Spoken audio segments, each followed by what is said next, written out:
Hey boys. I don't know how I managed to survive the past 6 hours. I was going crazy. The hero's Olden Era withdrawal was all-time high. I'm not even burned out after playing 220 hours of this game the last 2 weeks. But yesterday they patched the game and they broke the AI, and we had to wait for another patch to fix it. And they did already. Hotfix has been released and they patched it. Now we can finally experience this new, hard and unfair AI, which I'm really excited about. Last night I had a Schism run on a one for all map, one of the harder maps, and I had a God run with the OP Schism. Man, Schism is so OP. They need to do something about their buildings, man. They're just like too easy progress, too OP. If things go their way, just other factions just like feel like so behind. And God map, layout of the map and everything was so perfect, and the AI was just AFKing in their base, not be able to progress. We confirmed the bug with 2 tests.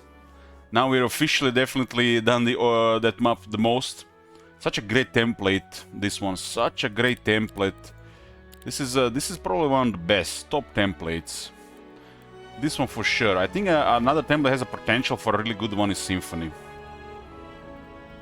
And now we can finally check out what is different about this hard AI and the unfair AI. And I think for to test the differences is always gonna be one for all, because we have so much experience one for all.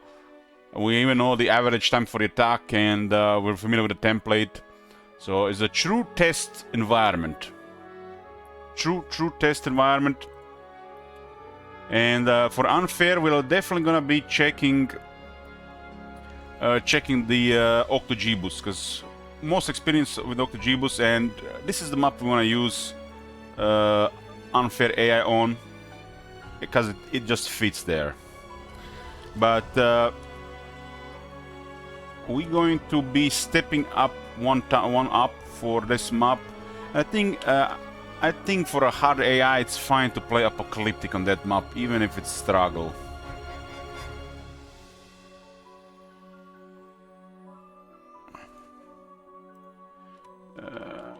Quick start 200% one for all template.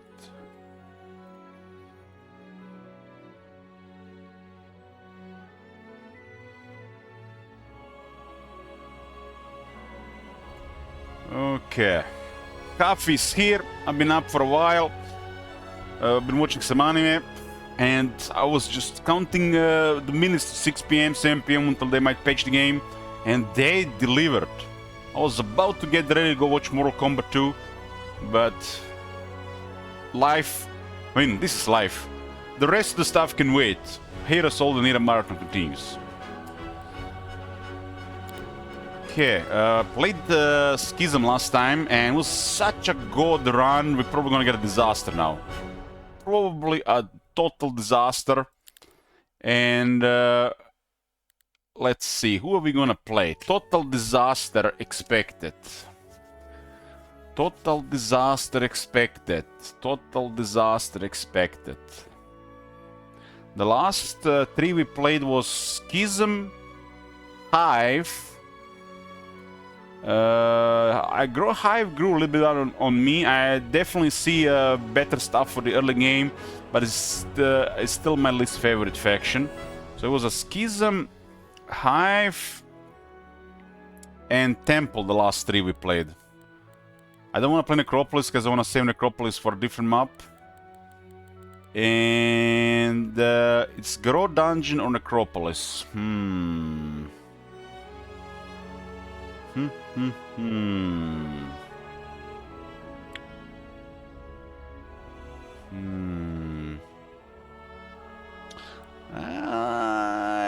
Let's go with the Grow. And we're playing on Apocalyptic, which kind of changes things, huh? Cat is not economy. Cat is not economy. They don't have economy. Cat is crystals. So cat is weak compared to your usual stuff.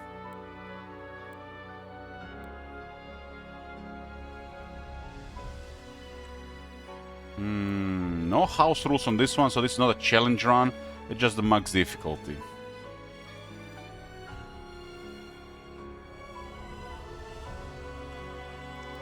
I'm not so sure about this. Scouting kind of makes things clear open. It's a lot of phones, battlecraft, huh? Ginger tail looks cool.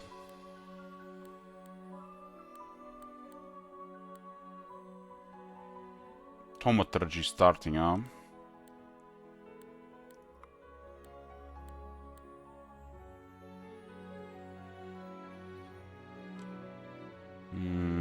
What is special about her? Her summoned avatar is immune to magic damage.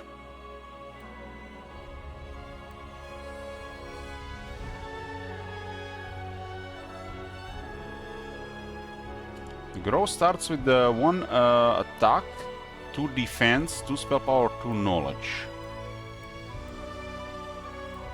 So even their might heroes have decent spell power and knowledge.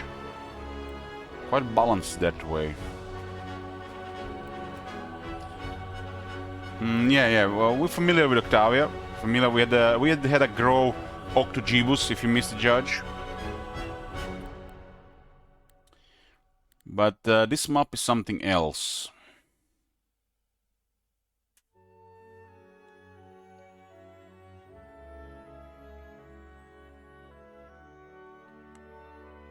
Kinda need an edge in the beginning. I think Gorel might be the best to consider here. Let's get Gorel. So much damage. We're doing Apocalyptic. I haven't done this map with Apocalyptic before, but we're not having any house rules. The challenge run's a different story. Challenge runs are perfectly fine on Impossible, but could be extreme Apocalyptic with a lot of mobs. So we're going with Gorel Spearhead, a Might Grove hero. He specializes in offense, which means additional damage starts with offense, which are some of the strongest heroes. And the extra offense specialty on his specialization is additional damage for shooters. So a shooter. Okay, let's go. I'm expecting to get totally murdered here. Put a prediction. Apparently they fixed this. We are still yet to experience this new harder AI on hard and unfair, so we're gonna be poking at that. Oh, come on, man. Don't give me phones on the gold mine. I mean, after the last god run, this is probably gonna be shit. I'm always saying last run was so amazing. So amazing. Of course, have to be shit here immediately when you enter. And we are playing Apocalyptic as well, so there are stronger creeps and we have fewer resources. Okay. Well.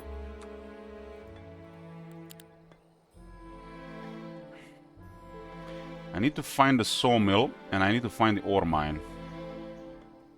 I think this is possibly one of the hardest maps to play like this.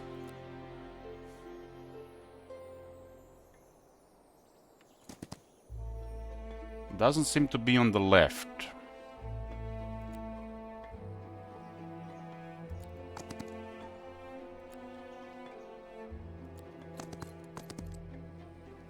Not day one, nothing, huh? Oh, I see ore. That's a poor day one. Nothing we can build.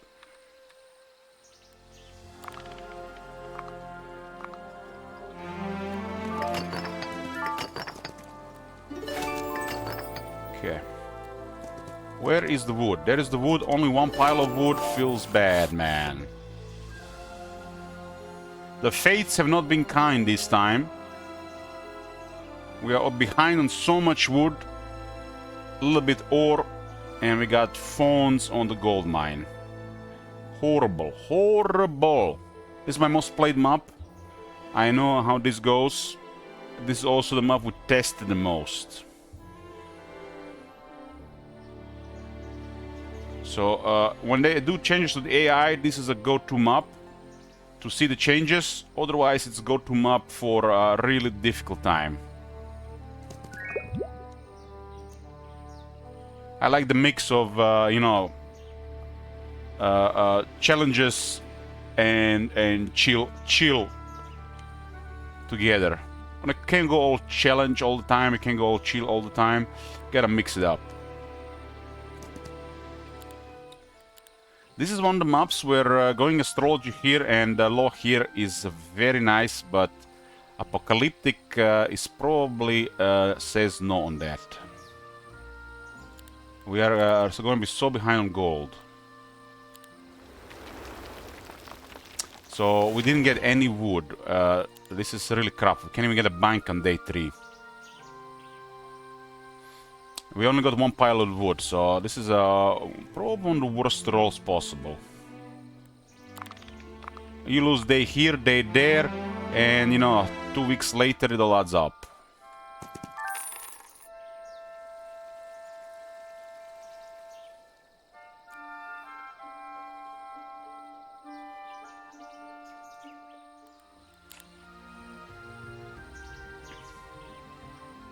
There is a way to get more troops on this map.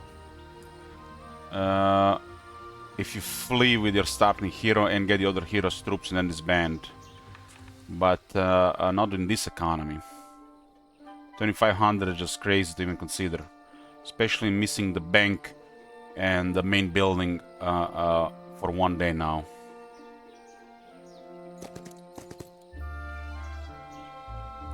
We got Hopeless Dwelling guarded by phone warriors. There's a crazy portal just below our towns and an easy portal to the right side. There's a gold storage there. This is dead. This is dead. I can already see it, guys. This is dead. I didn't get enough wood. I'm only 2 days behind. And I can't even build this because I have no gold.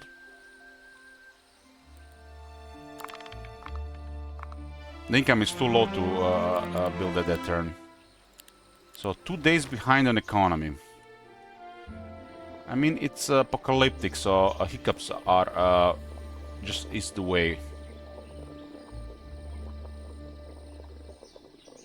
The last one was a god game, so if we get utterly wrecked here, it's gonna be completely normal experience.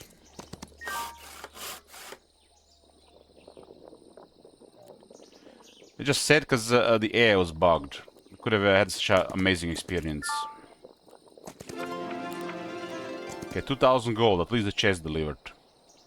I need 4 wood, 2 wood missing. Sometimes you get these things and they don't spawn extra wood. You get 1 to 3. Feels a little bad when you get only 1 pile.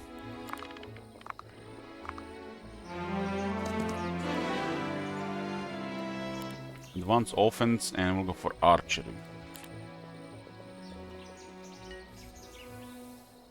We could have gotten the big house this turn if we had 2 more wood. We didn't get wood on day 1, and we got only 1 wood pile, so we're behind on at least 10 wood.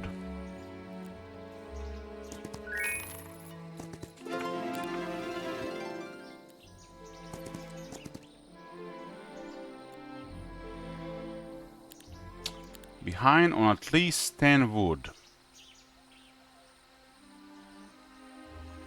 We can forget about unlocking units this week, right?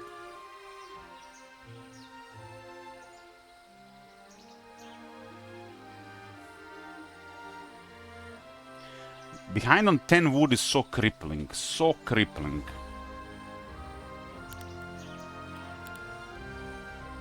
How much are the units even cost? 2500? You can get this.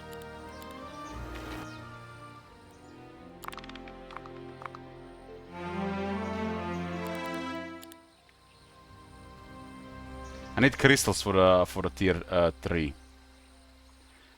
And I need crystal gems and mercury for tier 5.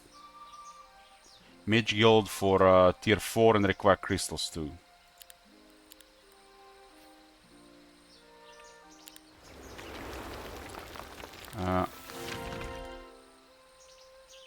No wood, no ore.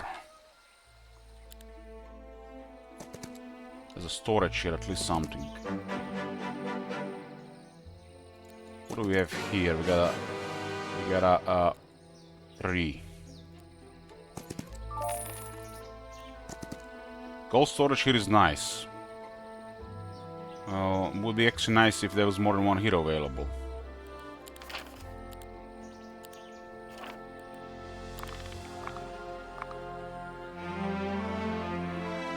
Please, game, roll the average 3. Don't roll 2. Don't screw us over for again.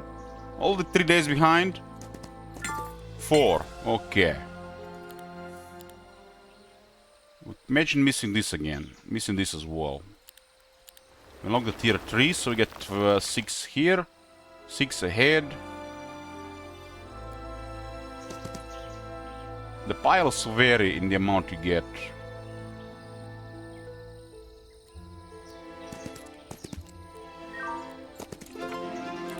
Another 2000 gold here. Oh, there's a Lord's Ring and an Omen Collar. And the first week. A really sad week. Missed 10 wood and this might do it. This might do it. I'm 10 wood behind. I would have had the Restore's Depot already, for example. So I'm basically missing crystals now every day as well. I could have only had a Resource Depot out for 2 days, so I would have had 3 crystals here with 2 more buildings. If I only get didn't miss 2 piles here or got this on day 1.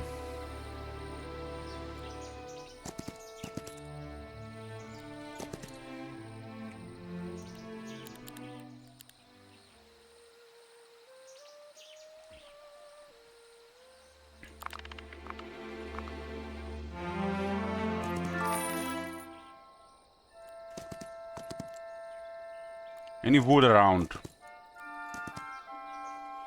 Get some gems here.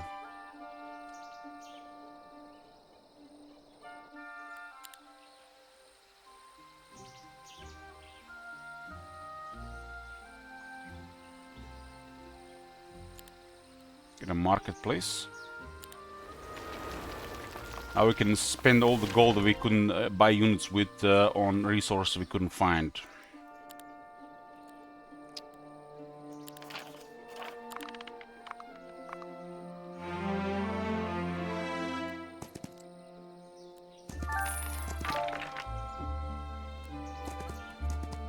Last portal here. The road seems good here. The road definitely seems good here, just we got screwed on the wood. That's enough to lose a game like this. I lost 3 days of crystals and I lost 1 creature dwelling.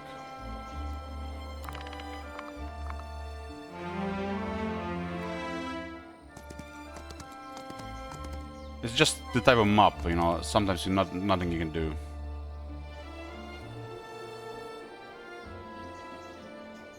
Yes, I updated.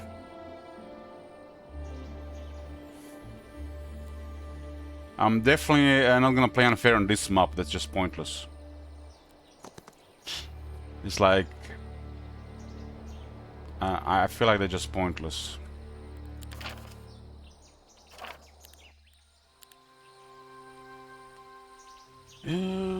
Mage Guild for the Blooming Pond. To unlock tier 4.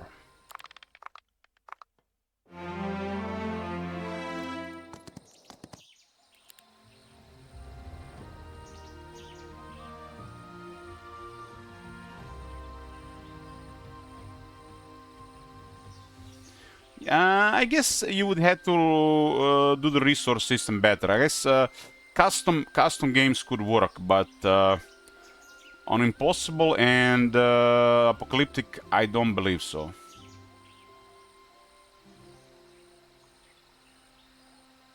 Guys, if you have been playing this game today until like the last 30 minutes, you need to exit the game and update. There was a bug introduced by the yesterday patch when it prevented AI from building any buildings.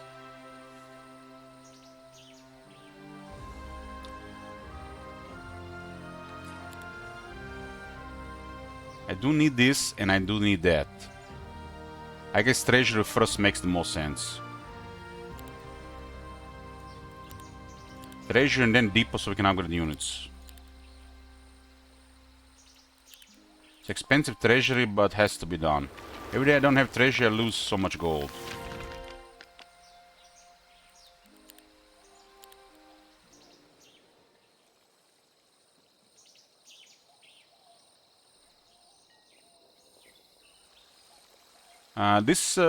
This bug has been known for an entire day, and the devs responded that they were working on a fix.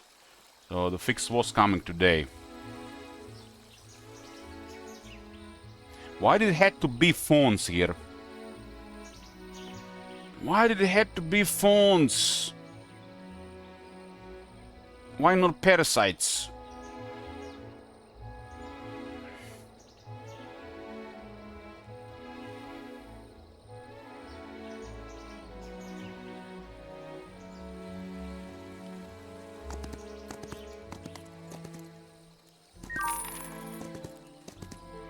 Kinda need to consider going for sharpshooter. This is rough. What are the settings for this map? Exclamation mark map. There was wood up here.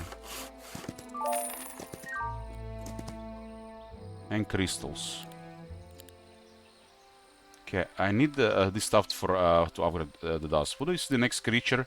Requires 4 crystals and mercury. Probably have to unlock this instead first. Creature growth.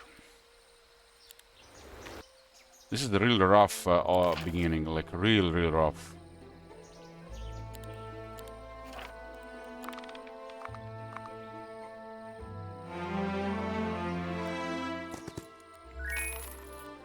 Why the buildings, why these things so far up here? What the hell? I haven't seen something like this before.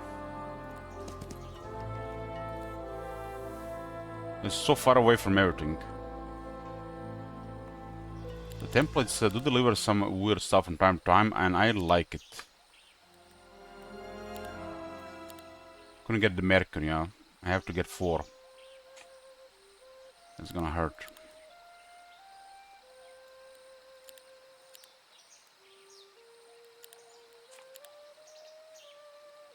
10 wood as well. I have missed possibly 14 wood. From 10 to 14 wood. That crippled me.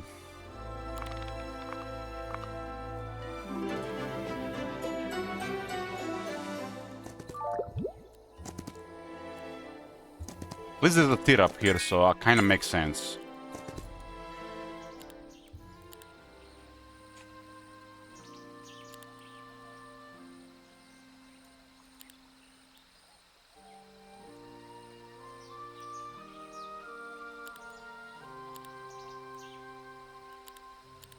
This is so expensive. How am I gonna get dust otherwise, right?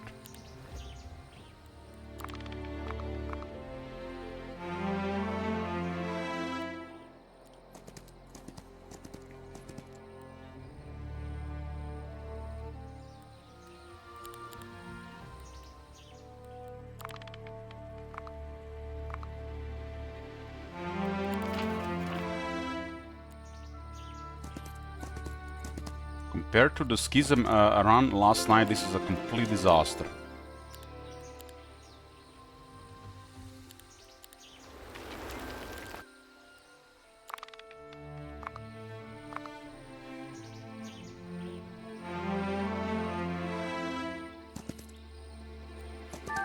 This top map definitely feels off, but nice that this such map can be created. But this everything else here looks pretty good.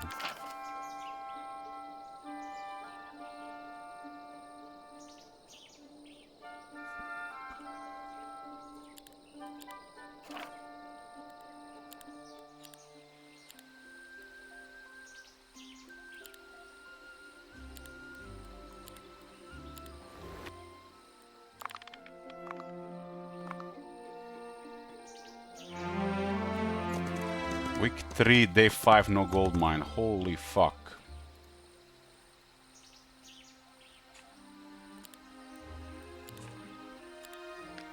Holy fuck me. We are so dead. We are so dead.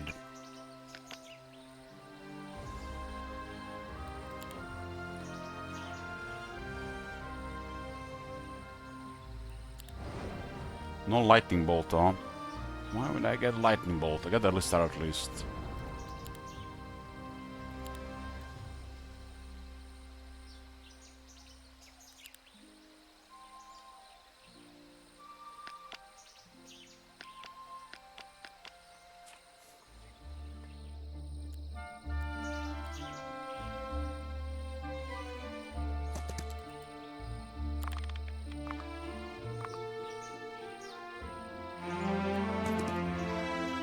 This has to be our first enemy, man. Feels bad, man.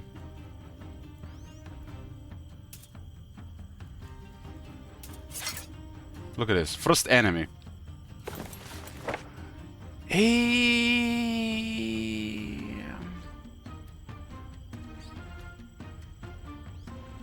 At least we start with Beast Swarm. I have to do initiative on my guy, so my guy attacks first.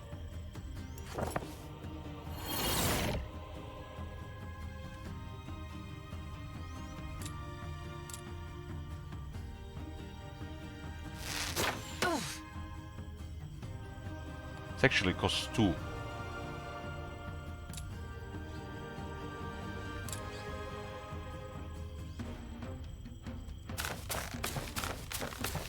So rough. Holy shit, minus 12. Minus 9. What the fuck we gonna fight with after this battle?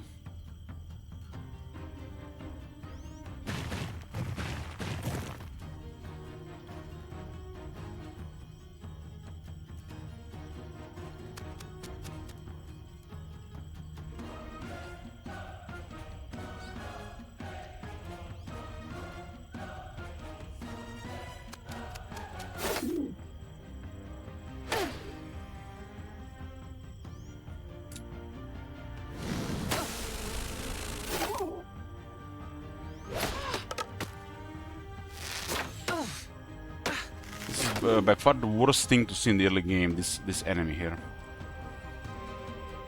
Nothing comes even close.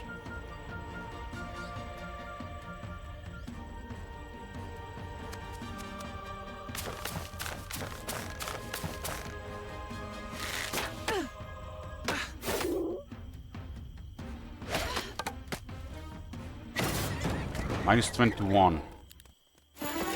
Paid a high price for that gold mine.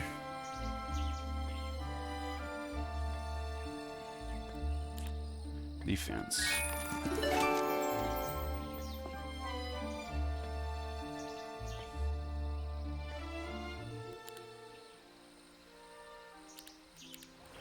Naiads are available. This is the end of the week, we can then reinforce, right?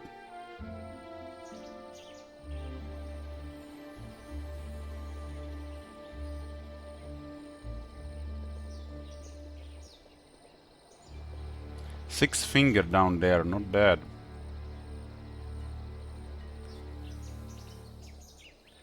It's another unit of shooters.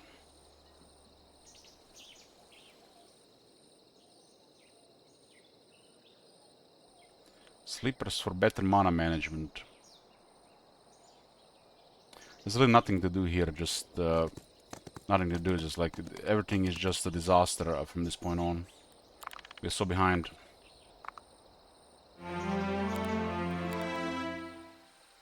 I need 3 ore and 3 crystals. This is exactly what I had if I didn't fall behind on the wood.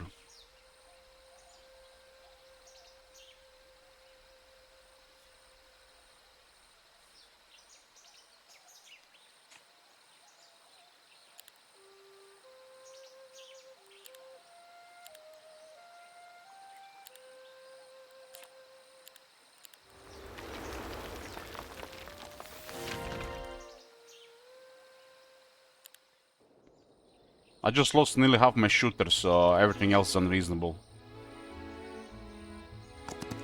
Especially this level.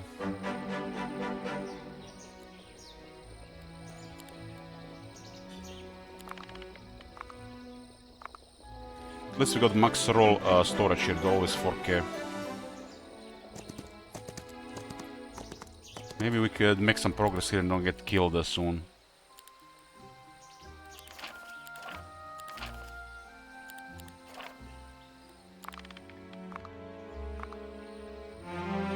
Supposed to be getting a lot of crystals at this point.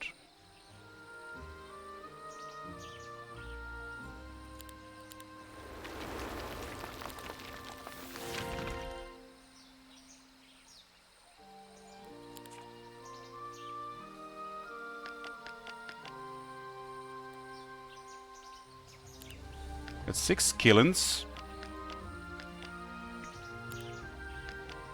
As new AI, it's too soon to tell. It was bugged last night. So this is the actual test run.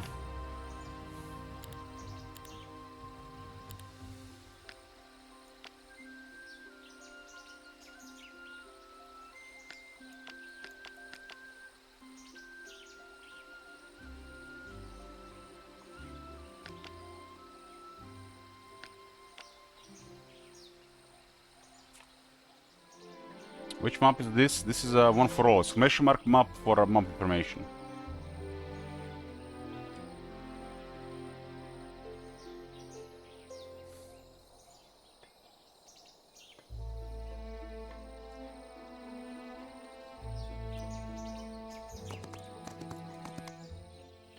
First 2 enemies, both phones.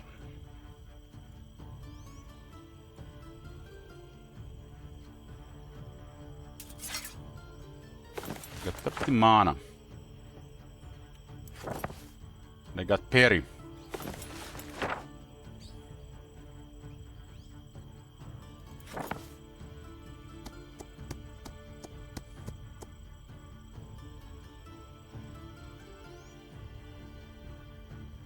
I do have only 2 spell power, so this lasts only 1 round.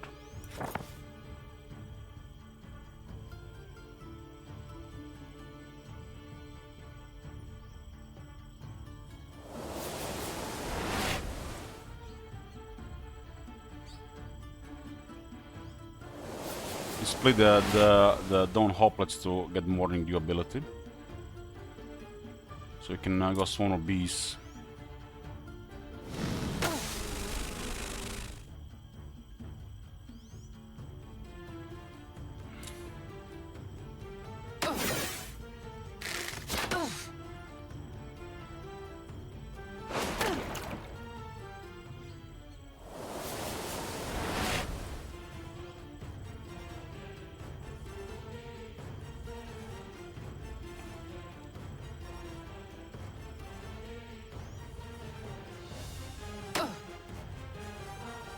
B is doing the work.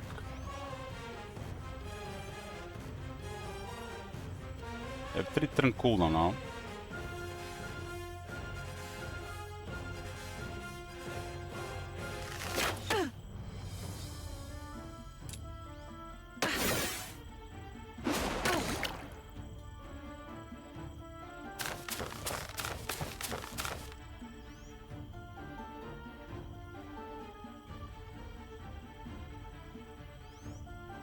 This one should be on really top if they're approaching the corner.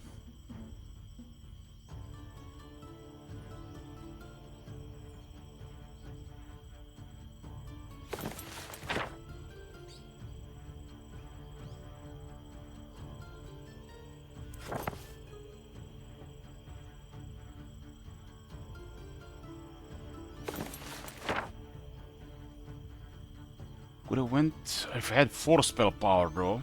If I've built that thing for 5,000, would have been okay. They have to make a move on something.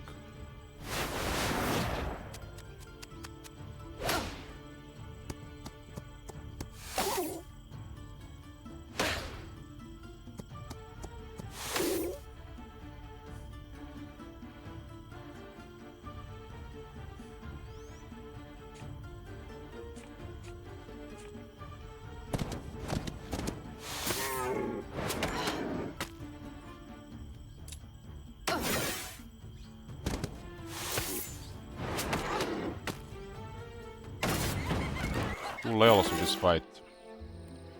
Expert offense. Good Shadow Blades. Feel like so behind. And cover.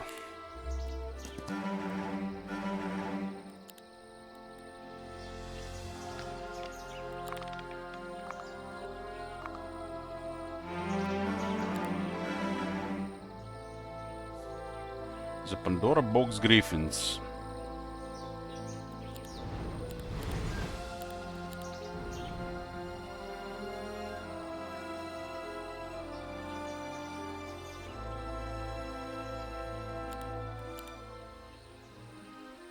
This is the spell power required for 2 rounds. There's 4k gold here every time.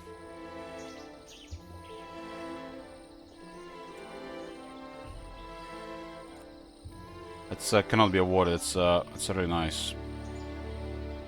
I need more levels.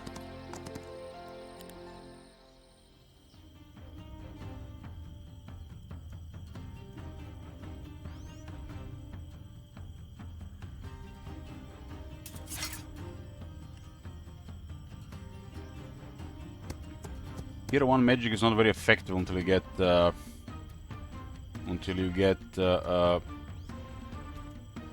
4 spell power.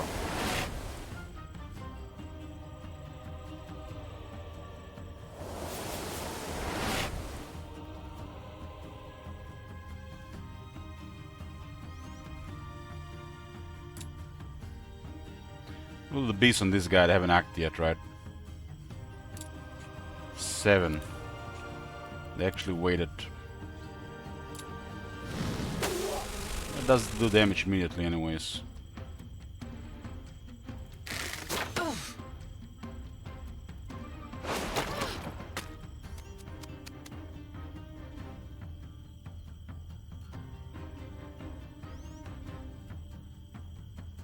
So these 43 have these things in range, huh?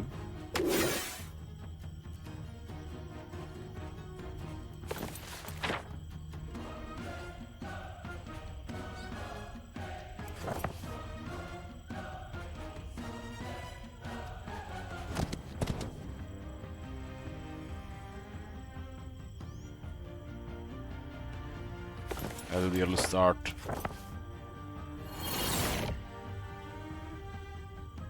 They have no enemy retaliation, swift strike.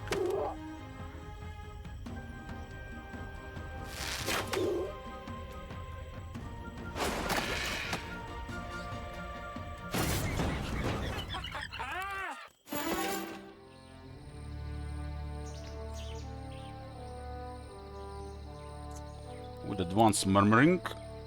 And I'm going Mycelium Grounds. It's this mob. So our first 3 enemies all grow creatures on grow terrain. This seems to be higher than usual. Is it because the apocalyptic got like 20% more?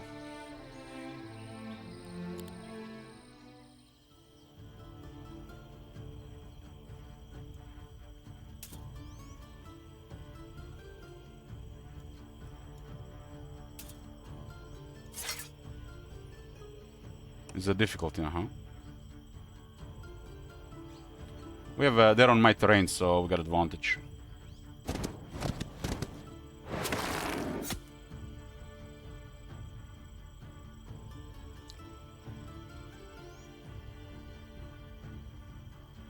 I've upgraded hoplets and phones. So got an edge there.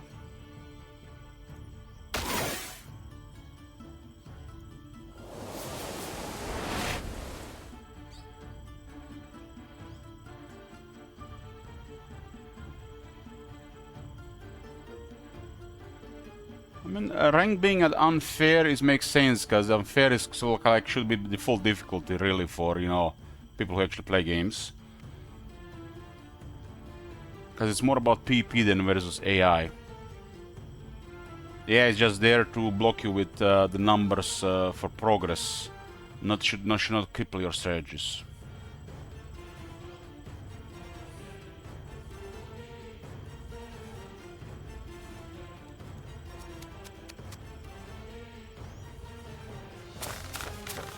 Can avoid the scaling.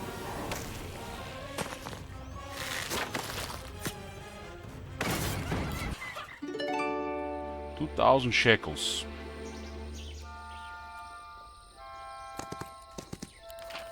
Will Gorl be enough? Get mining crystals.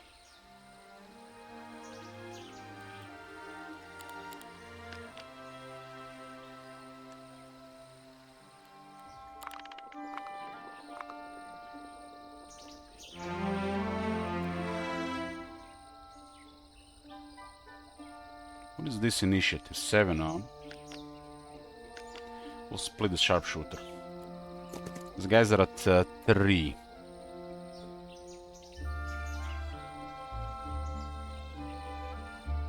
So the stakes are going to be higher by 20%. So if you're a very successful Necropolis player, that's better Necromancy. So higher difficulty for good players, it's better for Necromancy.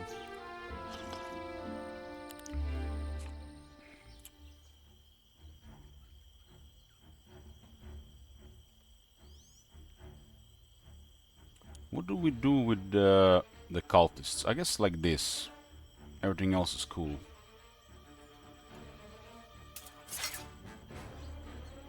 I have just enough to clear them. These are very slow enemies.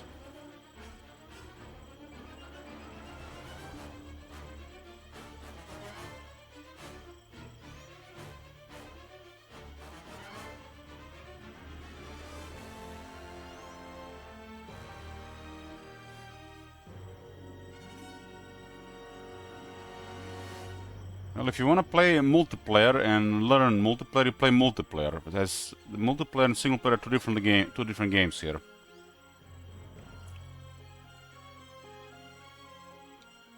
Playing single player will just make you knowledgeable, so the multiplayer feels less overwhelming.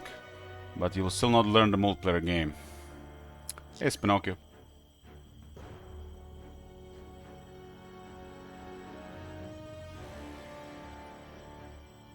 I think the cultists are the biggest stake here.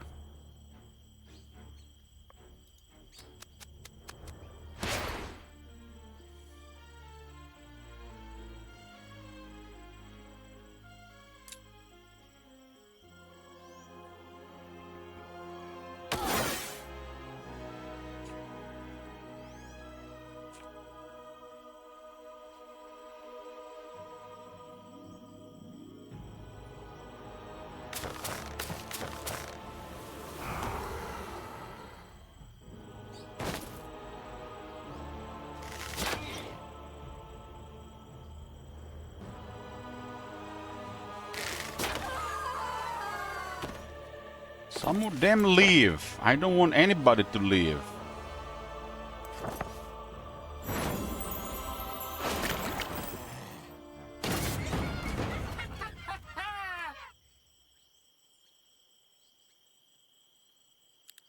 If you want to customize the difficulty, you play custom game. You can pay a separate difficulty for resources, guards, which are the neutrals, and the air behavior.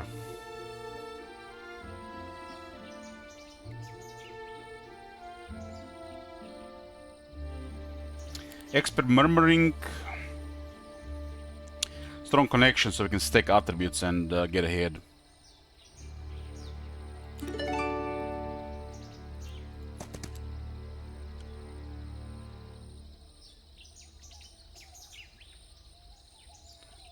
Sixth finger there, huh?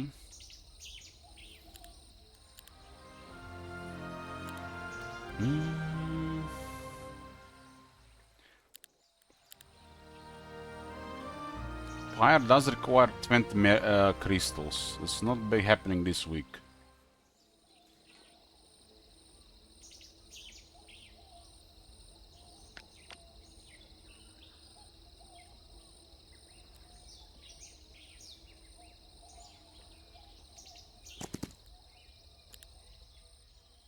Need XP.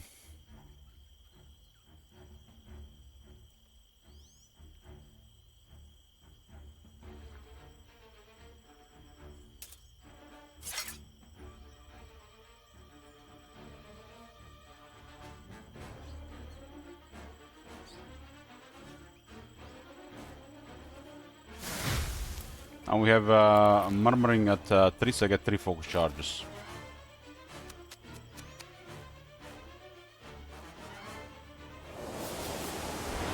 Every time we use ability, we get +1 to attributes for the rest of the battle.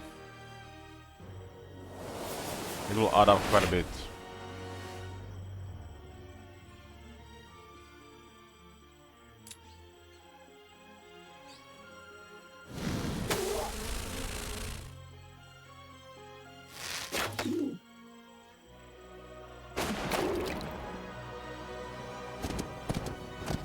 Killin's Awaken makes it faster, tougher, and gives it swift attacks, so no retaliation.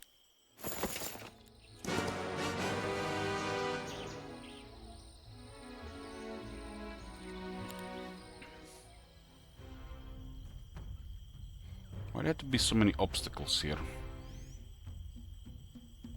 Rough terrain.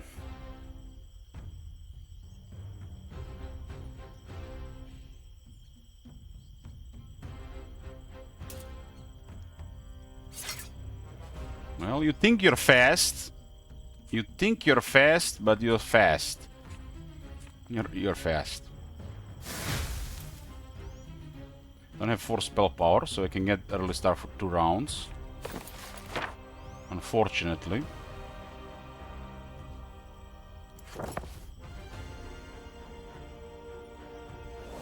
Missing 1 spell power to get an advantage here.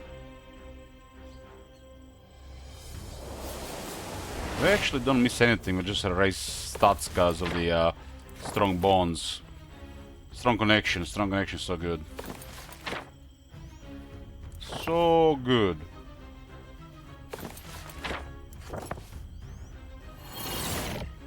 And now it goes to be a lost. How that works, I have no idea. I see it go both ways. Because this guy waited first with higher speed. This guy is immune to magic damage, but bees are not magic damage.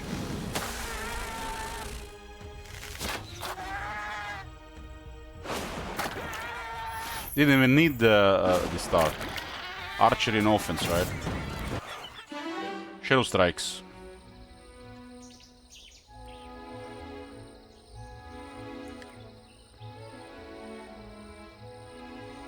I'm quite restricted here from the looks of it. The first 3 tier units are solid for basic recruitment. Even more so solid with this guy. Basic recruitment is pretty good on this map.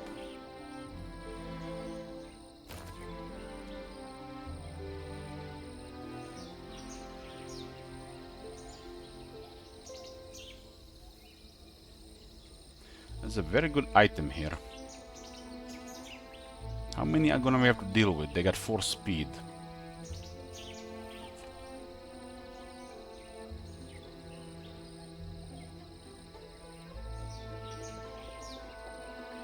Don't have the trees to tank.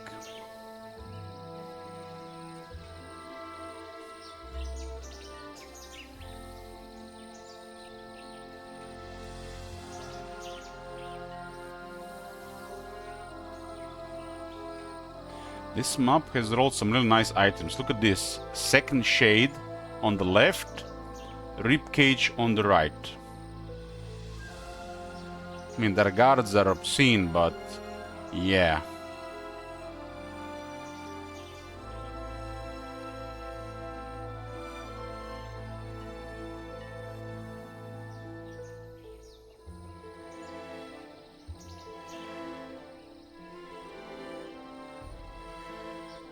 I'm guessing this leads to the desert. You eventually figure out where this polter leads to based on the guards. You can probably predict well. We have some really good artifacts here, but this is not a good start. This is a horrible start because of missed 10 to 14 wood.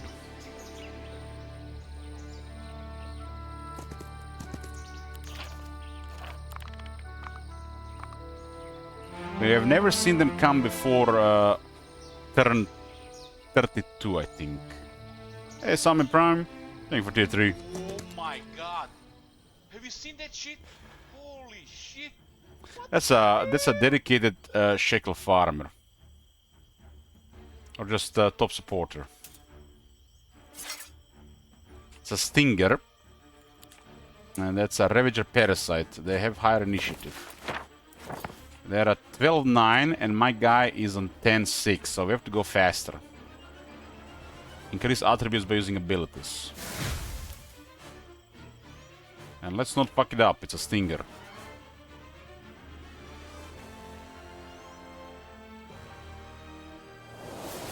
We need 4 spell power for magic to be effective at this tier.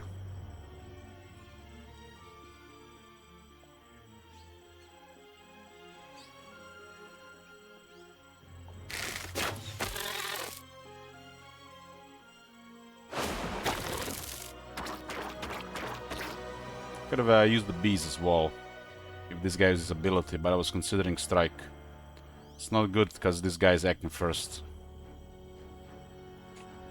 I have to do early start. Let's roll an early start.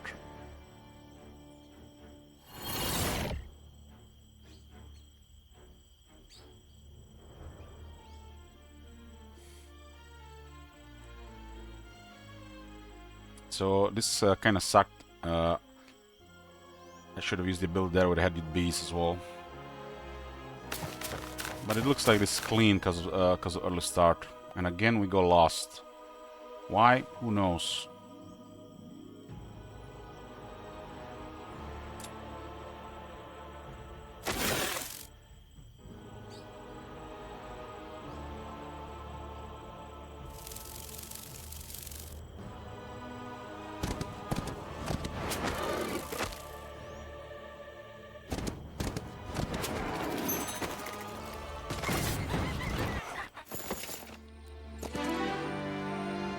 Advanced recruitment and we go elite guards. So what does this do? The first 3 units, tier 1, 2 and 3, will get additional attack and defense from the hero. So with the usual they get another 25%, it will be double with tactics. This faction has a strong tier 1 and tier 2. And tier 3 if you need to rely on its toughness.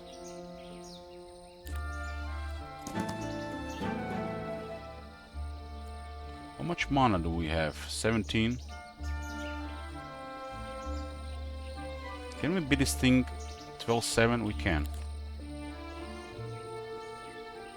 And only because I rolled early start in the guild.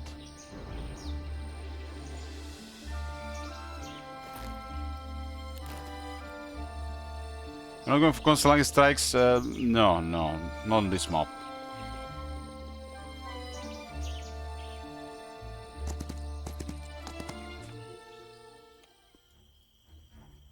On this map, it's a different story. It's a luxury I can't afford.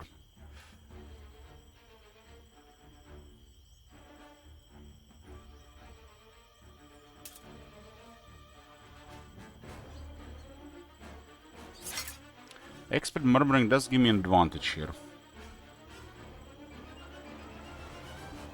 I need 4 spell power before I cast early start. So it lasts additional rounds. We cannot get 3 rounds, but 2 rounds should be fine. 12-8. We need this to be on. It's already faster actually. 12-8 versus 12-7. But they waited first.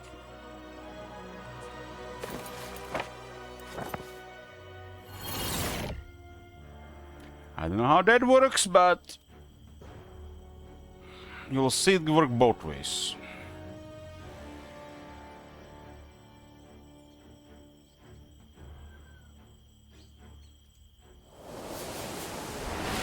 We have strong connection in sub-skills, so we definitely want to just pump all abilities, so we increase our attributes. And now we can use Swarm.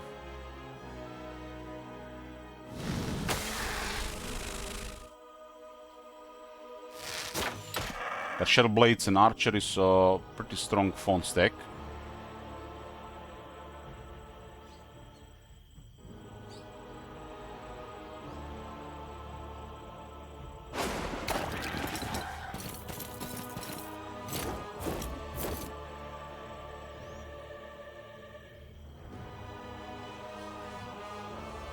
Fortunately, I cannot finish off this like this.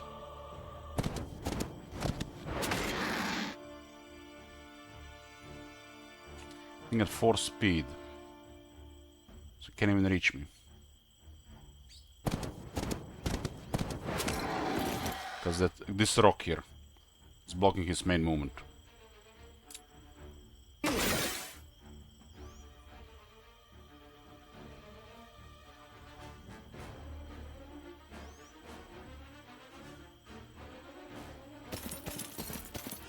That thing getting morale would have hurt.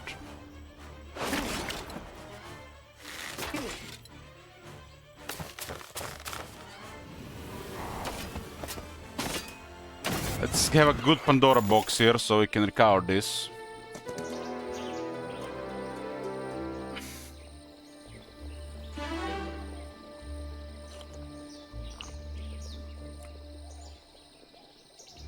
Go XP recruitment.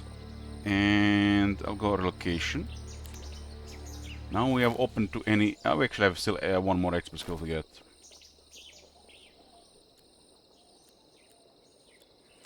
Relocation is hell of a convenience to get.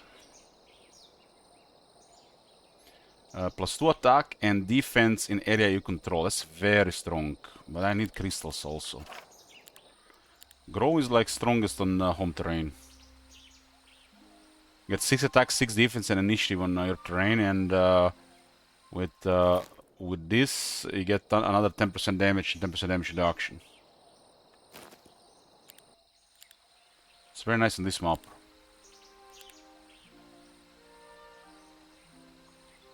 Can we get Pirate this week? Would be nice.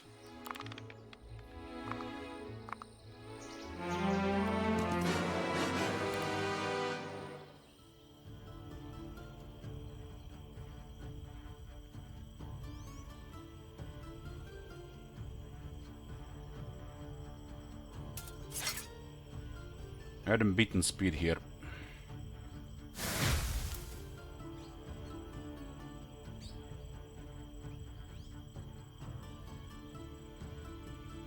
This thing is actually still ahead of the rest of the army, and this thing is in a bad position.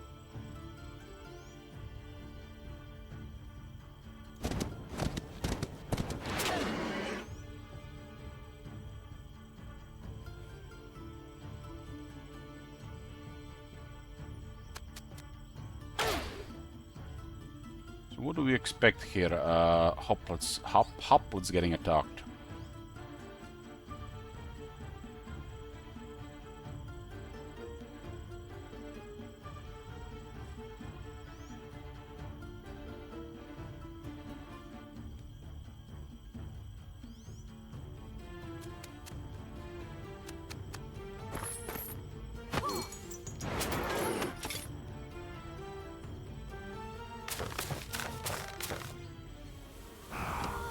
Kill Blades ought to one-shot this.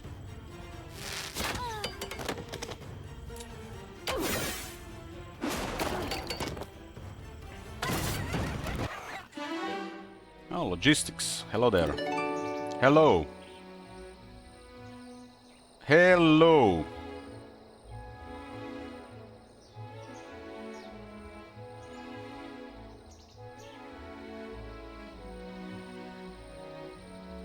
There's a Utopia in our area. So this is a crazy strong portal. probably leads to the back door.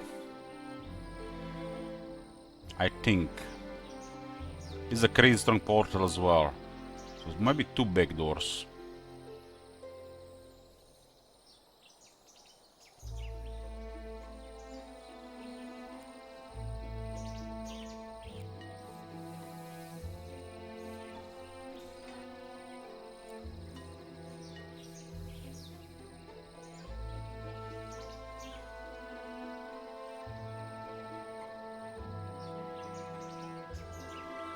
Yeah, these three are really obscene.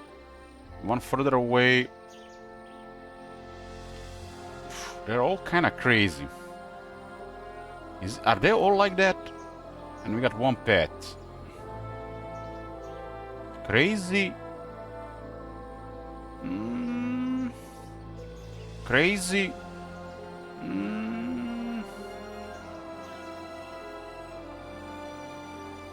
So 3 are crazy and 2 are... I guess 2 are crazy, 1 is strong and 2 are kinda okay.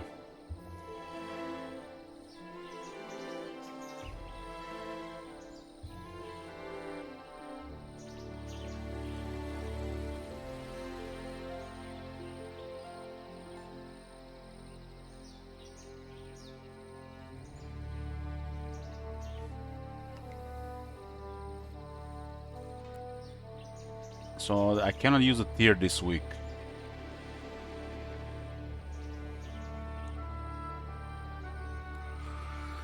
Hey, Value.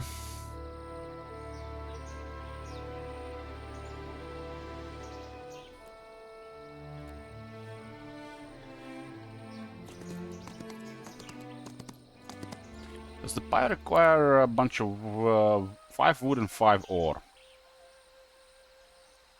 5 wood and 5 ore.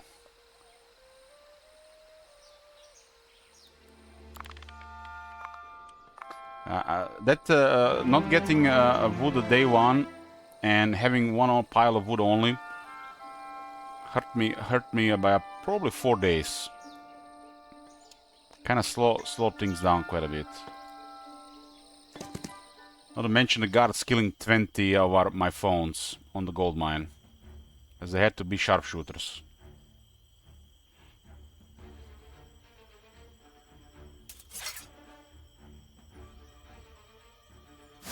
Killing is a really strong unit in the beginning, especially if you have offense and this guy.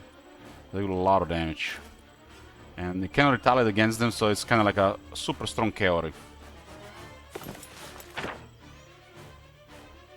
Yeah, we also play this on apocalyptic difficulty, so it's even harder than usual. Since we don't running any house rules, apocalyptic is fine. I believe apocalyptic is fine. With house rules, impossible is more than fine.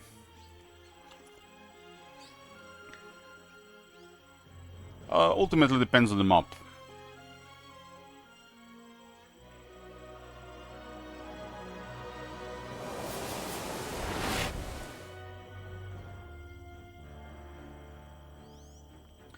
I think I just messed up the order.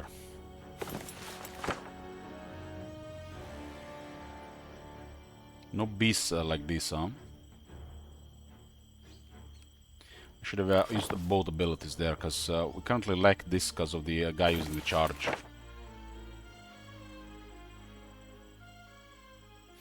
Which faction hero combination would give the max damage spells?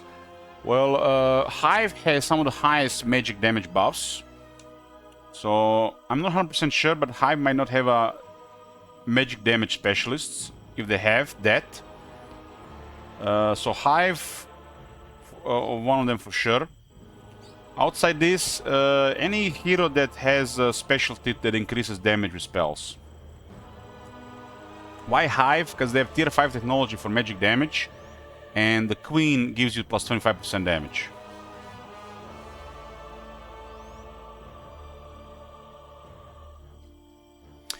Grove has the plus 2 spell power building, Hive is plus 2 attack.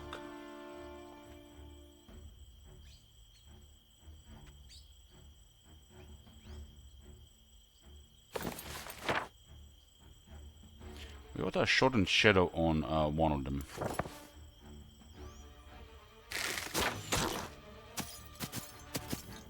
Yeah, the Hive does have +1 in primal spells.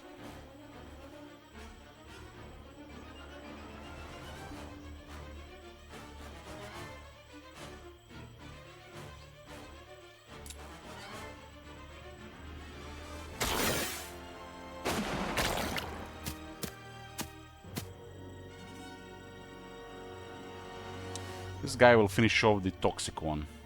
Just have to be careful that we're gonna get shot here.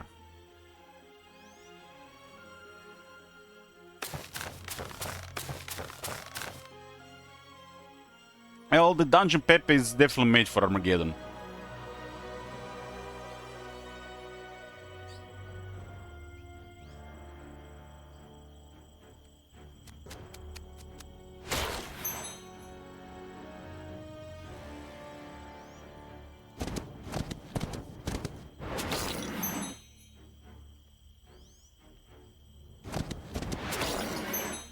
Double acting like he strike as the beer.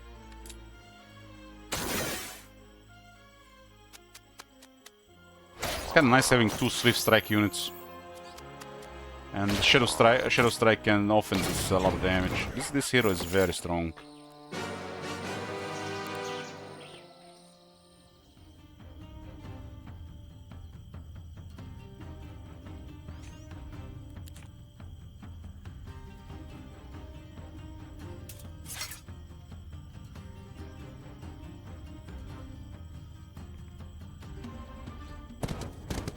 This is a really weak encounter for this faction. You only have multiple damage modifiers. Multiple. And including extra attack.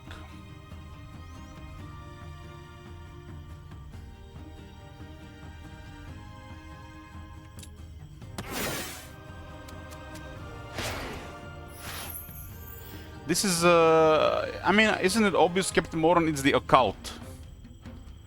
Cultists, leeches, then the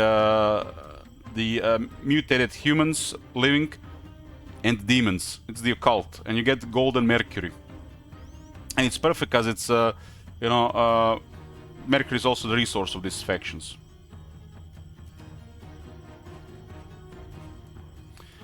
Grove has murmuring skill, so really powerful. Goes well with their focus game, and if you use abilities, you get +1 to attributes for the rest of the battle, and it does add up quite a bit. The way I see this is a way more powerful righteousness, although it's not the same.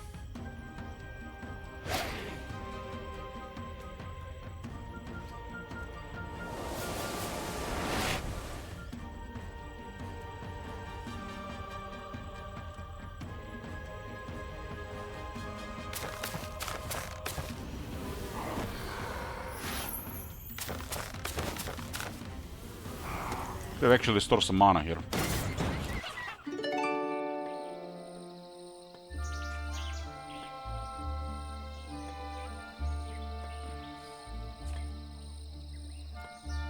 I mean, according to the rules that we just observed, we ought to go first here.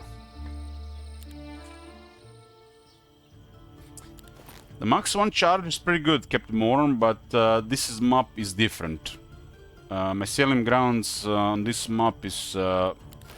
we are currently behind and we're expecting trouble. And Grove's supposed to dominate in their terrain. Native terrain because of the laws and that thingy here. So I'm hoping this will give me enough advantage so I don't get murdered.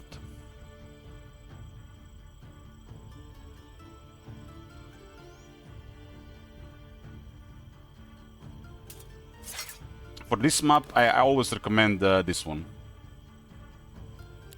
This map is different. So, according to the rules that we just observed,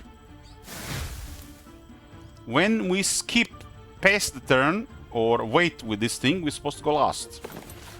It worked in every case possible. Or maybe we were supposed to buff after. We observed it was always after. So we don't have to do it like this. But we are faster and waiting. I mean, why would we not doing already at this time? And look at this. How do you explain this? How do you explain this? We should have just obeyed the bullshit, whatever way you want to call it, and not try to, you know, play the game according to rules. No. This is just fucked up. If you don't know how this works in the right order, it's just fucked up, man. You see this? This is what I'm talking about.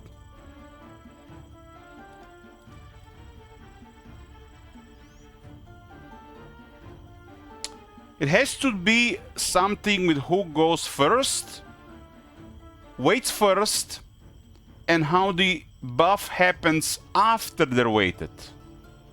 So something happens after they're waited. So I assumed it was the fastest unit waiting first has the advantage, even if the slower unit got buff after. But if you guys been paying attention, it was the opposite to this. But we did not do it in the order the game wanted for this outcome, which does make no sense according to the rules of the game. But I still go first next round, but I'm supposed to go last this round. So what is the conclusion of this? If you have a same initiative unit as the enemy, and the enemy is going first and they waited first, you wait with your fastest unit before buffing it with initiative. Then you should go last. Because how this works, this can only be explained as a bug. Because it would work both ways and not just one way.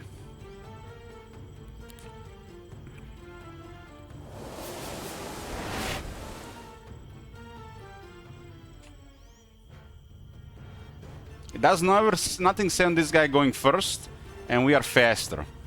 But it's some kind of feature rule with who waits first, and when the buff is applied to the slower unit.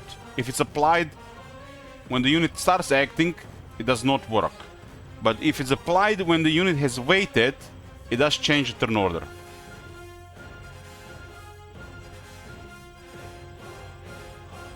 When you do Ice Bolt after you waited. So you gotta modify the initiative after you waited with a slower unit, even if the slower units become faster. Because it's something to do with the faster unit going first. I think this might be some kind of twisted feature, but it all points out to be a bug due to how the stat gets modified after and the turn order changes. I had casualties because of this in the past. And this is critical knowledge for multiplayer, right? You can lose the game because of this.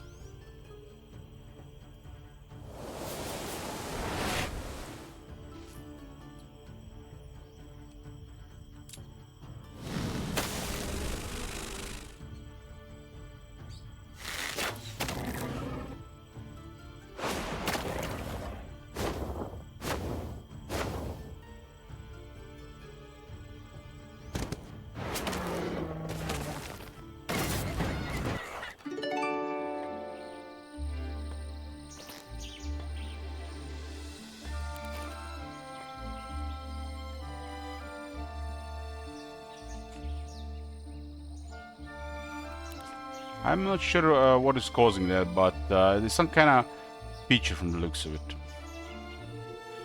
We gotta keep in mind restore some mana. It's the last day, huh?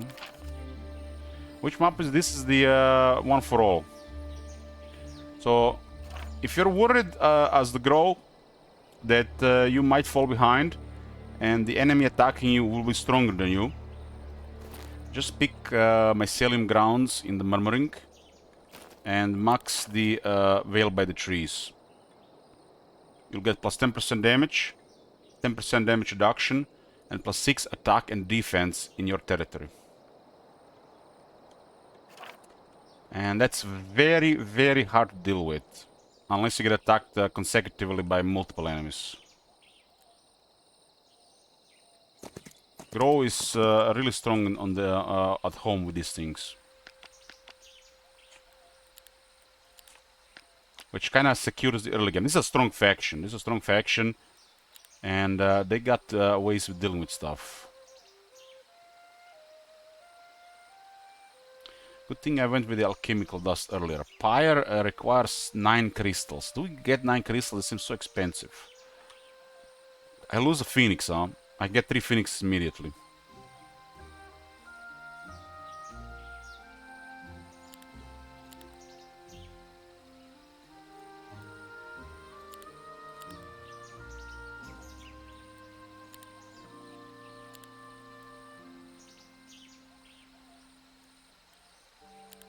It's expensive, but it's a phoenix. Would you say the Order was staying of the faction? I think all the factions are powerful. But from my experience and the knowledge of the game, strictly looking at single player with a little bit of influence on the multiplayer, but this also is true, I think, to multiplayer, especially at the low and mid ranks. I would say Schism is the strongest, followed by the Dungeon, and then you have the Grove, Temple, Necropolis, and Hive last. High rank multiplayer, I feel like anything goes, anything can surprise. So I would say just single player, low and mid multiplayer. I think this how I think it is. But definitely true for the single player. But keep in mind, everything is strong in single player. On the multiplayer is a different story, because depending on what rank. And I think the strength rank, or this strength rank for a single player, can be definitely applied to low rank multiplayer.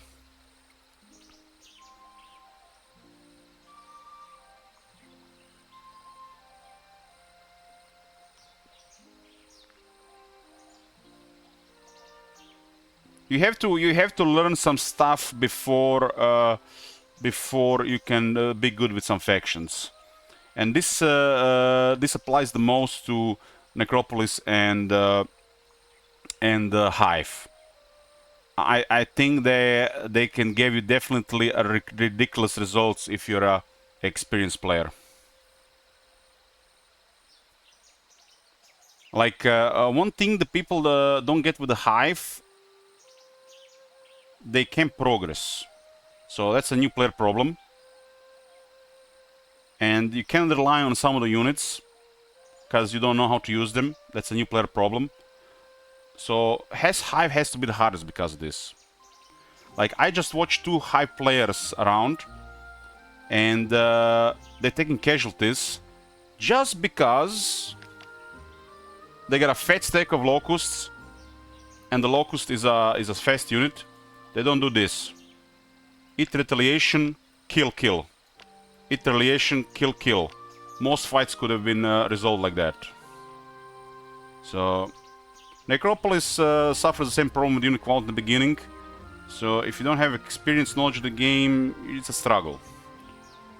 But doesn't mean they're weak factions. Just some factions are stronger than the rest, but it's just a small percentage.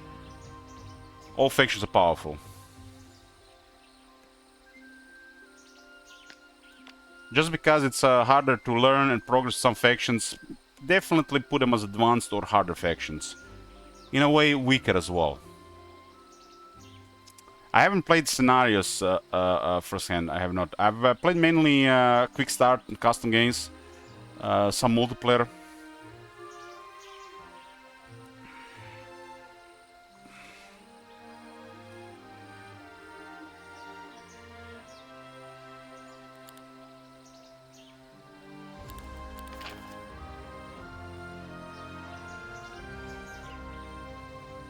Maybe I should have picked this earlier, but it looks like the gold is pretty good.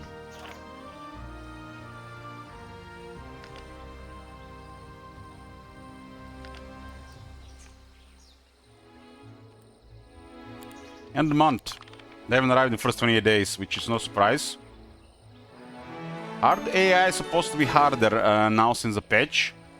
Their average arrival is 43 days, earliest is 32 from all the games and tests we have done. Before we do this week and start cleaning the rest of this area, we'll do a short break. We'll be checking definitely these changes today and the next couple of days to see exactly what they've done. But they might have just increased the cheats at a certain stages of the game and not changed everything else. We're back, boys. Let's see what is gonna happen here. I'm really curious. Hey, Pyre, it does cost another 20 crystals. How much this cost to recruit? 33,000. 3 phoenixes now. We got 10 killings. A little behind on that.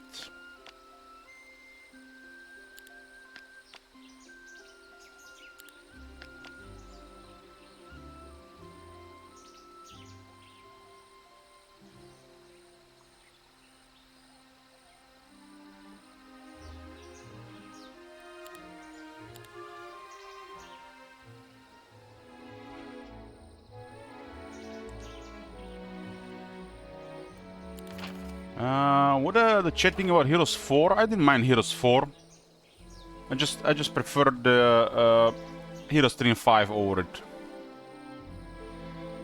I played Heroes 3 and 4 mixed, but when Heroes 5 got the list, I forgot about Heroes 4.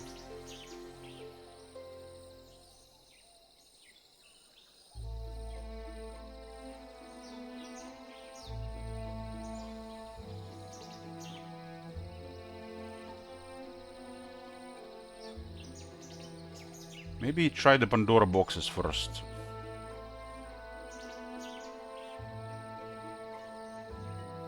This item is really strong, I gotta focus there first. It's a 6th finger, minus 2 to any morale and luck. For some reason it's a rare item, not epic.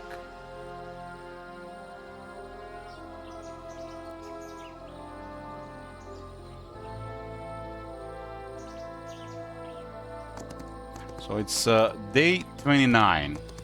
Earliest we've seen them day 32 pre-update. They're definitely doing stuff this time. This is a very strong item to have. Very, very strong. My most successful games always have this item.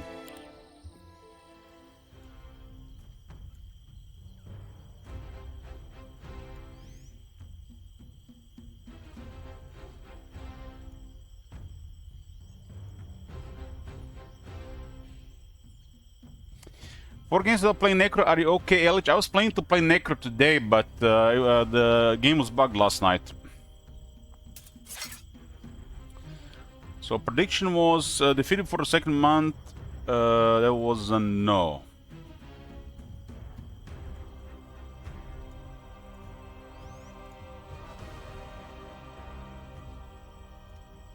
And now I put another prediction.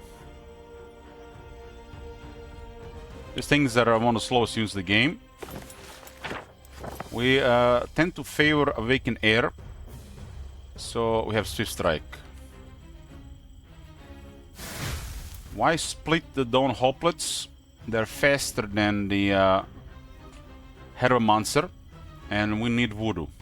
Every time we use Morning Dew, we get attributes.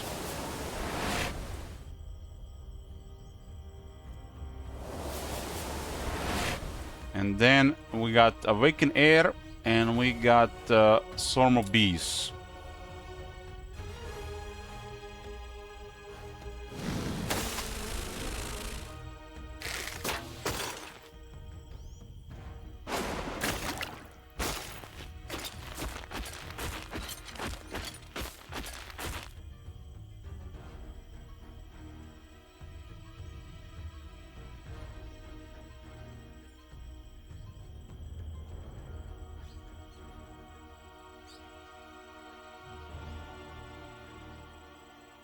So not a really good turn for the Phoenix. Killing moves so beautifully.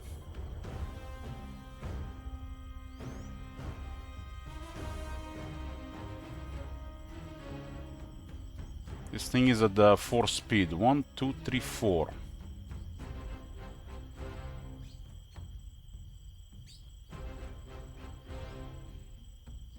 One, two, three, four.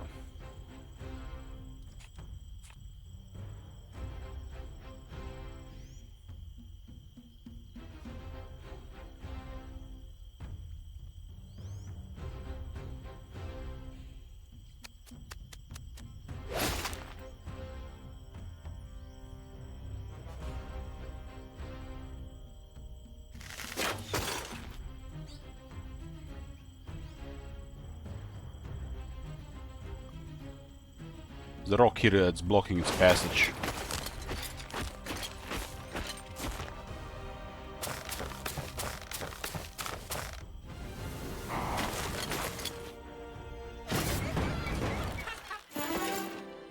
Okay.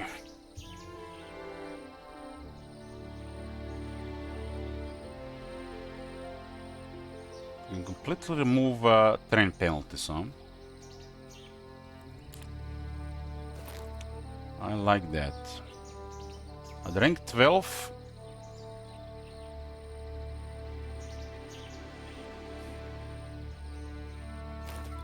And we got a really nice reward here. Sixth finger. It's a rare ring that does -2 to enemy morale and luck. All my games go really smooth if I have this item. Let's go tax collectors for gold.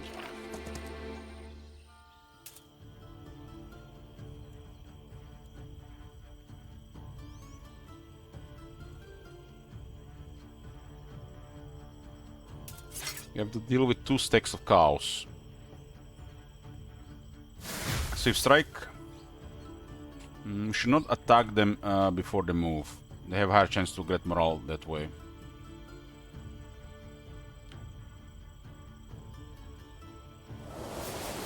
Activate the bees.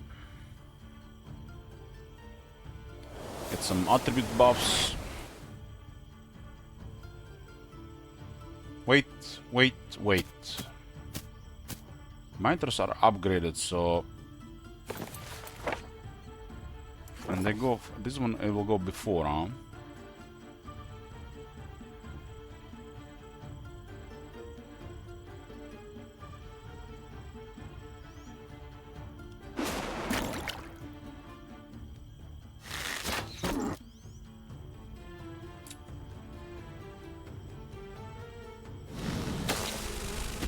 Don't need to risk on both of them.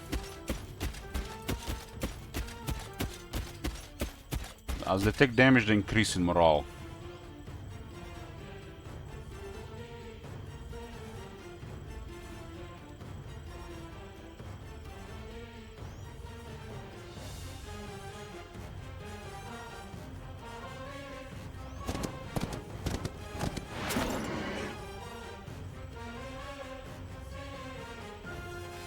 And mine just cannot kill a phoenix.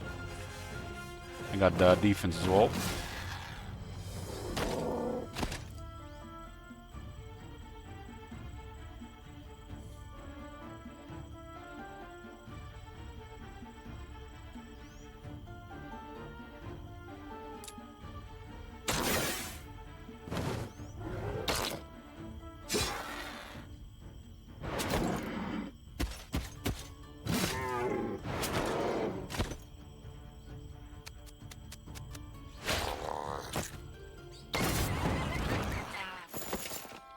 What does this Pandora box say?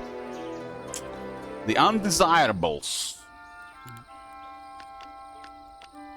Well, we'll make things tougher.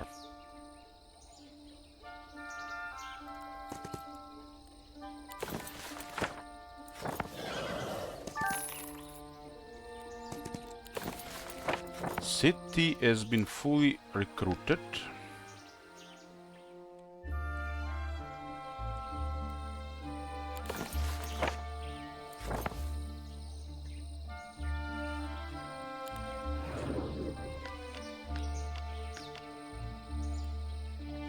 There are a lot of big guards there, but they might get wrecked. This unit is really reliable in the army, huh?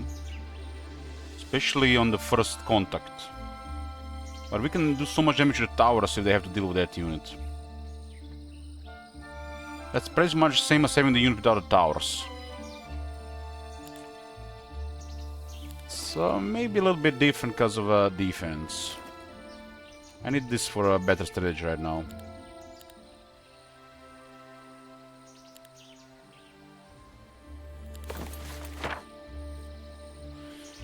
So, Rumi asks, do you guys ever pick XP from the chest? So, it really depends. Really depends what's my gold situation. What will they do for the hero? For example, the first level costs you 1000 experience. The second level another 1000 experience, which means you need to give 4000 gold. The third level to level 4 will cost you another 1200 experience. It's another 2400 plus gold. And for example, if you have actually quite a bit of gold in the beginning, and you have quite a bit of these treasure chests, you might invest this treasure chest into experience to just go faster, or to level up economy hero that has just economy here to expert economy very early, like day 3. It's very strong.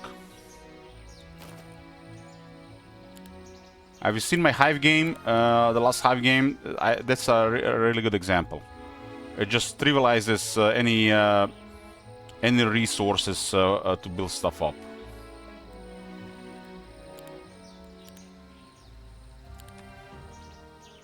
But if you pick experience over gold, which means you want to progress faster with your hero, so you want to use your army to clear faster and smoother. So this is more on a competitive side of things or strategies, mainly built around multiplayer.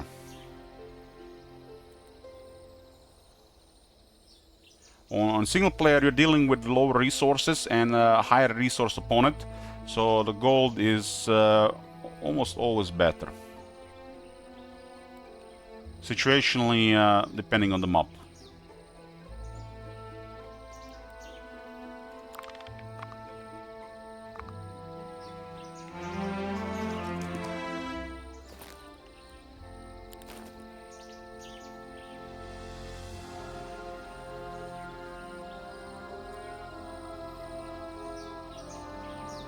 $90 phones. We got almost like 21 phones, huh? We only got one dwelling this time. Man, that last was a god map. God map.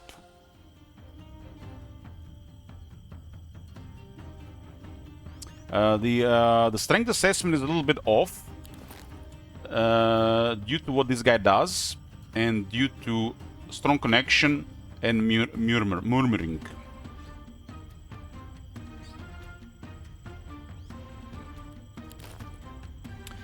On the Octogibus, the economy heroes are OP. Especially starting with one. So that's one example of that.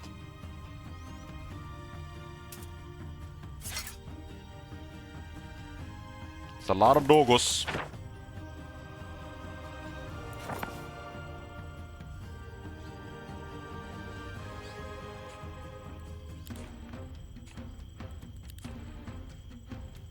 Awaken Air is the MVP here. Kinda like having a really strong cavalry. Just because of murmuring.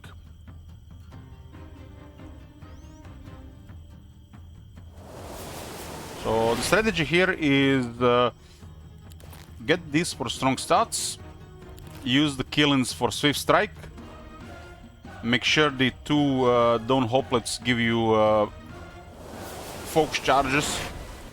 So your Herbomancer can use the bees and then shoot whatever will come here closest and kill whatever needs to be killed in 2 rounds with the other way around.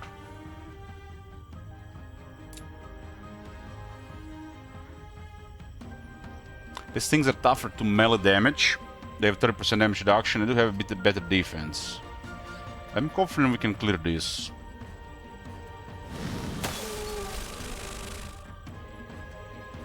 Oh yes. We gotta hit this with a killing as well. There's gonna be what, 60 left? 480. I don't think we have to use a spell.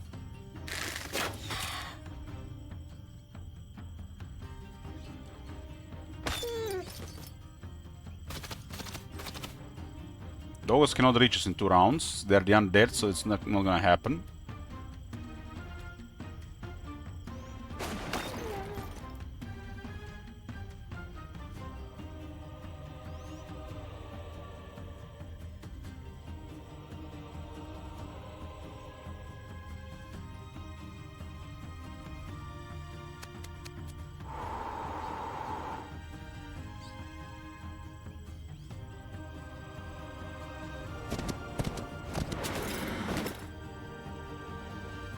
These things are really good at tanking. Now they got 3 defense.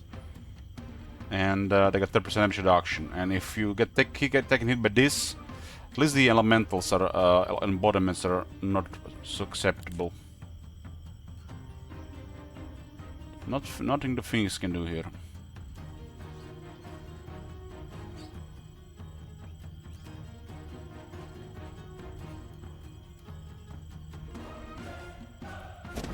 We get morale. It's my morale anyways. It's a different unit. 1-3. The doggos do have 5-5 initiative speed.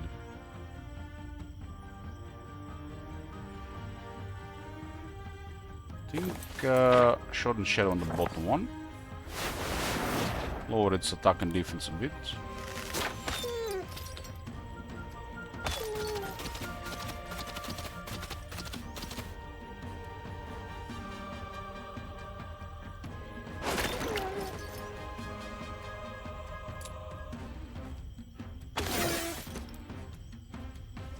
This, when you get one of those nasty duels and you see what this thing can do towards the end, it's just absolutely filthy. Not only we might sometimes win them the game or you the game, but it's gonna cause so much casualties if it's close.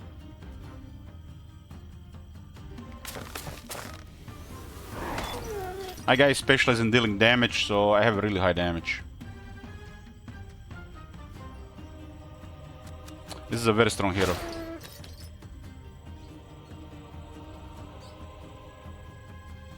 Why'd you play 1 stacks? I do sometimes when I feel like it and I need it for progress. Why would I use 1 stacks in this case?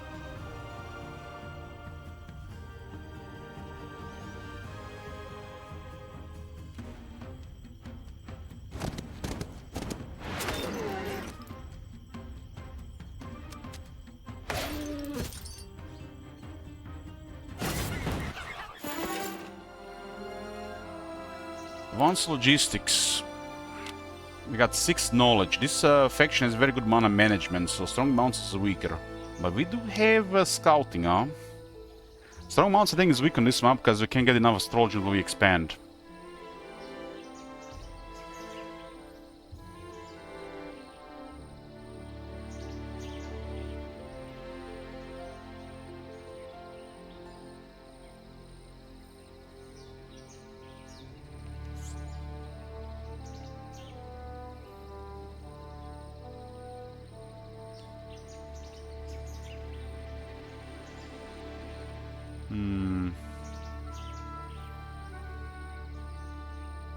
Probably gonna realistically just have a double second wind.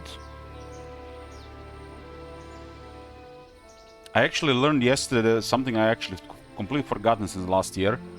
The might heroes cannot get thaumaturgy from leveling up, and magic heroes cannot get combat skill from leveling up.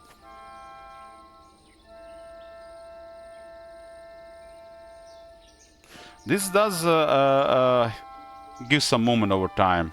Especially second winds, you can get a little bit of movement. I have scouting, so strong mounts feel like no brain, so we don't have to worry about mana regen at all. So basically second wind is now at 9 mana.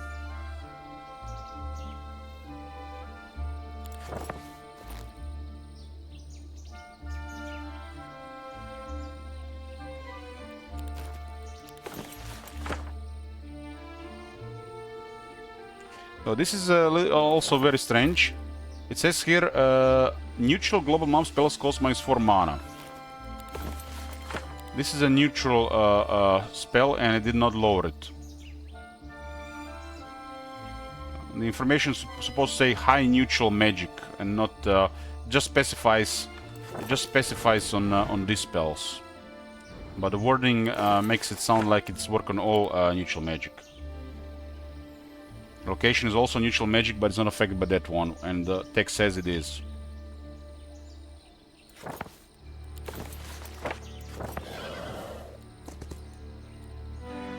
This is the Arcane Shrine. What would be amazing to get here? Several things, really. Doriath's Tide.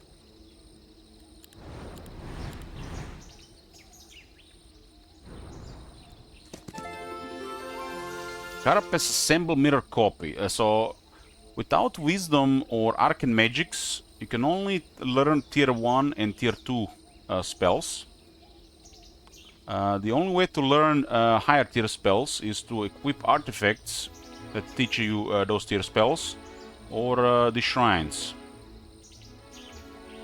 Assemble really does nothing, and Carapace is a tier 2 spell that we can learn at the guild anyways, so we go for our mirror copy.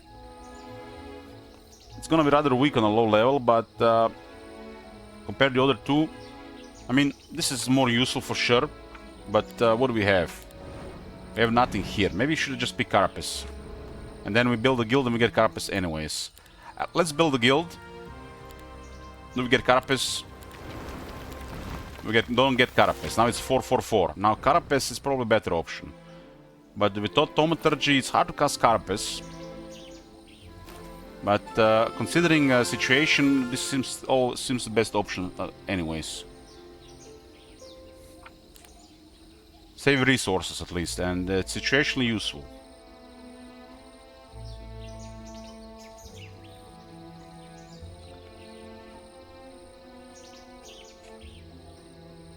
Don't have the web for these guys. These guys are tricky with 8 speed.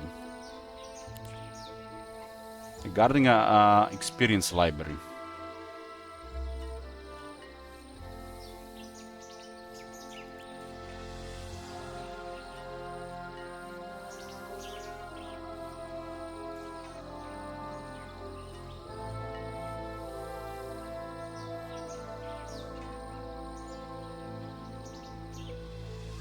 Should probably clear this next time we move towards the portals. Just stick to the right side. It's one defense here.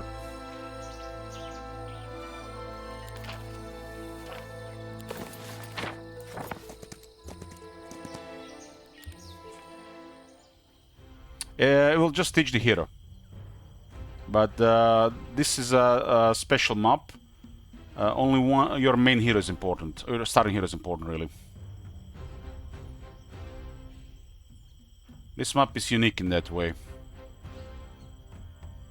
S.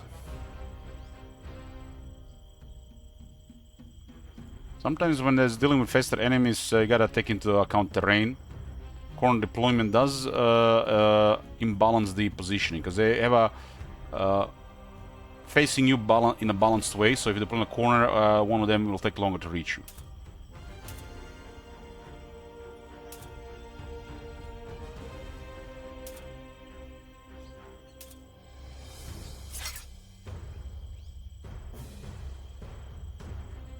Man, this opening is a no-brain. We do have this is 191 of them, huh? I think because of Shadow Blades, they're dead anyways.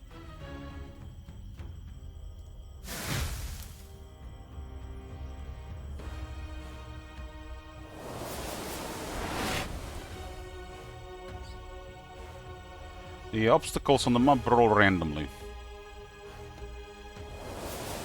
That's unusual sometimes when you see terrain like this and then completely flat. Sometimes, you know, I feel like some terrain should be like have like one rock here and like one rock here, but that also rarely happens.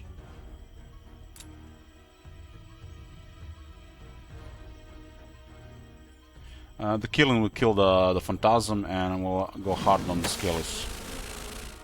I mean, the Shadow Blades on this unit is pretty crazy.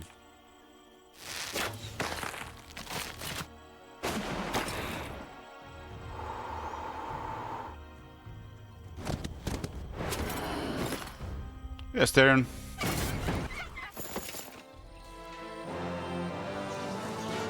Okay, time to confirm it once and for all. Once and for all. It's critical knowledge that can sometimes turn the balance, especially if you duel somebody. Real.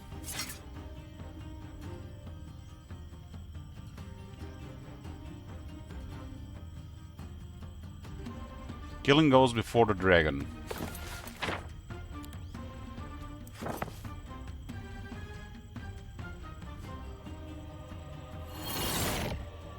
Mm-hmm.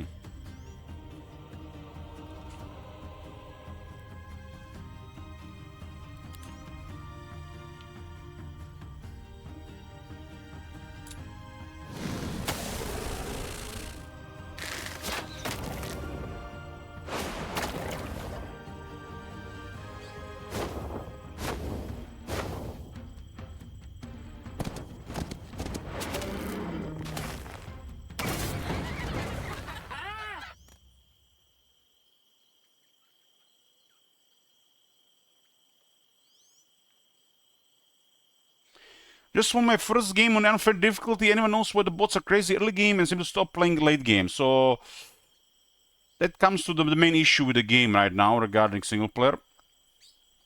Why? The enemy heroes die. So you deal with their main hero and they can't recover from there because they don't retreat in battle, they don't flee. So you kill their main hero and it's very hard to recover from this. You also get all their artifacts, all their progress. They lose all their progress because you kill their hero. 2, when you go after that, you snowball a bit more, unlock more global map spells, and you tend to get global map spells to give you further advantage over them. And the AI does not use global map spells. And these are the 2 main reasons.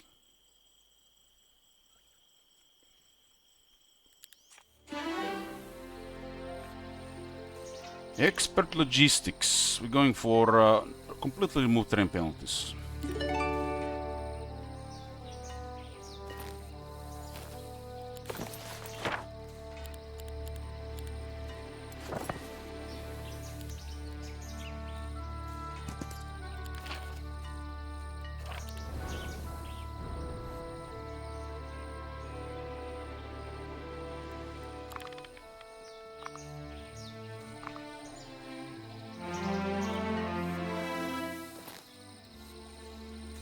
Sixth finger is the lucky ring.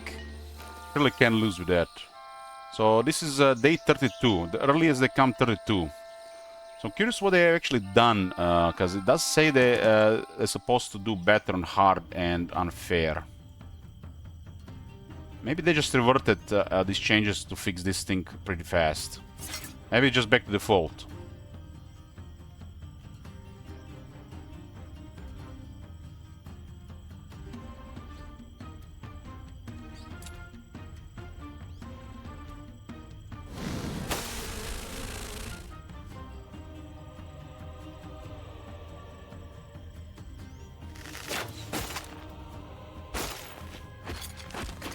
A lot of animated armors. How cool is it gonna be after playing this game for like 1,000 or 2,000 hours and all of a sudden you see like a diamond golem or a titan. It's gonna be so cool, I think. I'm so excited about the future of this game.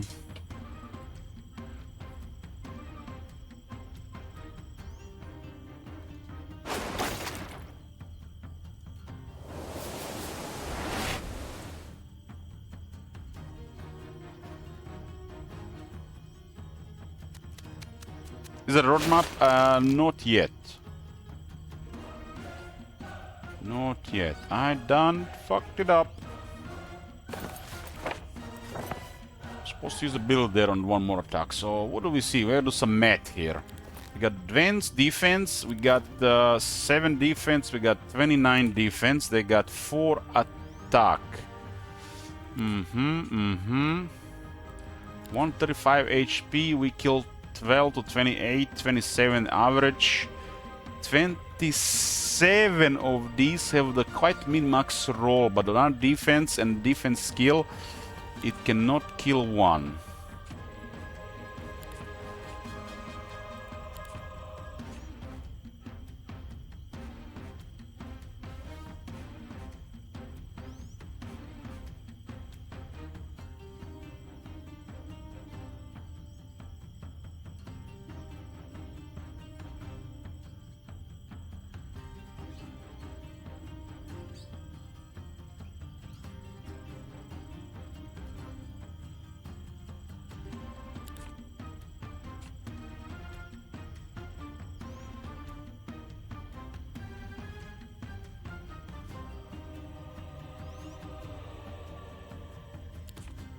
The difference gap is too much on the defense. I would stake one quill in life on this.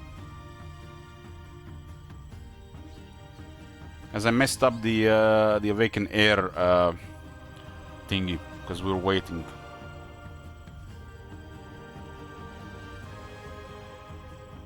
And getting retaliated here is okay. I mean, not really in this case, because the Phoenix is also messed up. Maybe we can actually attack from behind. Yeah.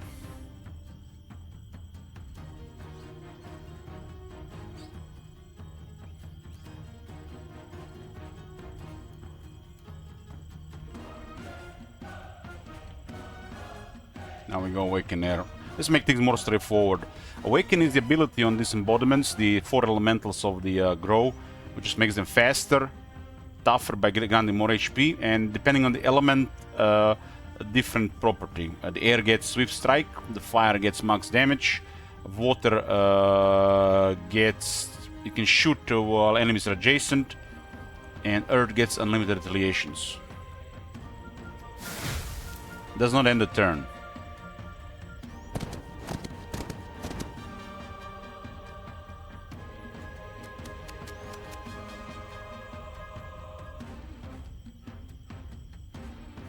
This thing cannot get a morale than neutrals, so let them come. They're just tough and slow.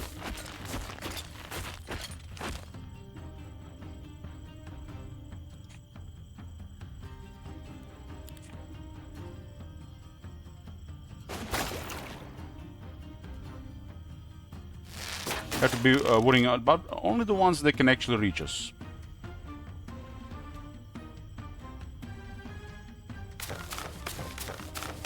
This thing is a range, as a long reach. It's kind of like a range unit. We do special with Arch in this guy, and this guy does a lot of damage with range and long reach with higher level. Especially on big number units. Gotta be careful with the Phoenix. Phoenix, for some reason, does cause friendly fire. Sweeping strikes. It's not the same as the area attack.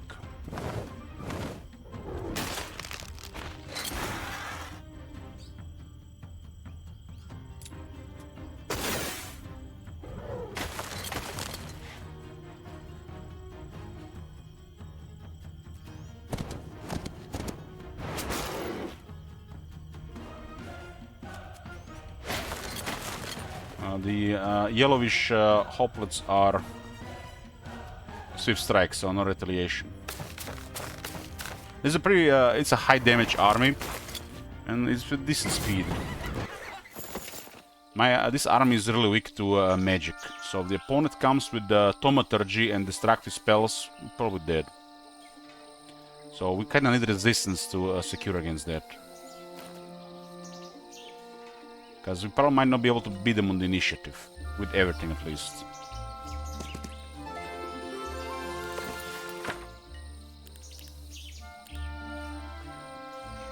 This spell gives you access to your observatory, so you don't have to visit the city. We do have Wind and Inner Light, that's pretty cool. Those are worth upgrading as well, want to get more resources. It's for dueling enemy heroes, pretty much.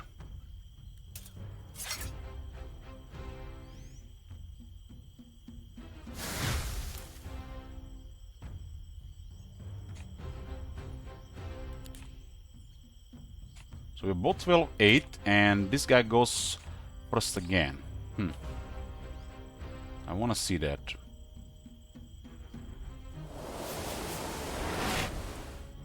I agree with Top Manager. I think road maps are pointless. I'm not even sure why road maps, just to hype up the audience, content creators, so they can print out content, do like speculations and stuff. Like, surprises are good as well. I don't want the team to be under pressure. They have to deliver, you know, exactly that, then, when, how, you know.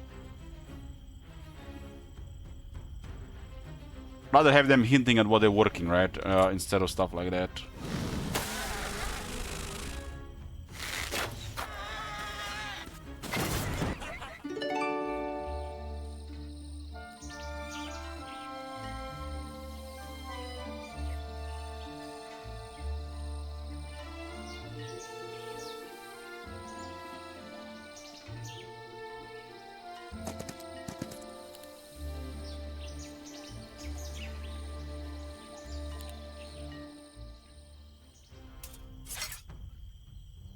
183 crossbowmen.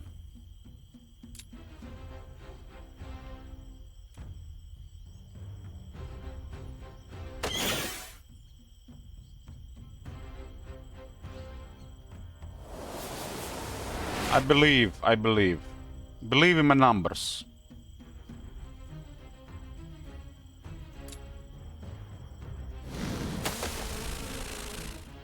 I got Shadow Blades, so gotta believe. And I got Bliss.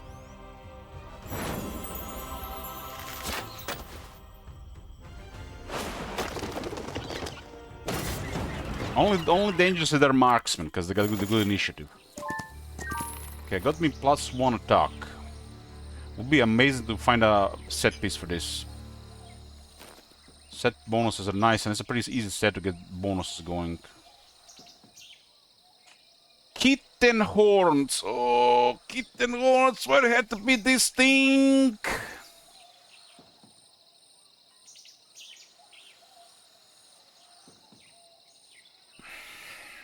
We got a Shadow of Death 2 pieces in the area, and they're good. Axe and chest are the best, but there's a chest at least.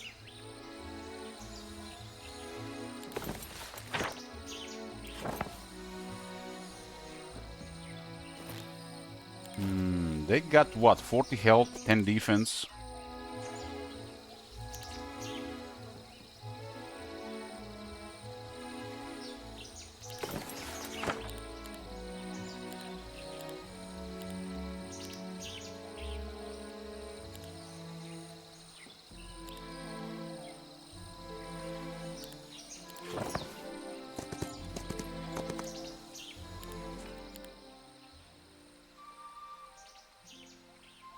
When I get upgraded Thunder Layer, it's in 75 dust. Mage Guild 3 doesn't really do anything for me. I recruited all the units. Let's get to attack and defense in home territory. In owned territory.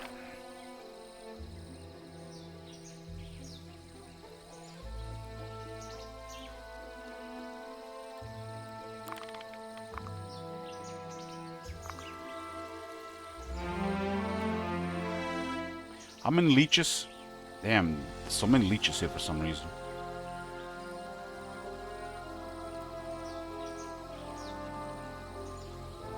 Okay, let's upgrade second wind. I think getting level 3 second wind is okay, but the level 4 is kind of tempting instead of going for Town Portal. Restore some mana. These things are up to tier 5, so elemental air, you go do work.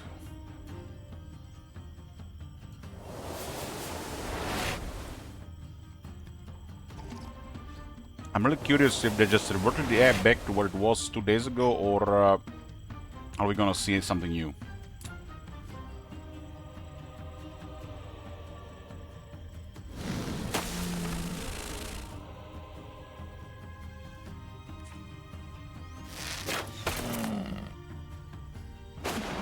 One will die to low morale. That's a 6-finger delivery. Damn, this artifact is amazing. This is one of the best artifacts in the game.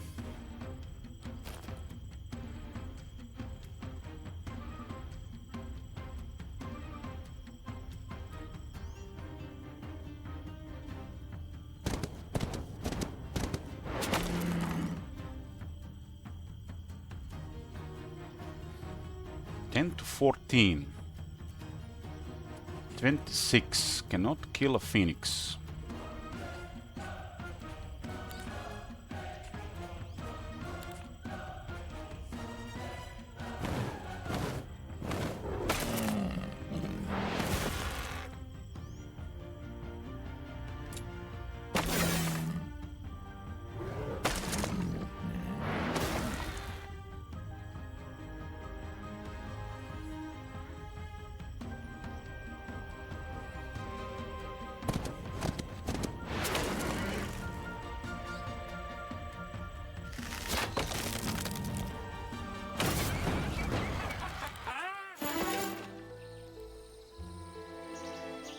after expert defense, we got 2 more slots and 1 skills at basic.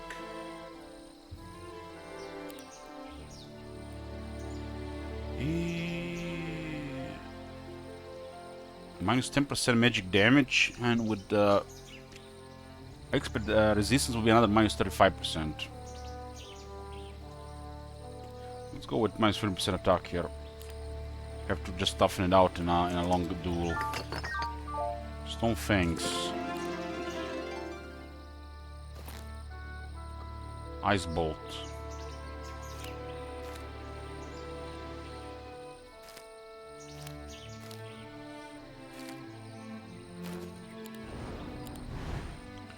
Didn't get Rid Mines.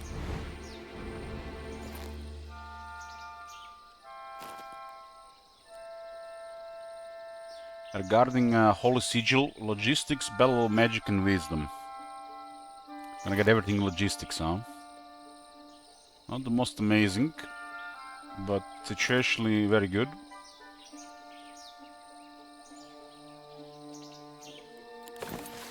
This boots, this is at 5 now.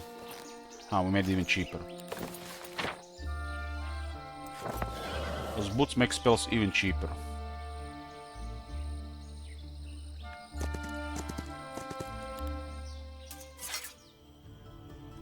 Got 6 fingers so they can get luck. Morale. Lucky morale.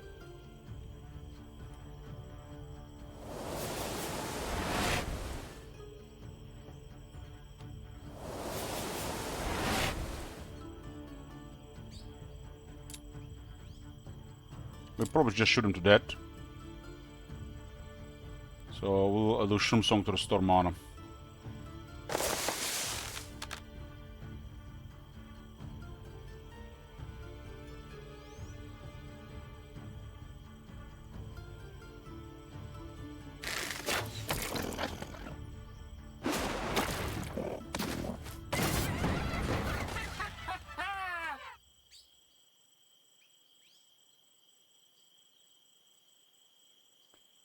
Burge, I added Burge.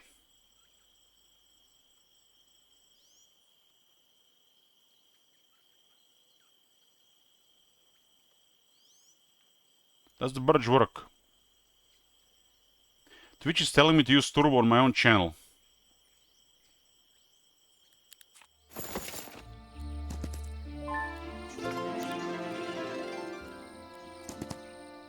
Got Magic Slippers, spells cost minus 2 mana. So how much the second week cost now? 3 mana. And relocation 10. Beautiful.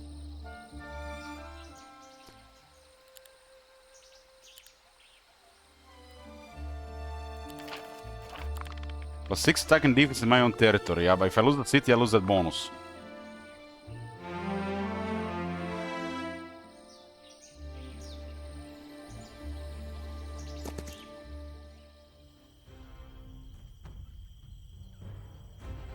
I think that was a regular one, but it still has 8 initiative.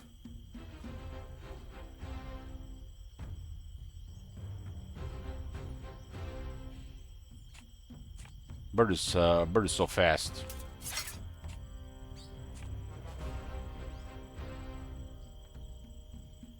So they have 3 faster units here.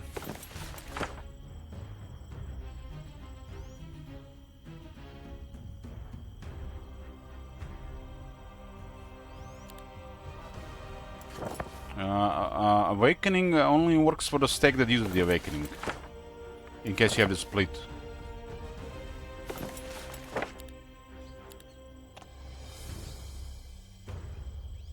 Can do Ice Bolt to slow down one of them.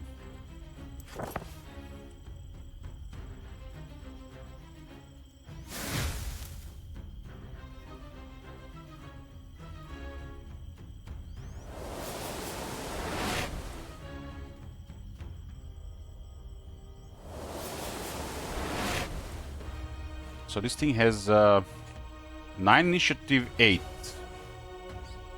94 of them. These things do surprise with their summoning. Does cost what, 2? It's 4 abilities plus 4 total attributes, just like that.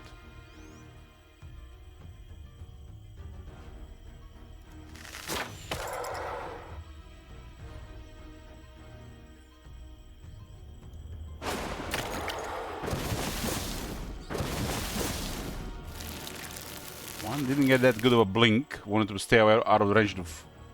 I don't know what, actually.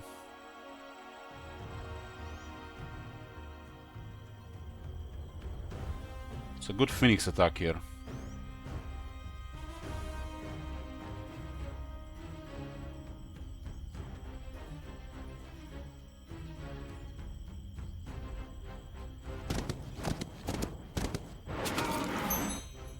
Lucky strike on their arm.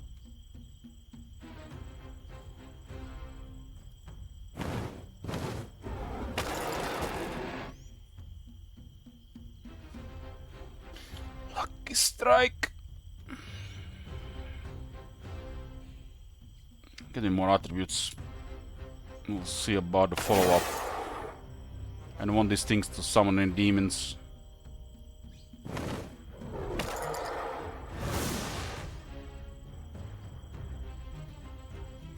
So this one is not in the range of anything. With 8 it cannot kill anything here. But these things are a different story. What we got here? 7, huh?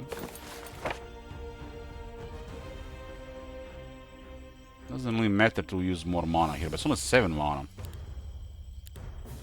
There's only 3.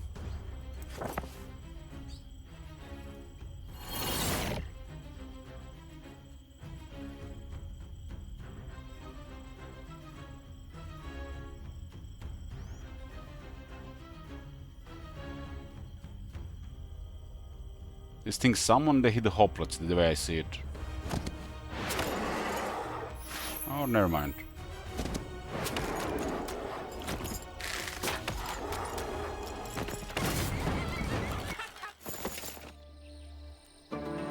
Holy Sigil of Air Door. Got everything logistics now. Not that useful though.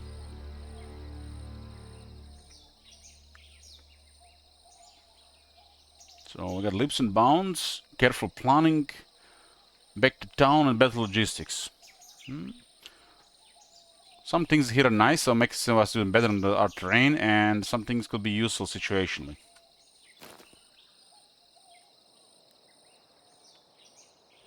If I go up, I only want to go up once, but there's so many of those things up there. But it's the end of the week, and there's a tier there.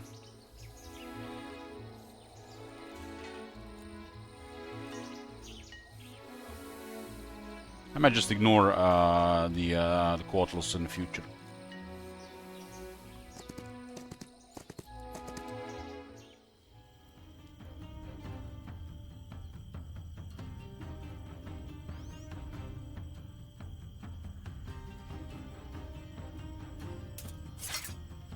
A lot of growls.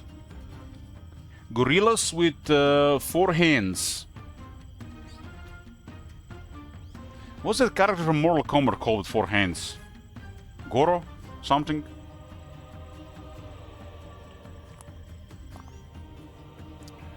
I guess 4 hands were very useful when you're a muscle killing machine.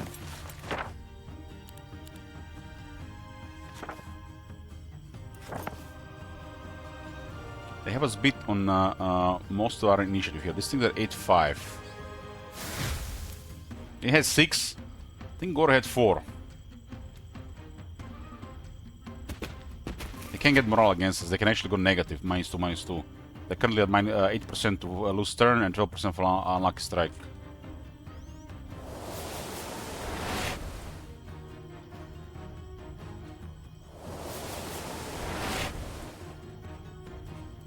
And every time we use ability, this hero gets plus attributes for the rest of the fight.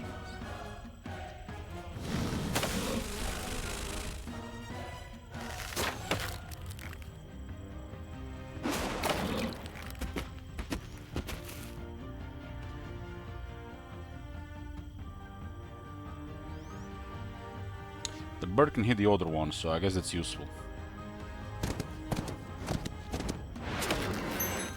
Lucky strike.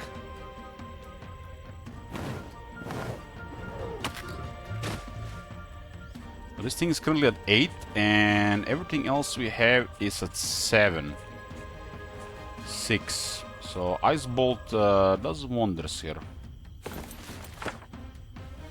For only 7 mana, wonders.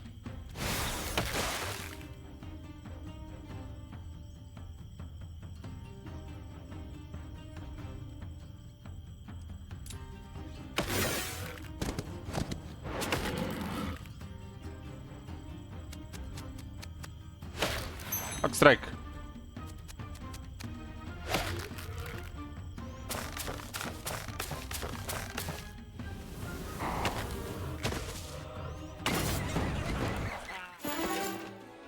Advanced scouting, and we no longer have terrain penalties outside our area, at least.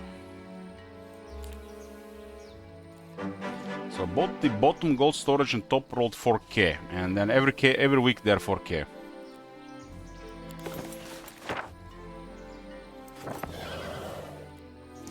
I don't believe I've ever seen a second win this cheap.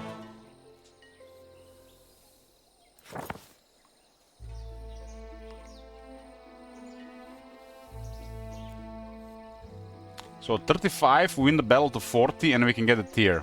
Nice.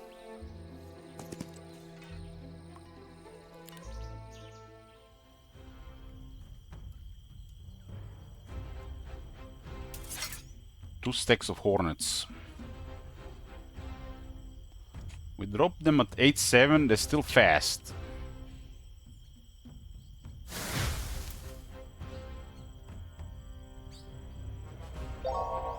Oh, never mind. Six finger, boys.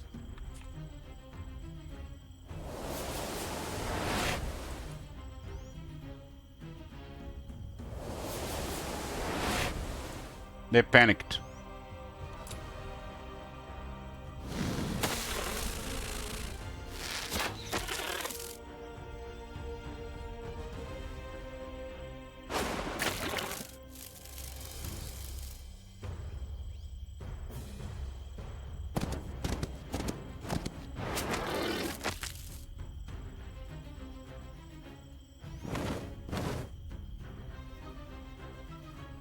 So the Phoenix kills 40, and the other 40 cannot kill the other one.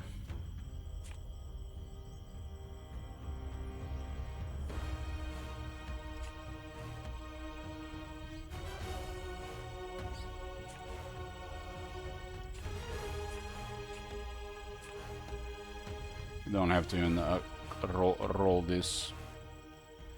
We'll just shoot.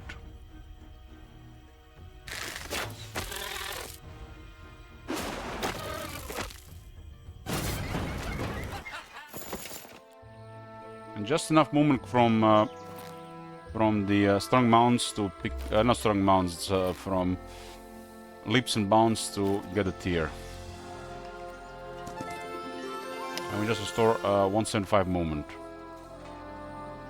Fully restores the hero's movement points. So it does not restore movement provided by the logistics, only 175. So base movement.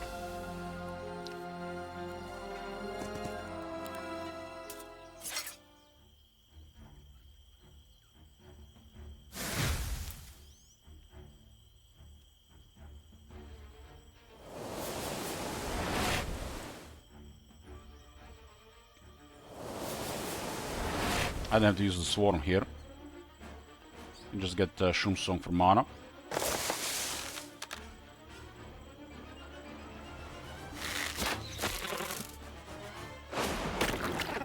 These things are at 11 to 13 damage, 10 to 12 without Shell Blades.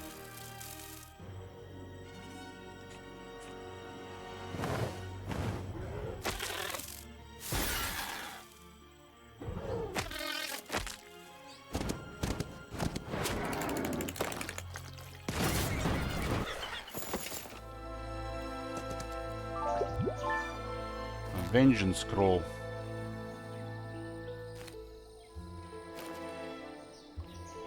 This is definitely casualties against this, since they're fast.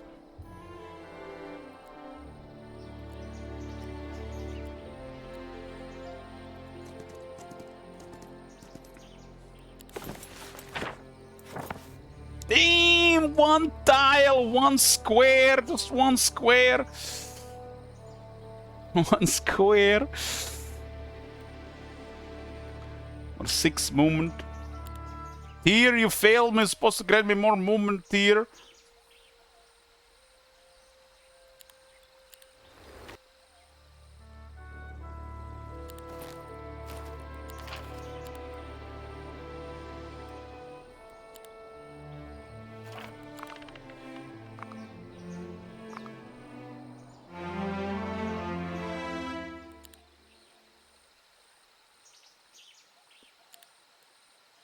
Day 7, huh?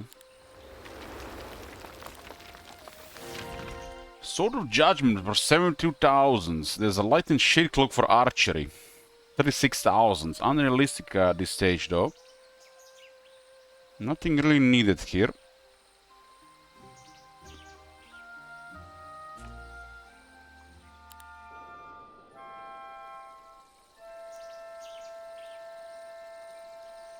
Nobody has arrived in 35 days.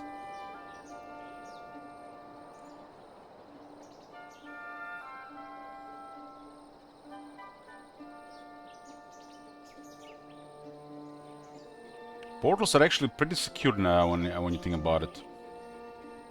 Like, this is some of the most secure portals I've seen. Should it 2%? Yeah. Yes, it is. We struggled with wood for 2 weeks, man.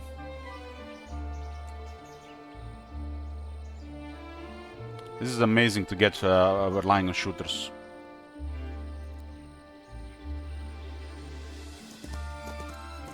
I think I've rolled pretty good portals.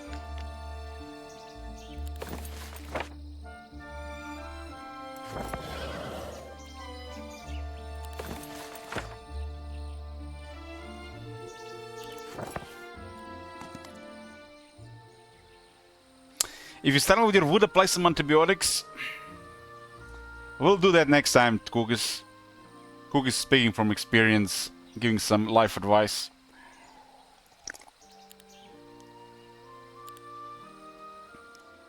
The portals have the guards on both ends. The guards are actually in the portal, so you don't see the guards.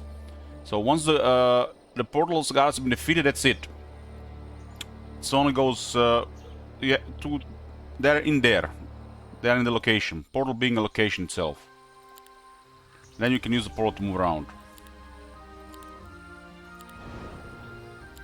Okay. Web. Unfortunately.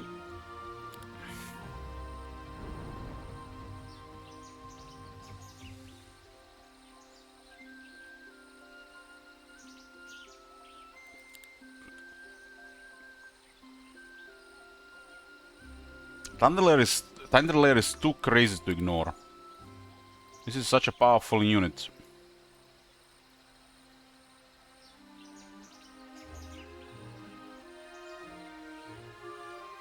Such a powerful unit. Nobody's arrived. Makes you wonder if just they reverted the AI. Artifact merchants, caduceus, no need. Orb of Dawn, no need. Spellbinder head would be nice, but who the hell is gonna pay for that shit?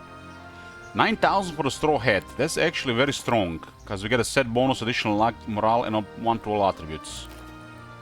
Very, very strong. I do have economy spec here, right? I did go extra gold for the main building, but keep in mind we missed some units in the first 2 weeks. So gold piled up. At least we had the artifact merchants. So gain knowledge, +1 to all attributes, including morale and luck. This is one of the most ideal purchases in the artifact merchants to complete this set. To get some advantage, preferably with the morale and the luck ring. Morale ring and the luck item. Okay, we're getting some thunder killings. They hit hard.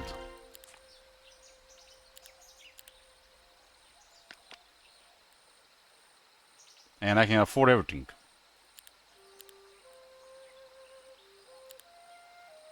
I'm still keeping this thing in town for reasons. Getting knowledge about the opponent and targeting some of their quality units is worth it. And my slot in the army is more precious than having a tanky unit. So the best thing here now would be to get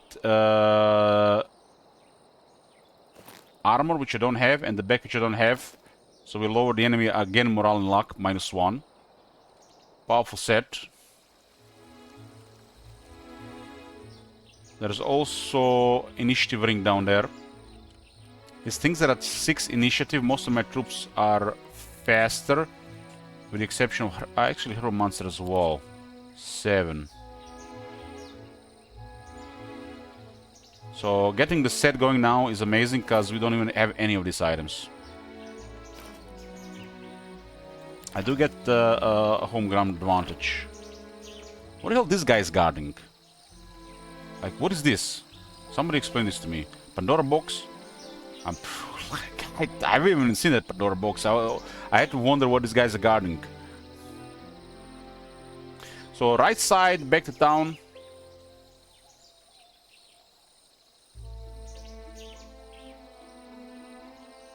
What do we do with the leeches?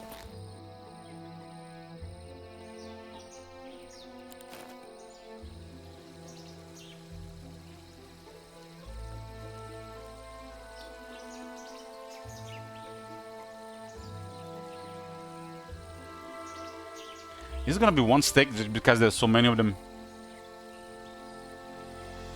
Ooh.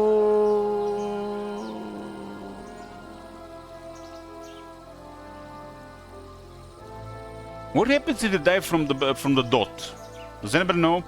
What happens if you die from like despair or this is magic creatures? What happens if you die from like bee swarm? Maybe they flee. Damn, bastards never flee.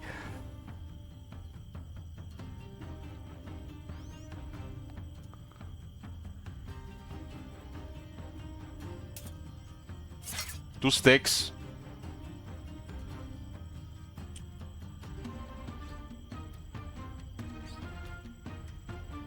Well, we go awaken air. This is amazing unit. Amazing unit.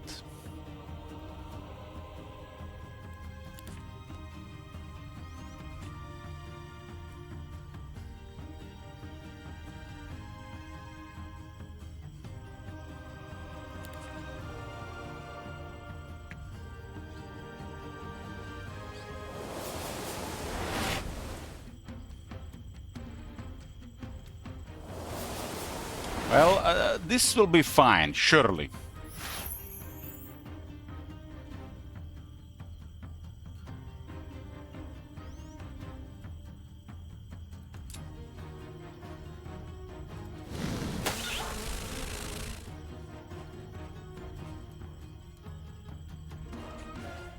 How do they have positive morale and luck? There are 3-3. Oh, those bastards. They got 3-3. They got 3 base morale and luck. These cute cat-like creatures are actually quite ancient. They hail back from the times when crystals had minds and songs could change reality. Kitten horns carry a bit of those primordial times with themselves still, occasionally driving people insane, be it through glee or rage. That's Pepe Love Dev, that created this thing. Don't get Lucky Strike, you hear me? Do not get Lucky Strike.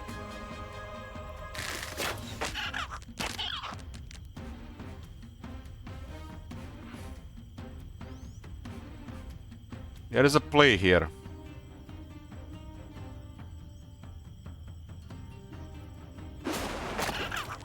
Play that hopefully not backfire.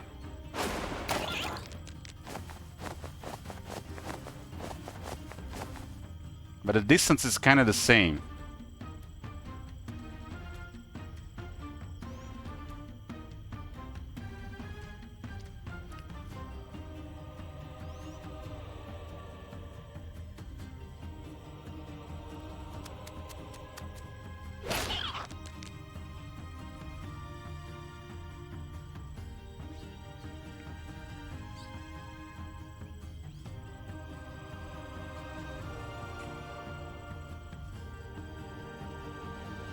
The nearest creature. What is the nearest creature to this? Oh my god, it's gonna be my phones.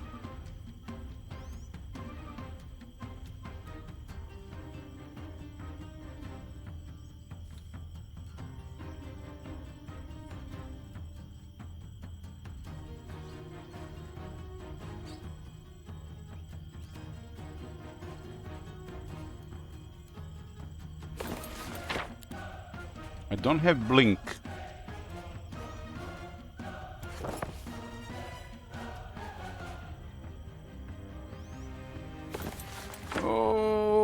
Why are these things so fucked up?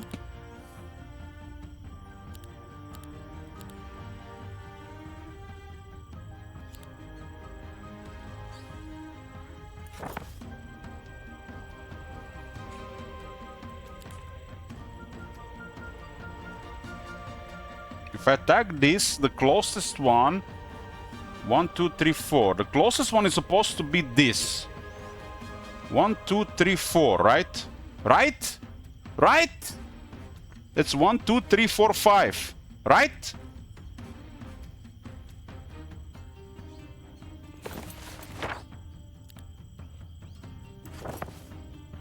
My spell power is not strong enough for these things.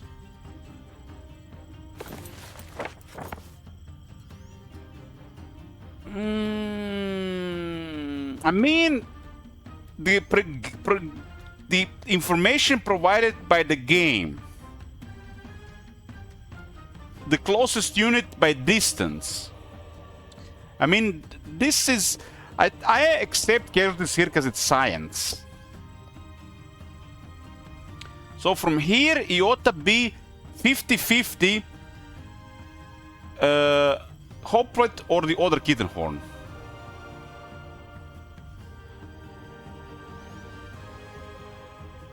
So the play here is to carapace the Hoplets and hope this thing actually dies. And my guy has a 50-50 to hit either Hoplet with a carapace or this cat. And if this cat die, it will hit the Hoplet with the carapace. But they will counterattack. Possibly killing one of the killings.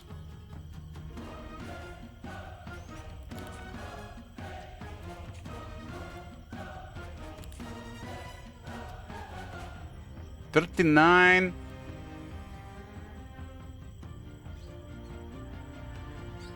There's no counter.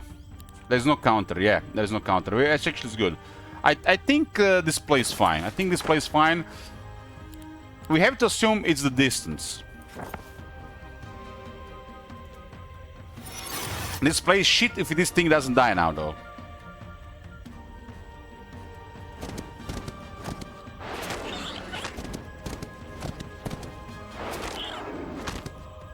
Yoo-hoo!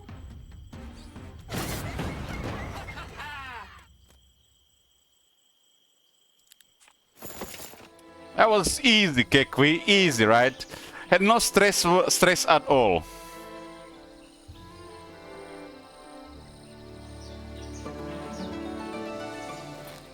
We got a powerful item here.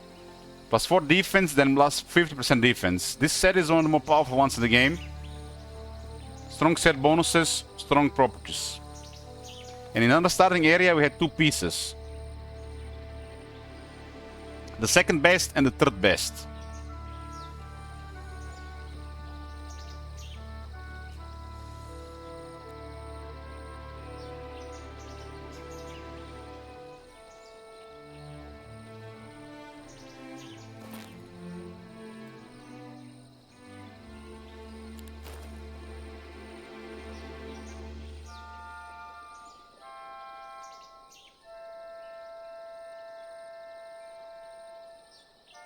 Why are there all these nasty shooters around?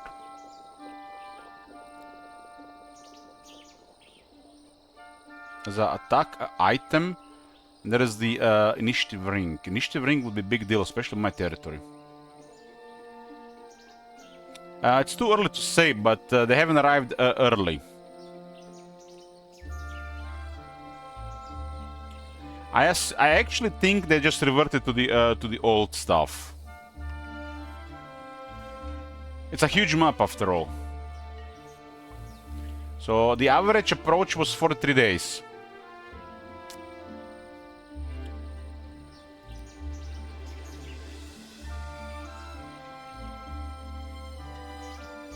This is not even any good here, but I could secure the remaining skills, the ones I want, with a chance.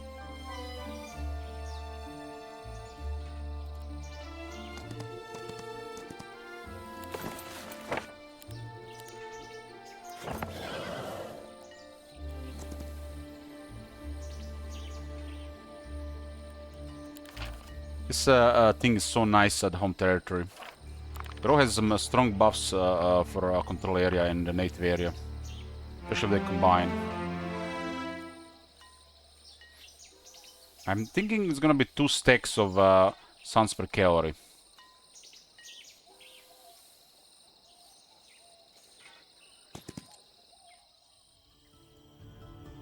Should mess with them, with one of them. What map is this? One for all. If you guys wondering about the map, exclamation mark map. Put in the title. This thing is faster than the suns per calorie. It's upgraded to get 2 stacks. They do have 5 morale really without the nerf debuffs, so we are going to web the bottom.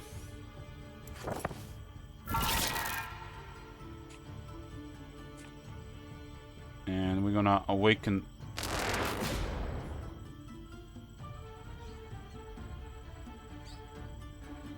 And wait, hopefully these guys don't get morale, 12% chance. They're waiting.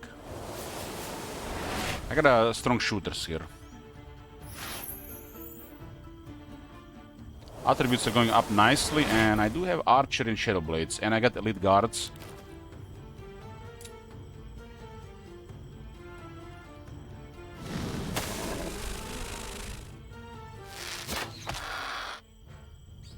Get rid of the birds so you don't have to think about the birds.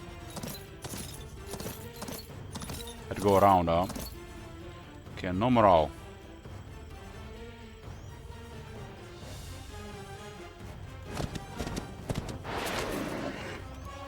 Tough little thing, huh? We kill 6, they're 10, they can kill a Phoenix. Cavalry is a real tough tier 5.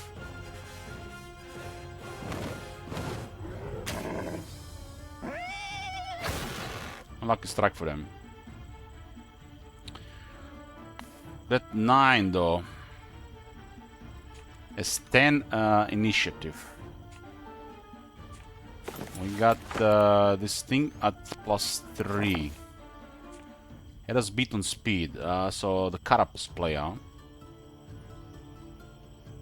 Assuming they don't get morale.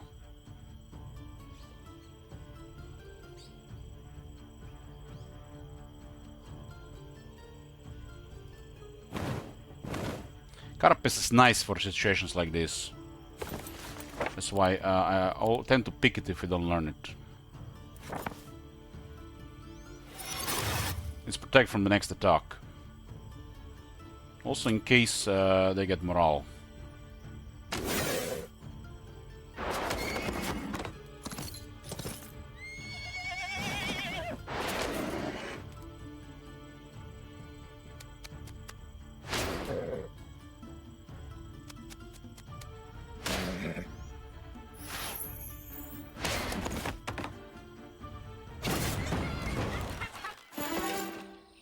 Resistance. Can't say no to resistance after having attack and defense. Our army is really weak to magic damage.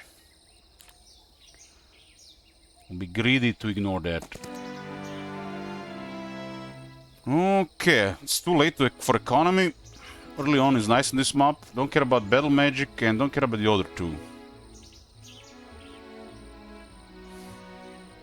Tactics goes well with recruitment though, but I rather go one magic. Make it smoother.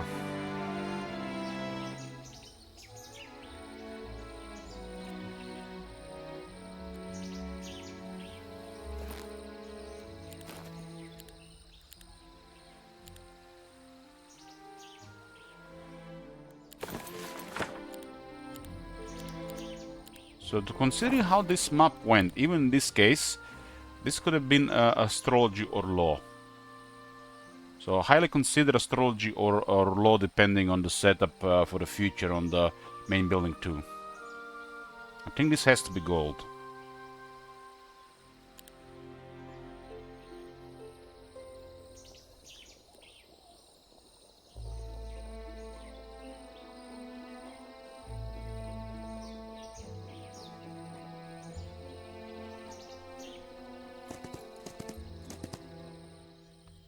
Astrology if I don't have house rules, if I have house rules law.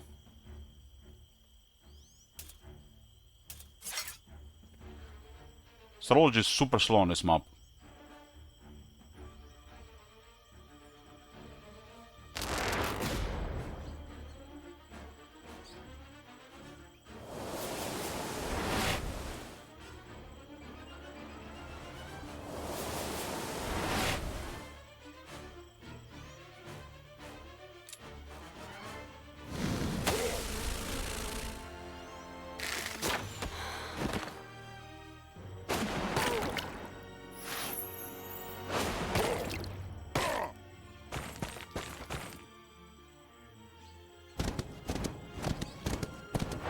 So this time, unlike the last time, you only got one external dwelling. It was hoplets, and you can get like tier 6 and a tier 5.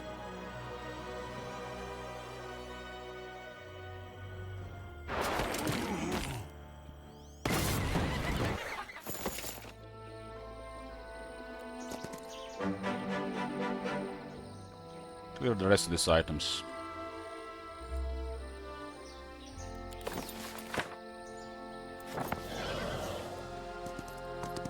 When they come, they're gonna have to deal with additional 6 attack and defense.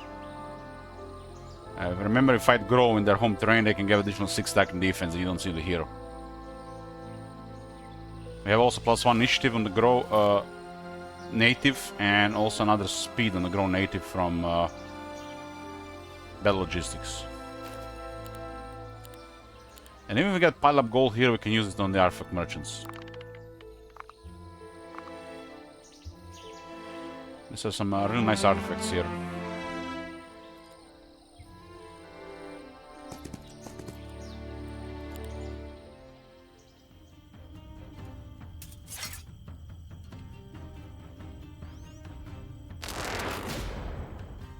Awaken Air does guarantee that we hit first, and with the Swift Strike it's like the ultimate cavalry move.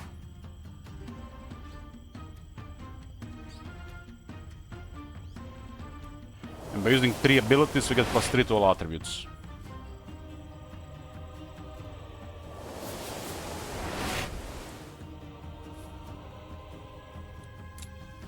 Four attributes now.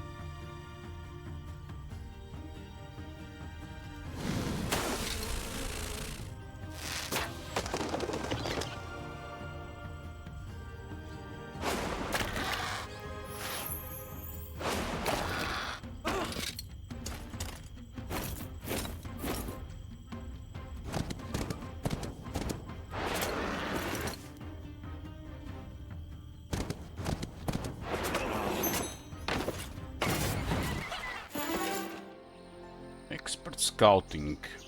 We get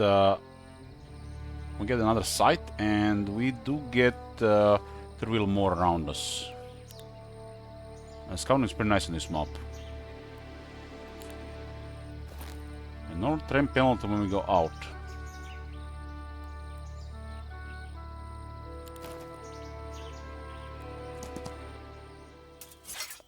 Over 300 of them.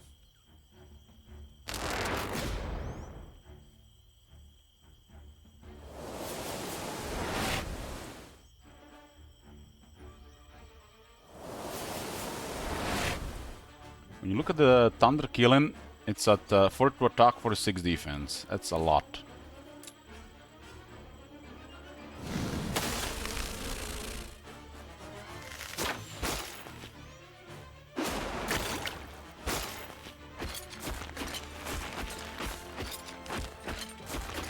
Not sure what they made the bees work on and everything. They even work on like constructs, for example.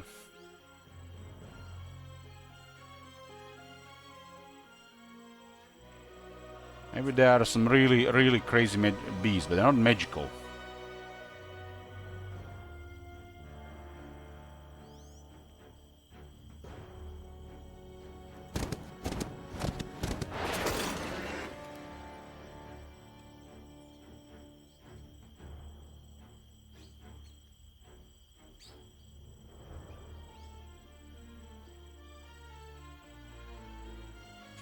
I think things at 4.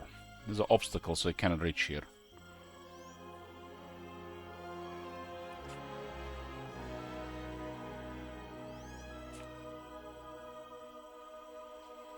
I'm not gonna waste the duck here. We need to have 5 to reach the kiln.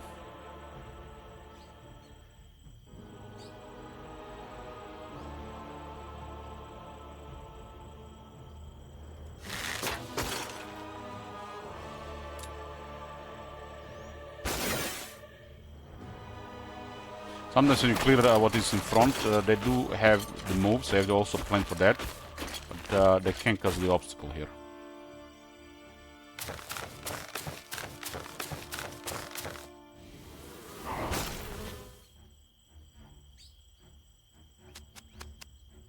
Grove is tricky with their compositions.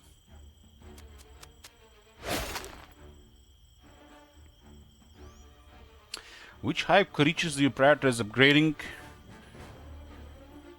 In the beginning, the first 3 really.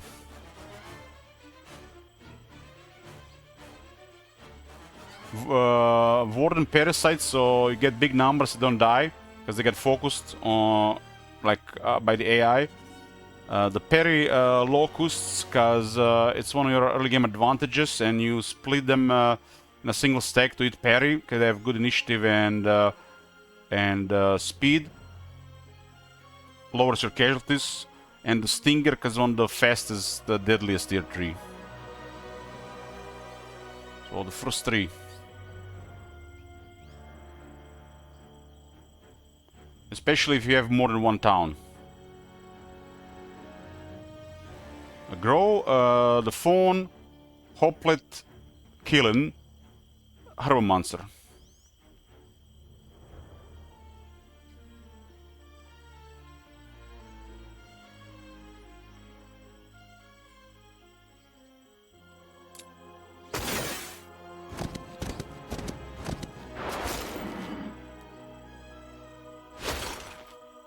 This thing is just too nice, because Morning Dew and Swift Strike.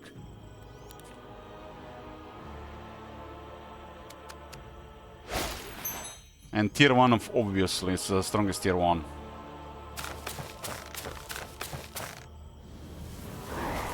Monster into which one? Both are really good. Both are really good, but the bigger stack will be the bees. The other one is support.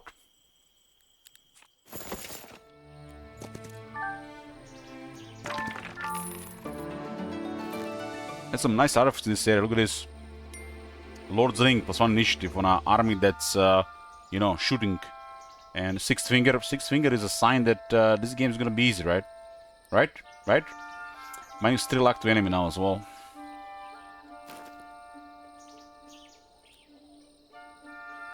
The Phoenix is faster than the dragons, but the phones do go hard. The dragons go hard on the phones.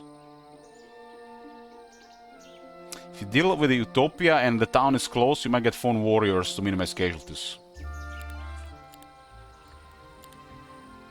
And surely they'll just murder one of them in a parry, right?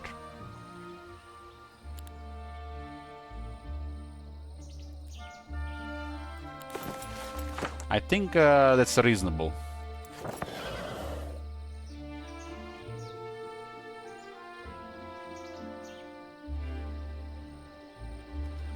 That's the Spore Monster, the one we don't want to see.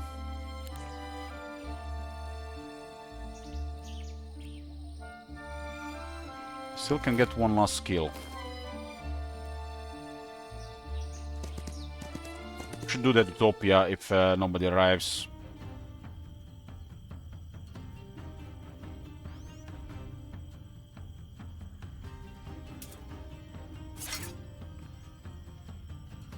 Okay.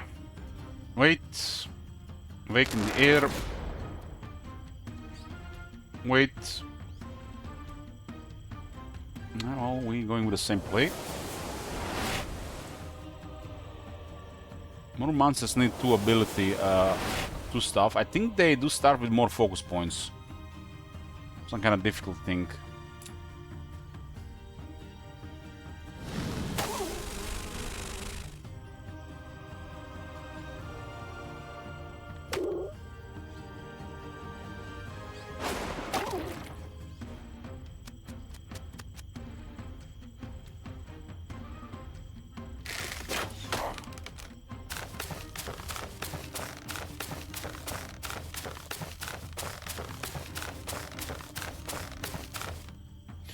Funniest thing in my last Grover game was when I had unlimited counterattacks, dragons one by one attacked phones. Yeah. Yeah, that's definitely nice to see.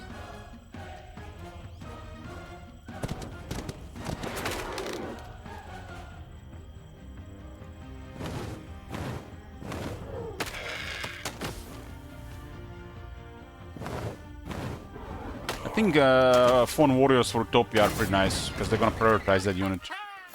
With Carapace, you get to kill, lose a lot less. Well. We did lose quite a bit of phones, getting the gold mine from the phones. We get 30 here. We have room, so right. Wisdom, sorcery, siegecraft. Wisdom is also good.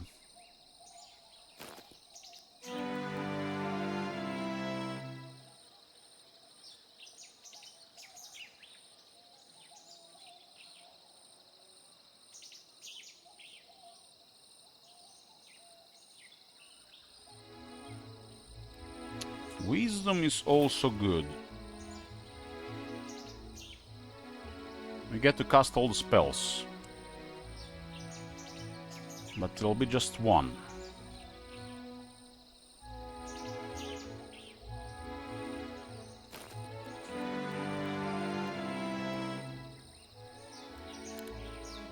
Take wisdom for the last one.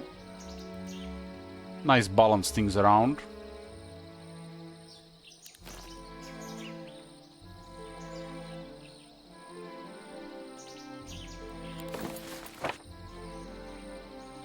Restores the casting hero's mana based on the remaining movement points. Oh, I forgot we got the this thing that grants everything in wisdom.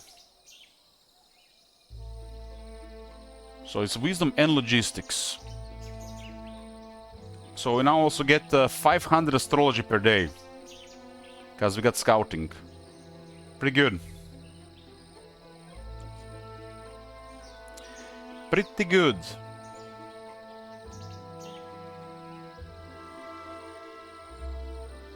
The 500 astrology is nice in this map, even if it's at this date.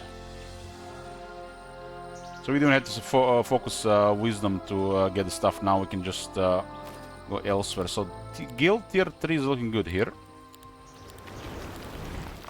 Twilight, Silence, Firewall, and the Song of Power.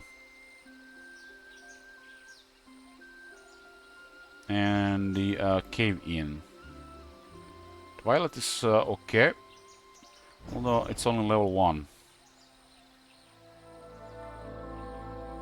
Wisdom does get better when you capture more towns as well.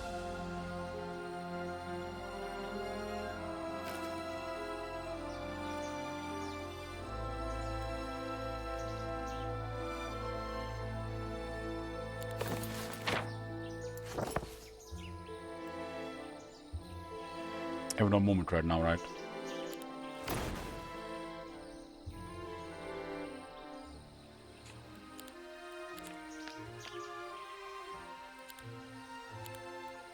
So we learn Cave-In and we learn Twilight and the other stuff.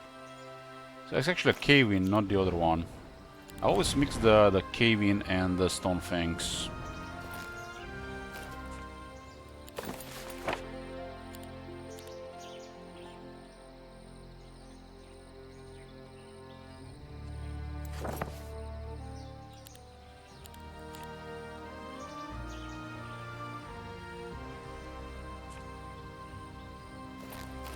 I go directly for Utopia. We're gonna deal with 2 shooters. So we're gonna take damage anyways if we go phone warriors. I think we just have to take casualties on the phones from the dragons. We can block at least 1 hit and parry 1. I got expert defense, so they're not gonna hit us hard, especially with ribcage armor.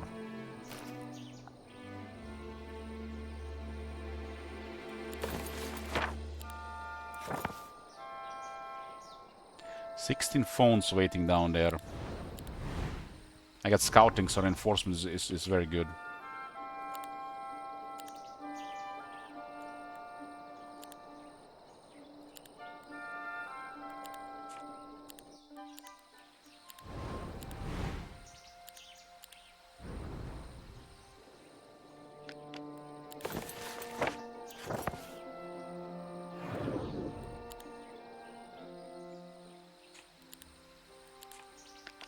It's 95 hoplets.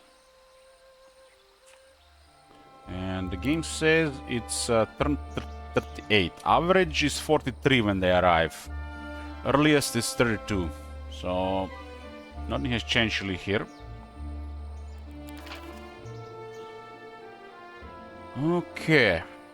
Kinda want to get the elite knights next.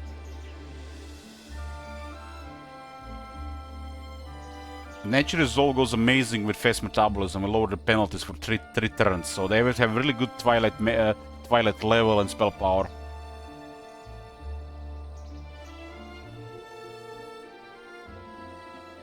This is max damage hoplets as well.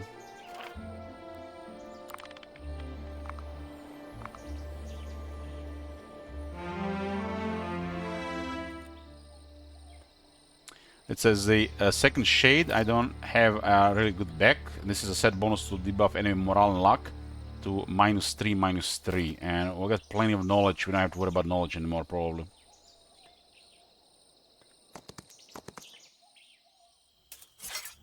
This thing is high initiative, but I don't have to worry about the other two.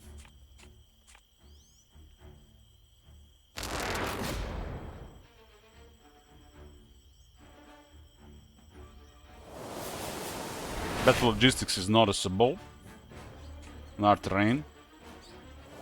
It's a logistics upskill for +1 speed on native terrain.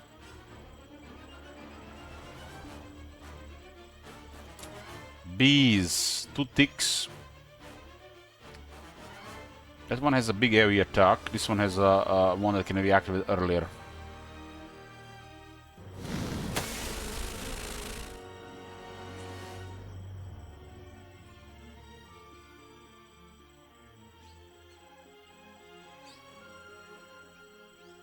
I have to move before the killings so they get murdered by the killings. High roller coming through.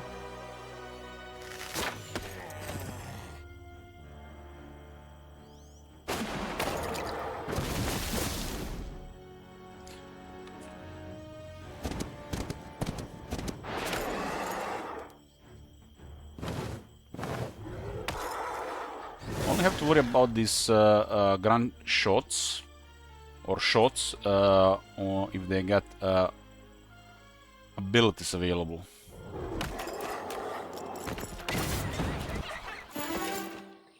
Advanced resistance, fast metabolism. With this enemy negative things will be -3 rounds. It's very hard to then do anything against the Grove with that. Yeah, we got a set bonus and quite a bit of knowledge and defense now.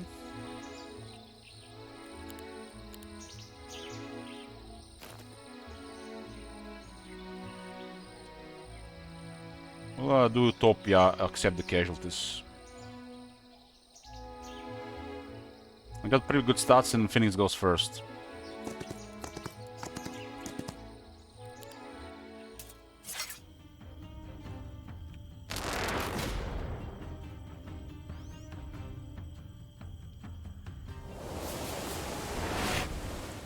The 6 fingers. Every time I get this item at the start of the game, the game just is so smooth. Will it be again? We haven't really seen this new AI they made.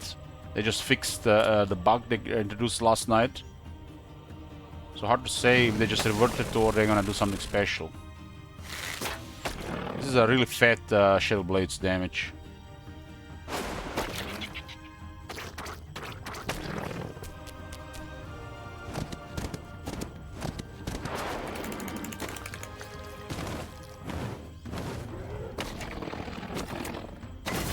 Because the guy has offense, specializes in offense for more damage, and more damage from levels, and then more damage from for long reach and shooters.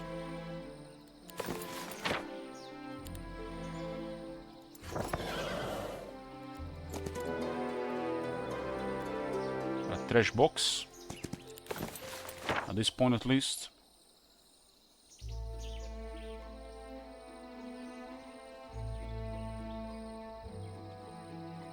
Restores the casting hero's mana based on their remaining movement points. 1% of mana per 1% of remaining points. All movement points are lost. Mm-hmm.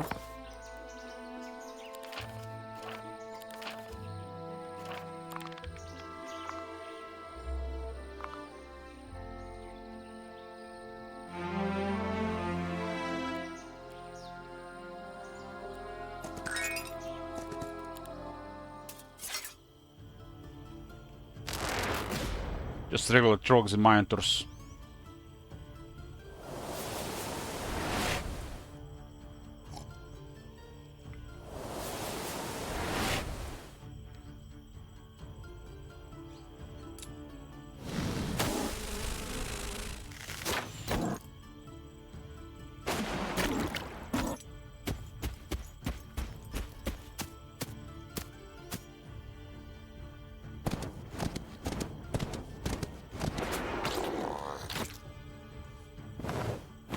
Strapty comes here day after day after day, and he's just yapping about range abuse like it's back in 2017 High Elf first campaign, or a second, because he figured out there's nothing but archers and Lord Seaguard, but he keeps watching.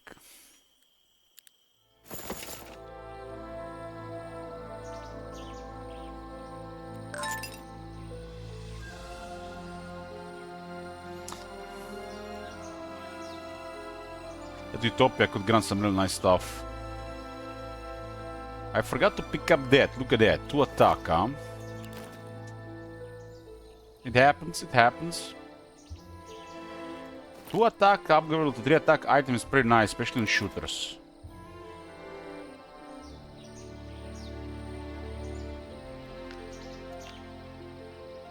For my play, I need it like this. I have Twilight. Except casualties against dragons. Cannot be avoided.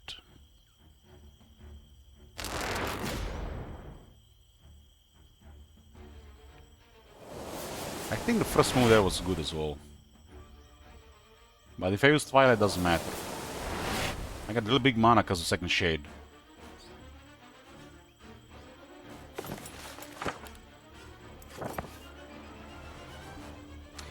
Twilight is slower unit.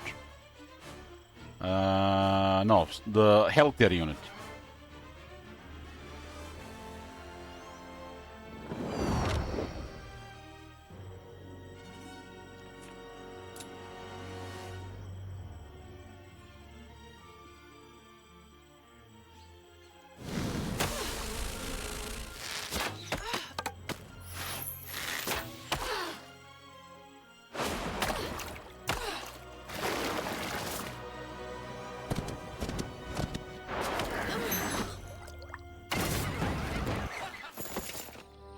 Dragon Utopia.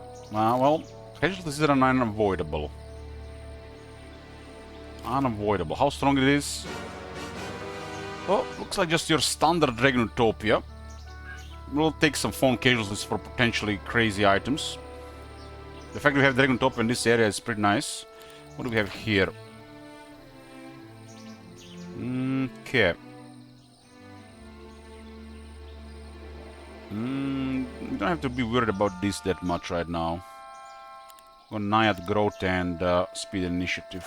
Lit Naiads. Phoenix should go first and we should protect these things at least from 1 attack.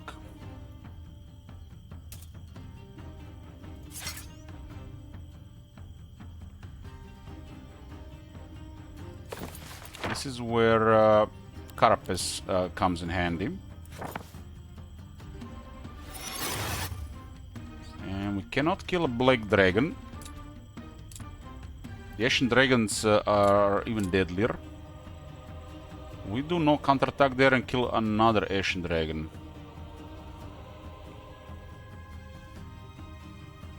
So to the right, huh?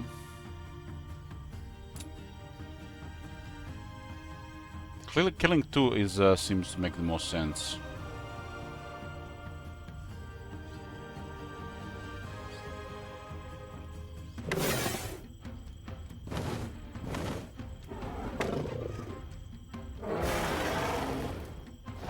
Parry. Fortunately, we only kill 1, but they survive. How many they're gonna hurt? 10. Okay, defense delivers. It's lower than I expected. We need a high roar here. Maybe morale.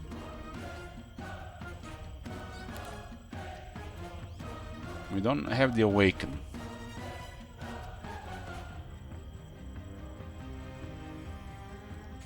That's a pretty good chance to kill all three.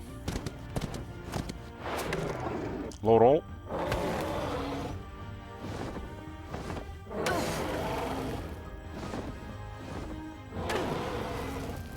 They're really going gangbang on those phones. But the price we had to pay, we only lost how many? 38? Everybody's ganging on the phones.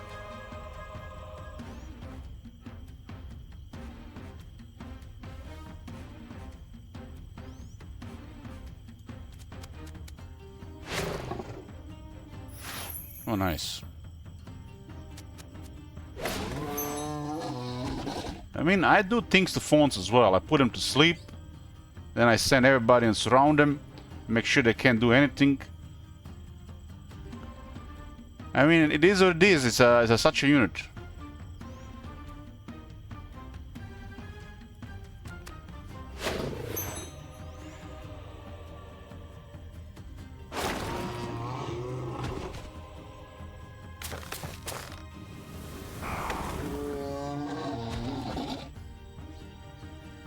That's a really acceptable casualties considering. Would have been way uglier without the defense and without this item.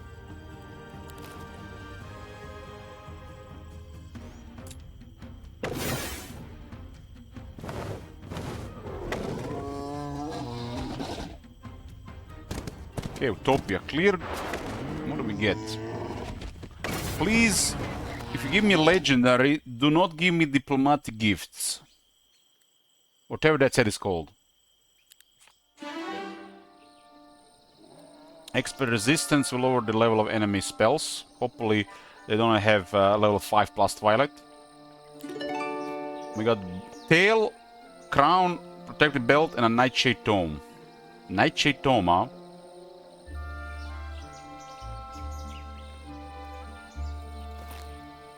Oh, that's an incredible find. But I got Wisdom, so it's a little bit less incredible, but still incredible. The belt reduces magic damage taken. My army is vulnerable to magic damage. So I have minus 45% magic damage now.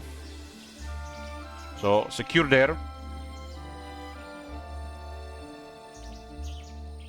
And we gain quite a bit of gold and a Nightshade Tome. Nightshade Tome is an incredible find.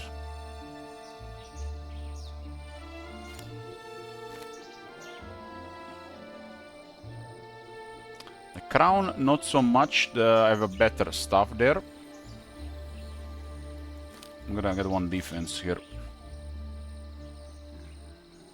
This is nice as well, because it's literally reinforces my weak point, which is AoE magic, especially Thaumaturgy, dual AoE magic, like a black hole in Armageddon.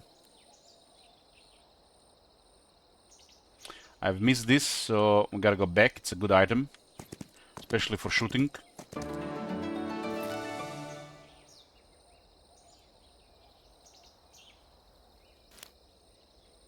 So to upgrade this item to +3, it's 50.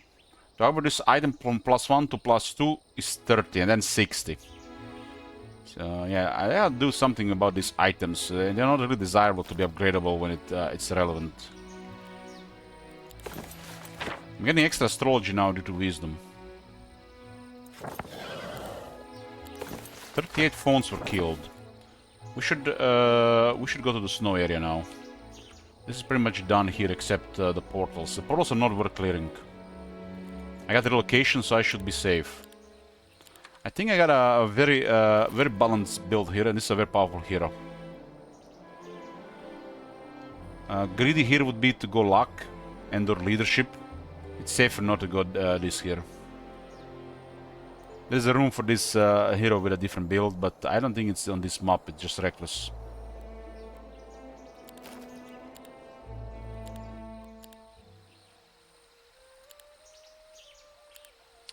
Do we upgrade the pink knights? They have 2 additional initiative. They're kind of big deal with additional initiative on top. And we have a good number of them now, so they're even more relevant. 28.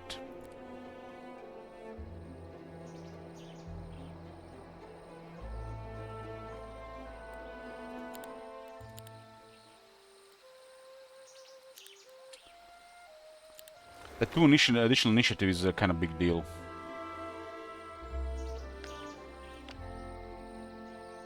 At this stage, there's too many wine idiots to live in town. I think we are fine considering they haven't approached. So I'm gonna just leave some here. Some here to just poke their army a bit.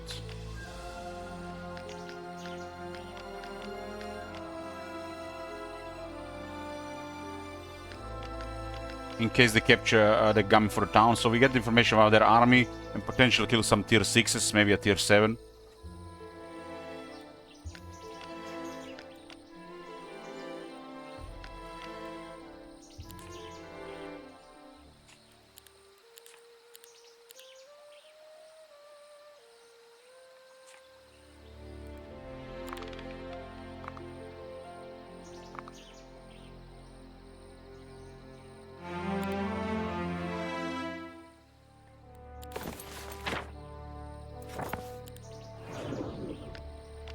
Okay, Pink Naiads acquired.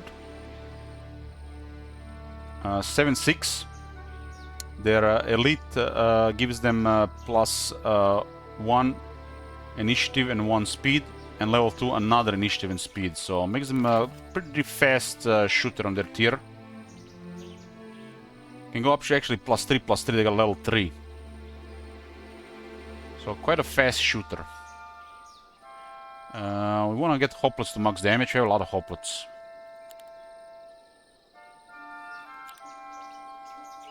You just need 1 point here. We don't care about the growth. Same for this one. We just want to get max damage and better parry. This is one of the last things to get elite. And this elite makes this unit very fast. One of the faster shooters on their tier. Probably the fastest shooter on their tier.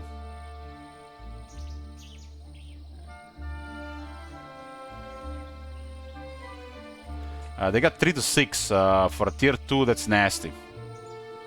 Because of Swift Strike, they're pretty quick. And once you get offense and the Shadow Blades, real nasty. Gotta deal with that shit. Otherwise, Sting gets close, they get killed, deleted. But they also get deleted by big units as well. I'm missing some security here. Security in the name of web. Get rid of the shackles and vengeance. And let's upgrade the spell. I'll upgrade web to level 2. 1 more speed is a big deal. Especially if there's gonna be a really fat Hydra there.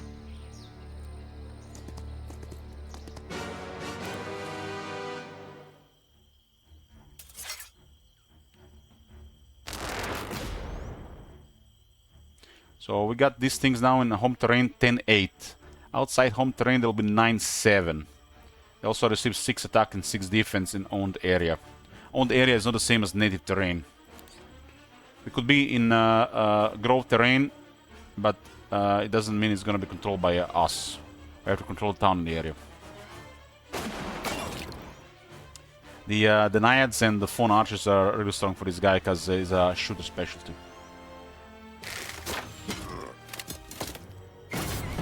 Which makes the Shadow Blades even more powerful, right? This is a little bit spooky, but should be fine.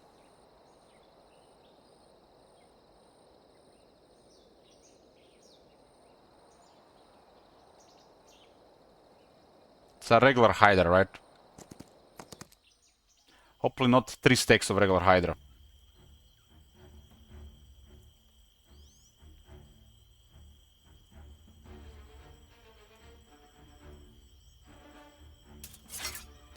God damn it, why there's so many?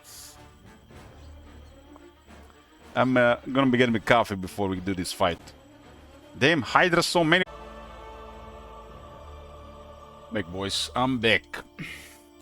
So it's a kind of strange thing, this game, guys. I've been playing for like 3 weeks non-stop. 3 weeks non-stop. You would think at this point I would be burned out, right? But I don't know. This feels like Warhammer 2 days. You just like keep playing and there's no burnout. I played 310 hours in 3 weeks. 310 hours in 3 weeks. No burnout at all. Today, when the patch didn't arrive and it was, you know, I was waiting for 6 hours, I felt like I was having withdrawal.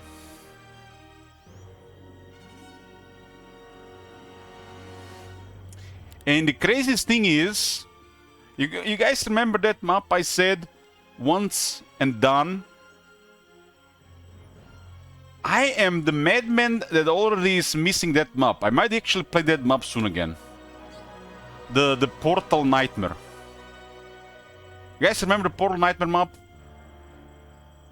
There was so many things going on that map. So many things, so much whack-a-mole, a lot of smaller duels. I'm starting to miss that map. We should probably play that map soon again. Like, so many factions, so many maps, some multiplayer in the mix too. It's feel like getting refreshed from game to game. Just it's countering the burnout. And playing 15 hours a day, it's crazy.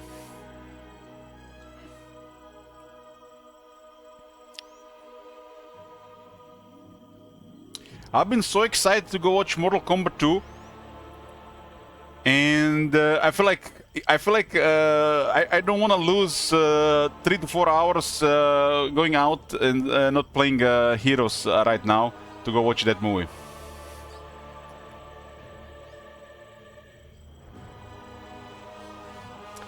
So what is going on here? We attacked, I think it was the 3 skulls battle. In this game, if you don't know how the battle difficulty works, depending on your army versus what's guarding, you get the skulls 1 to 5. When they're easy, they pile up. When it's normal, they tend to have even. And if it's more than normal, 3, 4, 5 skulls, they just go spread around. Well, spreading around makes them more dangerous. A knowledgeable player, depending on the enemy, could take this. You can use this at your advantage, because you could have like AoE attackers, like area attackers, spells as well. But usually it does definitely make them more dangerous. But I do have the 6 fingers, so I guess I don't mind that much. So the Hydra can actually lose morale now. It's going to probably happen. Unlucky strikes likely, and nothing to worry about the Minotaur Lords if you ignore them at least a little bit. But there's still 4 groups, and I did upgrade my web for this, but I got other stuff as well. I got Berserk.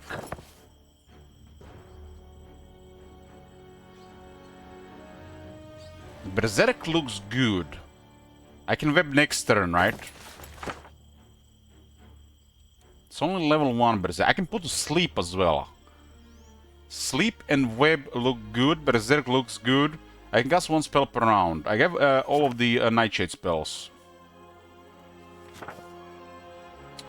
Hydra is really weak to web. It has only 4 speed. So we cripple 1 immediately. I'll cripple the one on the bottom. It's not closest to Minotaurs, but this one is closest to us. So they have to go around obstacles. Probably better to click to the other way around. Although there's 61 Minotaurs there. I'm gonna move here. Berserk going back. I think I see it. I think I see it. We web this one. Nothing to worry about there. And we go Awaken. This might be a longer fight, so we have a lot of attributes. Okay, wait. We have what speed here? 15, 11. Wait. 95 of these. Hard to use the ability, actually. Hard to use ability, but we do need stuff, huh? We can kill 10 Hydras. They get max damage, right?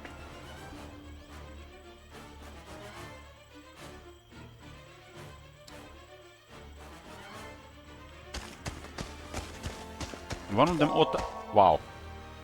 Both in a row. We got -1 morale from Shadow of Death and -2 from Six Finger. And both lost morale. It's 8% chance. So they literally just we cripple them with items.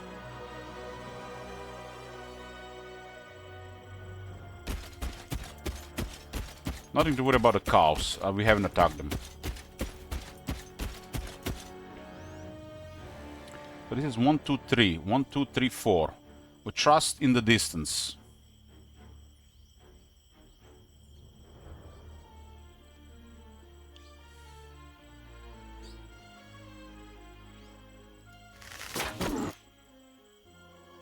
Although this is also pretty high damage. And they do go before the Minotaurs. 7, 6. We have 8, 5.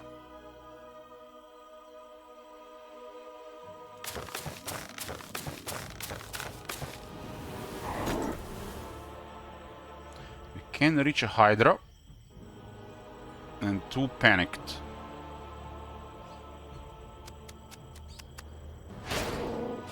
That's a pretty good damage.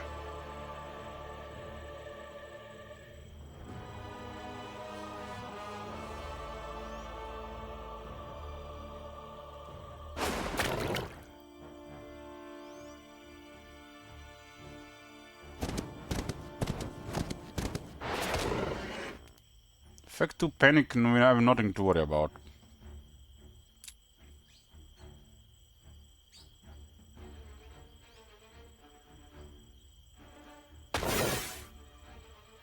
Get bonus stats every time you use an ability. So the bottom Hydras can reach us, this Hydra can. And this one is too slow, one more round. Why is it one more round? Ah, we didn't have enough spell power time for 3 rounds. We only had for 2. We need 10 spell power for 3 rounds. So that one is fine for this round.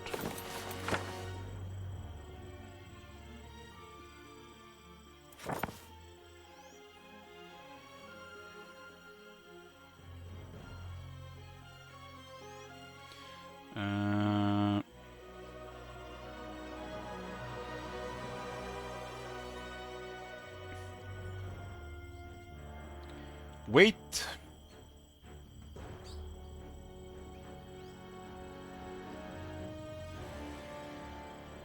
They all have us in range here on the bottom.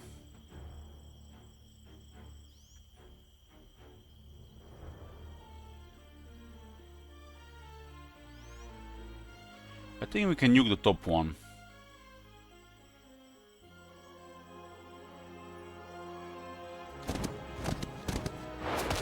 Lucky strike. We'll definitely nuke the top one.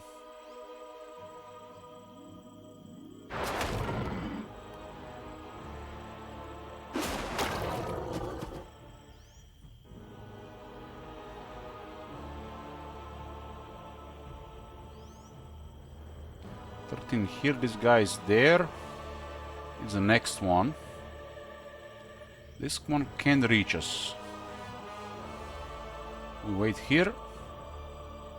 We have a lot of options. Fortunately, the guy is not strong enough to kill this.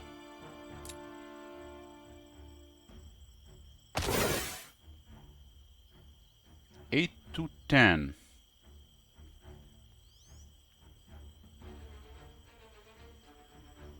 8 to 10. Vulnerability is 8, but it's only 2 rounds. 112. And then 165.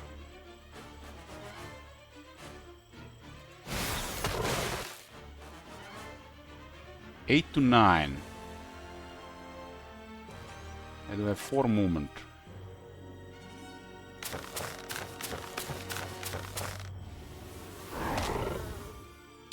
One Hydra should not have enough damage to kill a single Dawn Hoplite. 24 attack with 27 damage against 31, 18. It cannot kill a single one of them. 24 versus 31 on expert defense. No, I can't kill one.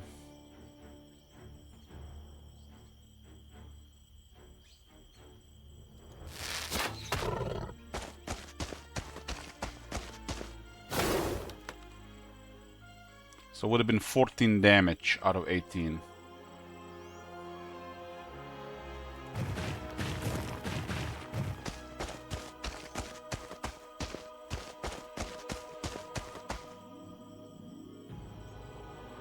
Look at the Hoplite damage. It's really high damage because of Shadow Blades, right? That's a lot of damage for a tier 2 on a tier 6.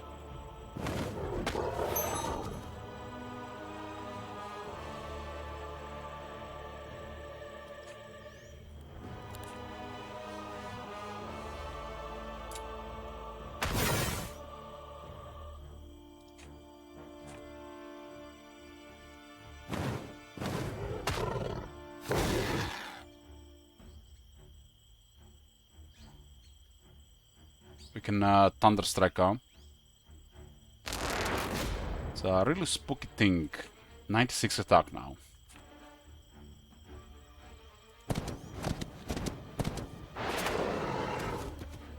Imagine this thing getting Lucky Strike and Morale. It's one of the highest attack units in the game. That was clean. Got us down. I think the next area has a random city, but might not be our city. I have no terrain penalty, so this is beautiful. And I got scouting. It's even more beautiful.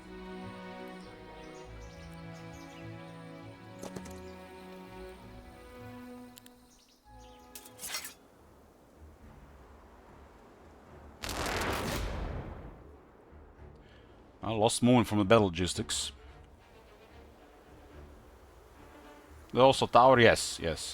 Not as important because we get a sub skill in scouting which does the same at the start of the every day.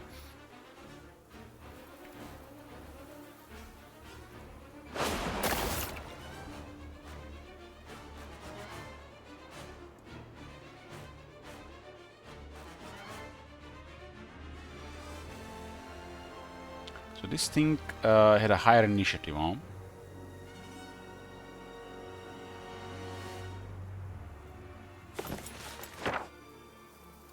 Higher initiative.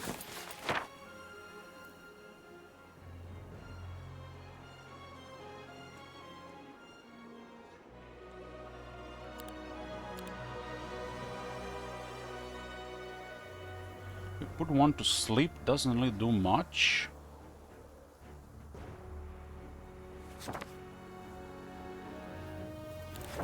That's a marksman advantage with 7. We did lose the home terrain, so we have to get hit by one of these.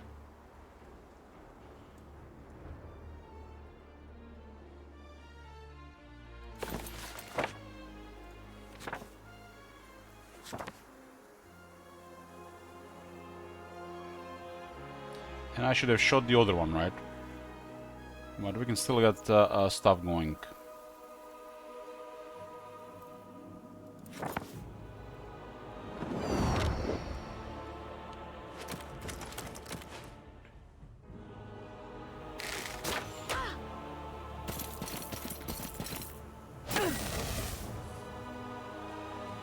It would have been 0 if I were shooting that one.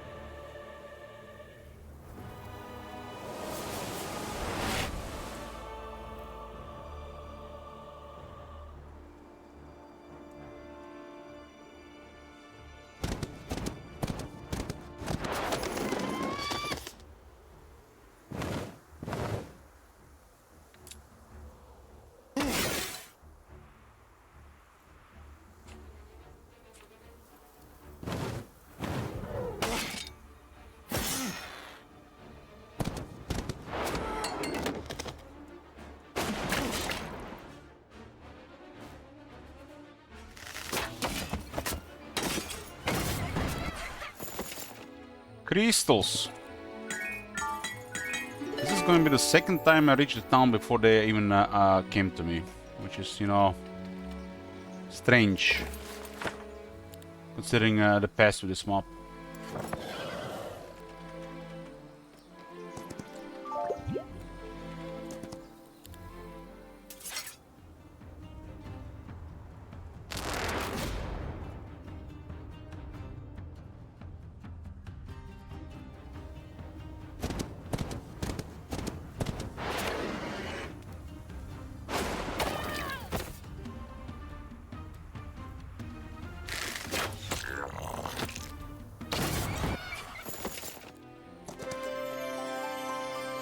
So there is a schism here, huh?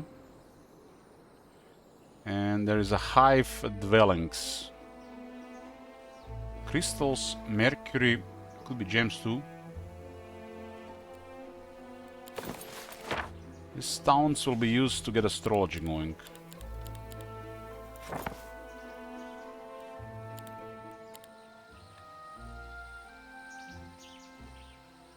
But I got another hero, so I can go for storages as well.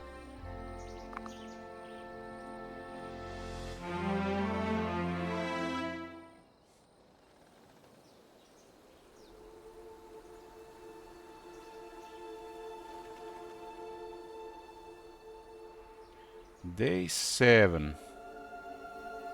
Got an insight here that's very valuable. There's a lot of these things, and I cannot twilight everybody. I'll probably have 3 stacks.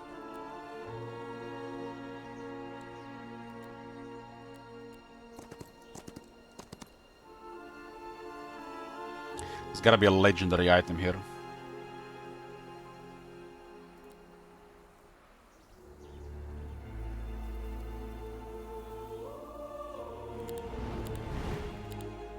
Okay, I can get 60 movement.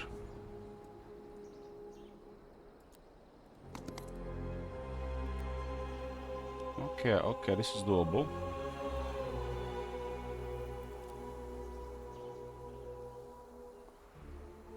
I think it's doable. We'll get 5 from them as well.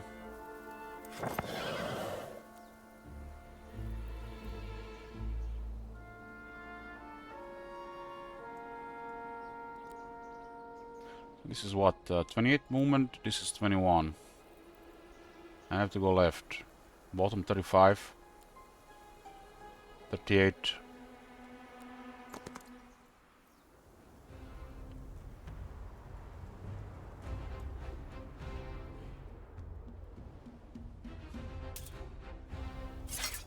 The start was really weird in this one, weak because I've missed like 14 wood. But this is looking like one of the easiest runs on One For All. I'm curious, you know, what's been going on. Have you guys seen this? Who've been watching this mob before? This is hilarious, really. It's just hilarious. I don't even have to web it on the first turn. How weak this unit is.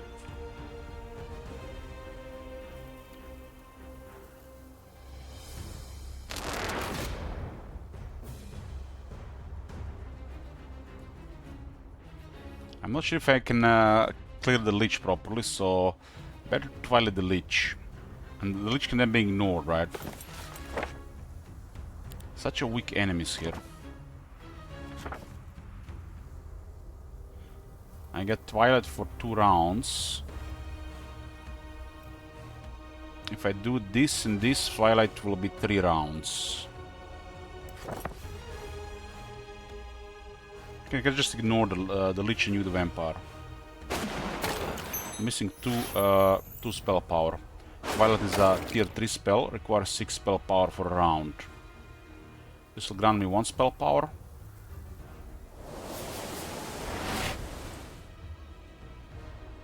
This will grant me another spell power. And then the Twilight now is 3 rounds. Won't be able to shoot for 3 rounds, and since it's one of the slowest units, we can ignore them. Here you go, bro. And this is literally one of the weakest tier 7.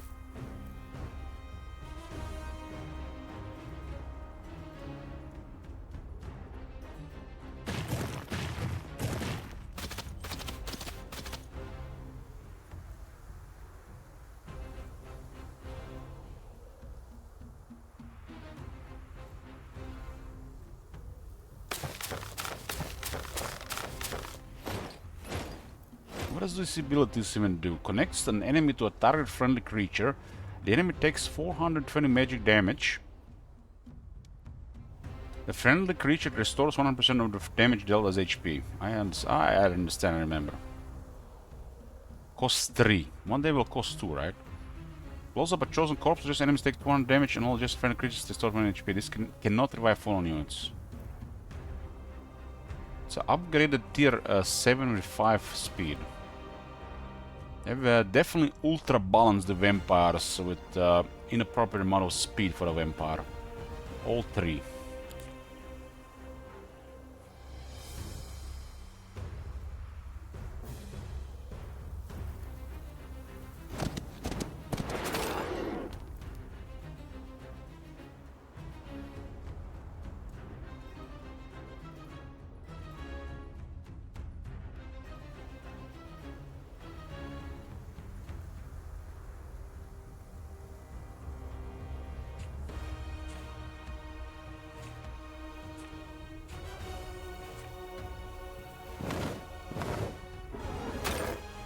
Hi, roll. I'm gonna web the doggo.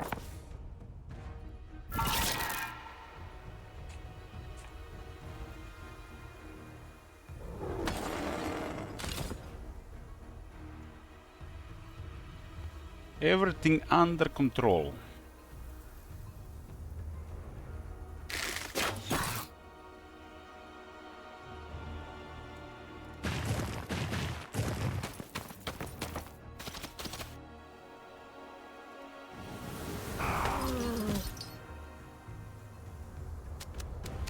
Hope it becomes very dangerous with Elite. I feel like this might be an legendary item, if not epic.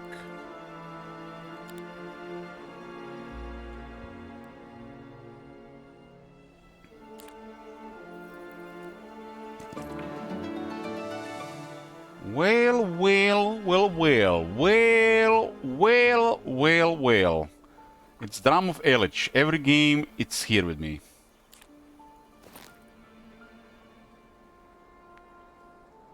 Every game, it's with me. Drum of War acquired friendly creatures deal +1 damage. Pretty crazy on the first 4 tier units, especially tier 1 and 2.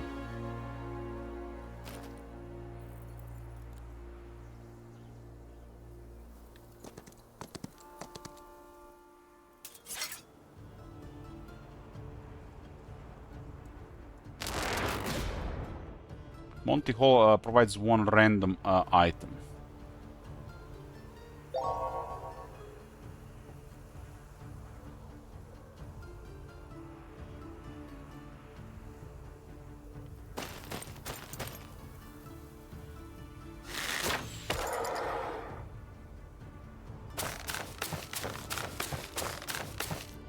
Not only with the +1, but it's actually +2 against Shell Blades.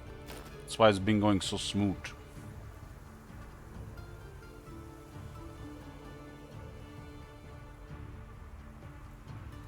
Hope let's do really crazy damage with tier 2 with the buffs.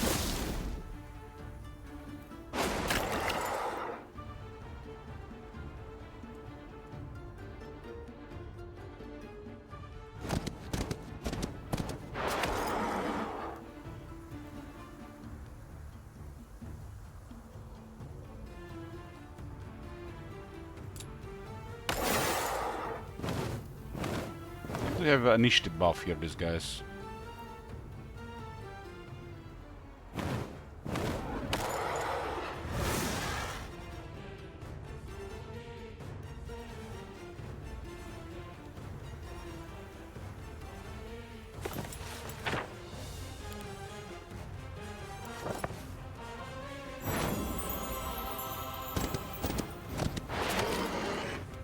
Very high damage there.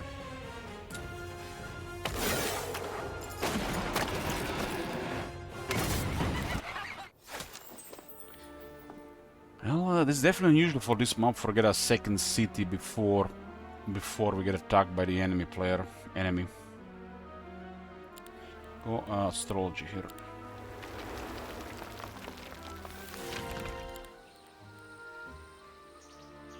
Now that we got a second city, we can get a second hero. We'll get Sully.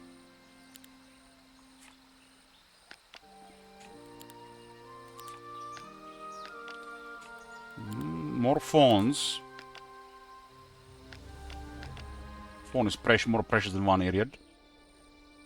There is a storage down here. Sully has Avatar Magic. That's 8,000 gold a week. There's a third storage there.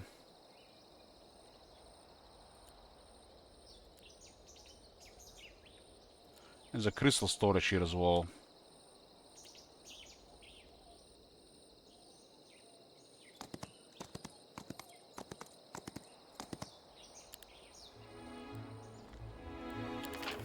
More laws. Might as well get one area health and growth. Get a little bit of HP, make it toughest tier 3.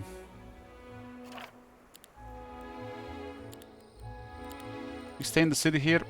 Not sure. 60 movement. We can go back to town.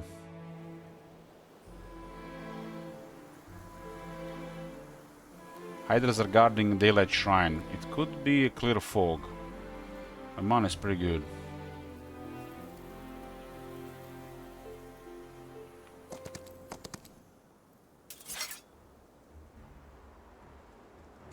It's a 5 speed Hydras. I might lose morale.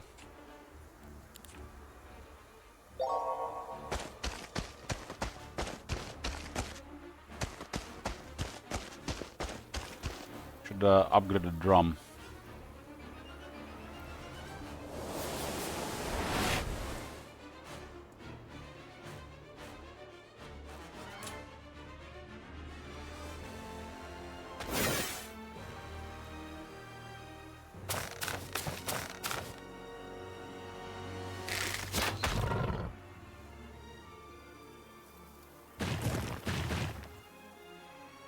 Upgrade the drum.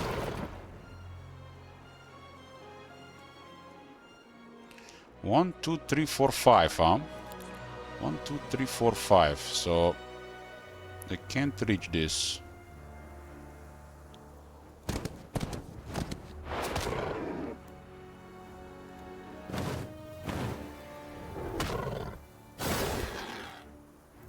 The Ketonic Hydra uses Whirlwind Strike for a counterattack.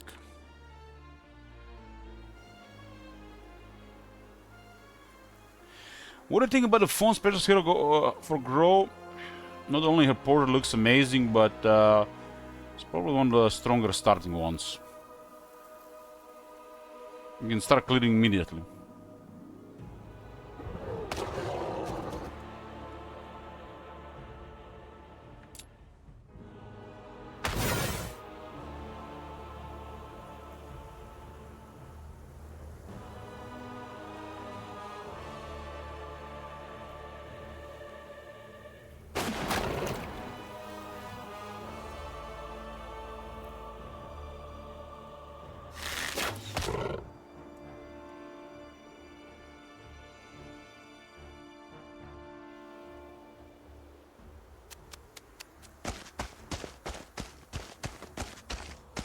All the unit specialists are fun because they just makes the units, you know, play a bit different, give some more.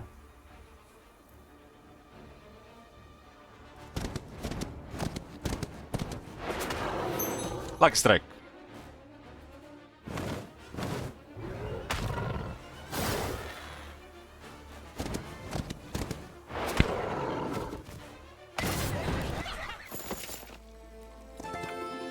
Heavenly Blades Weakening Ray. I don't have a Weakening Ray, huh? I don't think I'm gonna cast Heavenly Blades. I don't think I'm even cast Weakening Ray or Healing Water.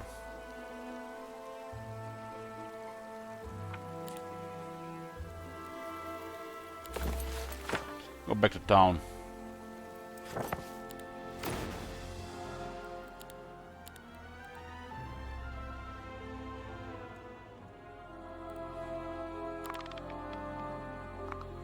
So we haven't seen anybody.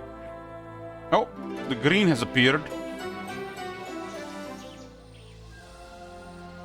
Holy shit, the size of the army. They didn't have the movement to reach the city. Look at the army. Goddamn undead vampires, they got so much stuff on these maps. That's a massive army.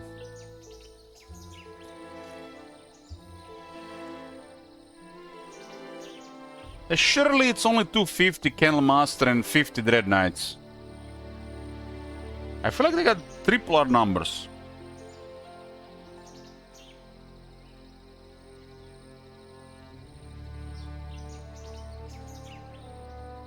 So this Greena, it's their starting lord, hero. So they appeared on what turn? 43. 43 is the average. Average. From the test we did.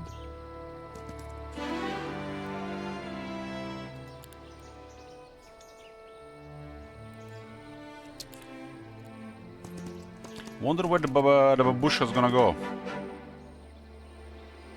Man, this could have been really bad if she is taking my town. Would have been really bad. Really, really bad.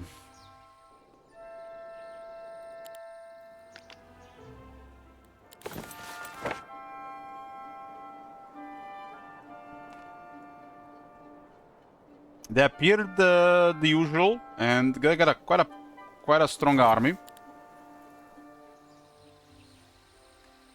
But Gorel should be able to handle it. It's such a shame it's a Nightshade specialist who could cause trouble. Because I got a Nightshade Tome. And I won't be able to cast Nightshade spells against her. Imagine this all died.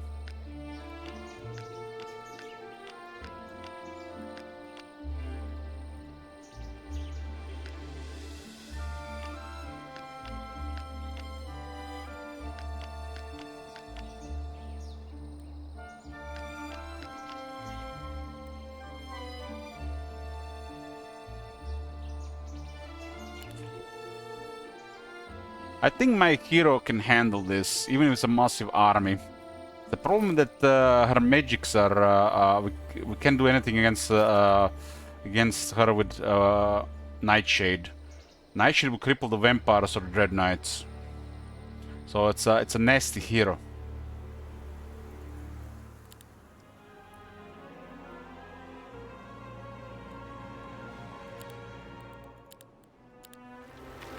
Going for more astrology here.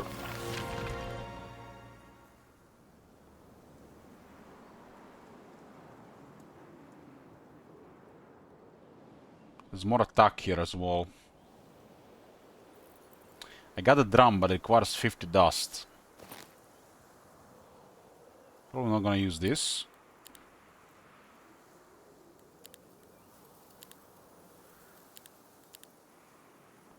Definitely not gonna use this. Drum at +2.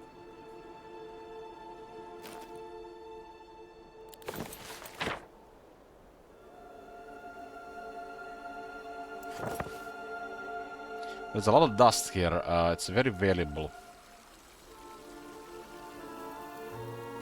7 phoenixes now.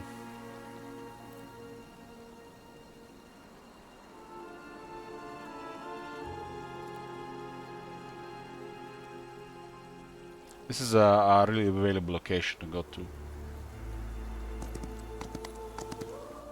And I'm hoping with scouting there'll be no surprise. That's a lot of them. Damn.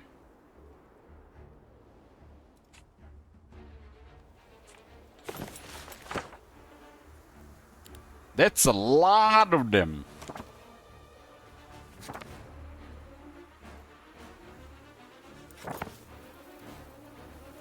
Imagine if I had Nightshade magic instead of wisdom. That would be even worse.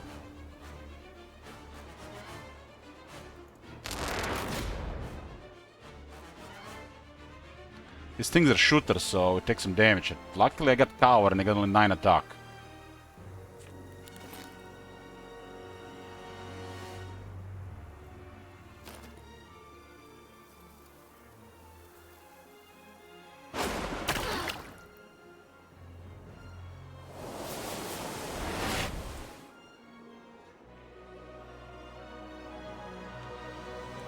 a lot of them. High roller.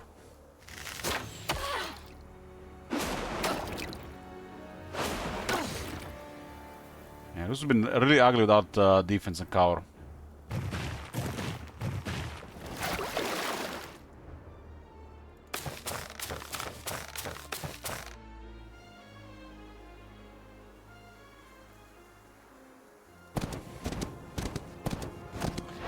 Undead army, the necropolis on this map is really scary.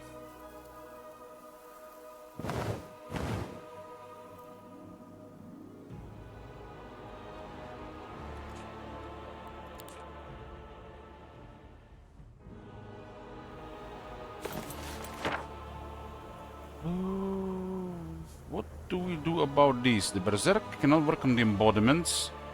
Sleep neither.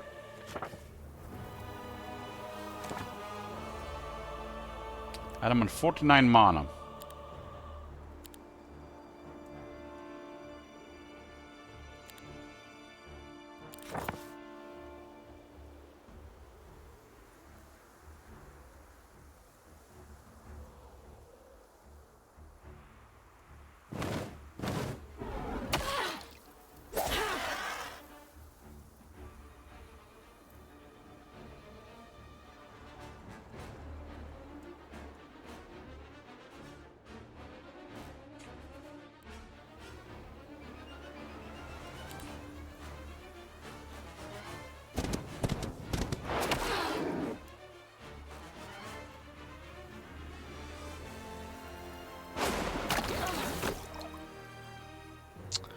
Forty-one mana. This thing is so nasty. So nasty. They'll be able to attack here. Not sure how. This is 124 of them, huh?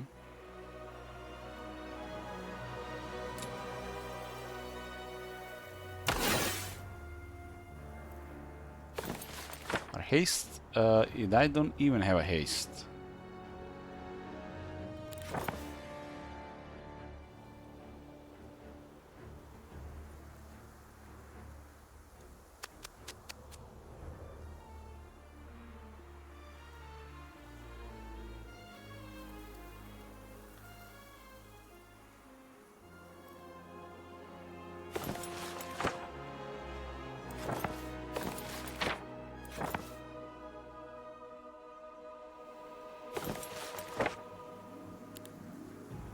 No blink either. When you look at it, our magics are really weak against their hero. Their hero is more trouble than that entire army. There's a reason she's so dangerous.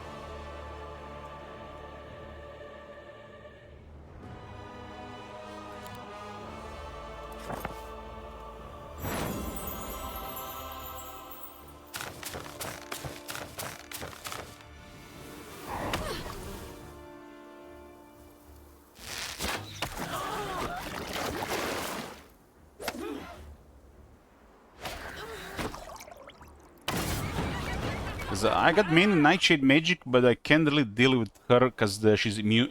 And I cannot use Nightshade magic against her. A very dangerous hero.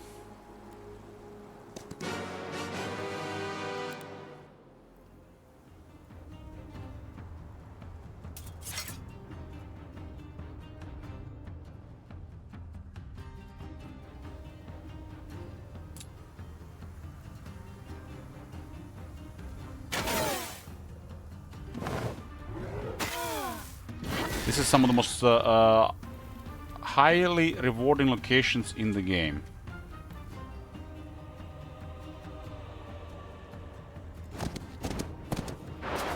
Arc Strike.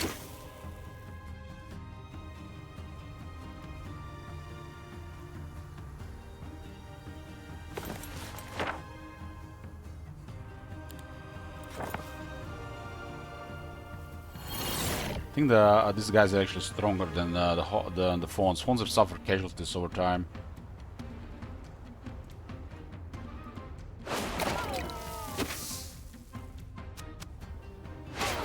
I did have a dwelling for the hoplite, so that's why so big.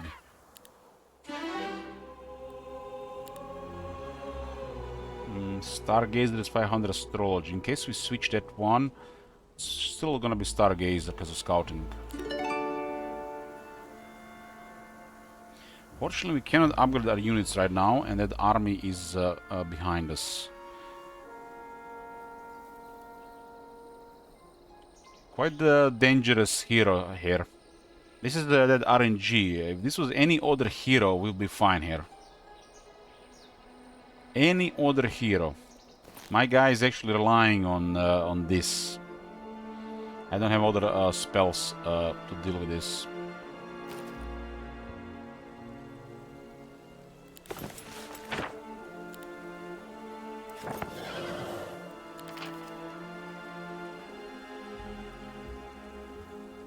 Well, let's no-brain now that we know who's after us. We got -3 now and -1 to her spells. But she tends to have all the nightshade spells max if she's especially over rank 20.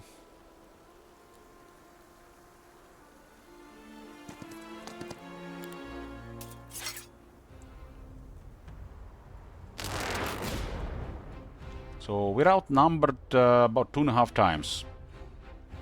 That's spooky against a nasty hero.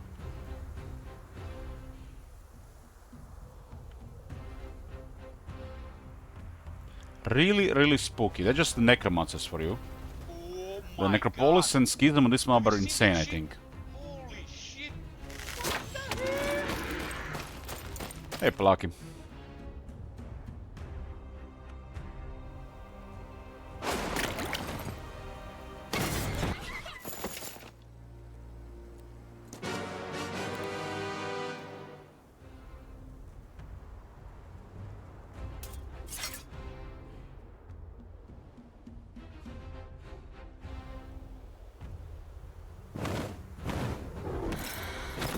Right order and everything's gonna be fine.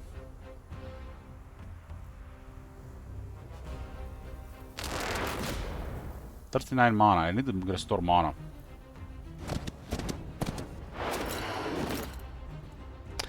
Chief says, just cleaned my PC for the first time in a year. Went from jet engine to quiet as a mouse. That's the way.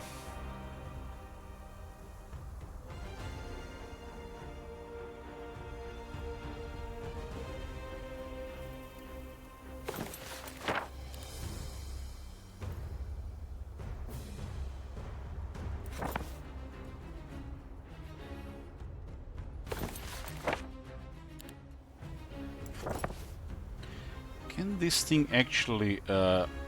thing actually move faster with this? 8 versus 3. And we have this at the only +3, so no.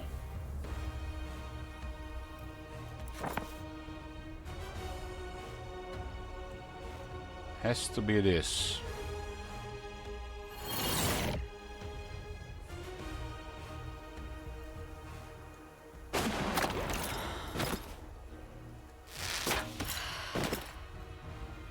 And one is behind, huh?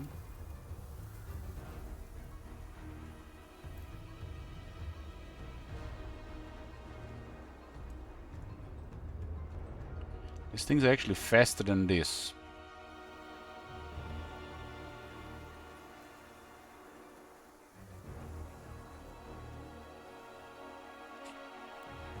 So it looks like one phone is going down.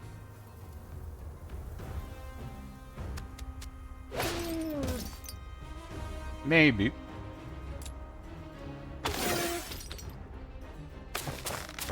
Still seems like... Oh no, parry. Parry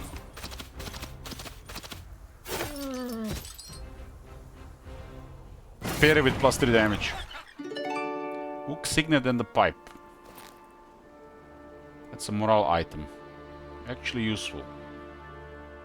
Pipe makes our overtime effects as flank reach last for +1 round.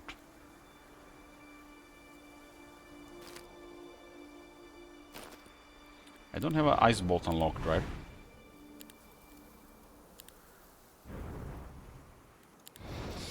So Oh, Babushka's gonna be nasty. What the hell are we gonna do about her? I don't know. I don't know. What can even be done? That army is so big.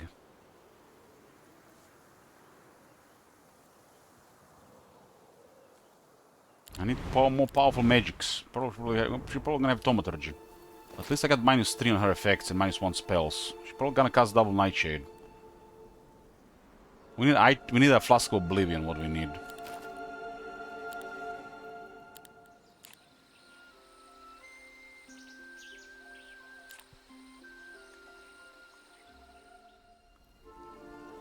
And more powerful stats, of course.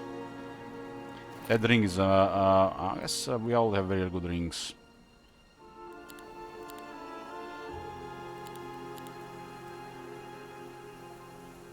I can also get more obscene stats than her. But I still need at least 1 week of troops, at least.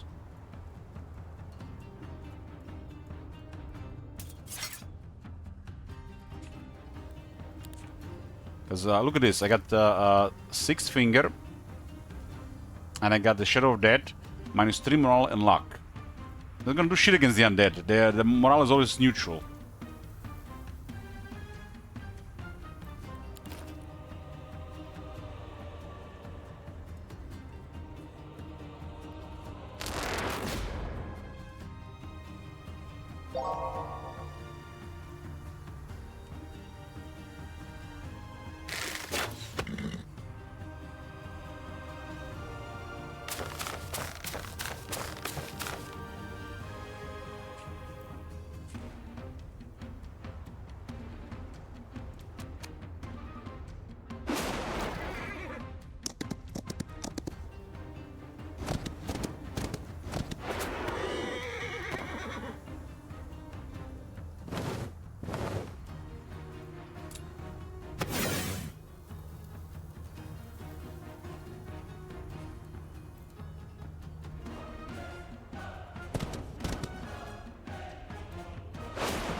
Six mana. Still missing a couple others as well.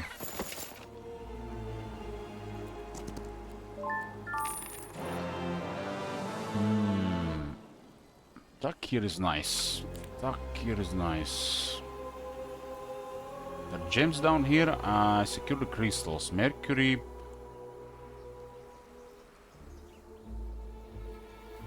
I haven't secured the Mercury.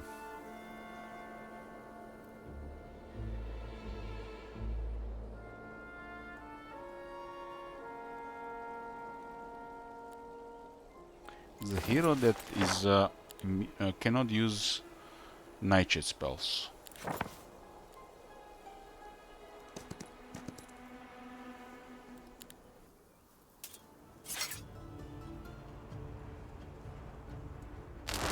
How quick is this Vernal Knight? 9/7. Can still get +2/+2.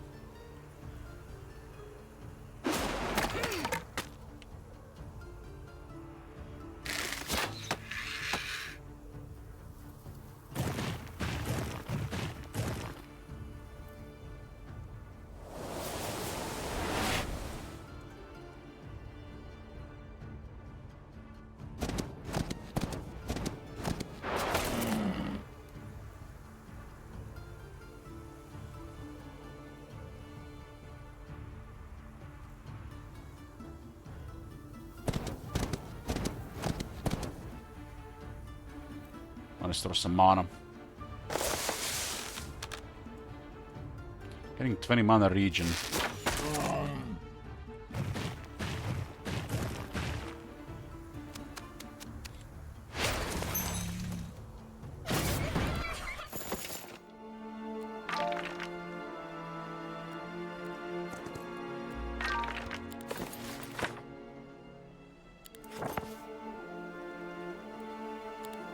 Very spooky, that army. Look at this, they got every unit. Tier 1, Tier 2, Tier 3, 4, 5, 6, 7. Big numbers. If these are low numbers on those piles, it's still spooky. If they're high, we're dead.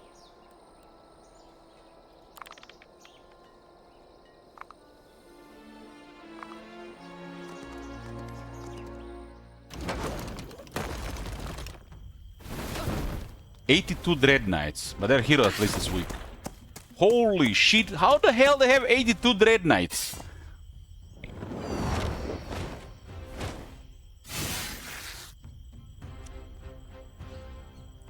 The hero is on the weak side of things.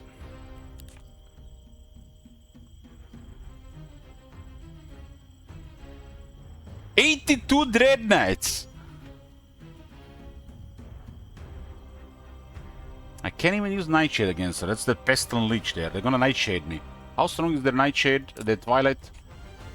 So it's not gonna work. One round for against me. One round. Most dangerous unit is then Pestilent Leech and the Avatar of War, because they don't know how to use the Kennel Master.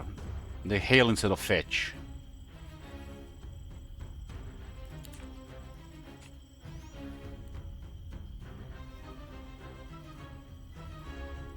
My hero is way more powerful than her.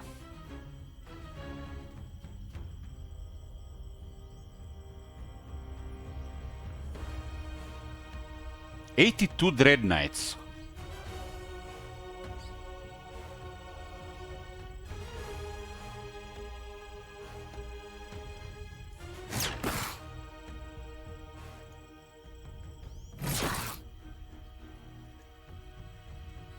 I think I picked up the Earth guys. She has the Garrote. -1 speed for my creatures.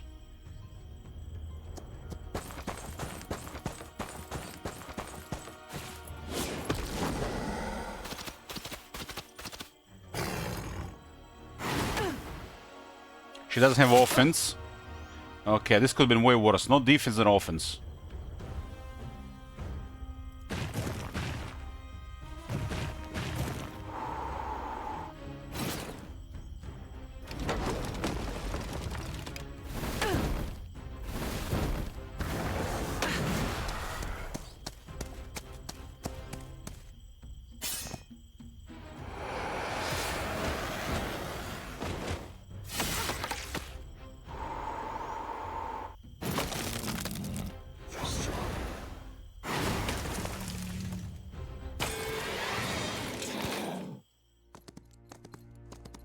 Might be just beelining for the cities here.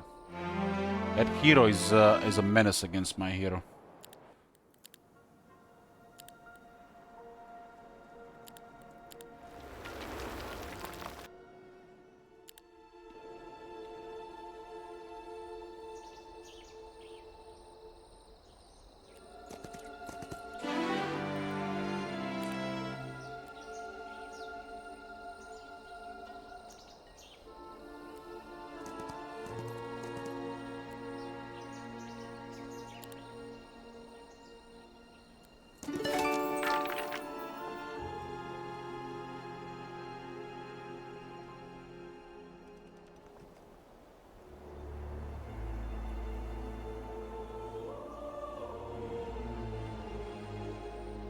That army is way too large and I can't use any magics against her. At least none the ones I want. If I don't get troops from the next week, I'm gonna be vulnerable to the other opponents. Definitely looking really bad.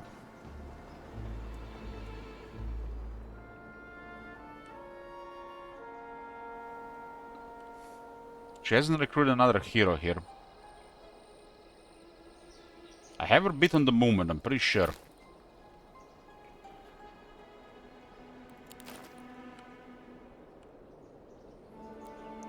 We could go proceed forward or go back and play around. I cleared this area, so not much necromancy for her.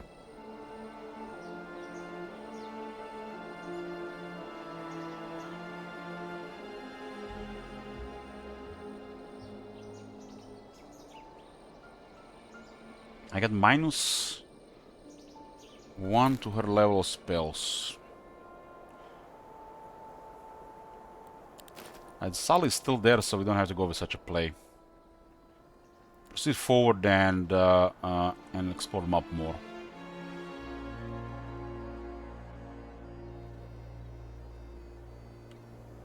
Yeah, but right now I cannot go to the other side. Who knows, maybe she's getting poked by someone even stronger.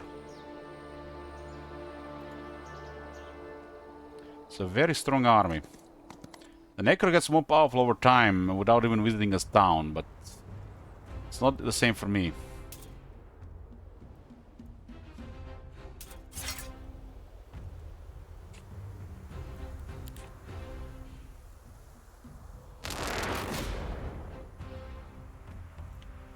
I could find another Grove. Or a weaker opponent.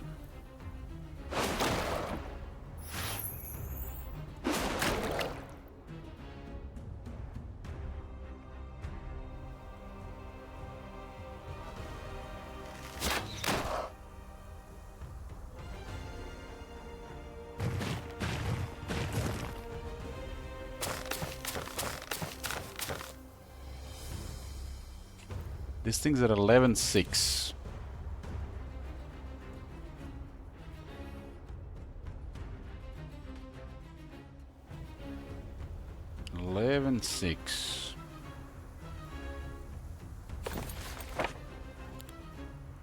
Should have shot the bottom one.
Luck strike.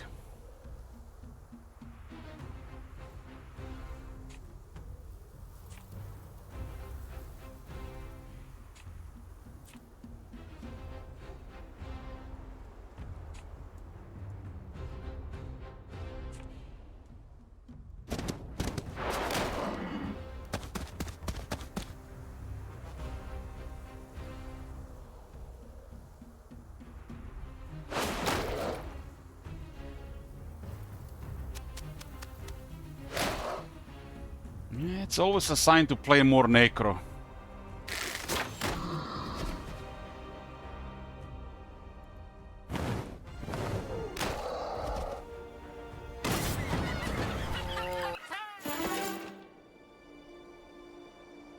Hoplets are a menace, yes they are.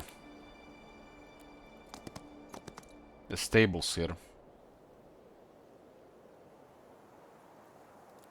This knowledge is kinda useful. I'm kinda relying on these two stakes, but they're not that big and they're vulnerable to things. Even with the expert resistance.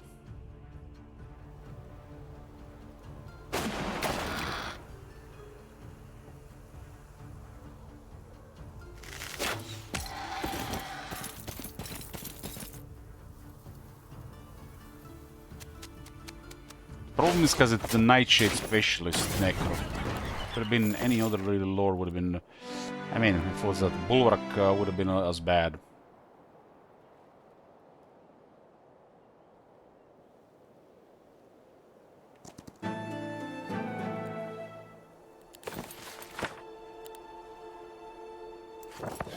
Stables for entire week, huh? What voodoo we have here? Don't have the voodoo that's needed. Since I don't have the guild, I can unlock spells.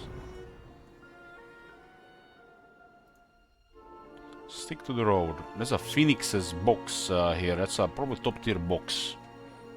That's a lot of Phoenixes.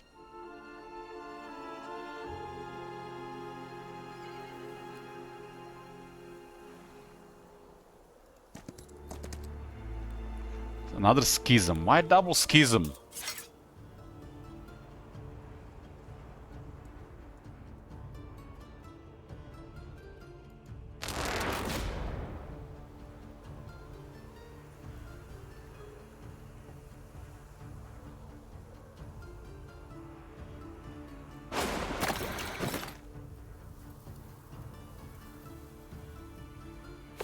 Got a Twilight the Leech.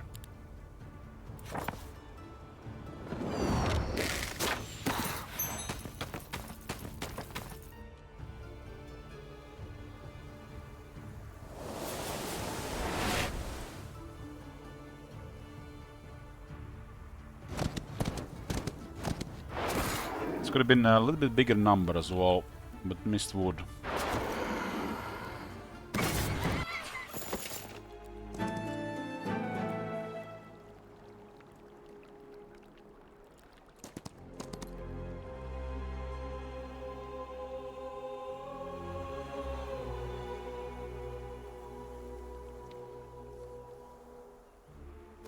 I'm already pretty decent level, I just need a slightly bigger army.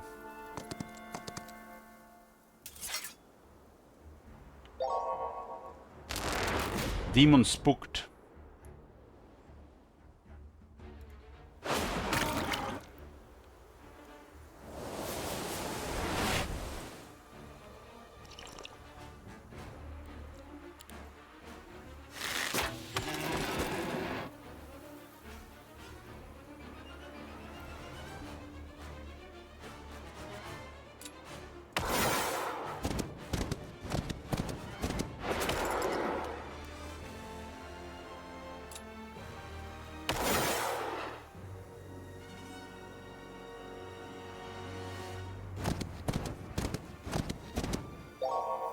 Booked again.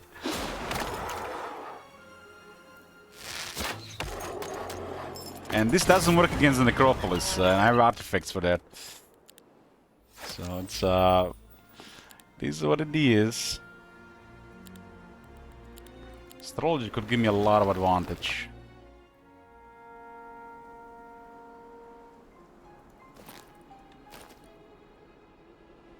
Do we see Mercury here?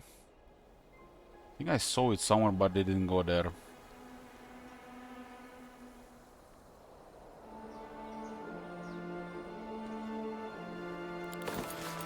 I kinda need to restore mana. I've been just draining mana like it's nothing.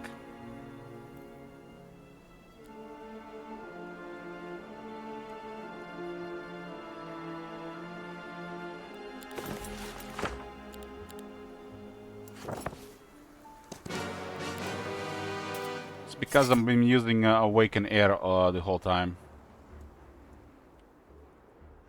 Instead of Shroom Song. I didn't need another bell.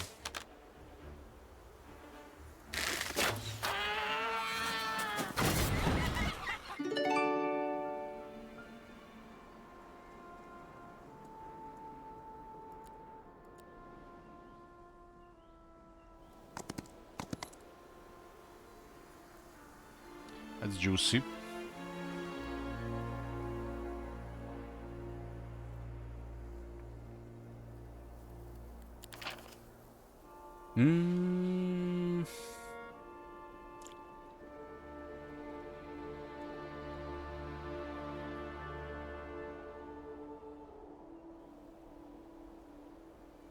This makes their abilities cheaper.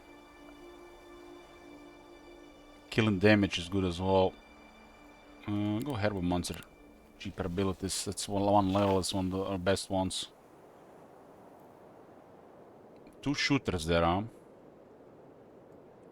The fact we got one of them is a Necromancer makes these games like gonna be hopeless if we don't get weekly growth.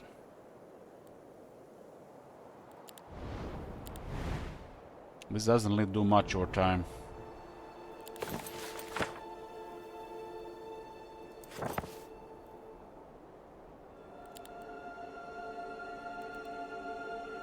Let's see what she does.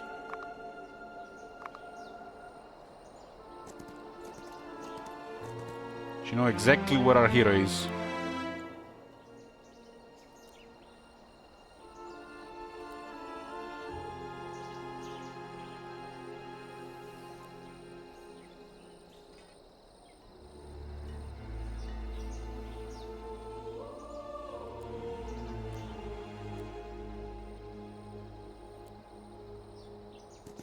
We have the advantage of native terrain, though.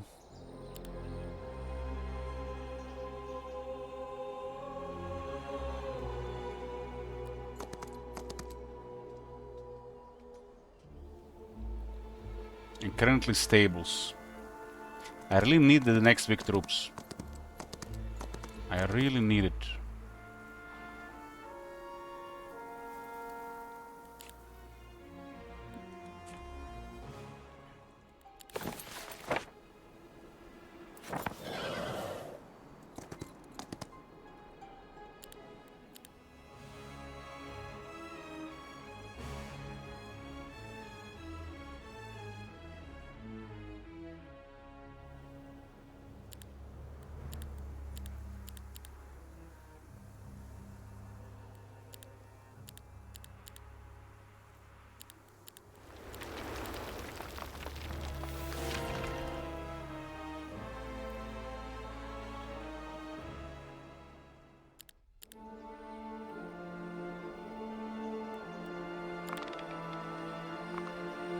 Really, I can just waste her time because of rough terrain.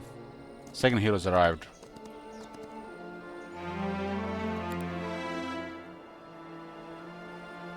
She has a dungeon as well.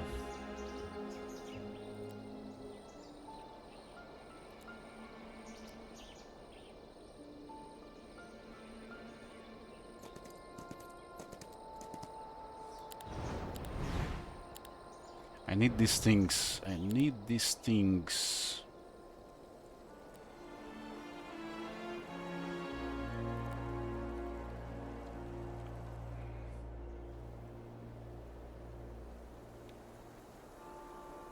My spells really suck against her. It's like so horrible. Just because she's a nice shade specialist.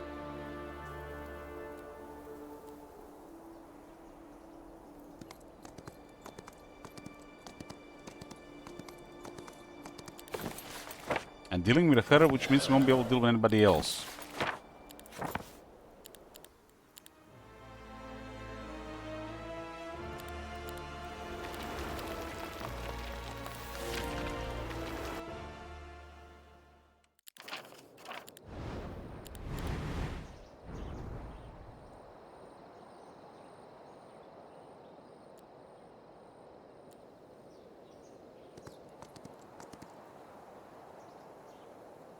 Killing this one would be nice, though.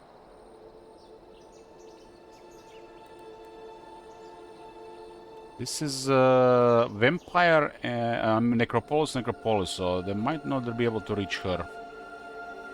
Yeah, they have to have logistics and or paid finding or artifacts.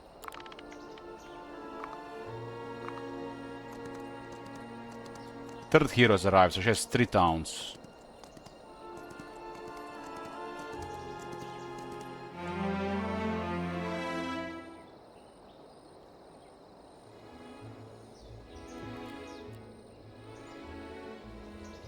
Right now we are seriously pinned here.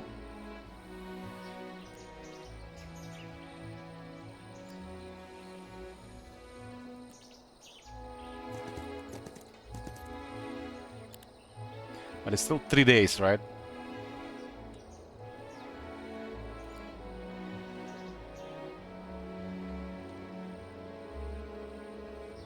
Listen, Isaac.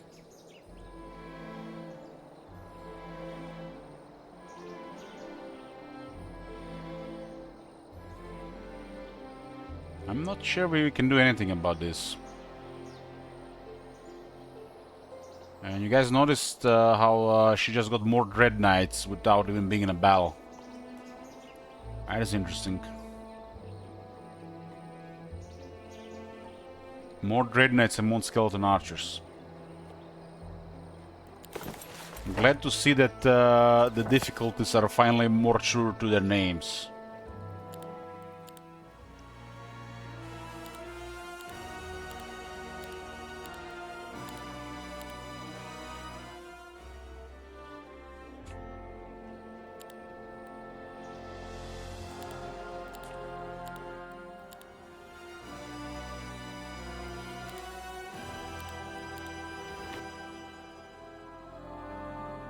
Yeah, I'm getting attacked by an army that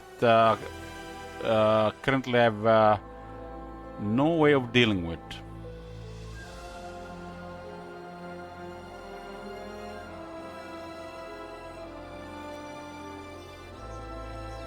I gotta make that city mine and dance around until something happens, but she's getting troops without even doing anything. That's probably Necropolis and Schism.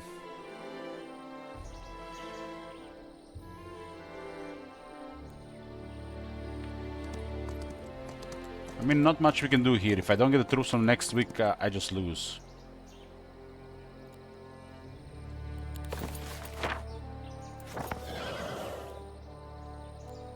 Damn. Second wind, you fail me, second wind!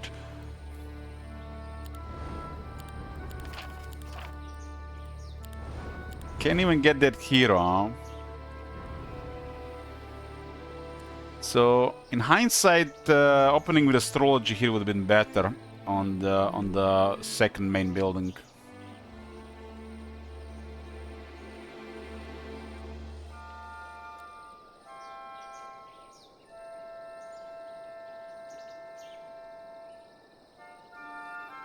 I wonder if they do chain here if I expose myself.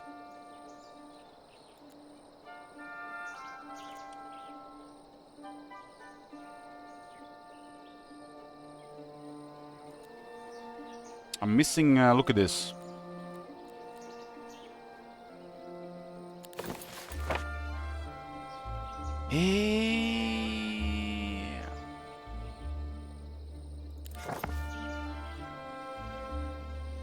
The mana is fine, the mana is fine, movement is more precious.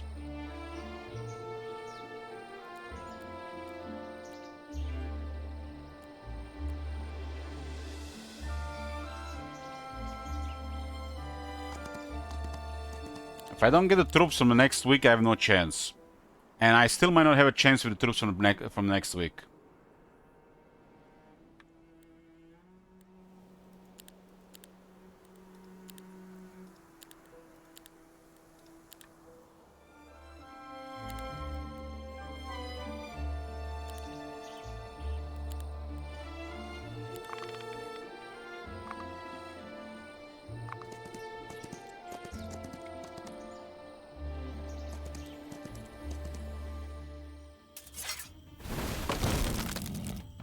So they got troops without being in town.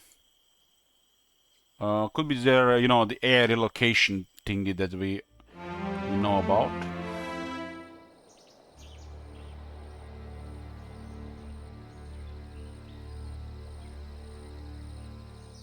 Her movement is not great.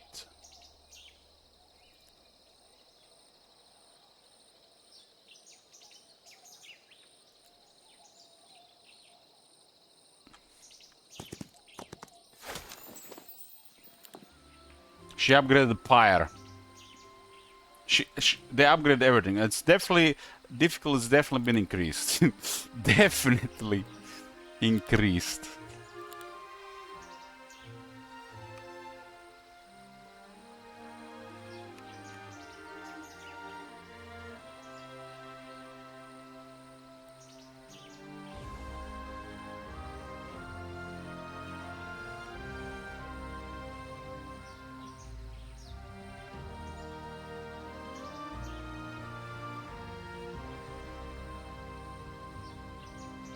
Well, more defense on the Energy Phoenix.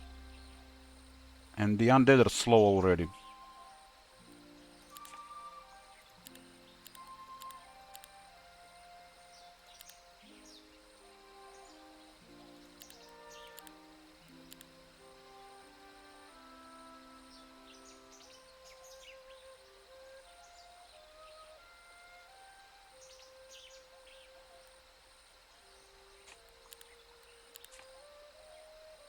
Need troops.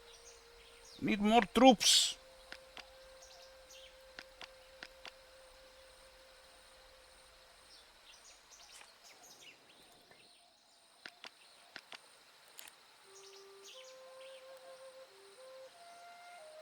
I also run out of gold with these upgrades.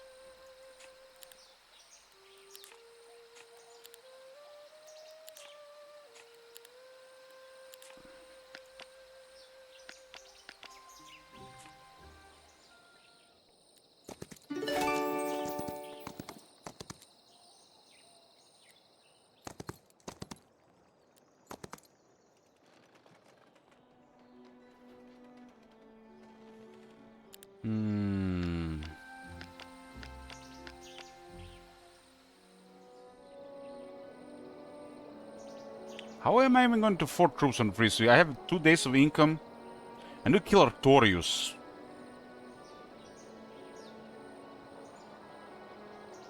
I can at this point beeline for her city. But if I can recruit my troops next week, it's really bad. There's another one hero here. I don't have a tomb portal.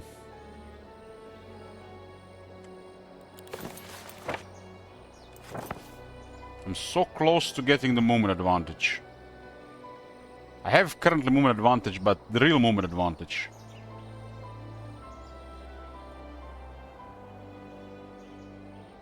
So, to kill this guy, I need too much movement. So it's from 141 to 141 to 29. I cannot go back.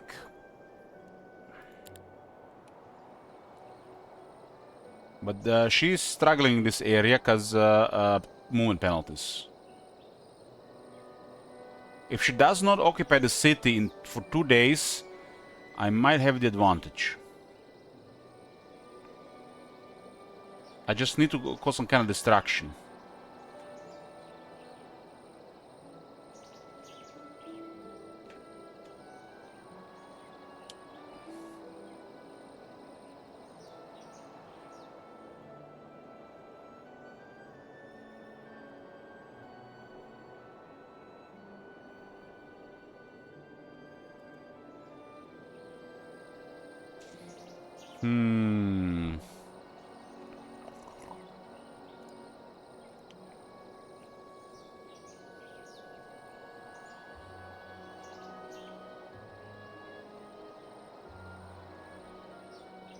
I think this is the right move.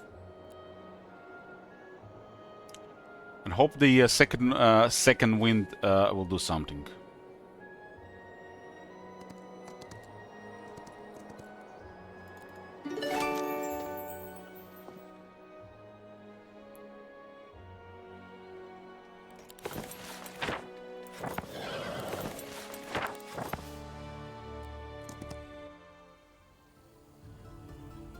The guy is Berserker, doesn't work on the embodiments.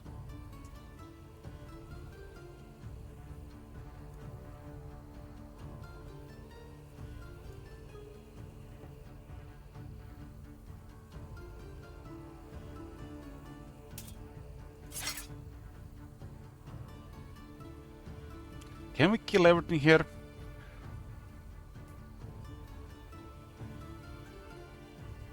No, they got too many, they're gonna get to act.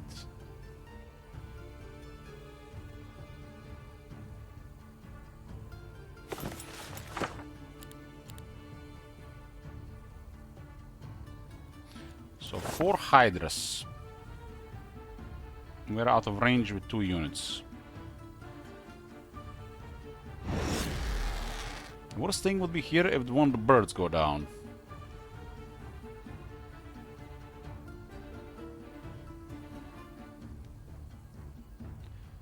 The birds are at 2-0.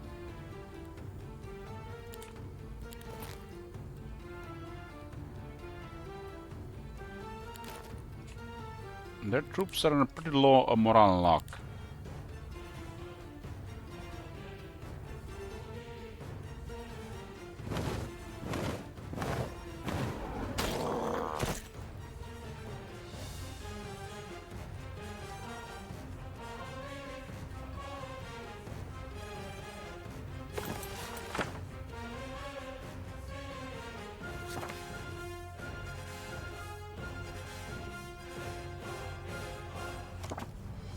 still curious what kind of spell is gonna cast. I have haste now.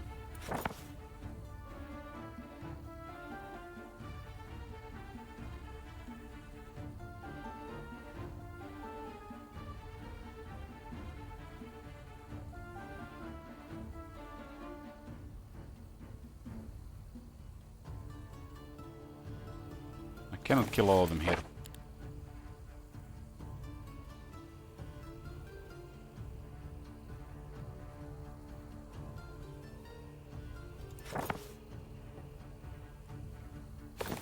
My spell power is currently at 10.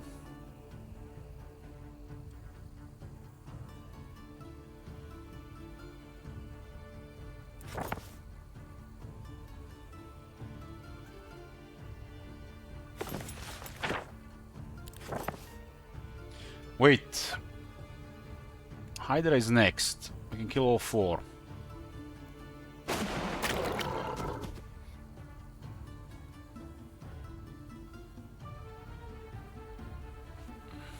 Maybe he doesn't have a good spell selection.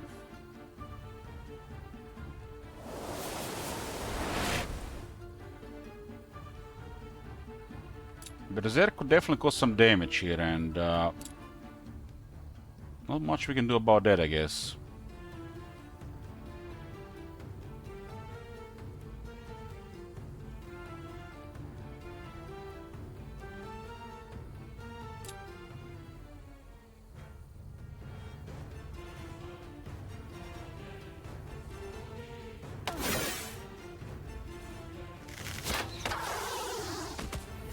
Unrelenting Calm. Okay. His heroic strike killed 8 Fawn archers. They're precious to me, but better than Berserk.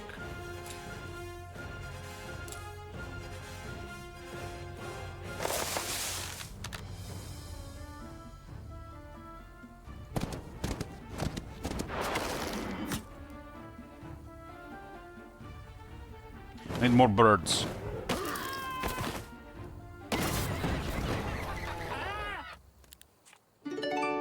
Wow. Look at this, boys. Dark Hatchet. You don't say. This is big. The 3-7 on this one is incredible. -1 initiative and speed to all enemy creatures. Especially when we can use Nightshade magic. This might be all the difference. Which makes this ring better than this ring against them.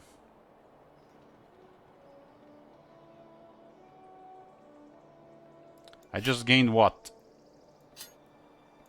4 attack, and I've debuffed the enemy initiative and speed by 1. Against an undead, this one is not doing much. This one is better. And I need to retain this positive, especially after losing the set bonus.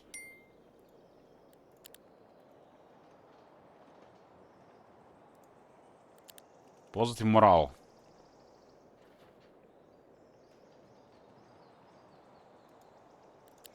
He had nice gear for me. Nice gear.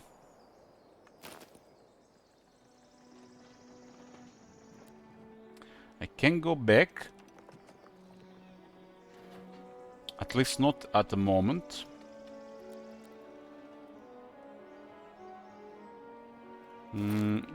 This is big. This is big. It's big. We have beaten on the stats quite a bit, but I have so many.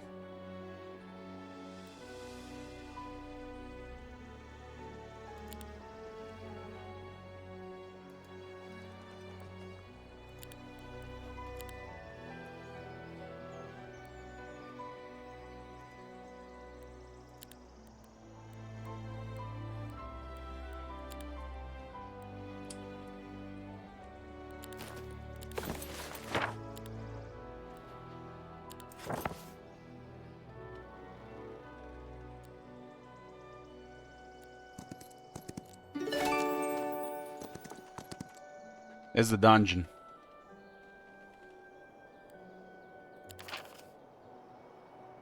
There's the dungeon.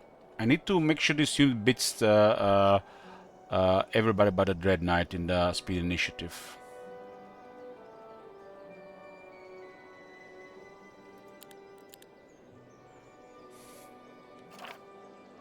-1 speed and defense on the undead is big.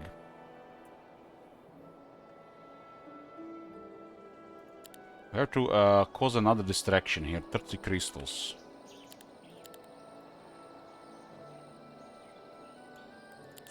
We have markets here. Market, no market. Got a market.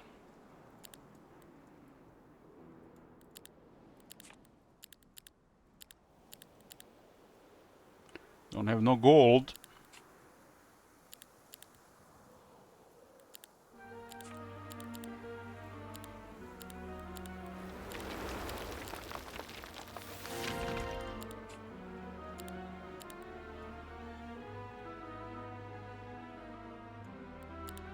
I have plenty of crystals.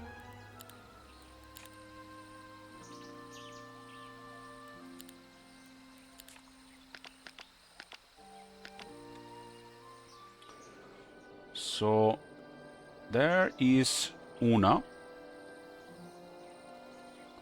We just need to go into rough terrain. Hopefully she goes after.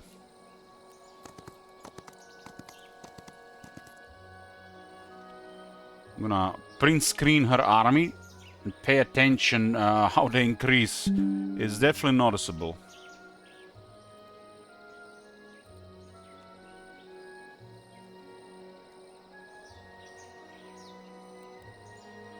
Well, the first phase of the plan is good. Now I need to secure troops at the start of the week. And it still might not be enough. Now with that artifact, it's looking a little bit better. And this is just the green. Who knows what the other two have? One of them is a schism, probably cooked.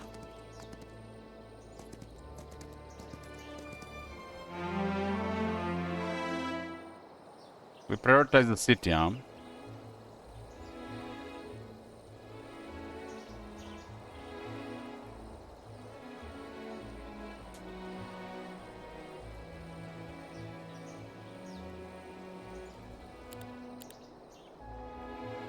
Got a stable buff currently.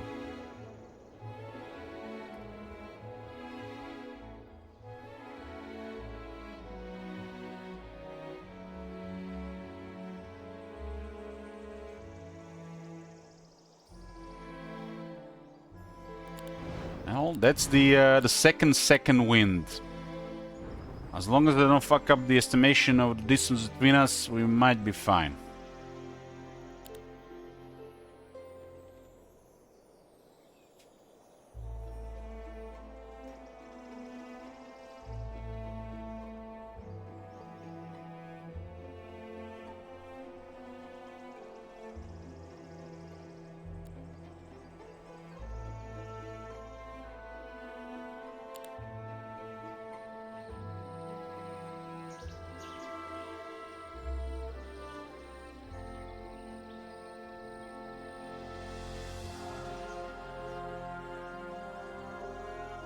$110, $167.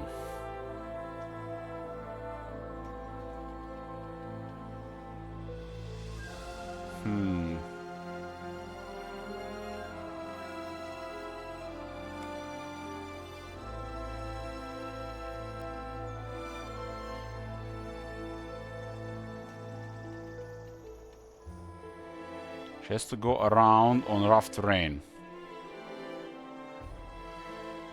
No good.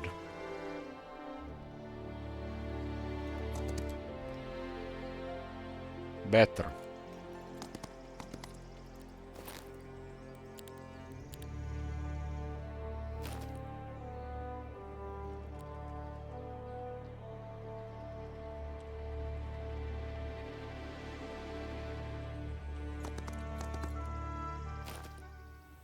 Hopefully no stack.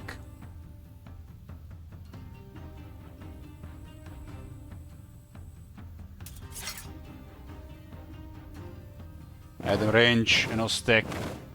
Smooth, smooth.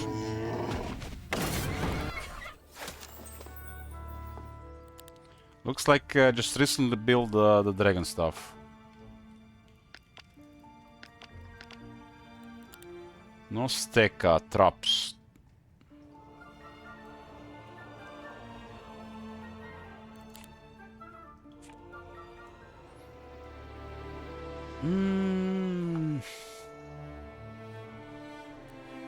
Had to save movement here. Some chaining to make sure we don't get caught by Una.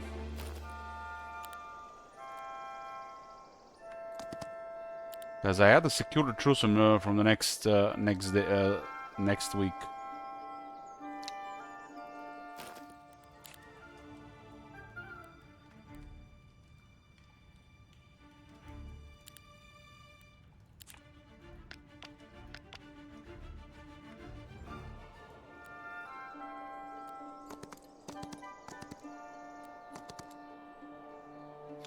This might be where their base is.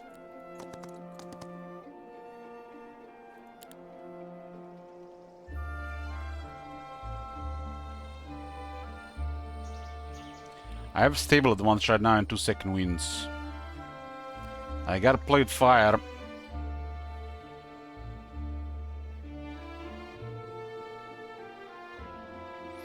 Necropolis is nasty on this map, and there's a really nasty hero I got.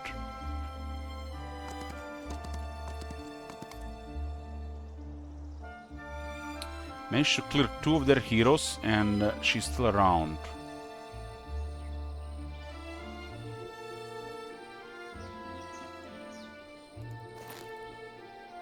I got really good artifacts and pretty strong hero, but so outnumbered.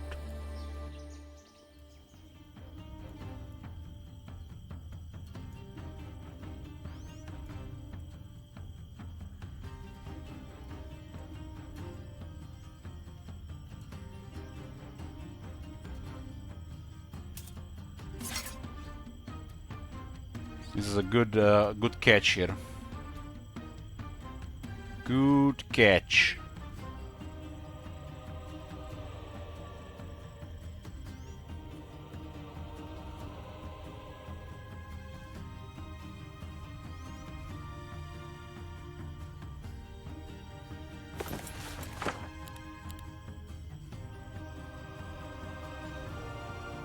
Ooh, I got the spells from the dungeon.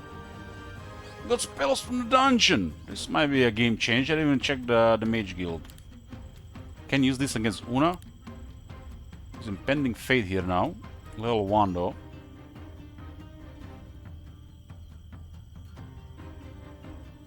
We got a level 2 early start now.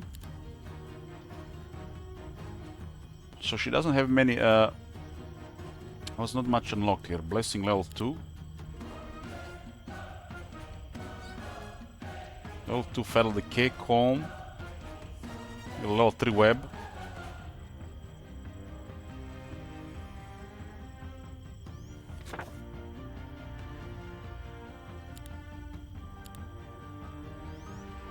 Ice Bolt level 2.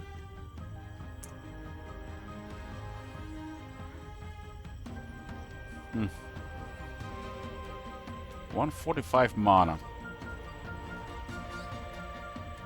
240, 280.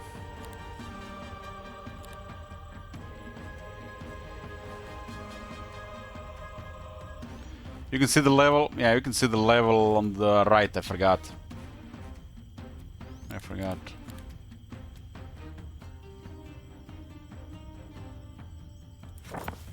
Ooh, Chain Lightning here.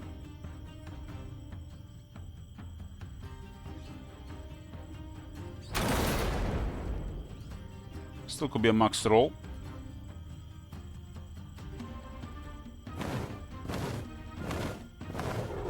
Max roll.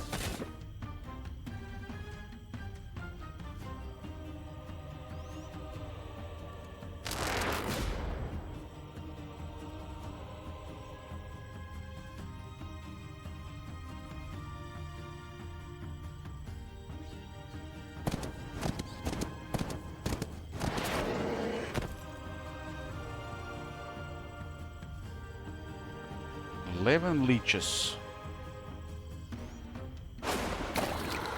We'll cast a spell, no doubt, here.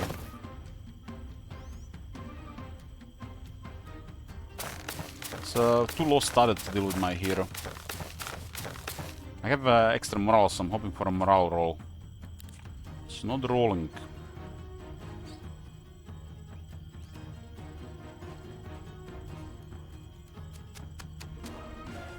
The guys are at 3. So probably heroic strike or something on the phones here.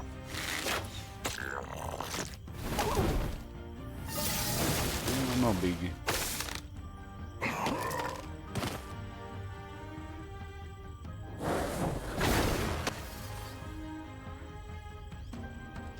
It's a big vengeance.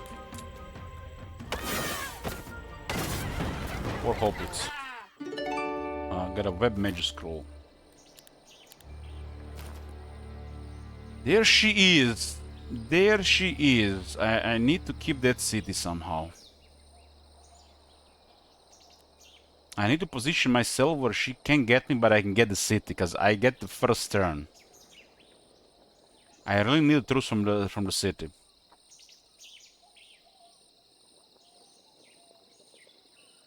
But how do we estimate this?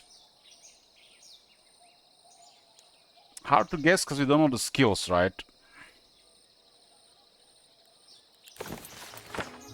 I got the read minds. Hero is level 3. I don't have a level 3. I got a clear fog, okay. Clear fog's big.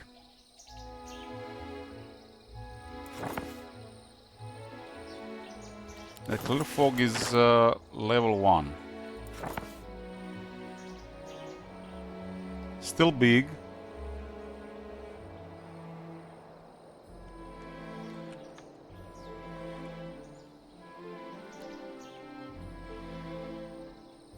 It's 140 movement of rough terrain. I have no terrain penalty, I got 2 second winds. Good night, Strappy.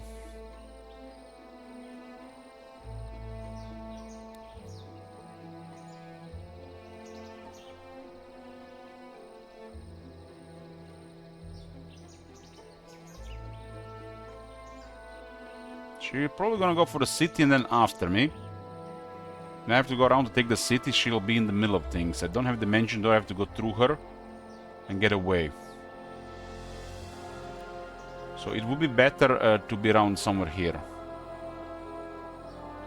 If she blocks the path, she might be on the road.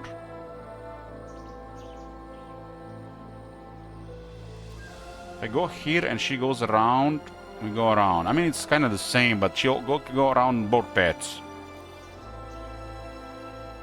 The problem is if she has enough movement, which is unlikely considering she is definitely paying extra movement here. So from here to her is 158 from this side and 149 on the other side. We have 1, 2, 3, 4, 5, 6 rough tiles. And even if she has extra movement,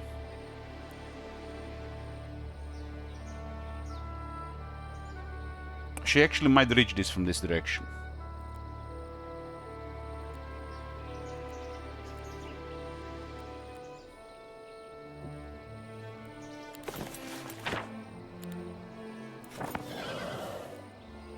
This will be much safer.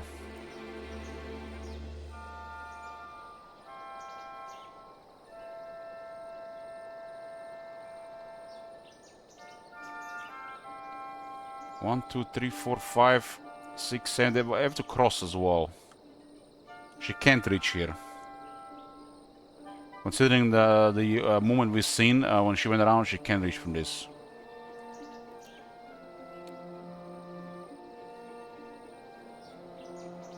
And I go first, so I capture town. So the best move she can do, go into the town. And then I'm just fucked.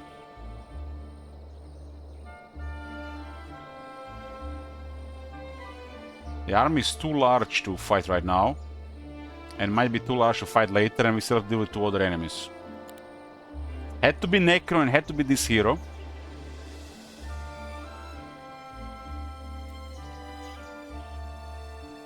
I just need to get troops. I just need to get troops.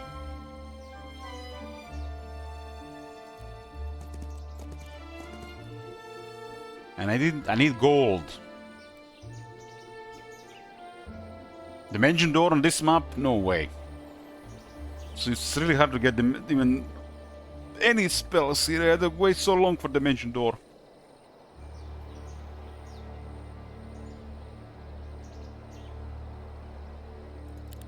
So this mage guild was big. Was level 3, huh?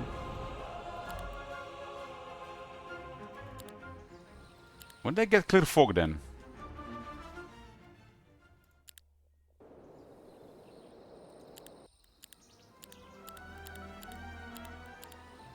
When did I get clear fog? I have clear fog. Where the hell did I get clear fog? Clear fog is the tier 4. I got clear fog. Where the hell did I get this? How do you even explain this? I have no idea.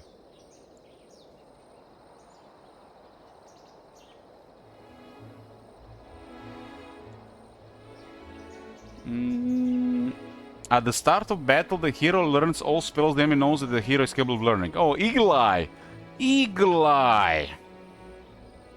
Eagle Eye has delivered some of the spells from the enemy. And I have wisdom, so I learn everything eventually, right?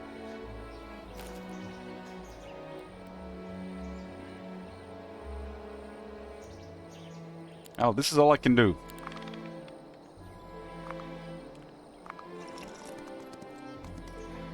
If she stays in the city, I'm just dead.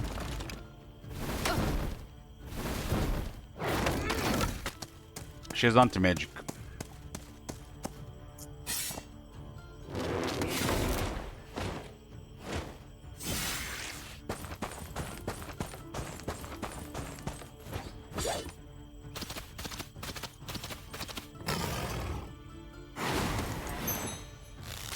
I didn't even get to shoot.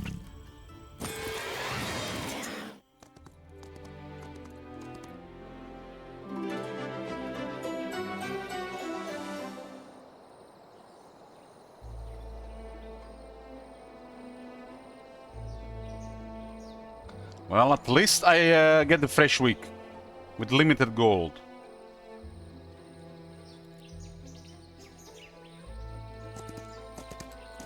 This is gonna be such going around because I need the units, right? Without the units, I have no chance against her.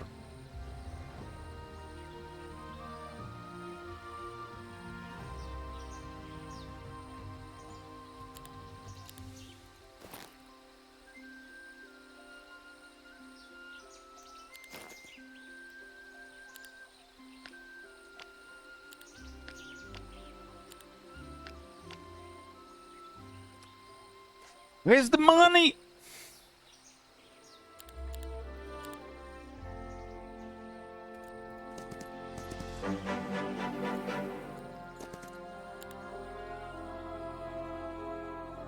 Laura.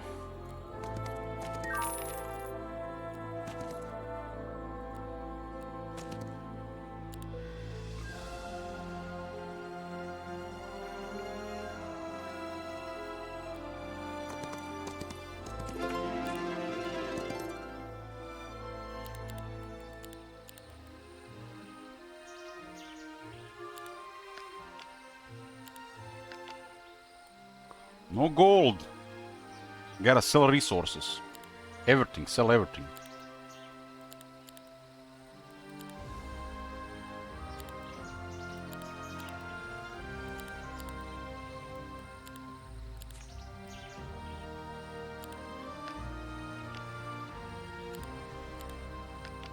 I got reinforced this week. I got reinforced this week.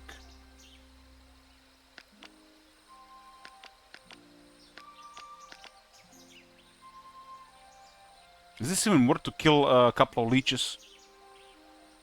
Anti-magic. Click, click, click. No, 3 is not enough. I have to put 4.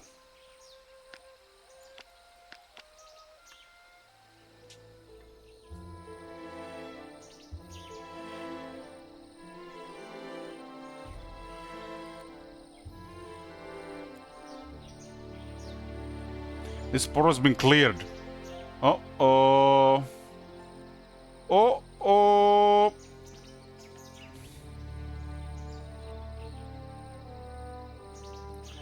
Oh-oh.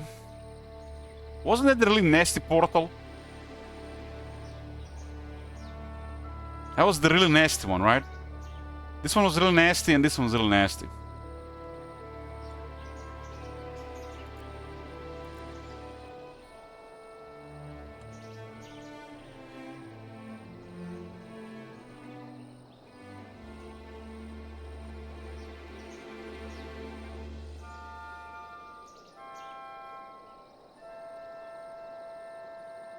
The stables. Where the hell the stables at? Here. Without Tom Portal doing nothing. So if I go here and follow the road, she catches me. If we go here, she has to go around or around. She can catch me, but I'm very limited remaining movement.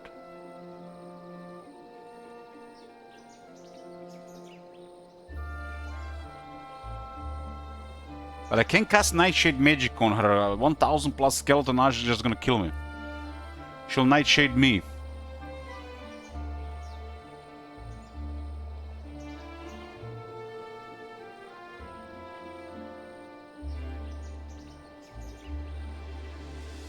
Even if I win, I'm just gonna die to other players. So this is not realistic.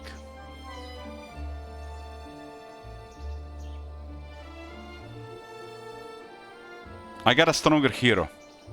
She just has an awkward hero.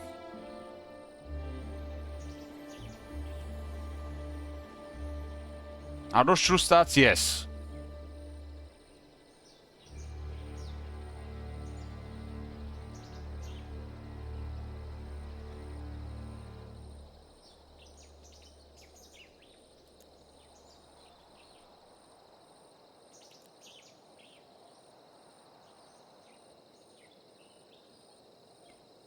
$49 and $73. We're not counting the penalty. Let's say it's 8. Let's say she doesn't have anything there.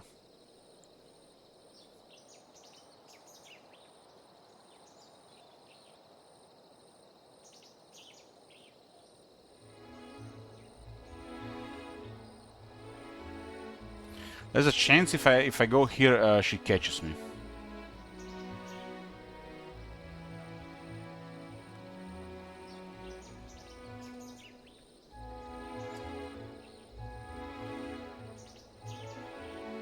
She still has to go around through some really rough terrain.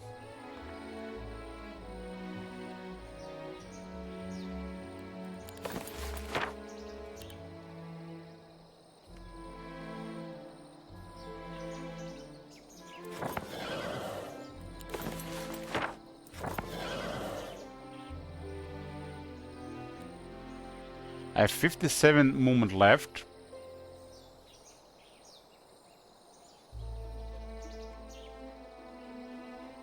If it's not Necropolis terrain, we might be fine.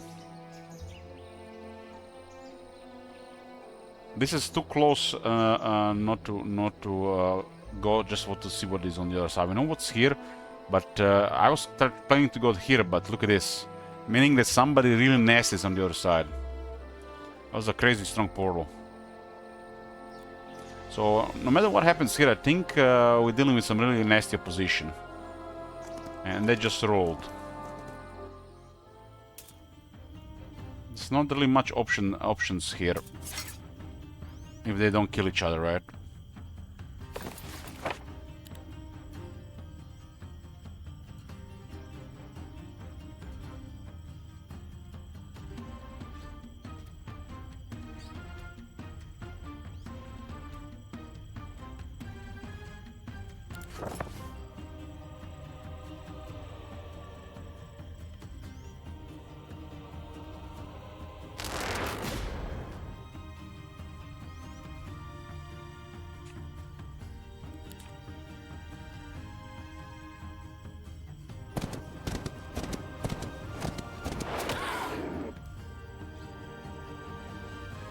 one attack.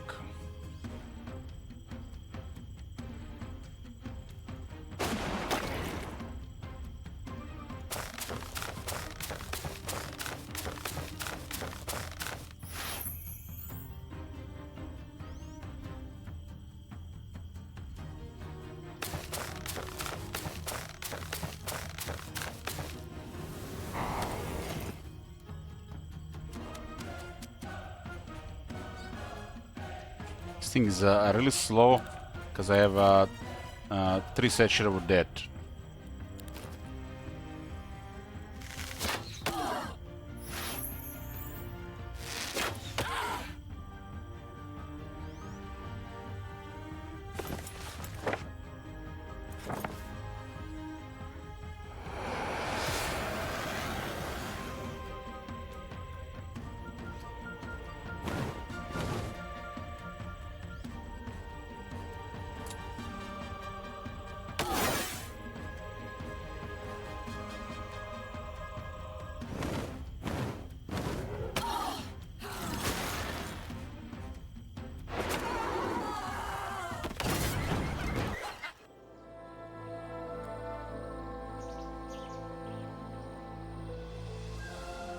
No enemies here. It's snow. I can almost restore movement here. Almost.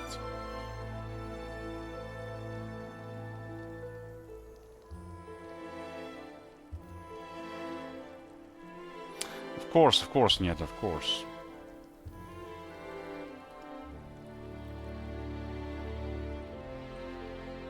Undead dwellings here. I don't know which direction to go here. Guards on this side here. So it connects.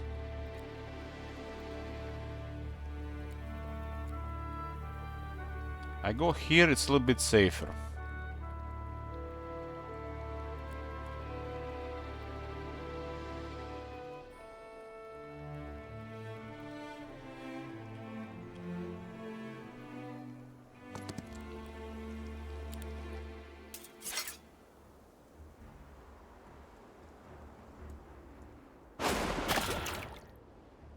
I need to restore mana.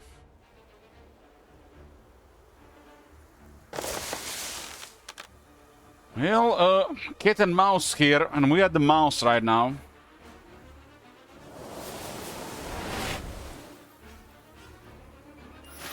That army is just so huge. Happened before with Necropolis on this map. But this might be something else.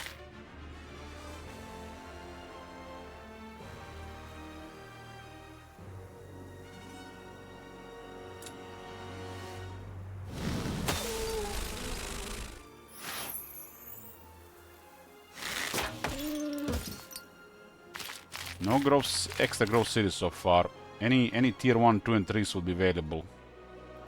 Got such high stats for them.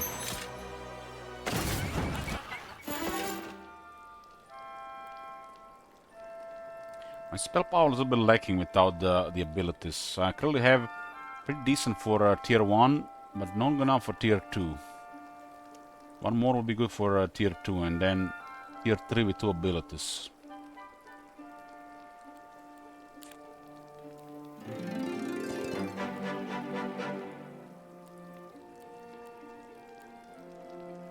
She has to go extra movement here to reach this. There's no way. No way.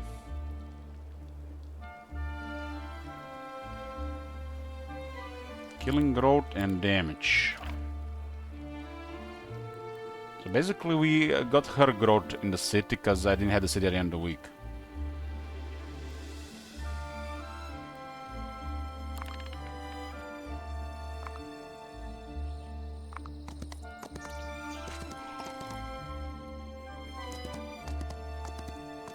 She goes up to the city again.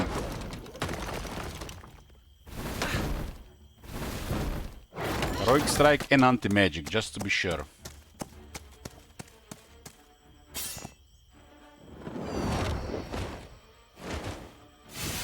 So she does have thaumaturgy.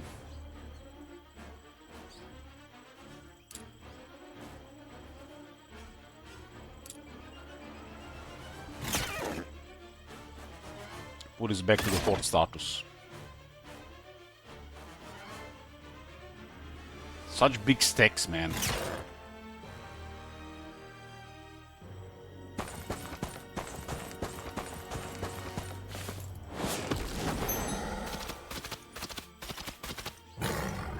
One lock there.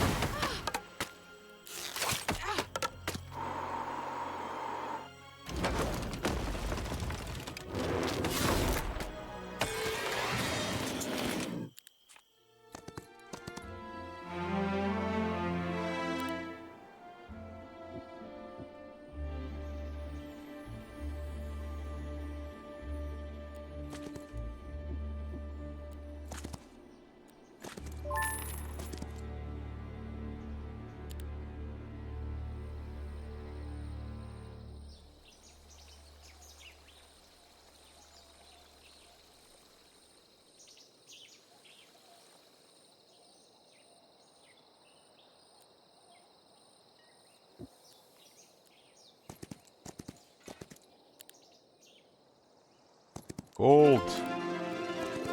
I need gold.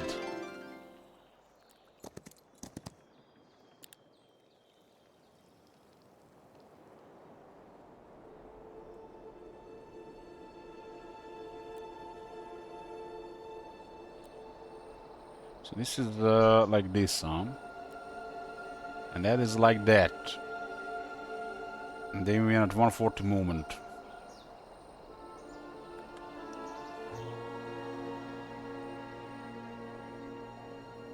The rest of the troops rest in pieces. At least I don't have moon penalties.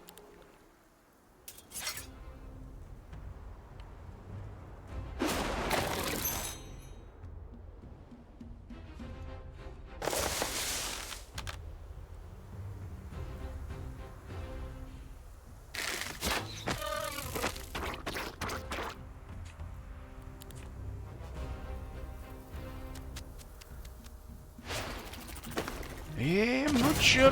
Not sure. Maybe we ought to try to get rid of her this week. Go into the city and hope for the best. But so much casualties, and there's somebody even nasty on the other side from the looks of it. What if it's another necro? What are they guarding here? Another box? Ooh, that could be crazy. So many of them.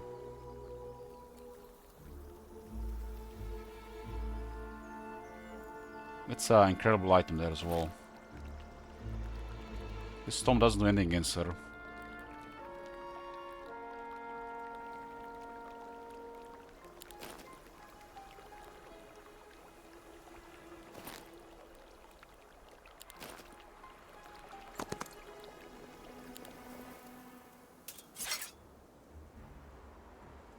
Upgraded the last coin and the wooden ring.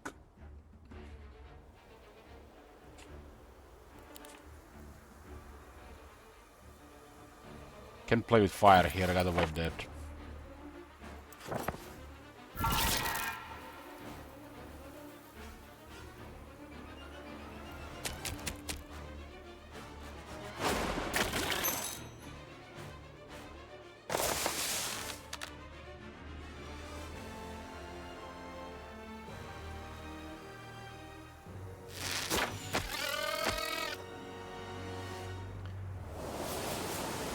Menacing River.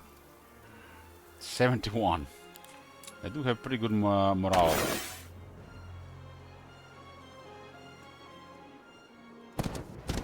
No playing with fire.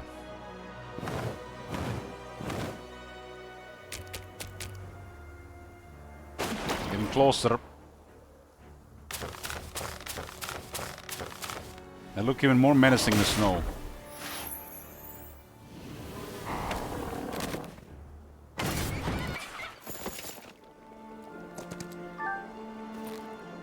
Okay, last coin available.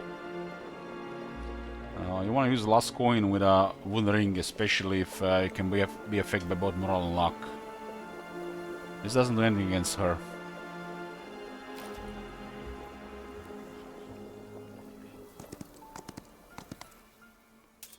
Guards. If we would just be dealing with her, I think we would be okay, but we have to deal with two other opponents. That's 2 stacks of leeches.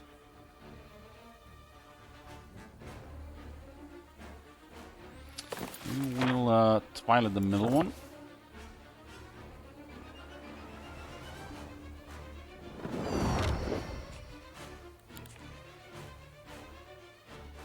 Doggos can't reach. Leeches might not be able to reach either. The block might be in the way, yep. It's in the way. Can reach this bottom here.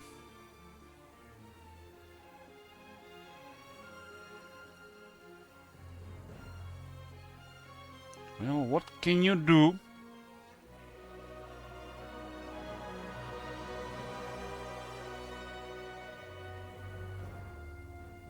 What can you do?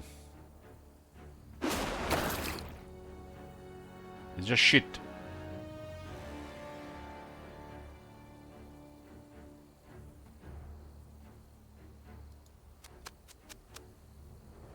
She doesn't get the morale, it's gonna be so much damage.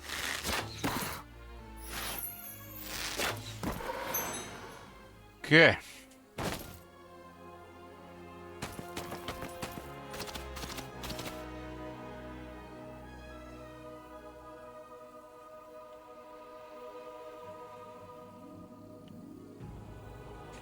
Master of Twilight.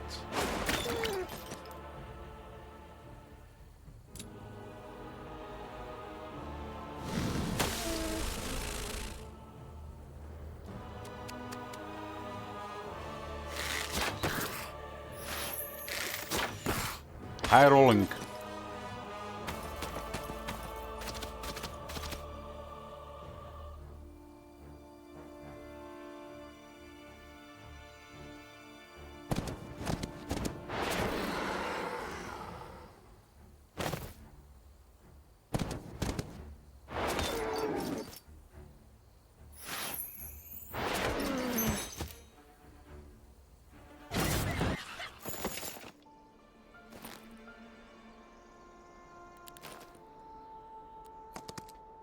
So what happens? This Pandora box gives us some really nice creatures when we know where to put them. This area is what? I don't see any dwellings. It's a necropolis. Could be also mega attributes.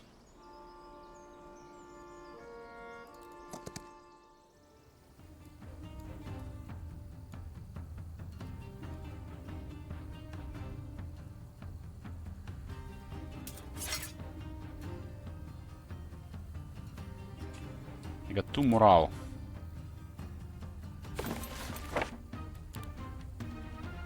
This is a hive creature, cannot be put to sleep.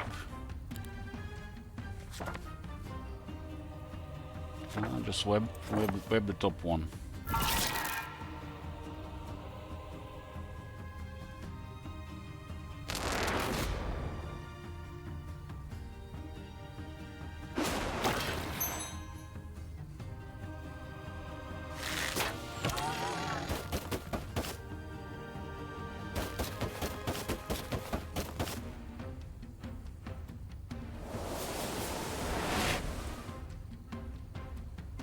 Queens look like out of place in the temple terrain, like they come here to with a mission.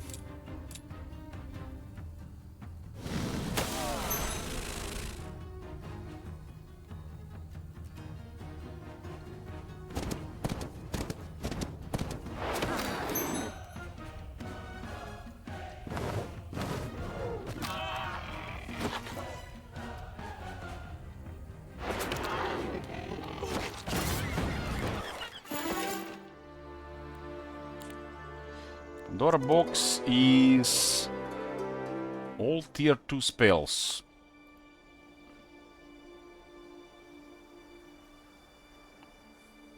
That's the Mercury. You don't think I'm not getting daily?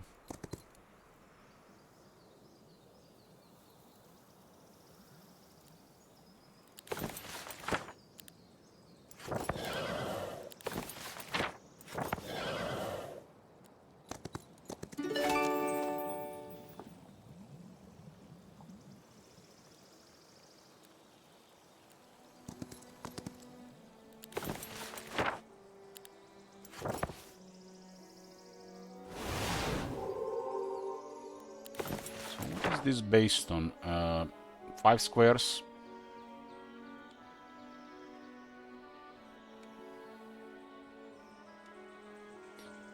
Should upgrade the bird's eye. If I get a level 2 there somewhere.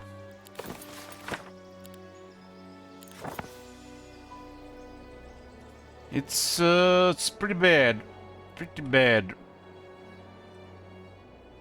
I don't think she can reach us here. It's a lot of movement.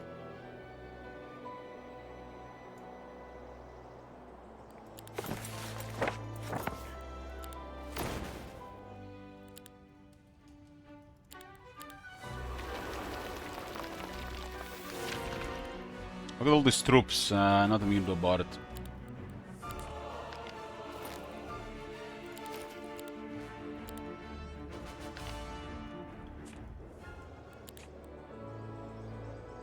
I have a way better attributes than her, but she's such a massive army.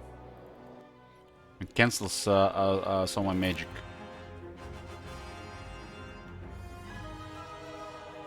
And we haven't even seen the other heroes.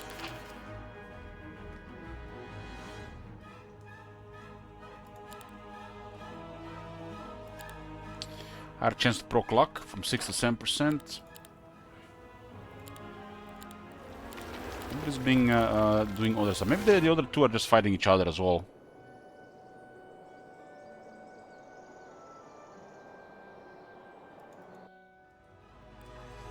It's regular dragons. Medusas are kind of nice. It's only 7 of them. Not worth replacing anything for 7 Medusas. Even 8, one is better than 1.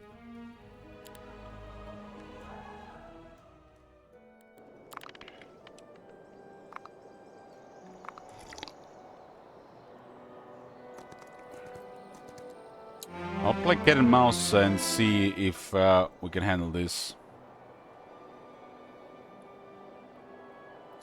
I'm taking notes of her army. It grew once before, but we lowered it a bit.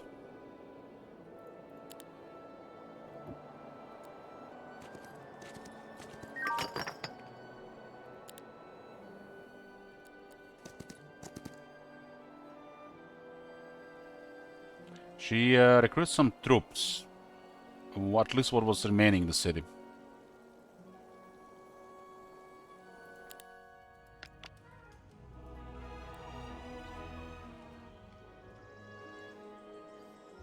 This must be leading to a portal.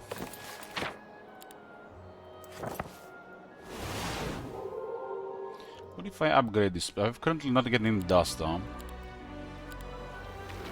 Let me get some more dust if we can. Clear fog saves lives. But I can upgrade that and have a magic level 4.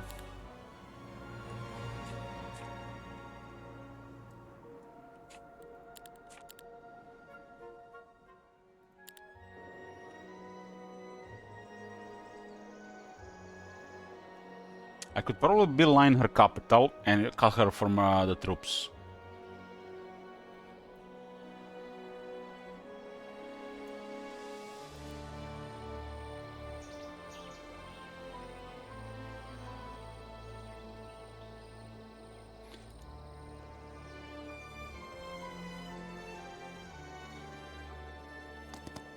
I think this should be the way. Might lose a turn of a week of troops though.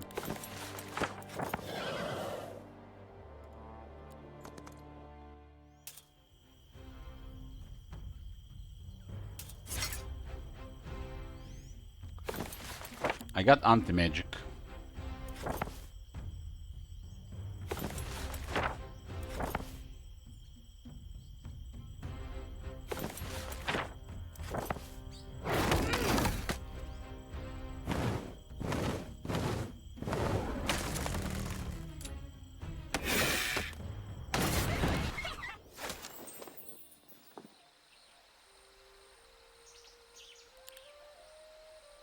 Magical 4 has been built here. Radiant armor, mirror copy, chain lightning, and heaven blades. This has been unlocked though. Ooh, beeline her capital, huh? That Pandora box could give nice stuff as well.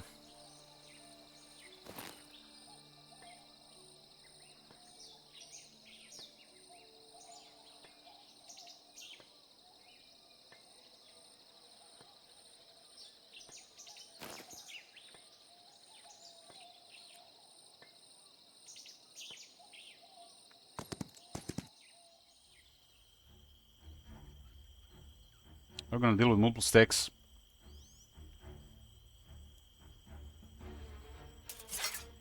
Nope.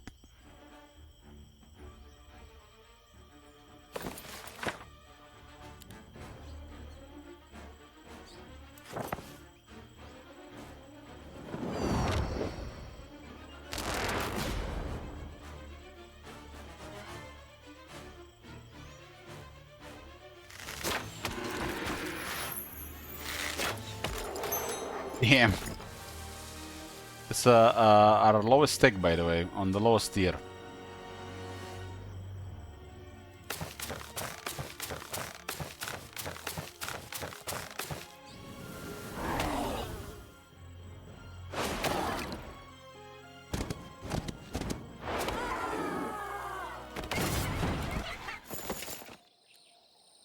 What does the box say? All arcane spells, and I got wisdom. Doriath Tide and Rewind Life acquired. That's big. That is big, especially with Shadow of Death 3 pieces. I'm gonna beeline her capital.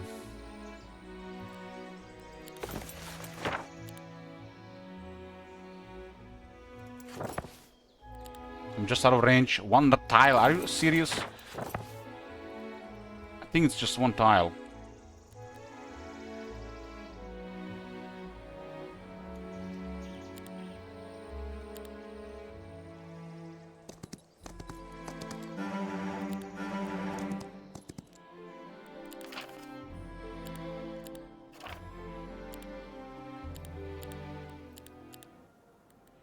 I'm gonna go for main city and hope for the best.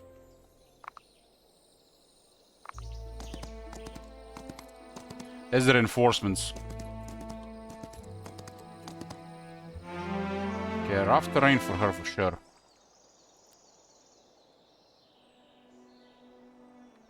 Go for her capital, I have multiple days.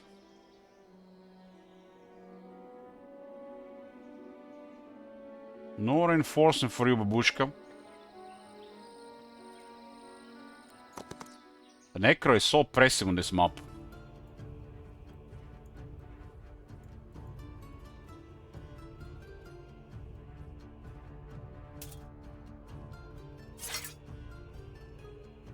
Oh.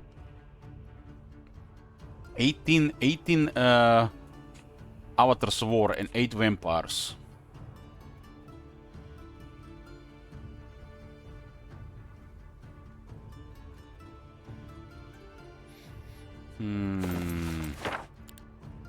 I have all over lore of I have all over school of all of arcane magic, which is amazing. That's what I need to fight her, because she cancels my Nightshade, which I had specialized before with the Kazu Tome. I mean,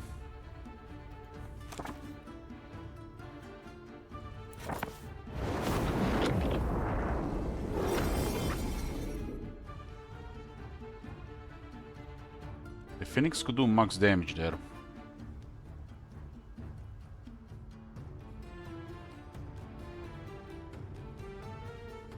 It's a low spellcaster though, very low spellcaster. I have nothing to worry about here. I also have 45% damage, less magic damage taken. Even upgrade this to 50.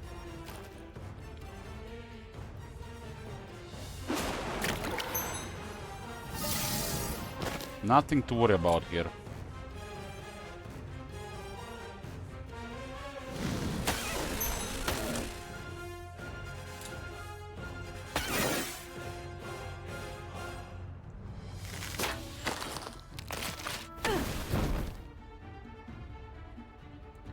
Nothing to worry about.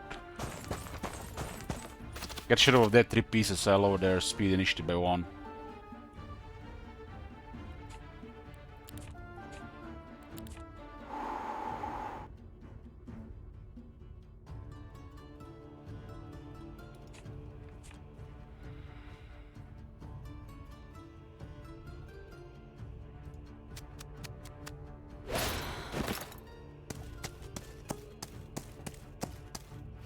That's a lot of troops just gonna get killed here, right? A lot of troops.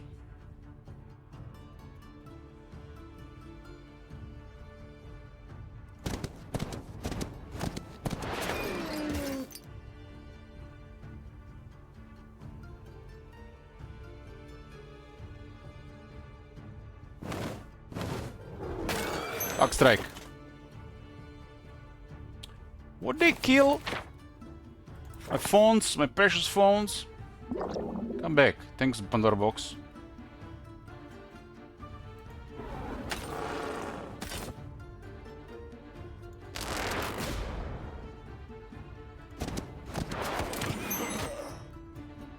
That was a good Pandora box, right?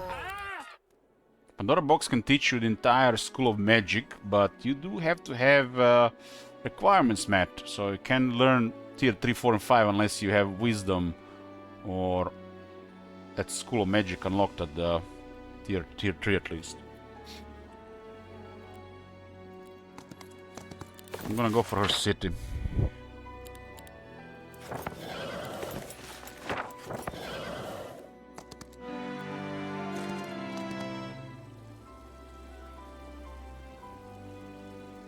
This might be her starting city, right? Or another city.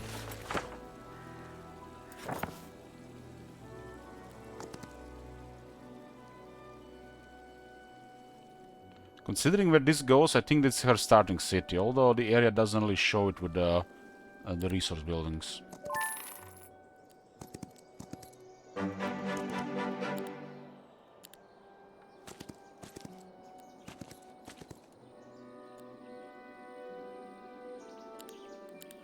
Maybe some dust going.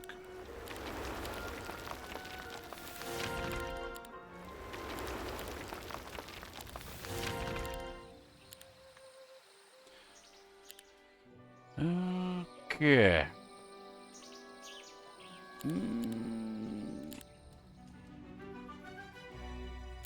She can kill another hero, huh?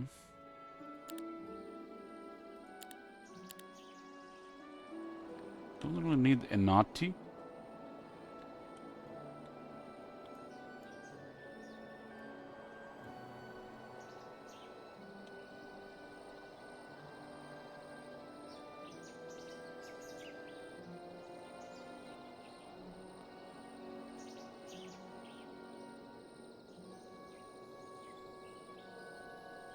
There's no troops in that city, right?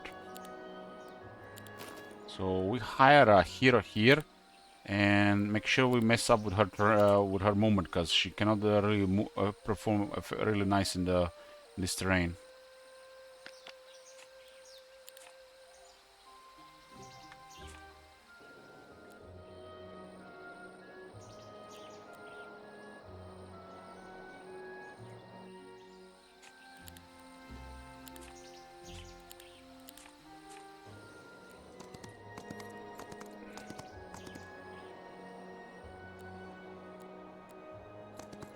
Well, somebody's on the other side. That's with the growth terrain here. Somebody nasty is here as well. Could be the blue or orange.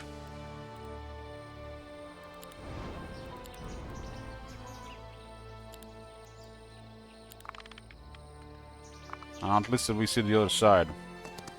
It's orange. Oh, who was that schism hero? Now we're gonna see how badly we're gonna lose.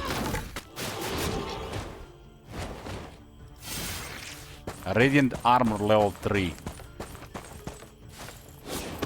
She has wisdom or daylight magic. They both failed. So much about our towers.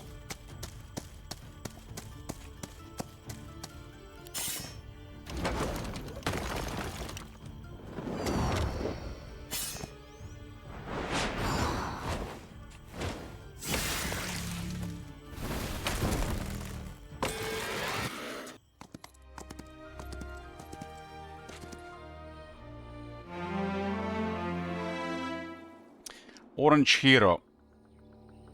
Please let that don't be a necromancer. And or schism. It looks like a schism, fuck me. Okay, boys, could be worse. Could be worse. Okay. How the fuck that necromancer army so strong? He's the concubus guy. He has all the horde of concubus. Mistress of Chains. It's not the starting hero though. It could be a secondary army.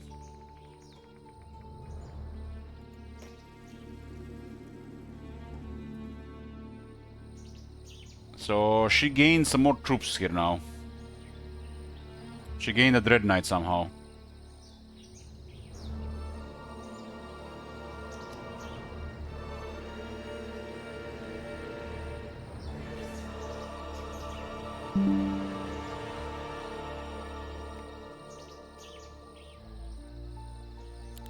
Okay.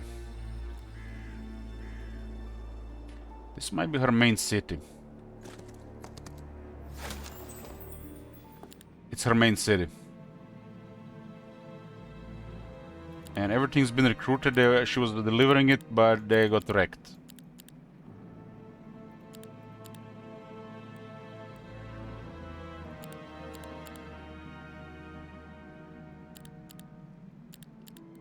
Main city, Tier 5 guilds. What do we have here? Law and law. Double law. Guilds.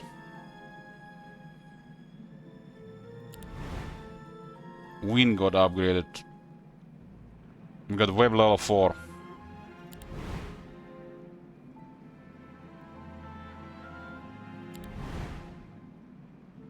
Clear fog. This is why we learned it. It's a strong spell at this point. Upgrade. They might have Armageddon as well.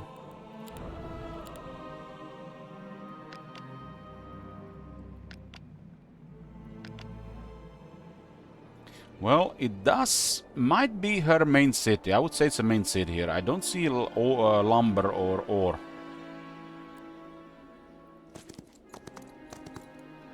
Might be their second city expansion. I mean, the amount of troops they had to have 2 necropolises. And this is their main city, because they have everything on their main city, right? AI gets everything at the starting city. Player gets only gold mine, ore, and wood.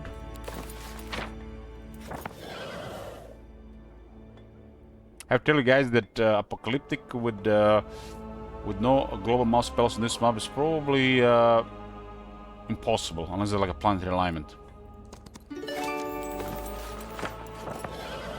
On impossible is already crazy with the challenge run.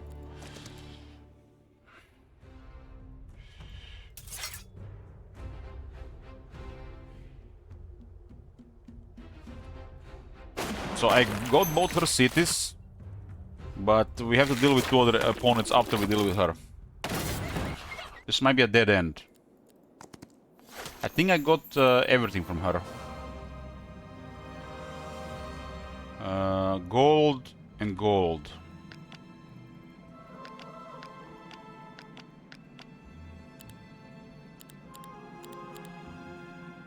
That's access to quite a bit of undead.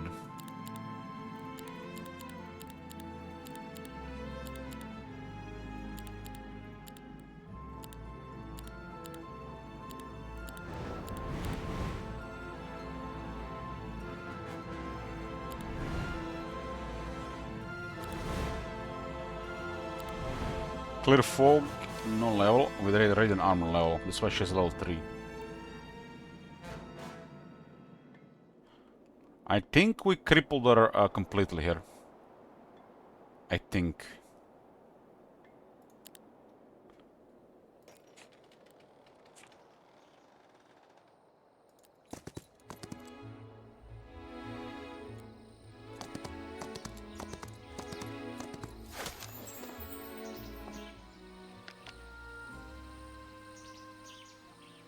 Now the orange is coming. I got really lucky position on the roads and this extra area here. Although that start was something else for sure. Missed like 14 wood. Them seeing stuff without exploring it will be their demise, undoing. Oh, look at this, waiting in the woodwork. Yeah, this is the starting area. As you can see, the starting area, the player gets the sawmill, the ore, and a gold mine. They get all that, plus mercury, gems, and crystals. And they got an easier way to expand. It's one of those single-player only maps that are just stacked against the player.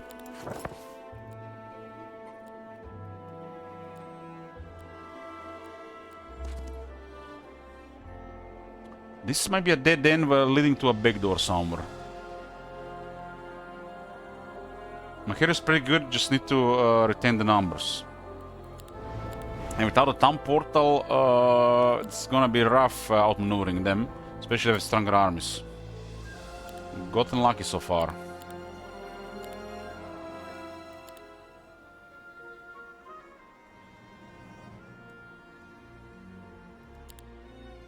I need the more astrology.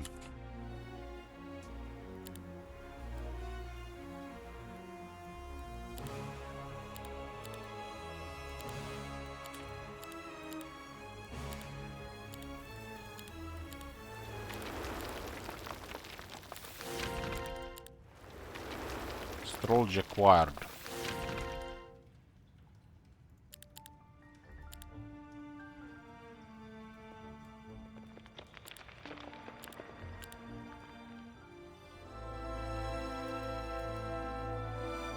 Getting closer to the town portal.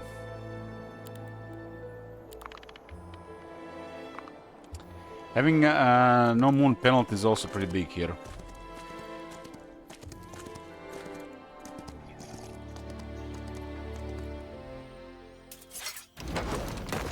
She gained 12 Dread Knights.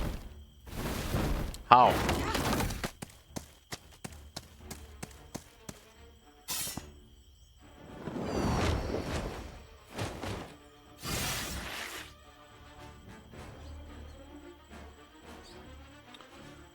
It seems to be some kind of relocation type. They just get more units, depending maybe on their external dwellings. And I cannot debuff those guys in a proper way. That's gonna be so ugly. And she's not increasing vampires at least.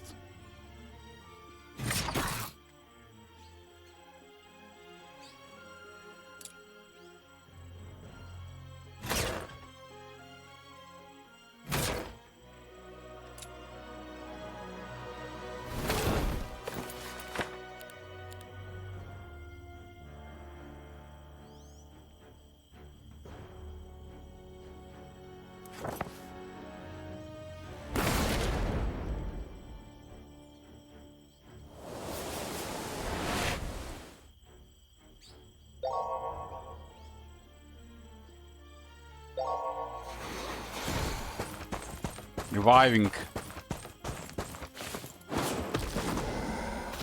She has Arcane Magic tier 4, why not?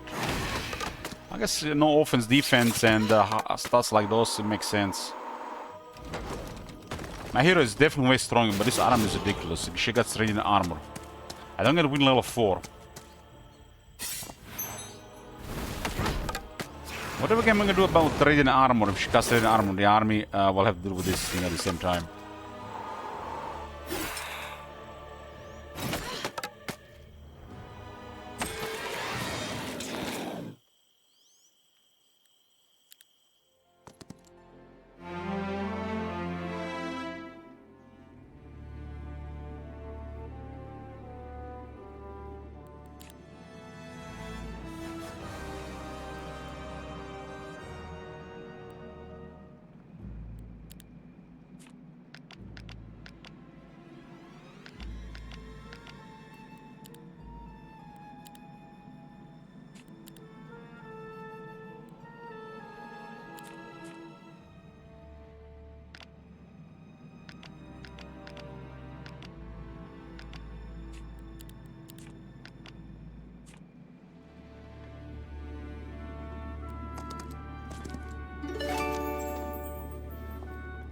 My resources now.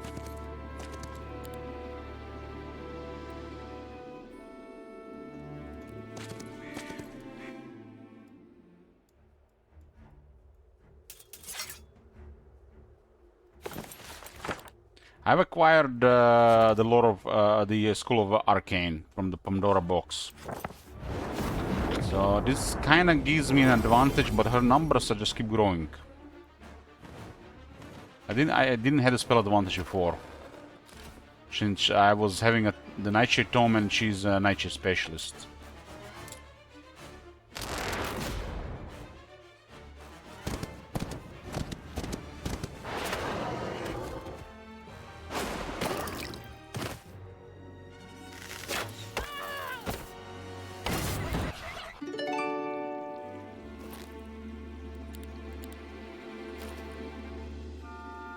Moment.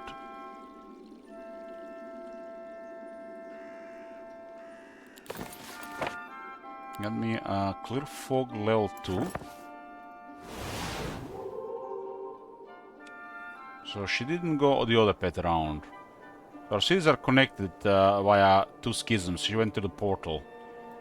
So she went to the dungeon, this one here. Did not explore right. Might have went bottom. Still taking her a sweet time to get to me. Like way too long. But came with a really big army.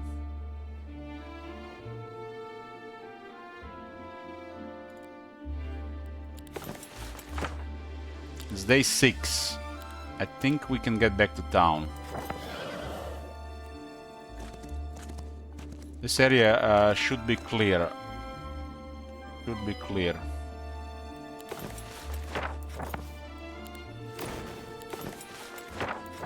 Not done poorly yet for optimal moment. It's possible the Dread Knight been generated in leeches and stuff, maybe because external dwellings. Possibly.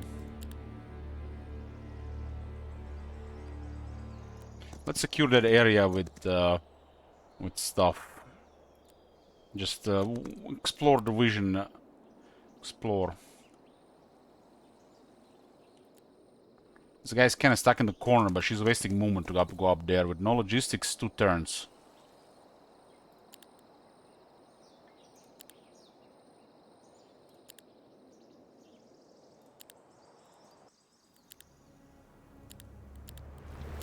I got the money for next week troops. The spells are getting strong.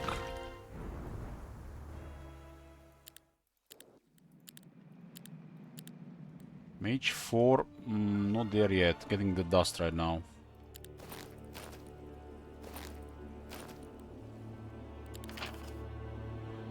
I need another 5 to reach bottom. Bottom has really nice stuff. 1 side radius and movement on a scouting hero with logistics. That's very strong. That will give me an edge with global mob spells. I'm getting extra low right now and extra astrology because of all the cities. I really want to kill that hero in the corner. Okay, the orange hero doesn't look so strong. They might have gotten wrecked by the blue or taken casualties from the blue.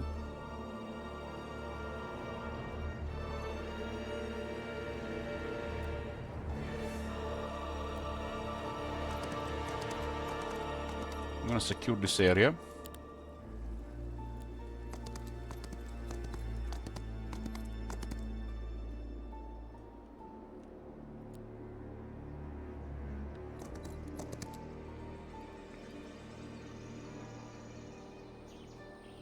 Does look like I have advantage because she has no extra movement. Town portals available. That's a game changer.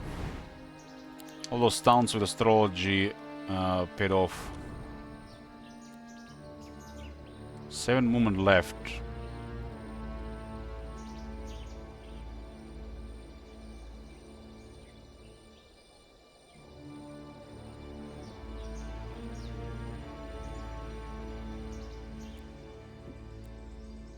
Can reach this.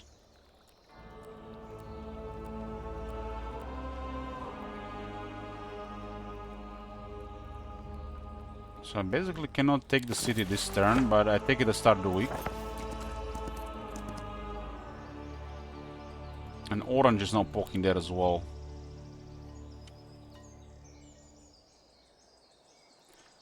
This is too much movement, even for this guy.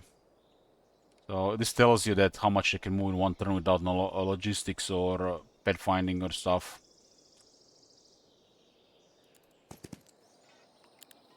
That guy has been invaluable there at depleting their movement.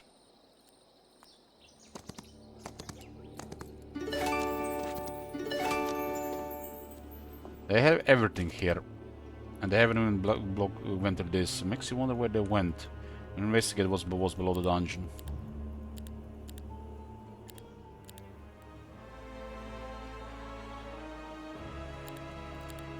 Get the spell upgraded. Powerful voodoo. Considering the amount of cities. And the money is good to reinforce the army with my troops. I think with the next week of troops, she's definitely no problem anymore, considering she didn't even get the troops from her cities. Other than these troops that are being spawned out of nowhere. End month. Will the month generate extra stuff, I wonder? The orange hero looks pretty weak compared to this green hero. Yeah, she has absolutely no additional movement. No additional movement. You see how rough terrain there is? Like, she getting wrecked by pet finding and trying to clear this hero here.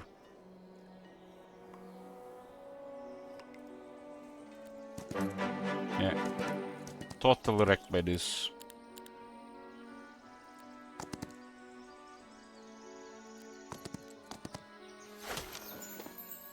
Okay. Mage Guild 5 is here. Upgrade Doriath's Tide to level 4 possibly.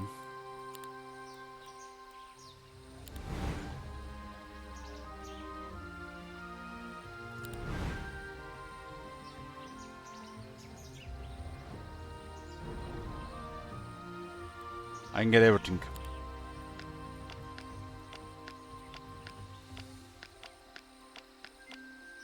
It's pretty big.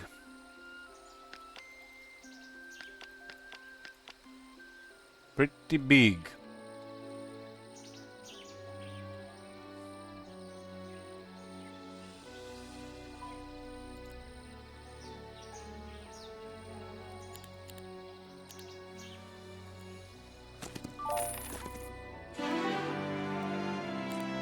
Proven very strong for phones. Doesn't look like anybody was here really.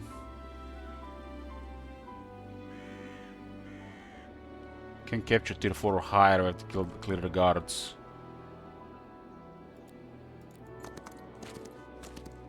That's the gold mine. So what about this? Get 11 birds. There's over 100 Dread Knights. Is there a Flask of Oblivion on the merchant? Nope.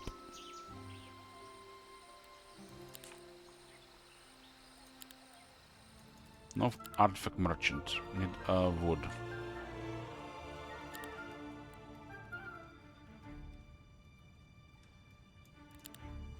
Flask of Oblivion will be a really big deal against her.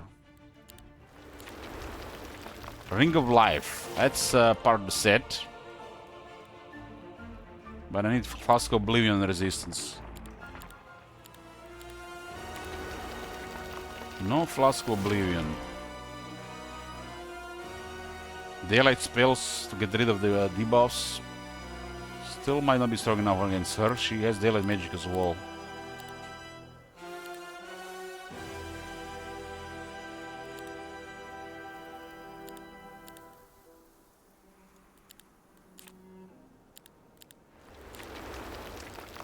No Flask of Oblivion.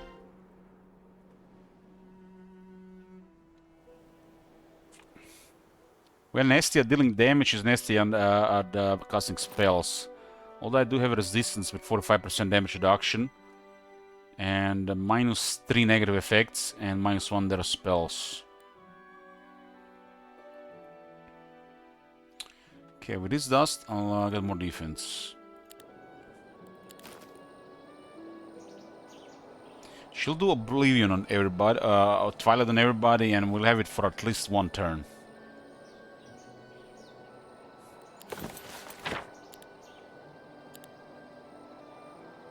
Inner Light is on level 1. That's quite poor. Song of Power has to be level 4. They both have to be level 4. Unlikely to get level 4 both. Without shooting, her arm is just too big. It's really awkward.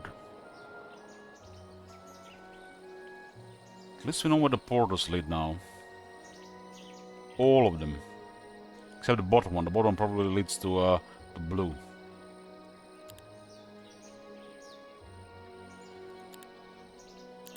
They have a thumb portal, which is a big deal now.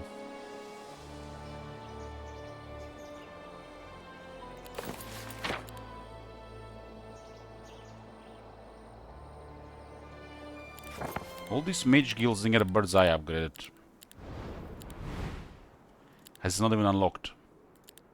There's still hope. Still hope. I'll unlock it, and if it gets unlocked in another city, we'll get it upgraded.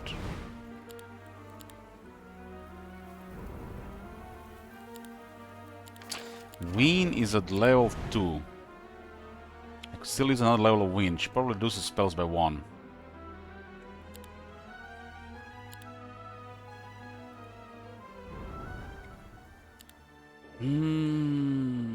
Army is just too big on those debuffs.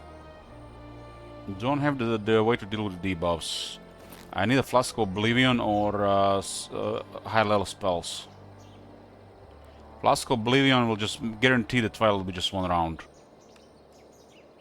If it's 2 rounds, it's not enough. Not enough. It has to be 1 round.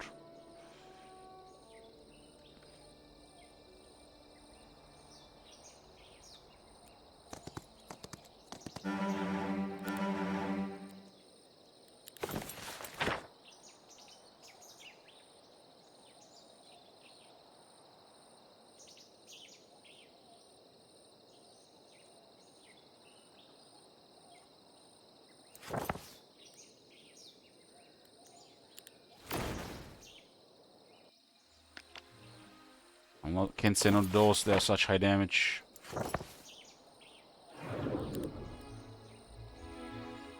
Got Drum and Chill Blades.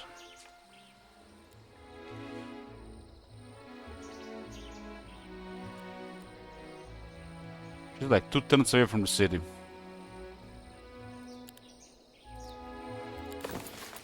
I've seen the orange on the other side of the left portal and it was underwhelming. Unless they got nasty voodoo.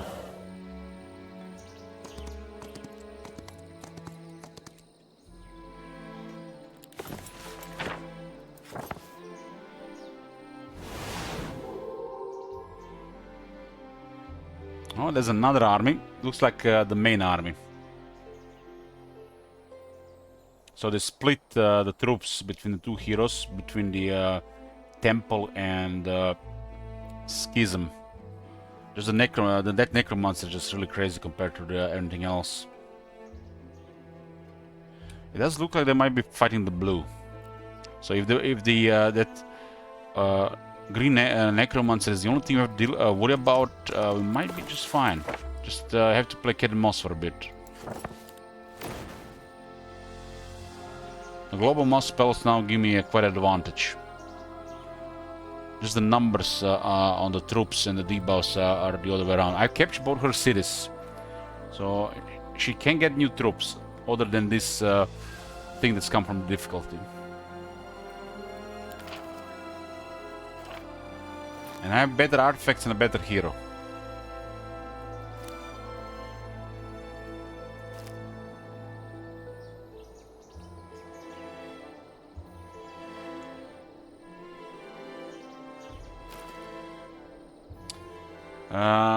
So far, it's looking promising, Scorn, but it feels like it's the same as before with some more additions.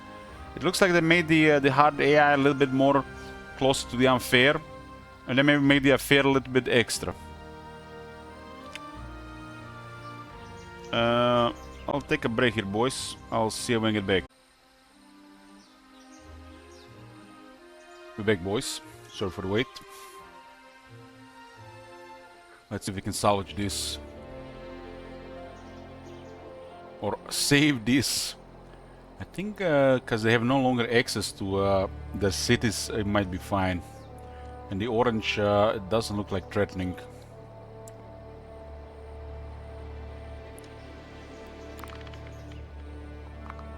So we'll be down to what blue has.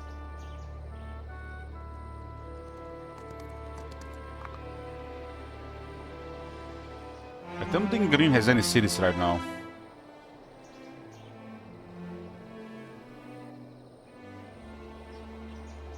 So if she has this city here, she goes after the hero. If she doesn't, she goes for the city.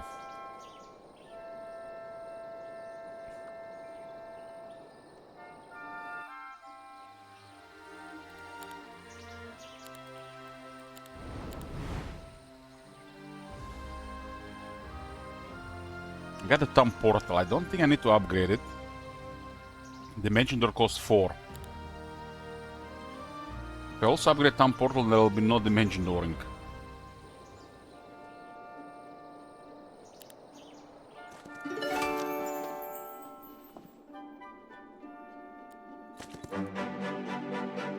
Unfair feels unfair for me. I have this map. Are you talking about the unfair like 125% or the unfair AI? So I know it's a little bit confusing.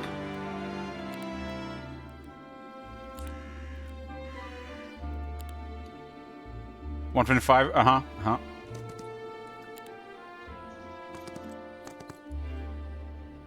There is over 100 vampires guarding this portal. So I still have to figure out what they were doing here for almost 6 weeks. It does look like they went through maybe through this area here.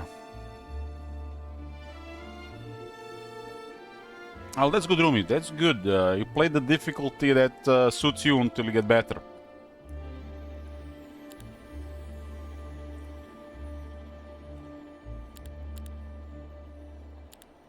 You should have seen this map here. This is actually okay area because how the roads and the portals are set.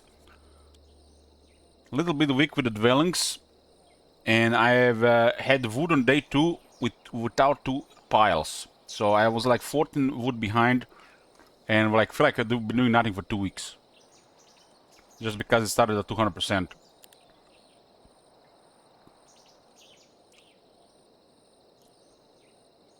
This looks okay now.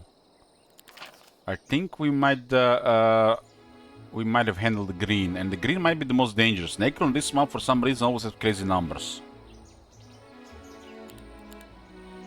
3 more laws for tier 5. There's some really nice stuff on tier 5.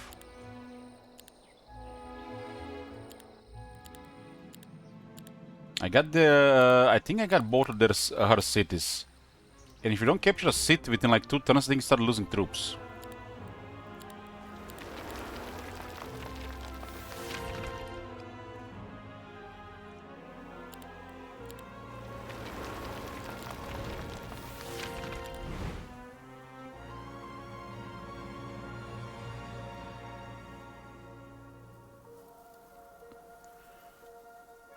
Her spells just is a different story.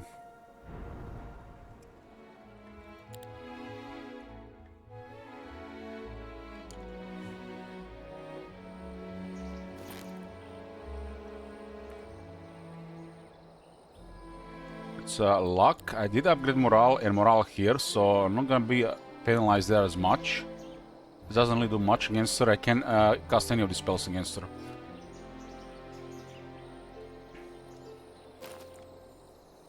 Let's see what happens here. Can we actually attack that hero? That would be a field battle, huh? It does look like we have quite the advantage here. It might not be their strongest hero, but it's definitely their starting hero.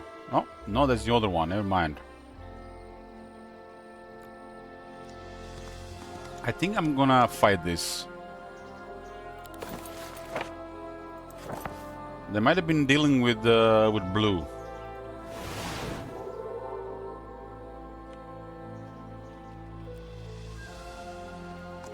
Hopefully not too crazy. And I need strength for to deal with the other one. This is a concubus specialist.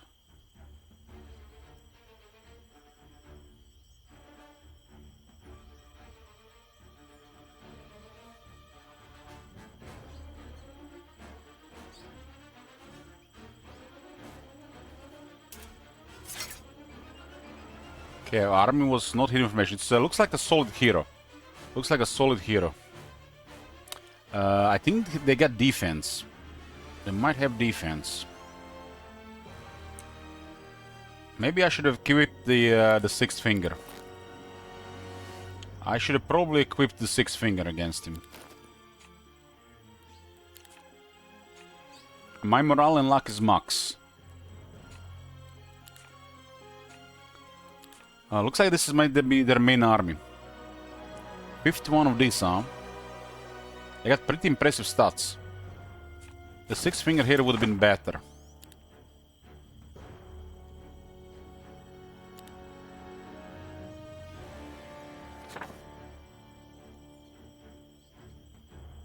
My guy's not a very good spellcaster, but I still got an edge. Regarding initiative and speed, I have advantage. So just about this unit here, it's could be really nasty.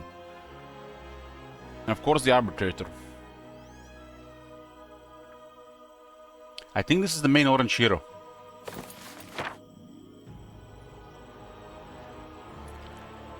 Might have not been the best move to attack this. I need to upgrade sleep, I think. One round.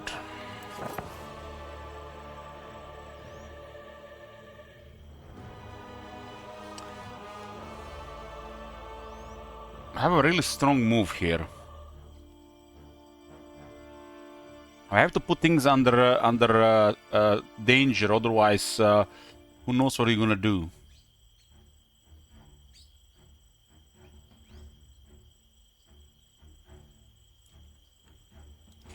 $18 of this is a big menace. Carapace is just not enough. Not enough.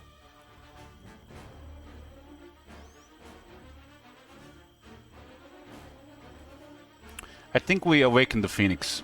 It will give it a lot more toughness. It's now 19 and 12. 57 defense. If he does a Twilight here, this is gonna be ugly. It is going to be ugly if he Twilights.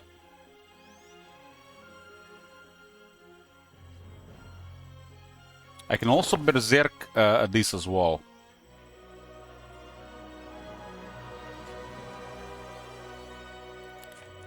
If he casts Doriath's Tide, it's gonna be ugly.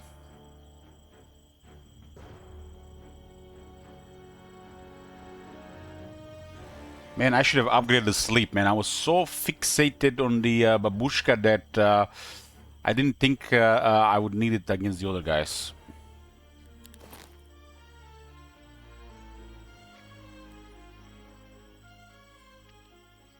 I think this guy has resistance and might have defense as well. No, it's just tough. It looks battle magic. Not the defense.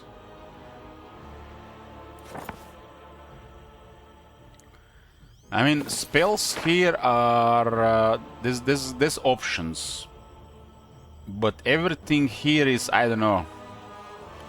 That 18 Abyssal Executor, that's just too much.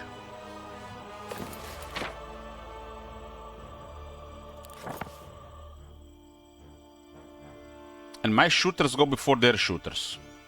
I have cover.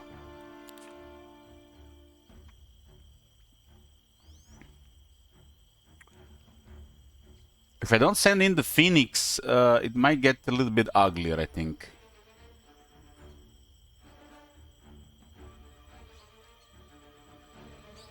It's not immune to magic, it's immune to magic damage.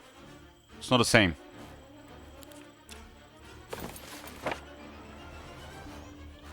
This guy has resistance anyways, I would not cast damage spells. I have good stuff.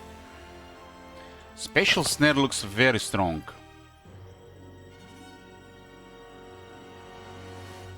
I Special Snare here.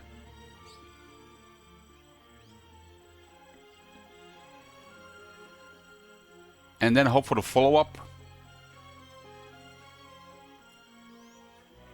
But if I one-shot this, it's not gonna be good enough.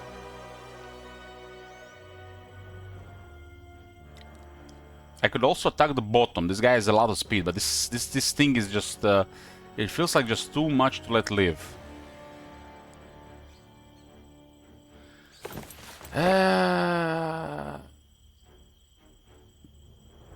We can't play around casualties. We just can't play around casualties. And I'm just going to sleep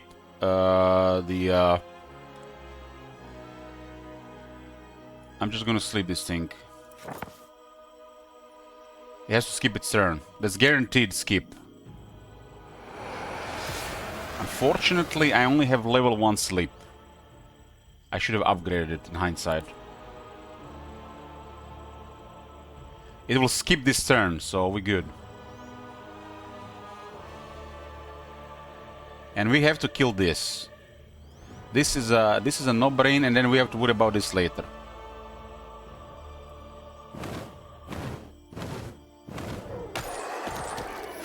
Wow. Wow. 12%, boys. Might have just avoided some potentially catastrophic casualties. Depending what magic this guy have. That is how it's done. You see, it skipped its turn. Sleep is so strong. It's even stronger if you play Schism. I think always upgrade sleep.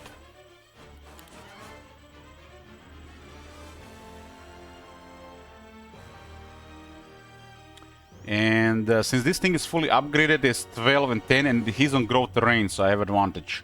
Not only I get +1 initiative, but I also got +1 speed. And 10% more damage dealt, 10% damage reduction. So, unfortunate for him being on my terrain. This is their strongest unit now. We have to worry about. Used Rewind Life. That's really terrible spell for this fight. This will hurt, but we got Cower. 16 hoplets. Wow, he has a really strong heroic strike.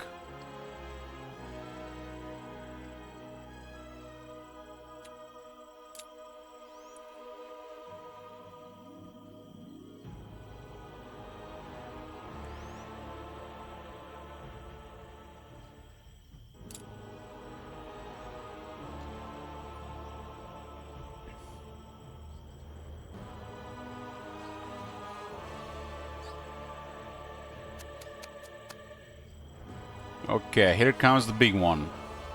You had enough your turn. If you have Thaumaturgy, you can have your rest of your turn.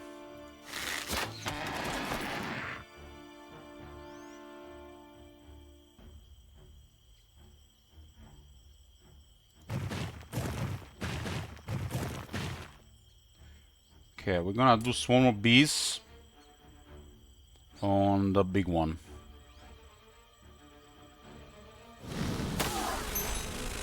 This is really good. The fact this is their main hero.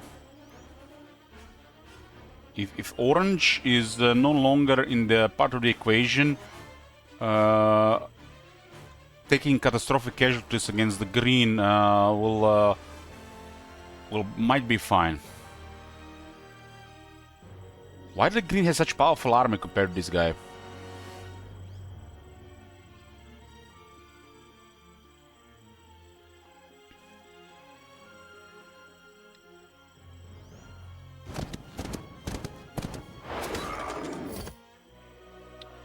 Okay, new turn.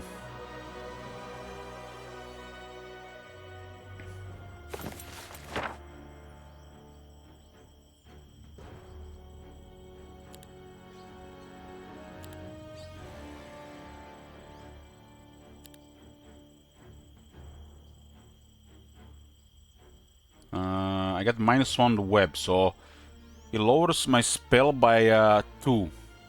No, by 1, by 1. Must have the same thing I have, draining, or something else. This thing has 9 speed. I think this is still the play here. That thing losing 3 speed is big.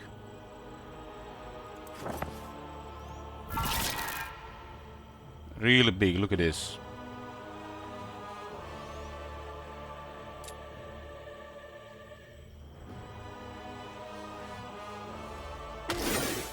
We'll wait with the Phoenix. That guy's heroic strike is very strong. Isn't this guy, is this guy Might Hero?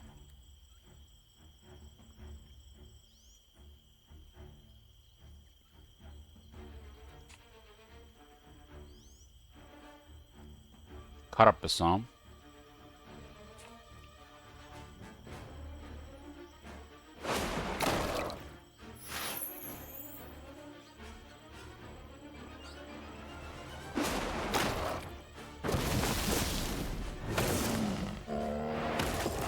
My hero is very strong. My hero is very strong in a long fight. I think it's hopeless for the enemy.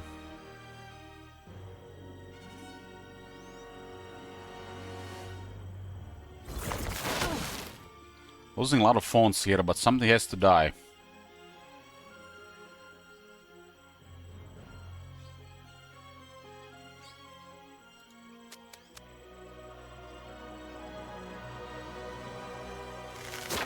Even 95 phones are ridiculous. Damage-wise.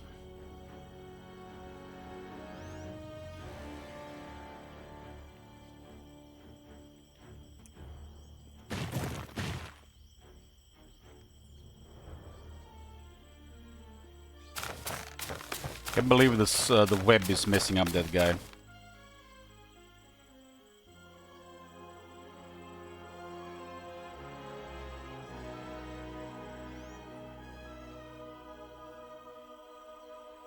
We have to attack this.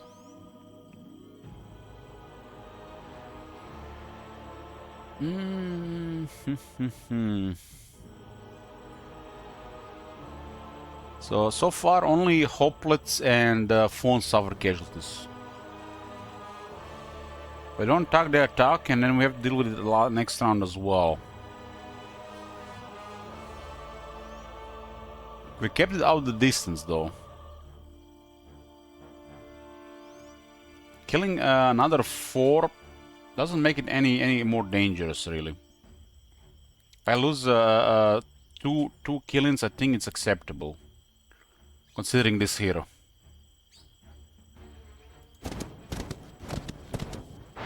Lucky strike. That's incredible.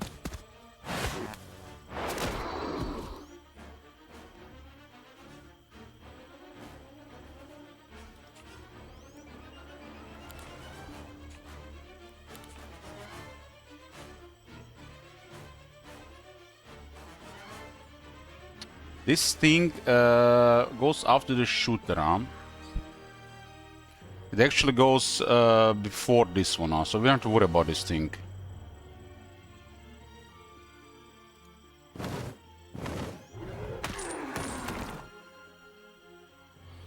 Fresh turn. We can do one rewind life. 33 phones is ridiculous. It's our highest damage unit on that number. These two because of recruitment, shuttle blades and stuff, archery. Yeah, this is such high value.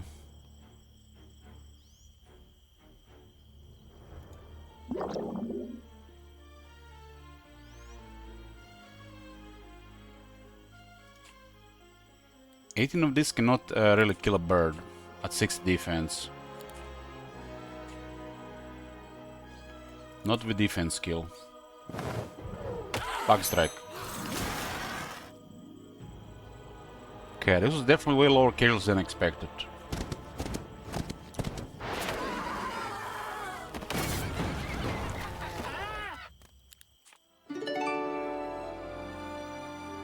Warlord boots on.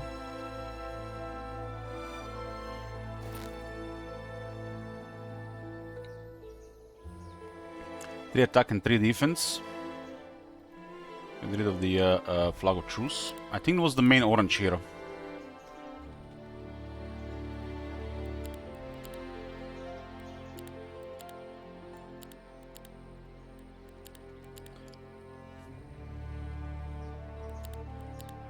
That's the backpack. Warlord boots on. Sorcery, nightshade, magic, and resistance. Everything in resistance, huh? Don't need that. So only good for if you have the other skills, I think. We don't need to use this one here anymore, but we don't have anything else to equip, huh?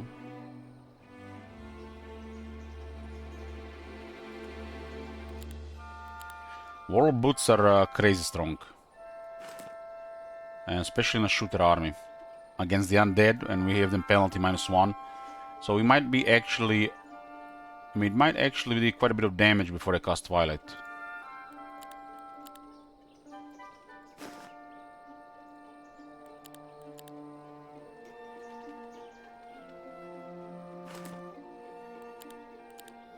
My gear is really good here. These two are not good against Necropolis, so I keep the other stuff.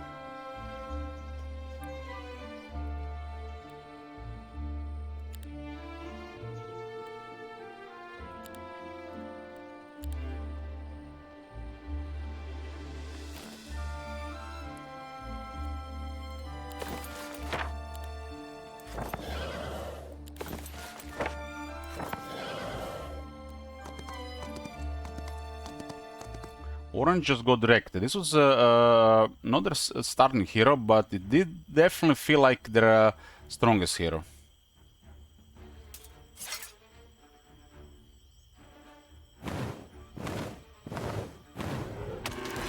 I mean, both morale and luck are good for the Grove, but considering their laws, luck is better.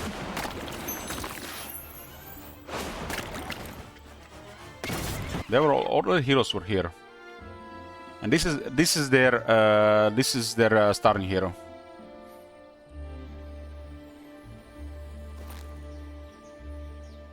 So this is actually stronger against their hero. I already have Warlord boots, so lower than morale and luck. I think I just destroyed all the orange heroes in a single turn. The final boss is the green hero.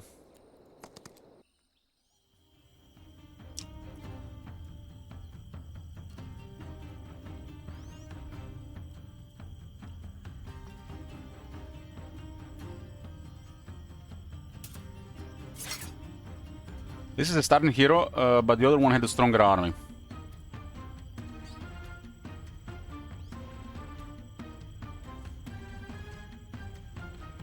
I do have resistance.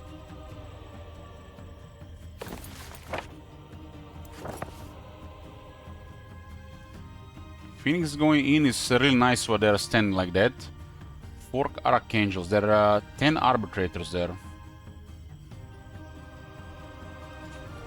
Phoenix going in as well also makes it stronger, because we can get something back with Eternal Flame. this is a very strong play with Awakening the Phoenix.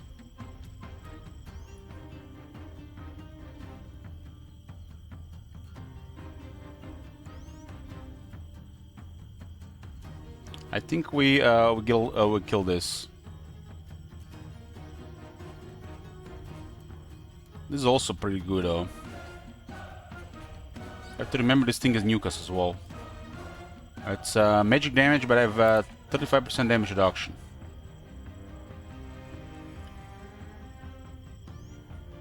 We'll go this and see what happens.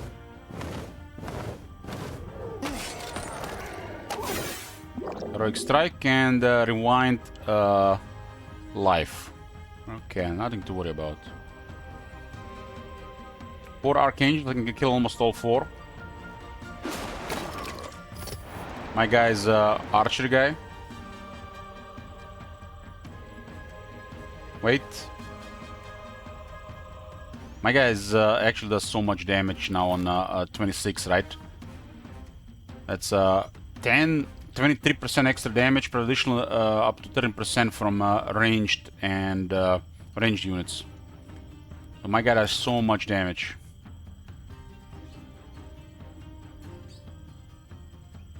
Look at the 129 phones, this is ridiculous damage. Phone stake doesn't have to be big to be crazy.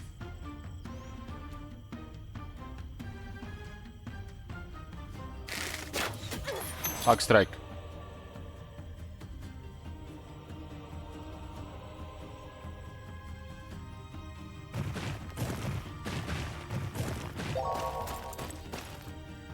They both failed. This is just what it is, you know. I got a 6th finger and low morale sans ages.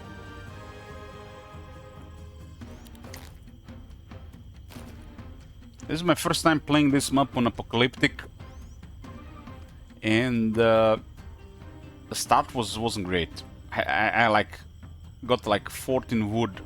I gotten 4 more wood in the beginning.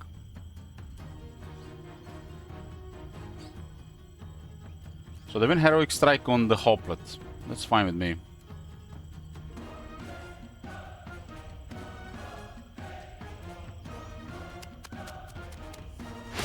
The Hoplet stake and the phone stake are crazy. I'm doing so much damage.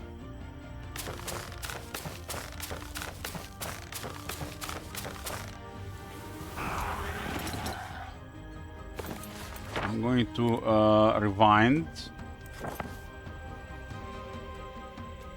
It's probably not worth it to rewind this round, because we can rewind better next, probably. Their guy is at 9 speed.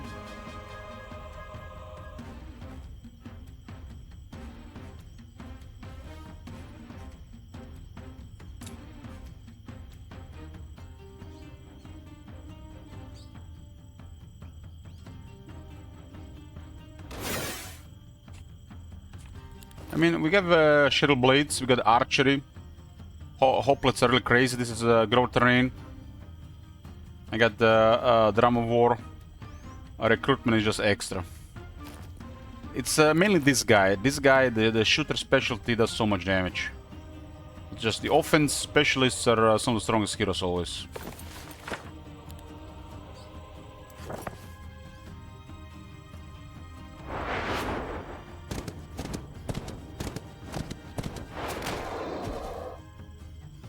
This is so clean.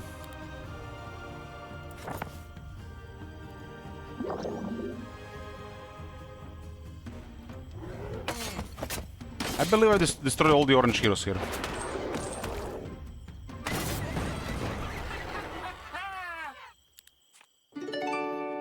I think Grove has some of the strongest tier 1 and 2s. So for Grove is even more.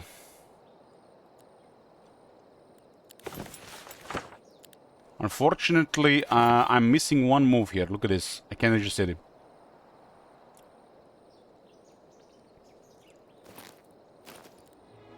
Hold on. I'm so close to Children of the Wild. This is when we get mega advantage. Dimension door, it's too early on this map for Dimension door. If you go second wind.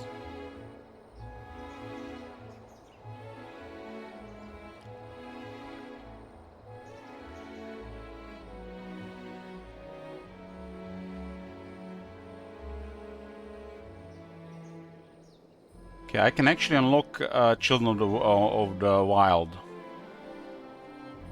Get more HP here. No, I'm actually missing one more. It was 3. Okay. Yep, Children of the Wild. 1 sight radius and 10 movement. This is such a strong law.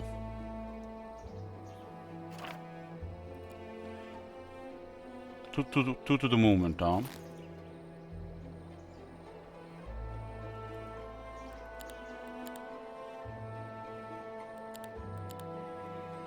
+2 initiative is Giga.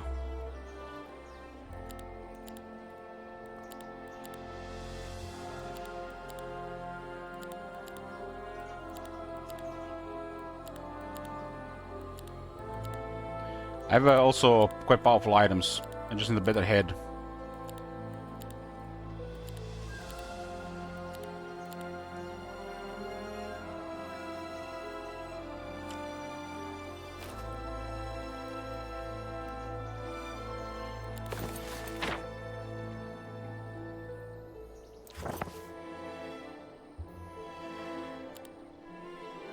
I've been messing around with this hero. She's moving through rough terrain with no pet finding.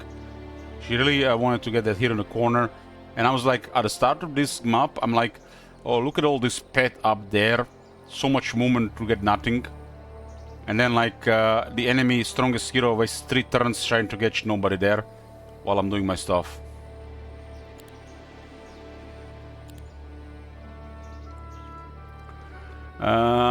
Good night, Sagan.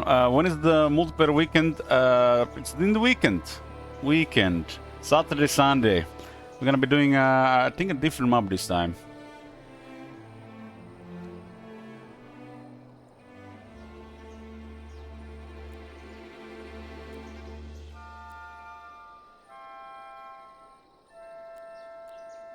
So... Orange had a schism in the Grove, huh? So looks like the AI have two of their cities before they reach us. 2 random cities in the middle. I think I have just defeated all the orange heroes. So we're gonna have to worry about the blue if we can beat the green.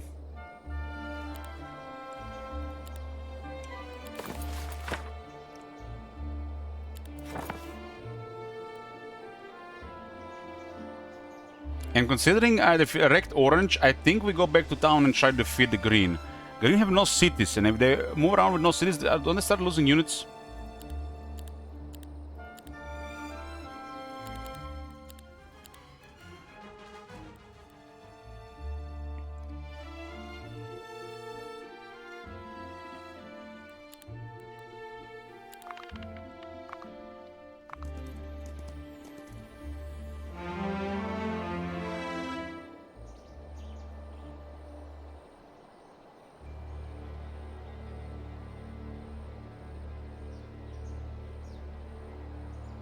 I mean, she can get units right now. I think we should play this even more safer to guarantee the win.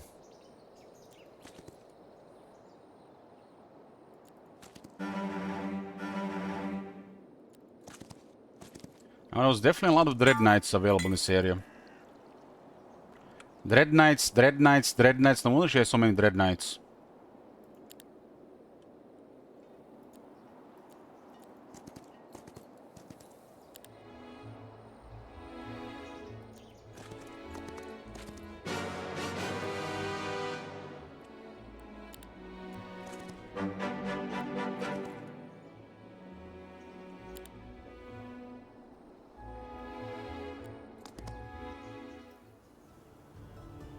There's no fortifications here. Must have been a recent capture. So this is not their second city.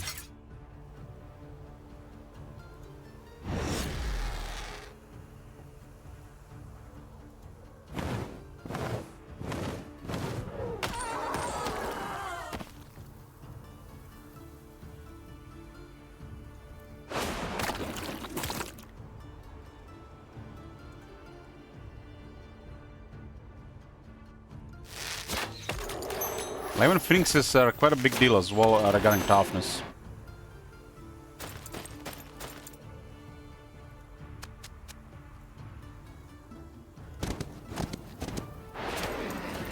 I got defense skill. +2 knowledge. So they were building units, no fortifications. Must have been a recent capture.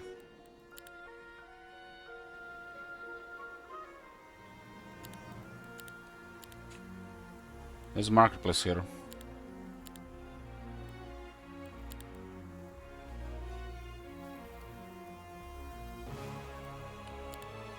I got no markup. There's a voluntary summons, but no walls. That's strange, right? Even a Mage Guild 3, but no fortifications. They picked astrology here, nice. Nice, at least for this one, as there's no house rules. Upgrade sleep. Sleep is just way too powerful. Upgrade twilight.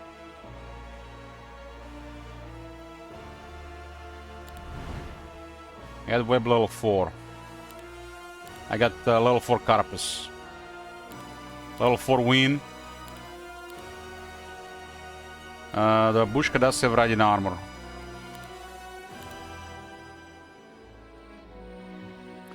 So now the question is, do we go back, try to hold the city? There's over 100 avatars of war, but her attack and defense is terrible. We should take a look for a Flask of Oblivion.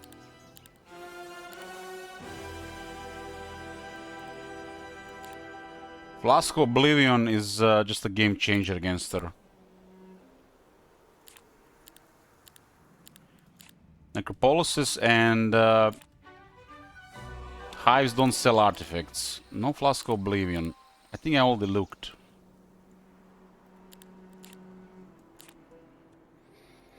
I got -3. If she does it for 5 turns, it's really bad.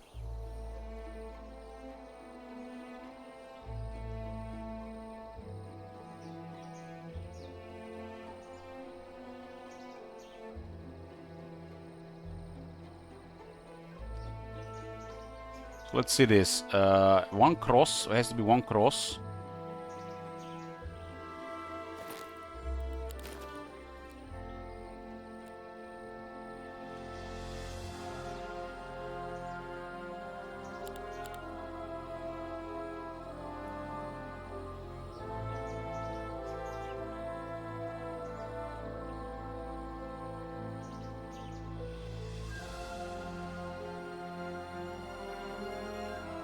She seems to be on a play where she captures the city, tries to retake it, and then when the city is gone, goes in the corner to clear that hero.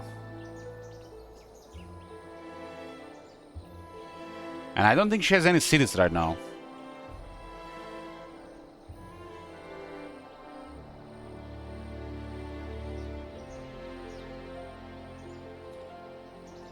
If she does Twilight and it's 2 rounds, I think we lose.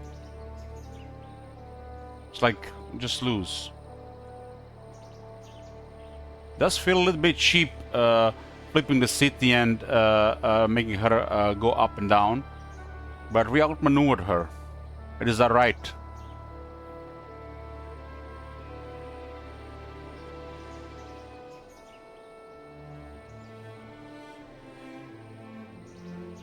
And the orange will get troops back. 1, 2, 3, 4, 5, 6, 7, 8, 9. 9 and 1 to the right, huh? According to my calculations, you can reach city this turn. There'll be a ways to go back.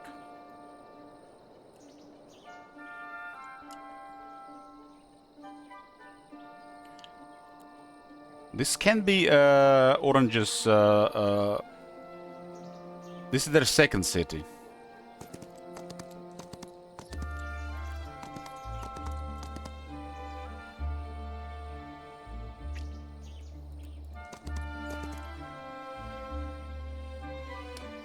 We found blue.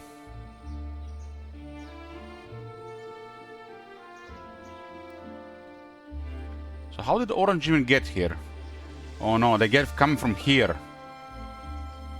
Or here. So they didn't come from here. That's the blue side.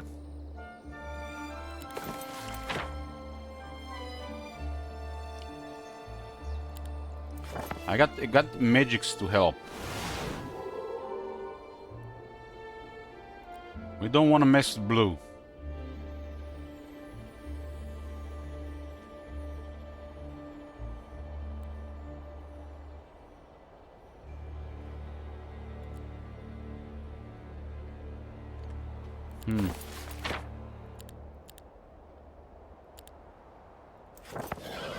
Oh, this will give us the knowledge how strong is the blue.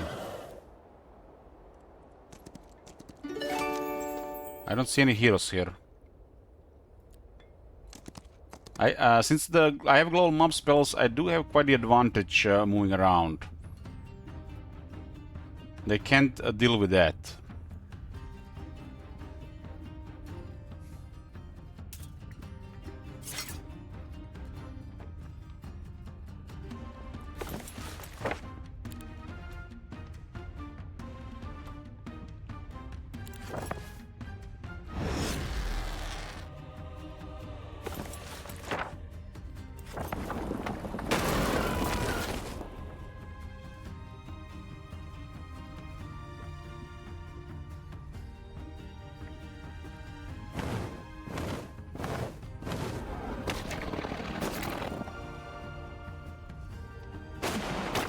No towers for you.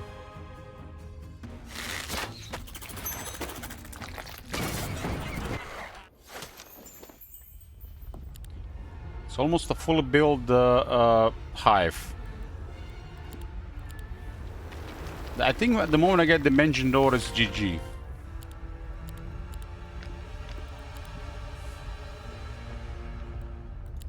What tier 4 spells we got here?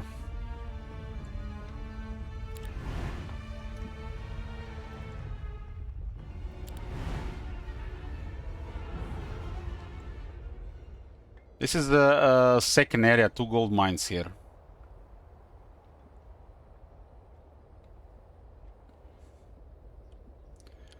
So I'm guessing the orange was coming from this path. They captured this was clear, but they didn't make contact. They might have been fighting. Because the orange army was not as big, and they might have been the winner. So the blue might be pretty much just dead, and the green is the final boss.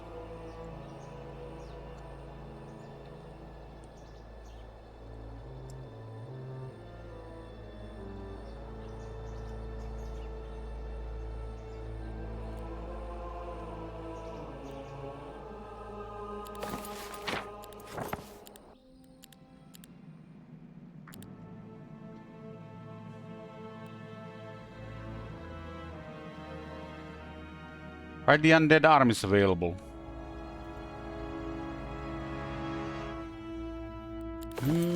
No side of blue.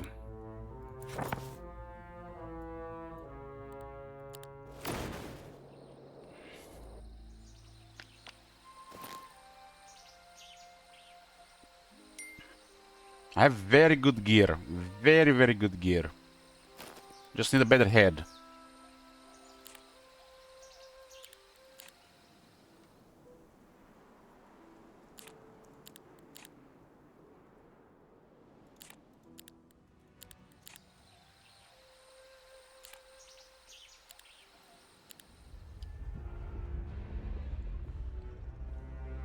Wasn't there a hero next to the city you captured? I didn't see anybody.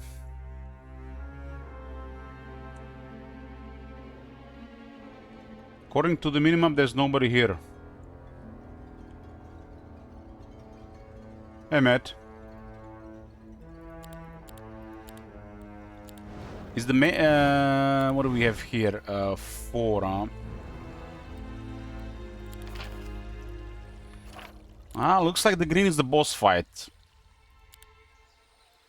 And it does look like the blue and orange have been fighting.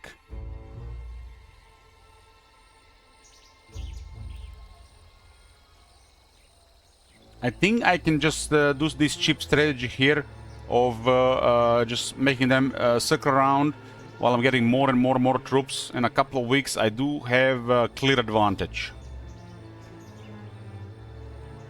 Because it seems to be the pattern is they capture the city and then they go for the hero in the corner. It takes them 3.5 turns to get there. And then 3.5 turns to get back. And I can always recapture the city to get the troops.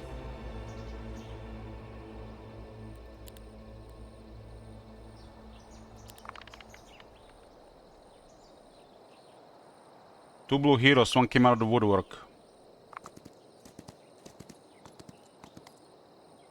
Yeah, my calculations were correct.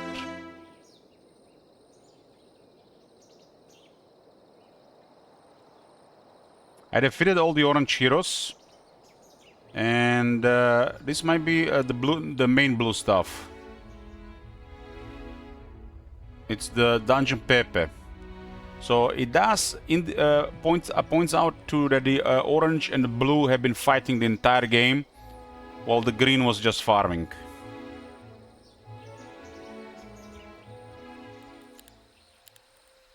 It points out to that.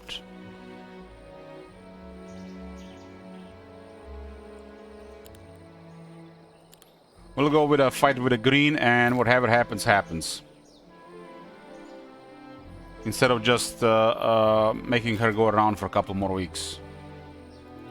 Otherwise, I had a clear advantage in troops. Most likely.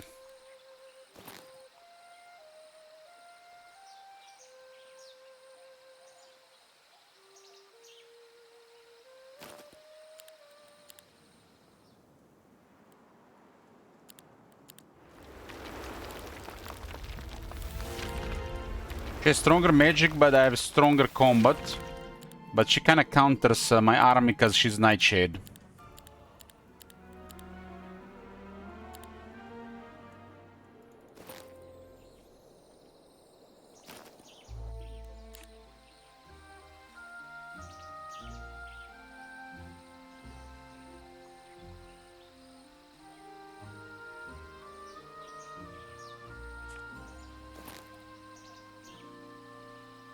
Shame he had to be a necromancer.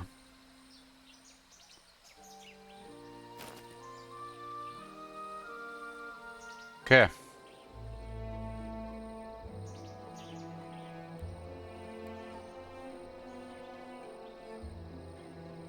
We fight.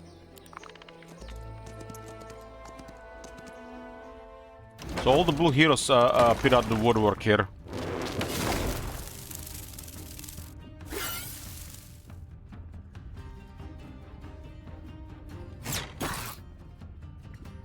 Hey, Danny.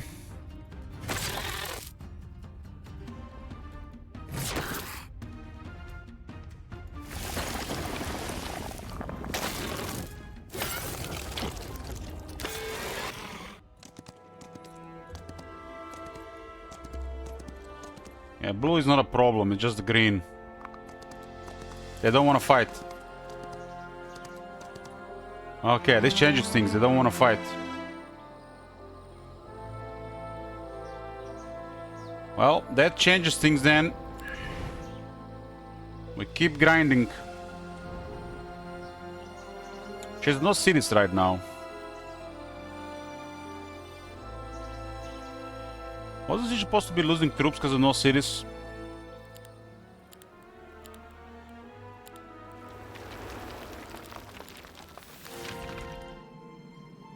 Would have been a pretty awesome fight. I think she has an advantage with the right spell cast.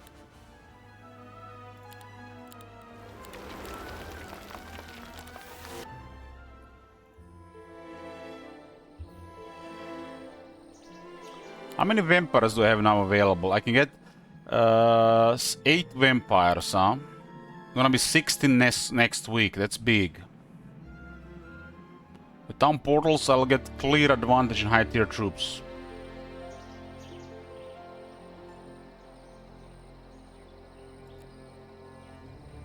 Well, she don't want to fight. I'm gonna go find a pet to the blue. Blue seems to be diminished by the orange, and orange were diminished by the blue.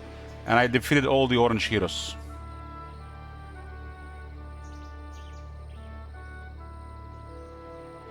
I put myself in the city, boys. I was ready for a fight. But now this changes things. Because there's no guarantee she'll be coming here. But I think she wants to take the city but don't want to hide the hero. Okay, this changes things. Switch the setup.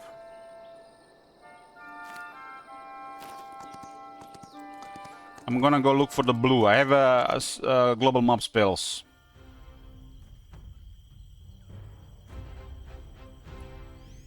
This is Apocalyptic one for all, first time, and we had no house rules. I think house rules and even impossible is better though. And this map is one of the only maps where global mob spells feel alright. Considering the astrology is really diminished due to limited expansion.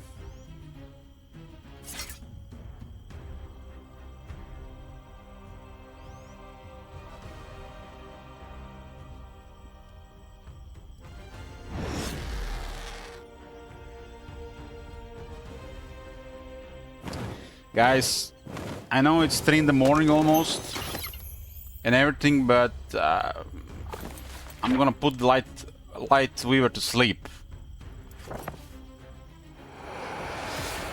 Sleep's one of my favorite spells. Now we're gonna let her skip the turn. And we're gonna do things to her.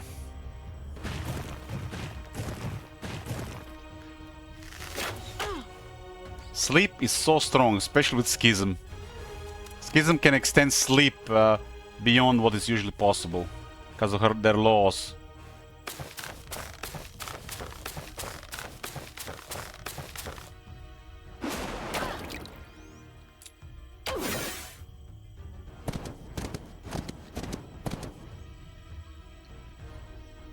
My army is really powerful. This is a really powerful hero. And I think I had one of the worst early starts on this map so far. Almost dimension door. Let's go sight and movement. Having scouting and having logistics and maybe having some synergy for the moment is crazy with the Grove once you get tier 5. And put the stables on top.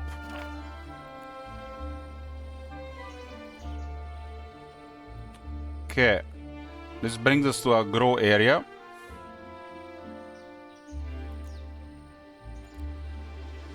It seems like somebody might have been clearing here.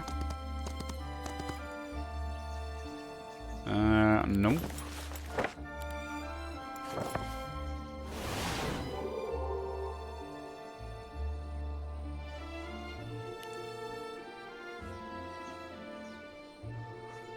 I just remember that scene with Game of Thrones when Tywin sends Joffrey to bed. Tywin is so powerful.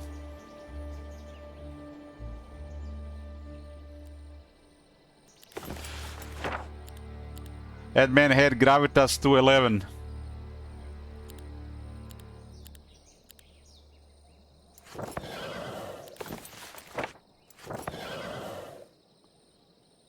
So nobody was here. It looks like a transition area. There's actually a pet up here. This might be just a pet area. What is this portal here? We'll go to see where this leads to, but I'm thinking one of these will definitely lead to blue.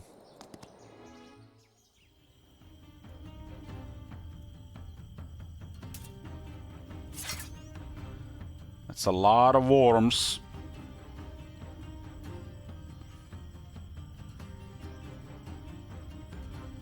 Now I'm gonna send him Phoenix forward. I'm gonna awaken the Thunder Killing. They are currently at lower speed in initiative. I do have a set here to lower that, and I do have extra initiative. What are we gonna do about this? We're gonna shoot that. We're gonna shoot that, and we probably ought to slow that at 7. I get a mirror copy level 1. I guess we should upgrade mirror copy at this point. There definitely has potential.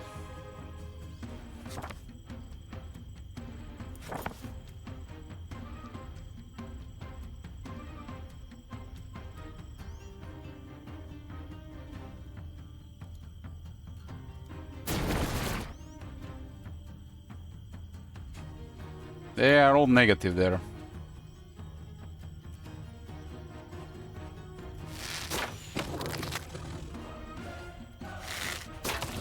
Bug strike.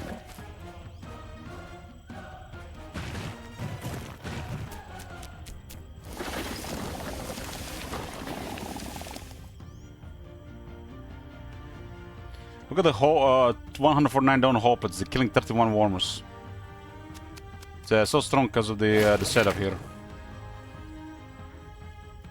There are not even that many of them. They just have such high damage. Oh, they're doing 9 damage per hit. Yeah, 9 damage. I got max damage always.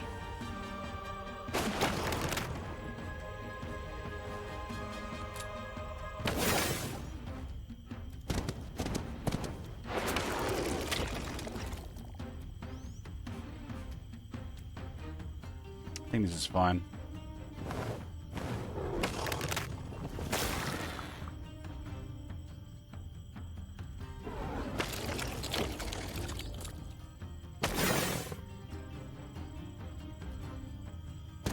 It's too slow to be relevant. Bug strike.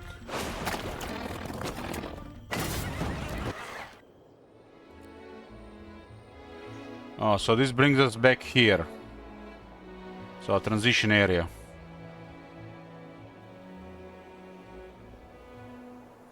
This is growth territory.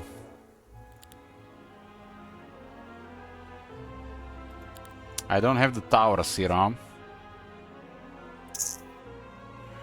Don't have the towers. They got the road.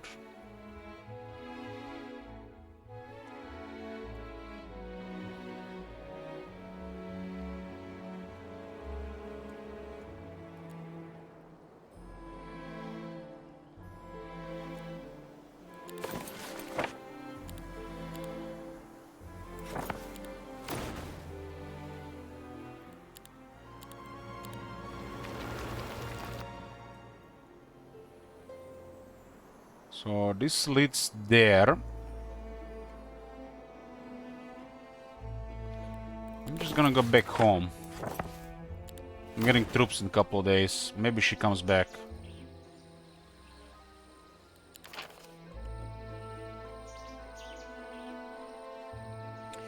So we got Children of the Wild. Bones, Hoplets, Hero Monster again 2 speed initiative. That's very powerful. The Phoenix can also get more damage. You kinda rely on Phones, Hoplets, Hero Monsters. And Phone and Hoplets especially getting speed initiative is very strong. These are powerful stacks if they survive late game. I mean, you can see what kind of damage they're doing.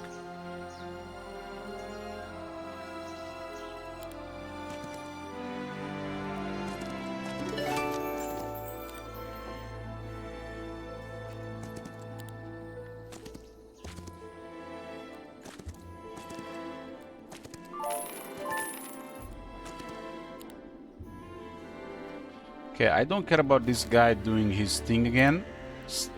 I want to see what was below that dungeon and what made them do 2 extra weeks of moving around.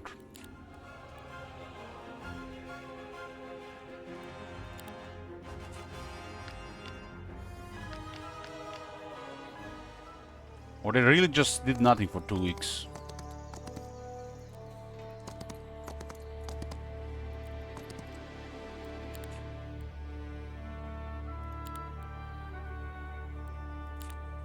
So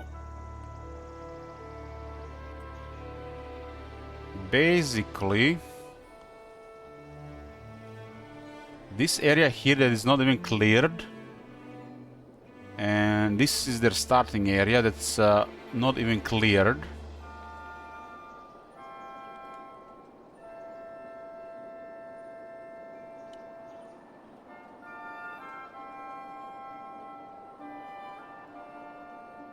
I've been spending 6 weeks here.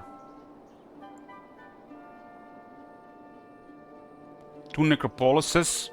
I might have started with 2.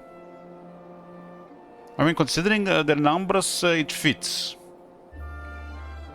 But to me, it looks like they were just moving back and forth. They should have reached me probably about 7 to 10 days earlier. I don't think they were doing anything. Half their turns were no progression.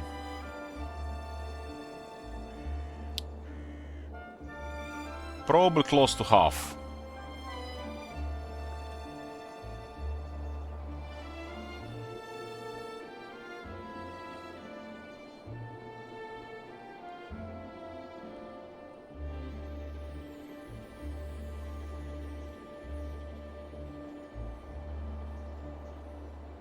And when you look at this green area here,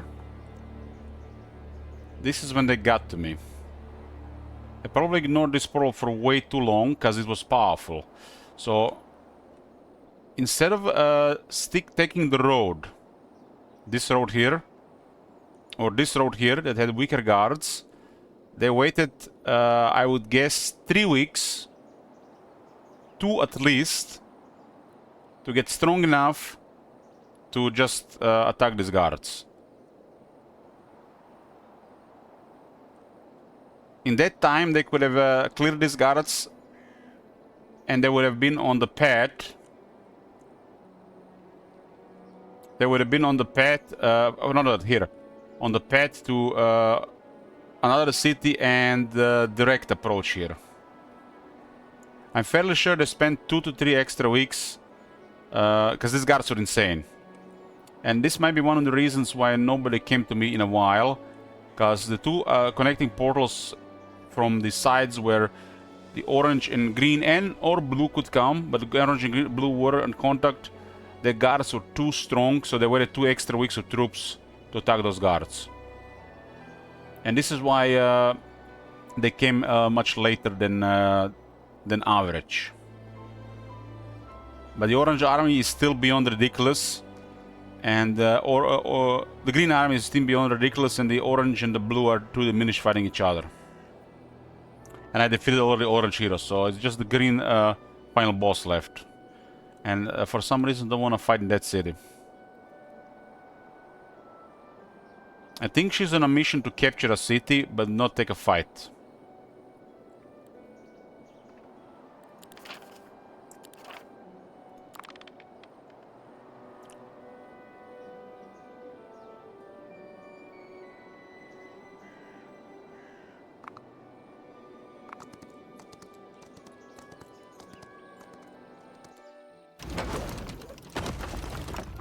The army got even bigger.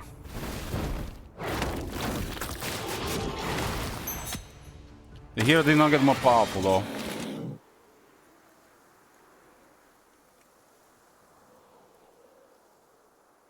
The army is getting bigger over time without them doing anything.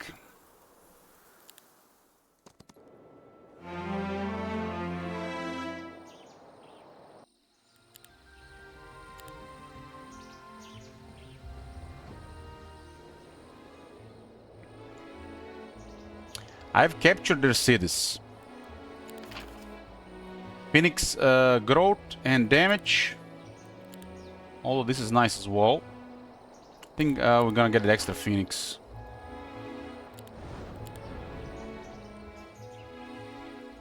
So at least we know what we're dealing with. The blue is no threat. At least from you know what was happening, and the orange is the final boss. And the green is the final boss.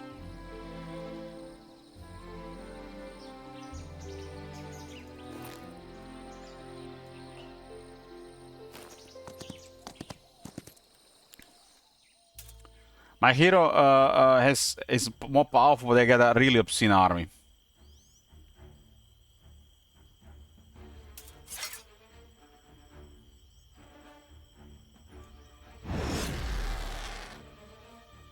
One speed leech with 3 initiative.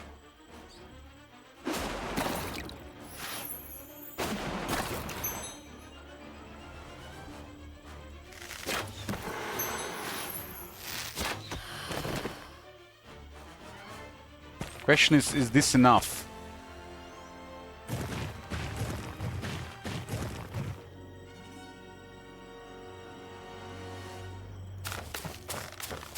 think it might be.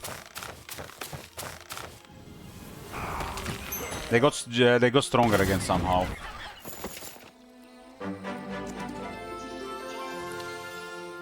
I get everything here already.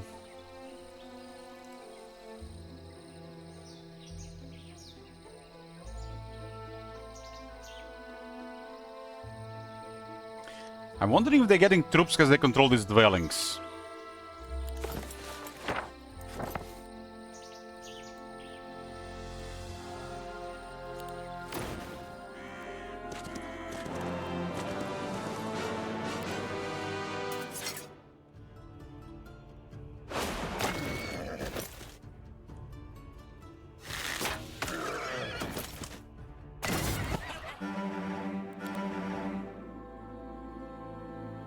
Only 3 Dread Knights here.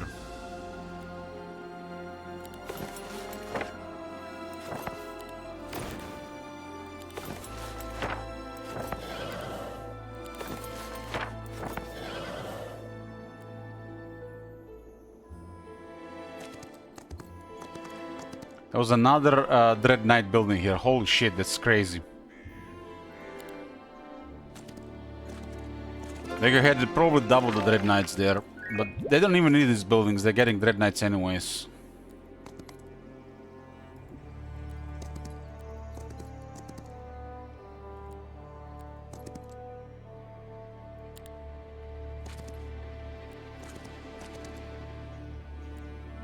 It's noticeable now with +2 sight, we got 8 sight. This is so nice.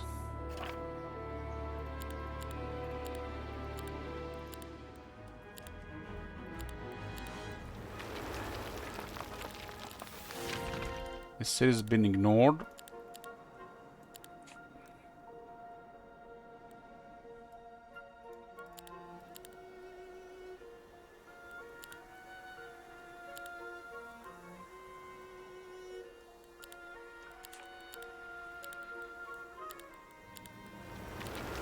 I did build up the cities from nothing.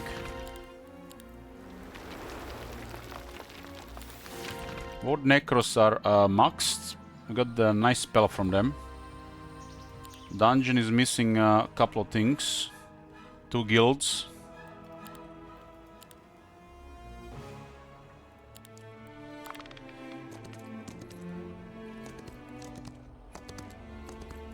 Where will the green hero go now? I'm curious. So yeah, this is where the orange and the blue had a contact. Oh, the green hero is coming towards me again.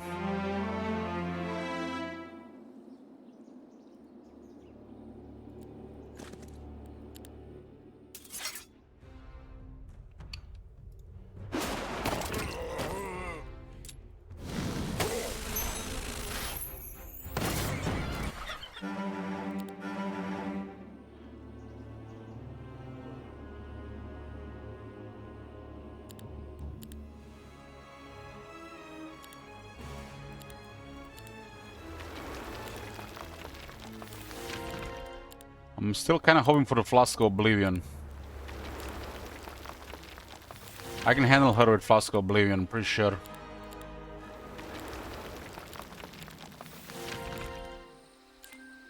Will be -5 to her duration of spells.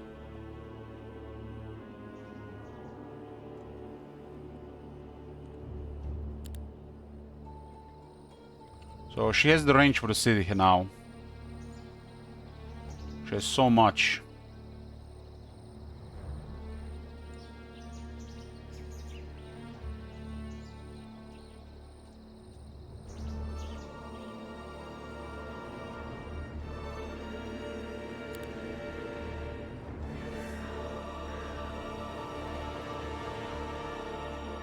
There's luck there.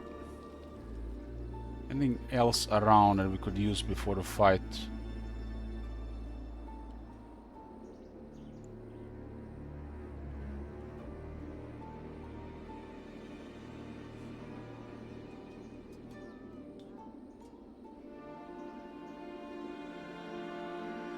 Night-shaped orb -1. Ooh. This could disable her level 4 Twilight. It will give her -2. Better than 3 attack. This might be it. Cripple, put -2 to her voodoo. This might be enough. Just have to deal with mega numbers.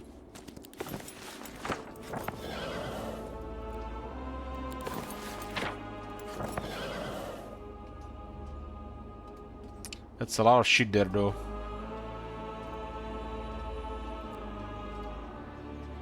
Over Twilight will give her -1 Nightshade. And I have -1 from Draining. So she would need to have +5. Which on that hero is possible, but she might not have it.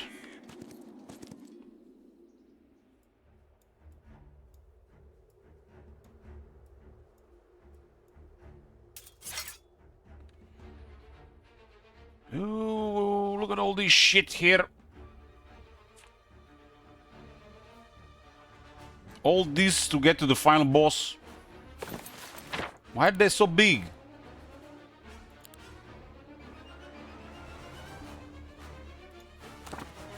I'm gonna go Doriath's Tide and hope for the best. I'm only lowering their speed by 1. So this guy's now at 3 speed.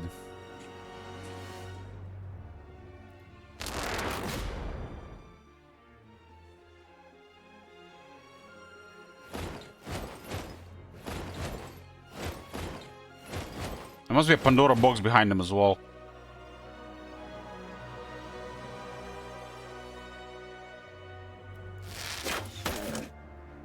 Honestly, I'm worried about the Reapers.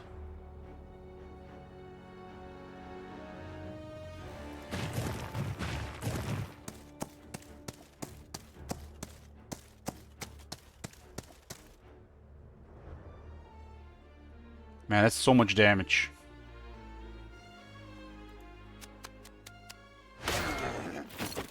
I guess because it multiplies with the attack, because this guy has such attack.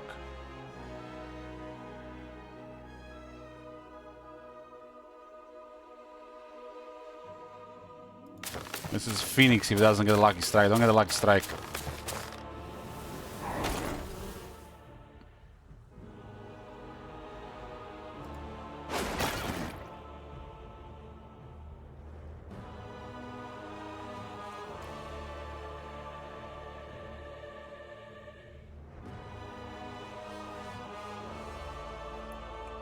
Hopefully this is actually not as fast as the vampire, not as faster than the vampires.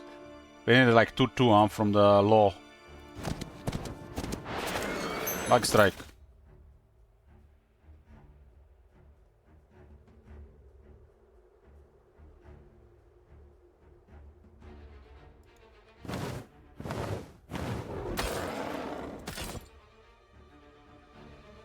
We're gonna get the Hoplite out of there.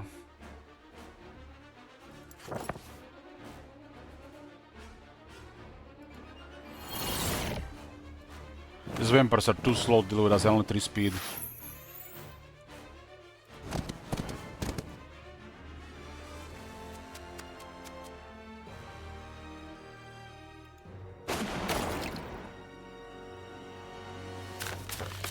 Good luck, vampires, you suck. 3 speed upgrade tier 7s.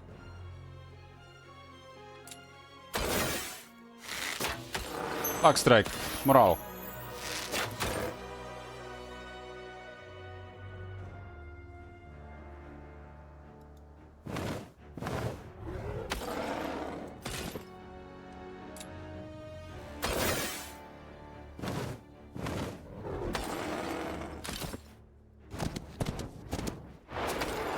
That was a lot of them.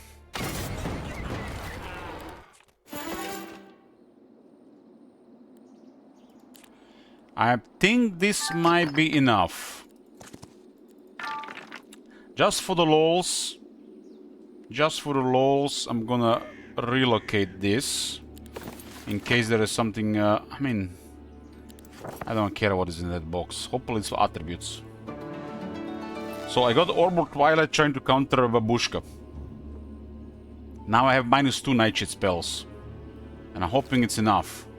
So I don't get level 4 Twilight.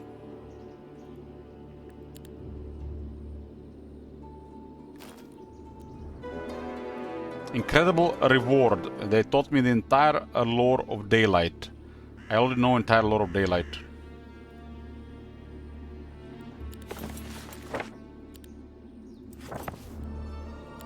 Well, she coming, so she better come this time. Got -1 Nightshade spell level, -2. No Flask of Oblivion, but I'll lower the debuffs by 3 rounds. The head sucks though.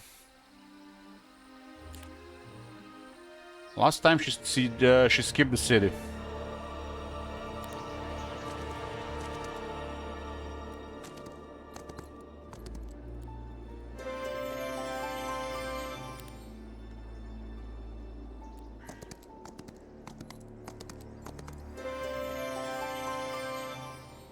So many schisms on this map.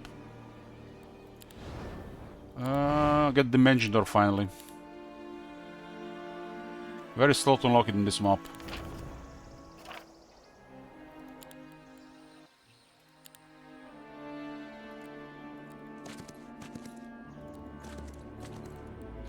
Okay. Will she come now? Orange is wrecked. Blue... Oh, no. She's going back to town. He doesn't want to fight my hero in the town. He has such a massive army.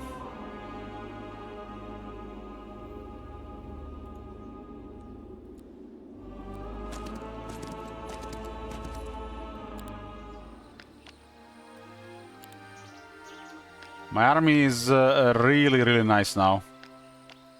I'm pretty sure we can handle her now in the city. Outside city, maybe.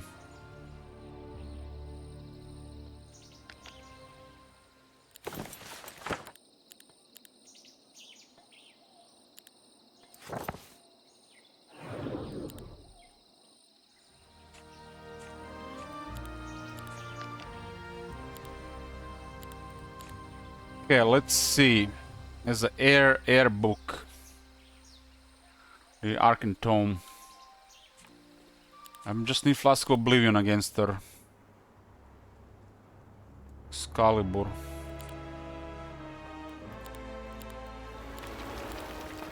Mage Guild 4. That's the morale item. Another +2 morale possible. How's it looking on my items? I have no room for it. This requires some gems.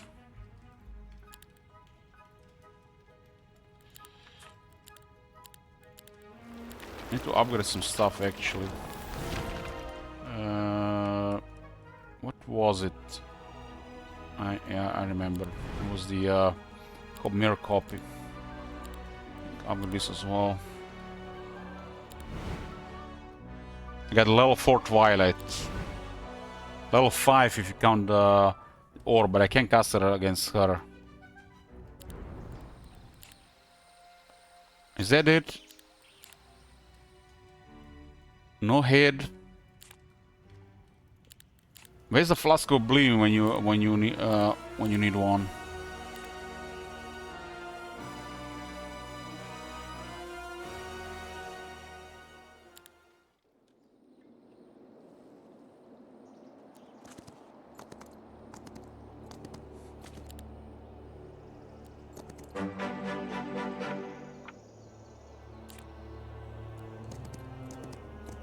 The extra vision on the heroes is really nice. She might just have one city at this point.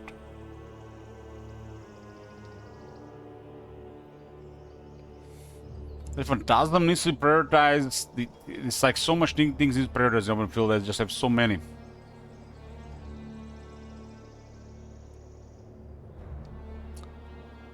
I don't control this area, so I lose 6 attack and 6 defense.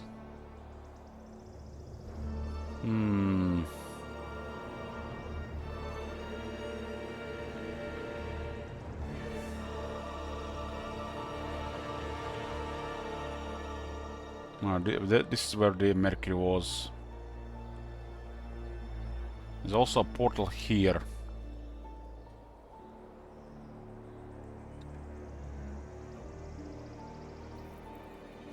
I have a bitten or on attributes right now. I can get Utopia here and another 2 attack or defense up there. I got offense and defense, she doesn't.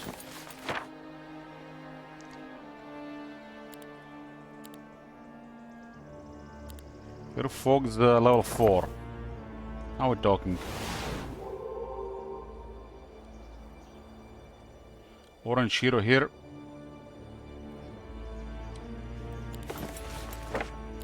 It's probably gonna be up to a field fight this week.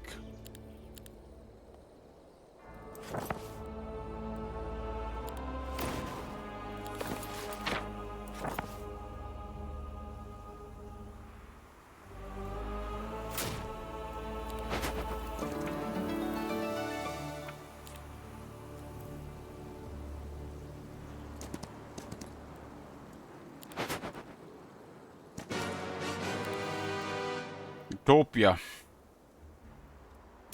Gangbang on the phones. Give them a carapace. They actually, we actually had them beat so much on the initiative here.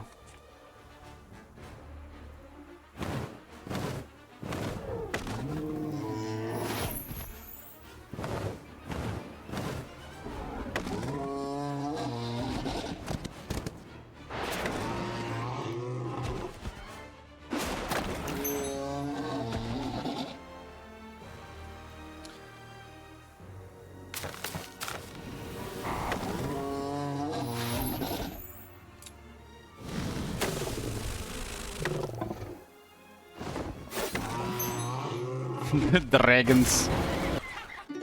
Strawhead, Crescent Dagger, Bow, and Excalibur. We don't need any of those.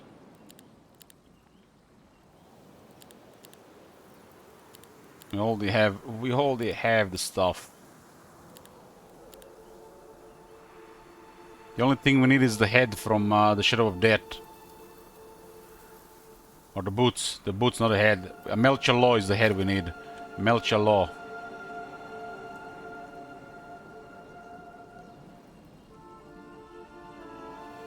Why the hell these crazy guards guarding this thing here?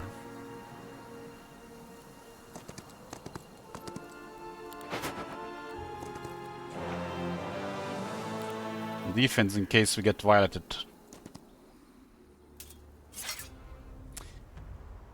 I think we can twilight this. Yes.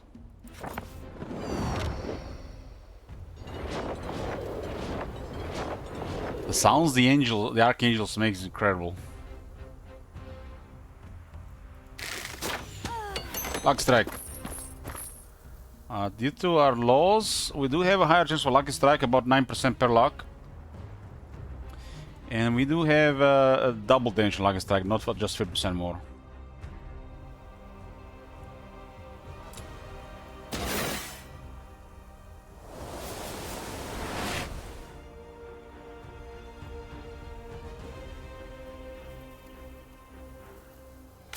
This thing is actually faster than archangels.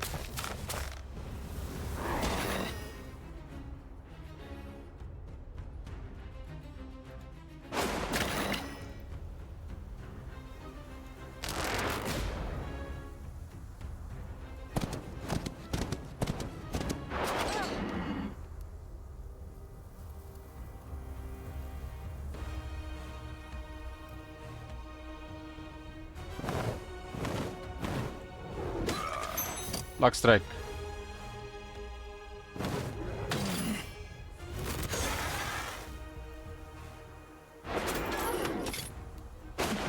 What the hell were these guys guarding? Where does this lead to? To Orange City.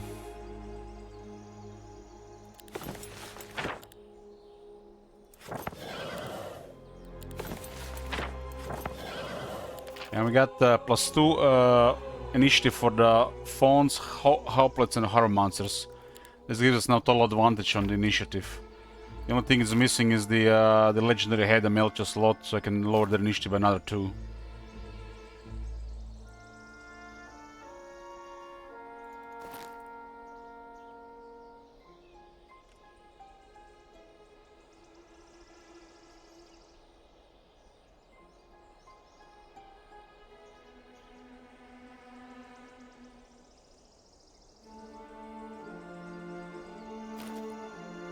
So this item is actually stronger than my item. It's one of the strongest relics. Gives you everything in offense.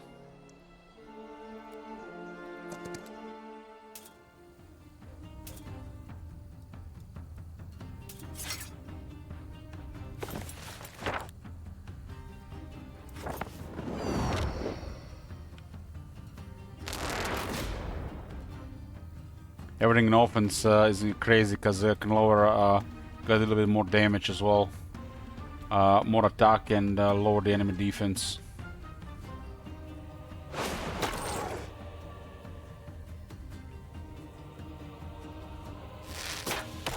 That's such a big stacks. Good thing I crippled their speed.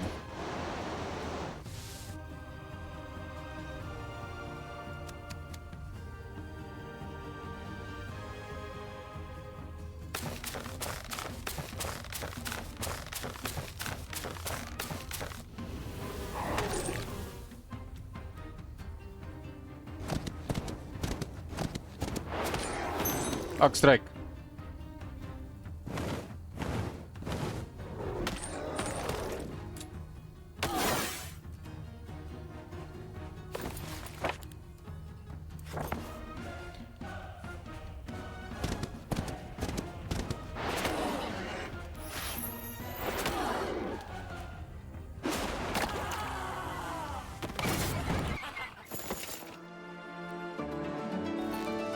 This is a relic that grants all the sub skills in offense. If you have offense and combat, this one is insane. I don't need this one. Got everything I need here. And everything I need here. Now I get everything in offense, so I got added more attack for each point of morale. And lower the enemy defense by 15%. So the necro numbers are not gonna be as good.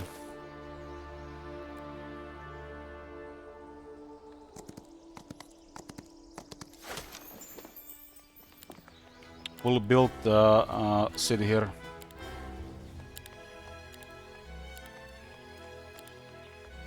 They haven't recruited troops since day 1. For a second I thought it was a military law.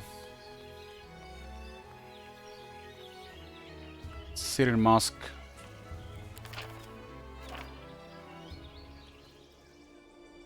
So temple, this is one of their expansions. Must have been leading the portal to the other side. Bomb boots, full set. All enemy creatures deal minimal damage. In defense, huh? I think the initiative is more important because of their debuffs. If you open really strong, I think it's way more important, especially get luck. This is 6, 8, 10, there -1.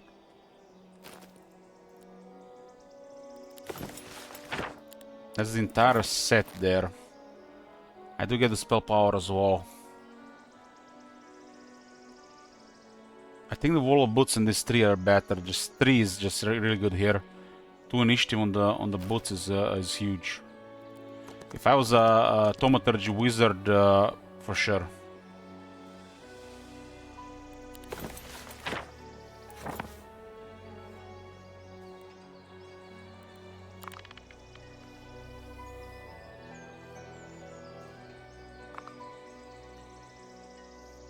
I think green is down to 1 city, and the bottom right is blue.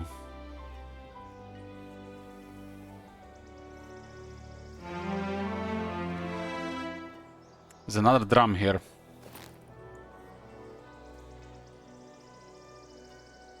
Another drum.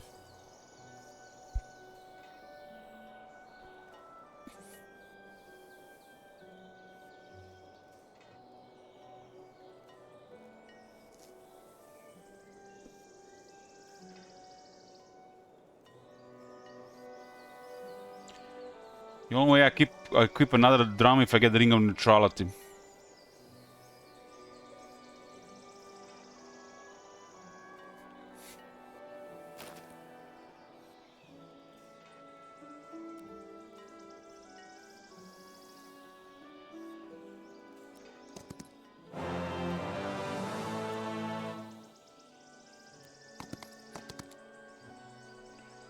This is a +3 morale for the rest of the week. That's strong against Bushka.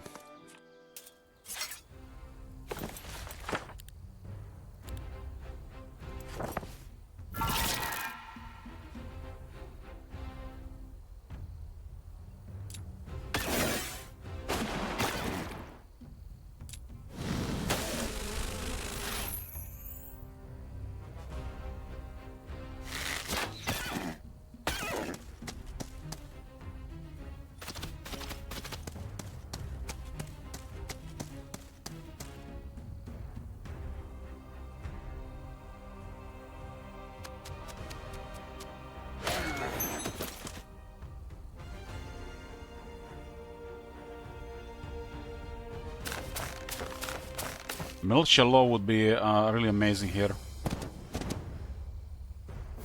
Haven't seen it this game.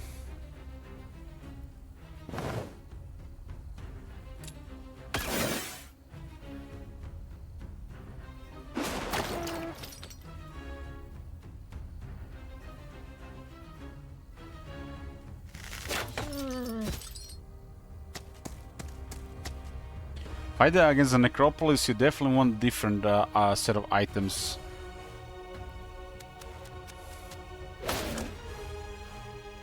Especially if you have knowledge, prior knowledge about their main hero.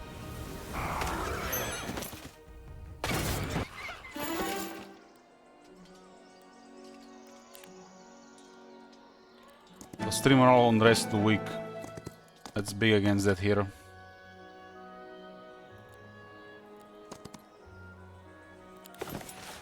Does the Dimension Door cost 1 or upgrade 2? 1. So it's 4-1, probably 4-1-2-2. Level 3, level 4 Dimension Door is very powerful.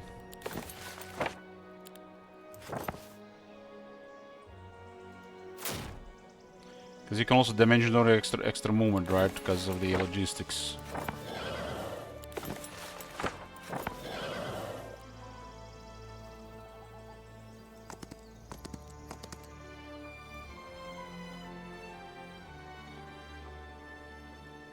This may be their starting city. It looks like it. City ore mine. And they got all the resources. This is the starting city of the orange. It does lead here, which they clear. But the other two were not cleared at the time.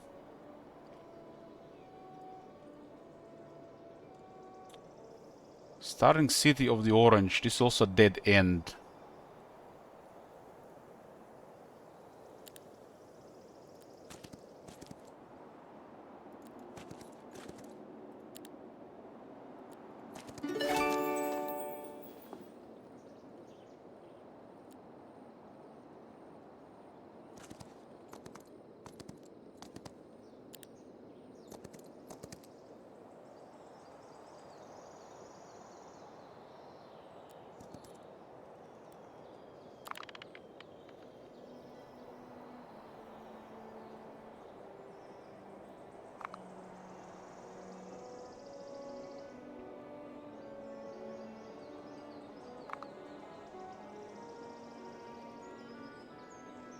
Green has decided to move against the orange.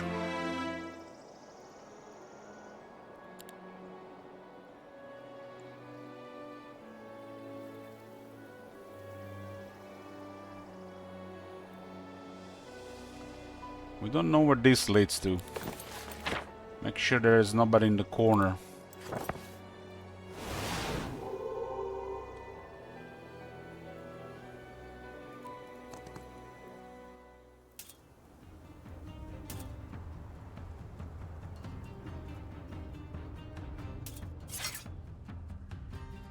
I'm gonna blow up the city.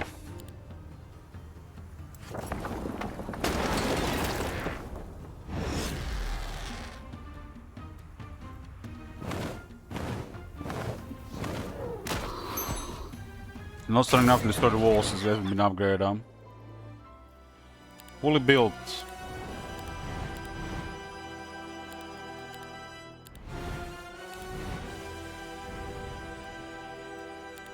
Looks like they might be out of shekels.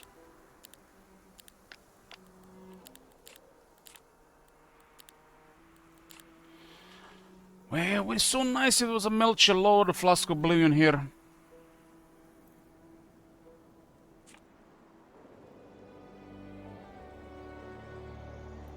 So I assume they went here.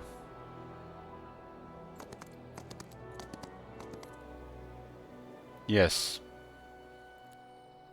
This might be the towards the blue area.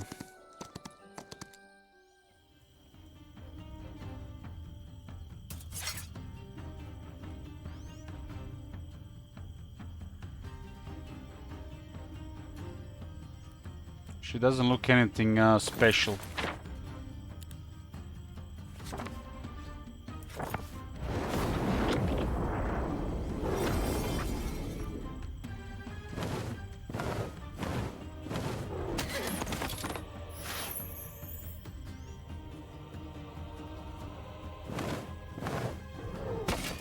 Look at some of the faster stuff.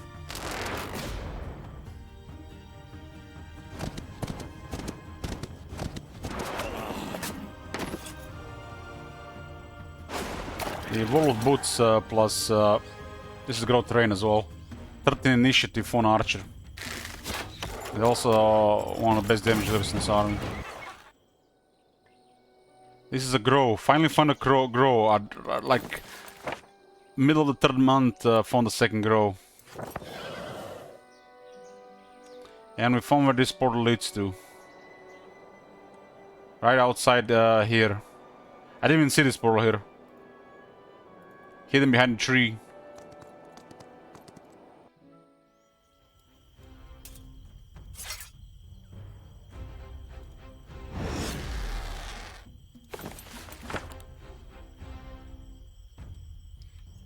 Considering my guy hasn't really special in magic, just got wisdom, he's doing pretty impressive spell casting.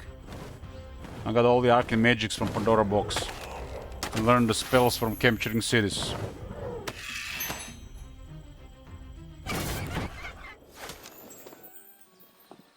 Well, day 3, no units here. Would have been nice. Especially because of our laws.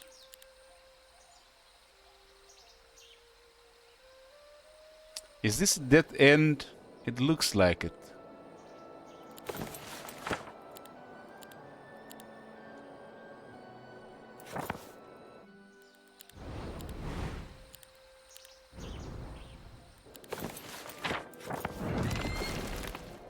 There's nobody here.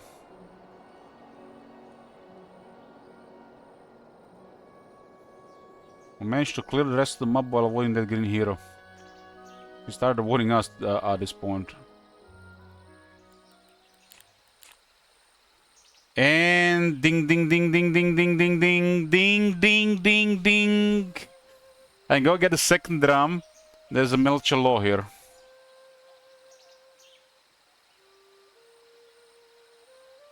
Huh. What are the chances of that? What are the chances of that? My helm is shit. -2 initiative to enemy creatures. -3. I got +2 to mine. And now I can drop this, and I can drop this, get a second drum, cancel morale and luck. Don't have to worry about morale and luck, and I got mega damage.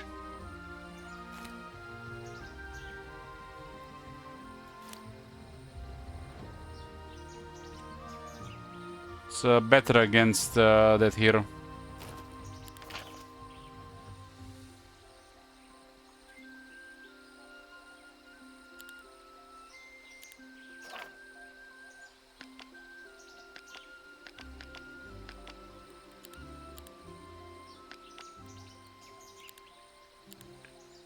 What are the chances for that? Got a really amazing gear here. I even found this against her. I can. Where the hell was the second drum? Second drum was here. Griffin Rock.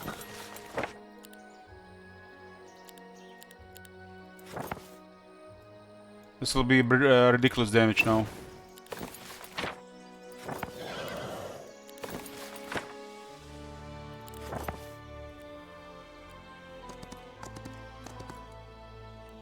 And I don't have to worry about morale and luck because I have Ring of Neutrality, which is a sin on Grove. Don't tell cookies, but this is a way better setup against that army.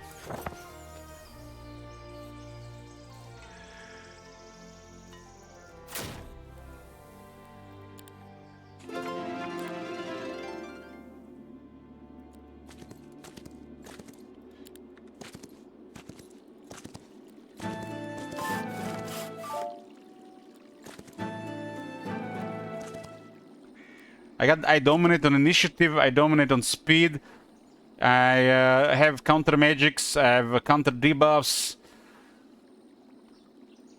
On my setup against her, Ring of Neutrality is the last piece missing to get the second drum. Otherwise, one drum. Second drum is basically like having crit strikes all the time, without having luck and primal magic.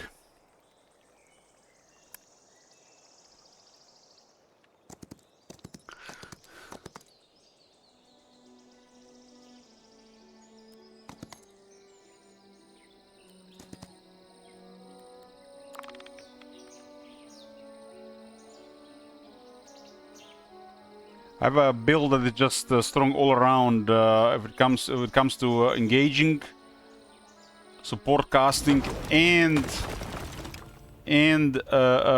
playing the campaign map, which is pretty restrictive.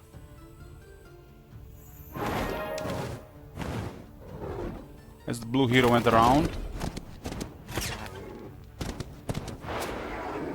I think blue and orange crippled themselves fighting.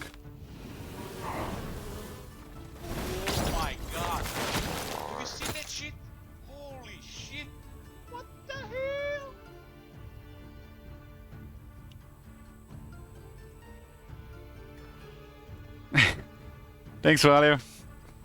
I should have unsubscribed when hearing you're not going for permanent lucky strike. Now it's too late. I'm stuck watching this unraveling nightmare. You did see the undead army, right? You did see how I avoided her for 2 weeks?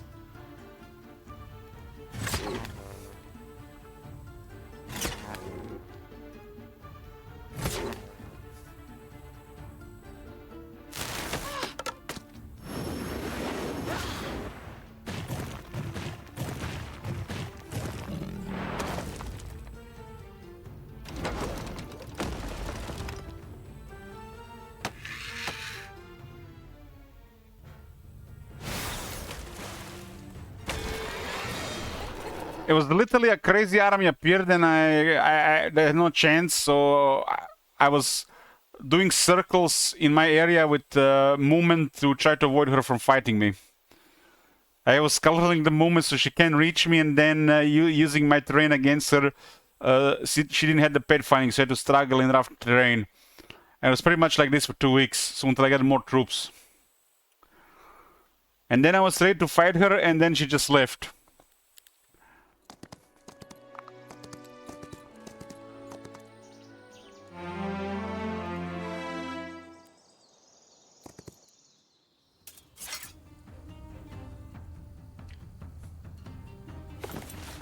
That's a lot of these guys.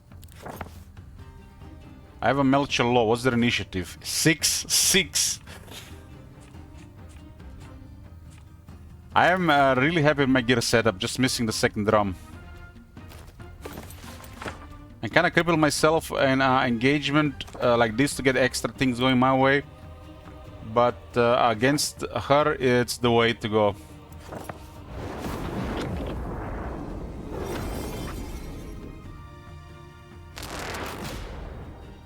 It'll be a second round with +5 damage.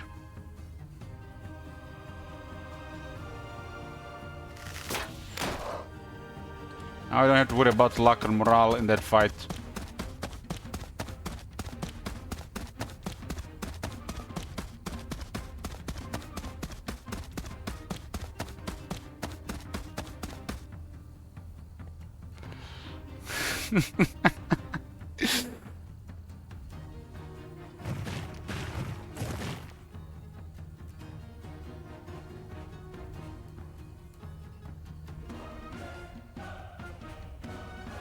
So many of these things.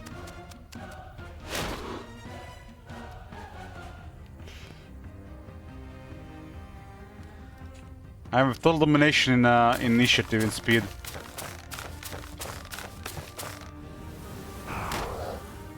I got all the buffs and debuffs, and I even have a spell to go my way.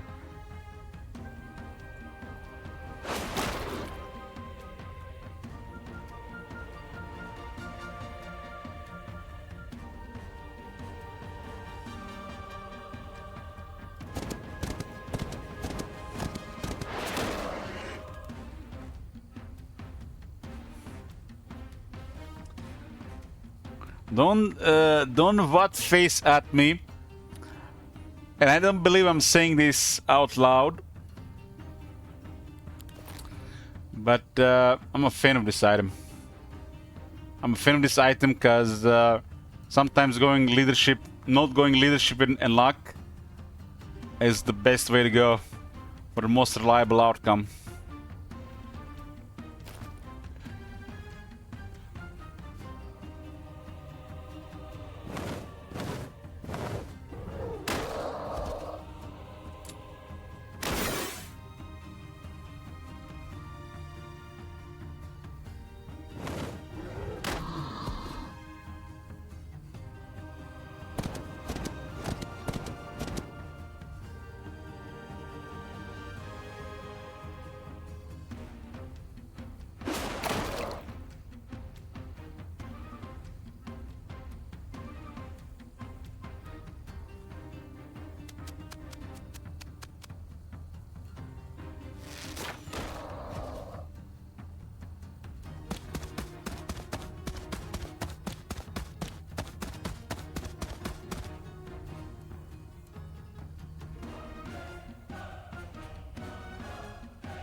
This guy already does so much damage, like everything else I felt was excessive.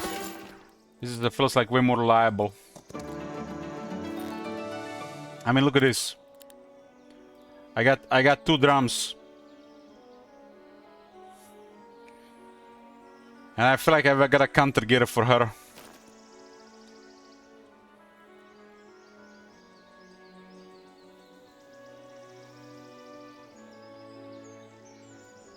I don't know where this portal is.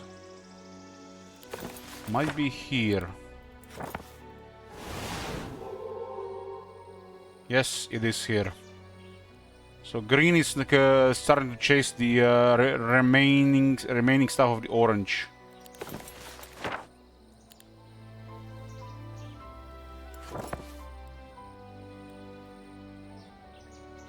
I have 2 grows now, so if somehow this ends the next week, I think I guarantee have the numbers to match the babushka.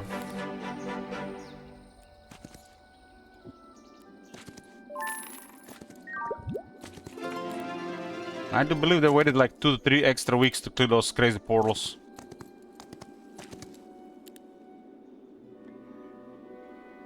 Okay. So this is the path I'm gonna go. And let's see the dimension though. It's 4122 I think, or it's 4112. So they're basically unlock is a different cost, and then upgrades are always 112.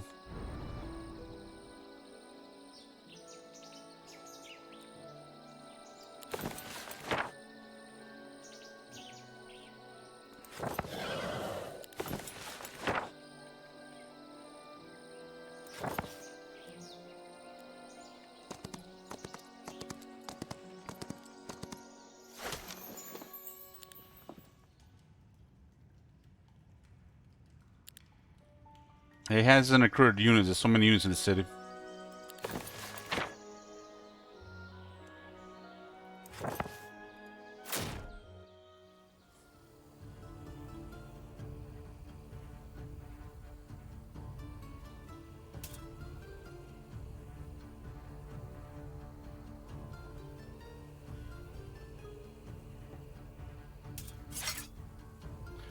This might be the remaining army of these guys. That's the Rashot specialist, though.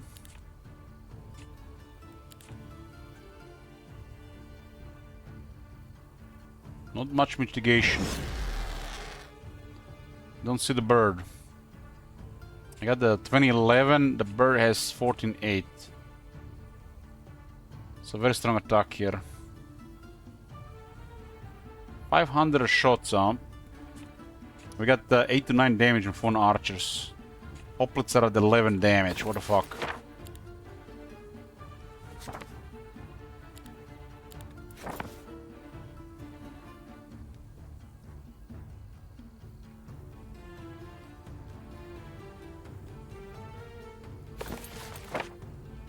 I don't need to even cast anything here, really. What's the speed on Hoplet? Oof. Almost to the other side. 11-8.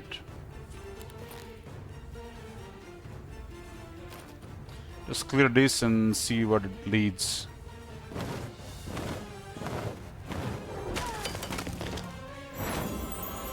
I cast Bless.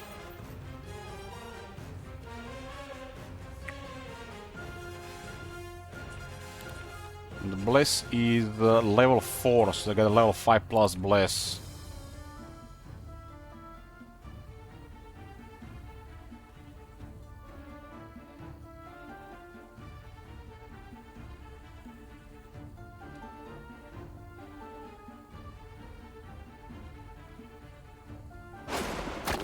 There's over 20 Quillins. I guess they've been recruiting from the corner.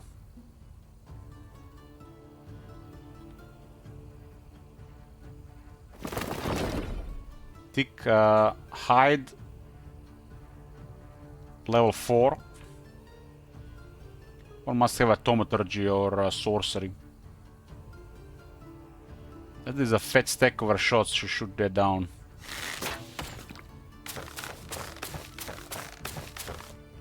Hey, completely ignoring the birds.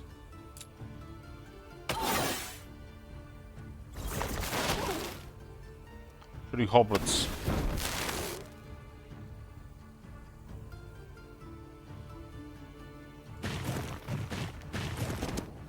Probably because of this thing being adjacent.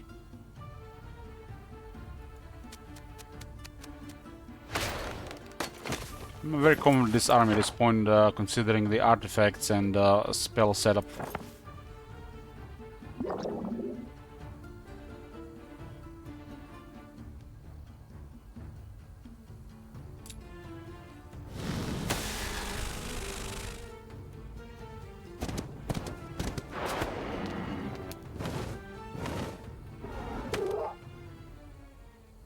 I feel like the guy's orphans.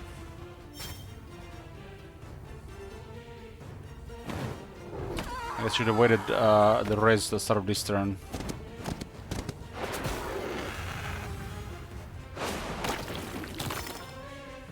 Must be the remaining orange hero.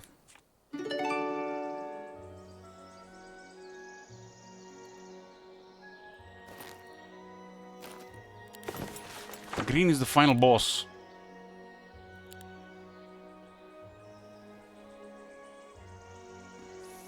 I don't have back to town anymore, huh? What did I talk back to town? I pick Sacred Passages.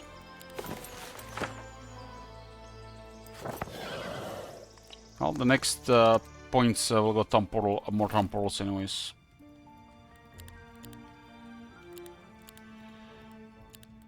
The final piece against Babushka would be the Flask of Oblivion. Belt Flask of Oblivion, yeah. But this will be also the final things going on. The anesthesia set.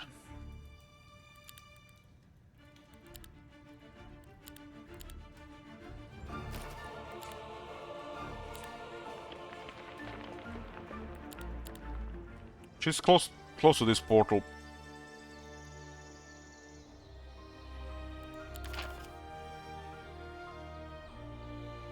Make the awaken cheaper. Okay, I have the setup on.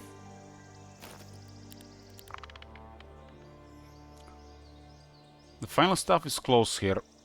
Orange just got defeated.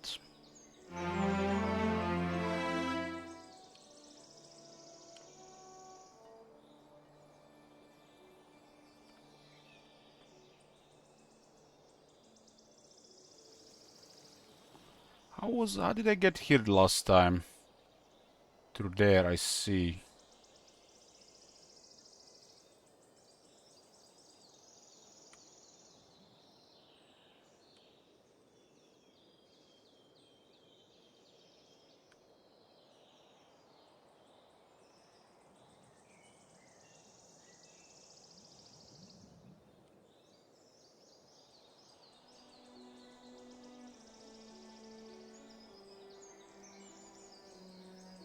I'm still dealing with the blue, and in 3 days I get so many units.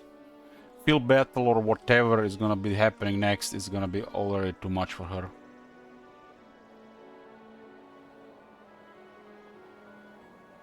I haven't checked the right side. Can I actually get there faster? This might be leading to blue as well.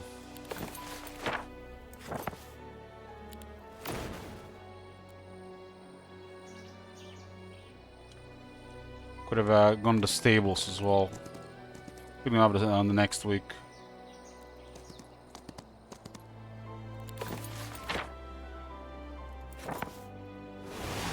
Wisdom give access to such nice amount of spells.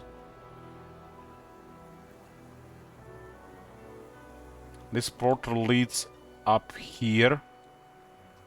Just a bunch of vampires. Don't know what is on this side.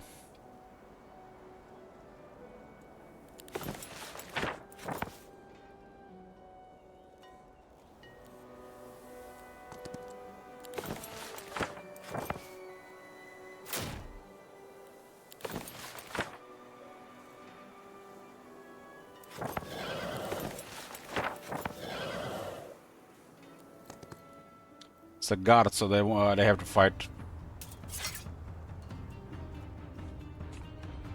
Can't believe we slowed this thing so much.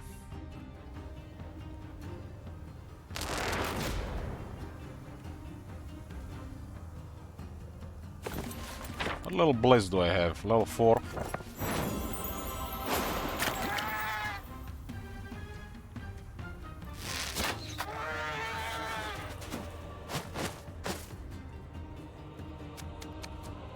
Level 4 blaze in this arena is gonna be crazy because of 2 drums.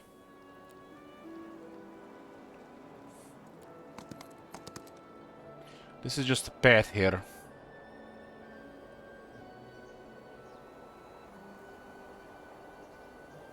So of all the portals,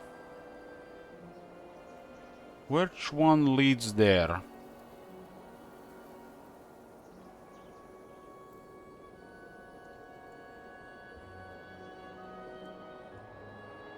It must be some of the portals here. Because this connects to something. So it's a long path.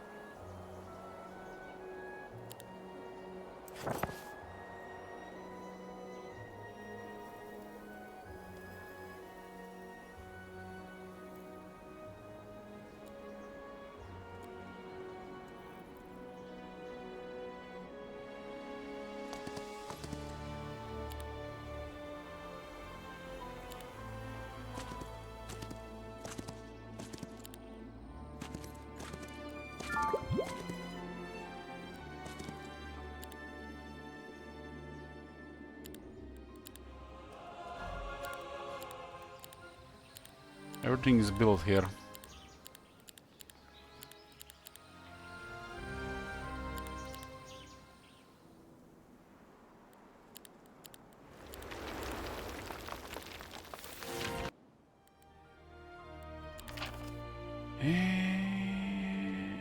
This.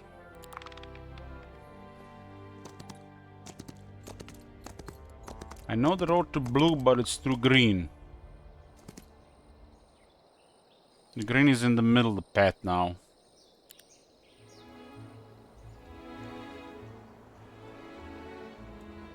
I don't want to fight in the city. Next week I have more than enough troops to defeat them. So this portal, so they have the entire path here.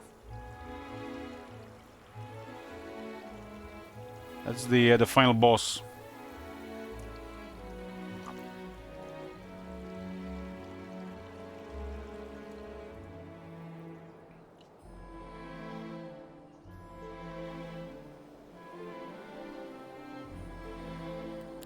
I'm looking to do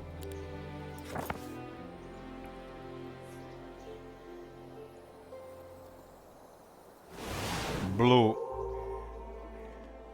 It's also connected from this path. Orange portal.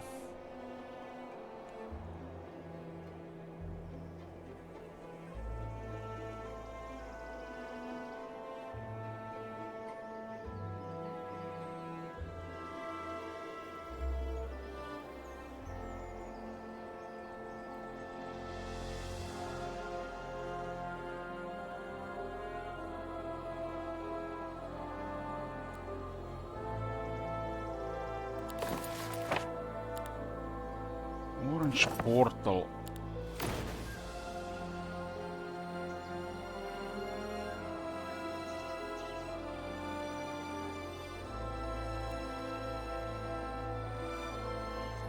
I can relocate the troops from the... Oh, that was the one with 1500 doggos. I can relocate the troops. Got a level 4 mirror copy.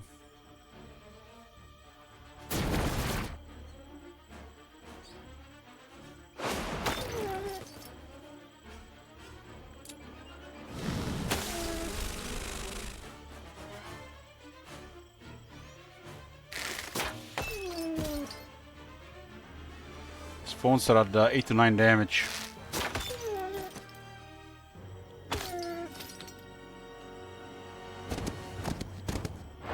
I have 2 fully built grows. So in 2 days I can look at all the troops. So this was living here.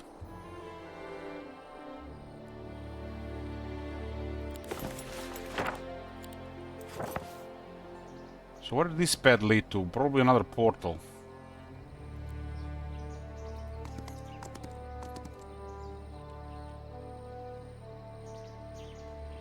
We don't know where this one leads to.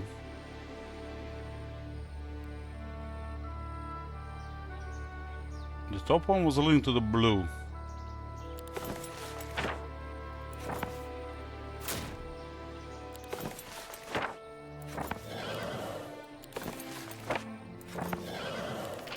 Cheaper the Awakening. Stables.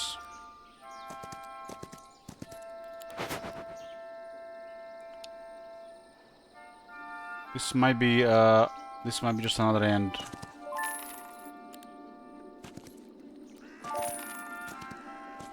I don't need the resources. The last one is 412.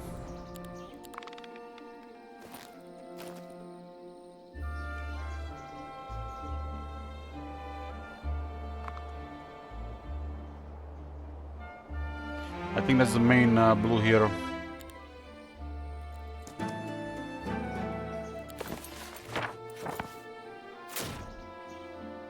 So this one was guarding a border to some kind of dungeon. There's a lot of them.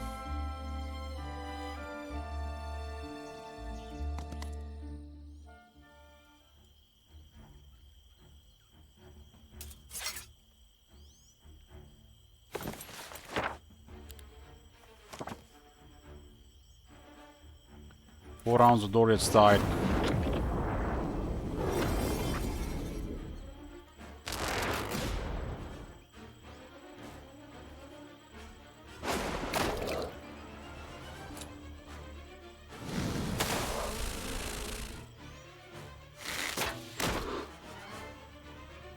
This one kills 23. Because the old multipliers with offense and range damage. They also grow modifier.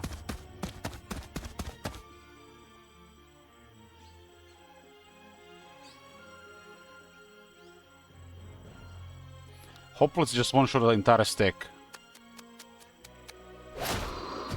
No blessing, no fucks given.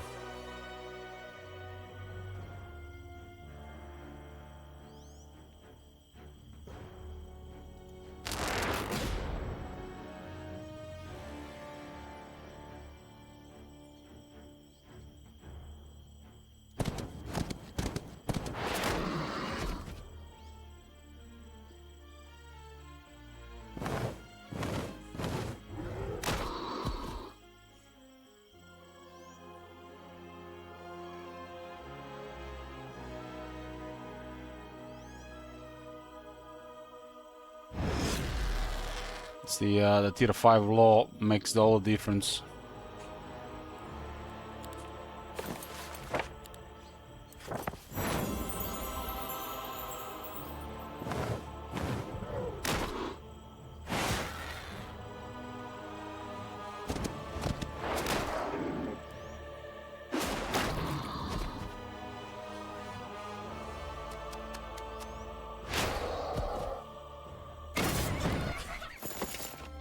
This is the end of the road here. It's so strange. What is this pad here? What is this abomination of a corner?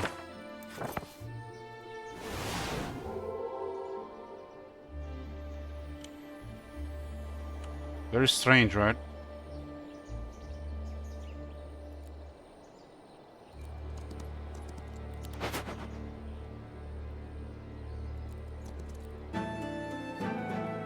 Blue dungeon, so might have been the blue starting city. This is where they started. Day 7. I don't see. There's your. Yeah, that's the. This is where they started.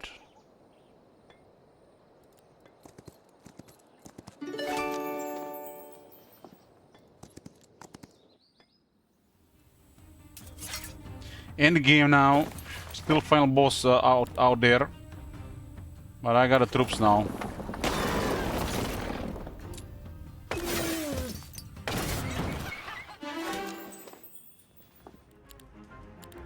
I've also unlocked so many spells, probably have everything important on the highest tier.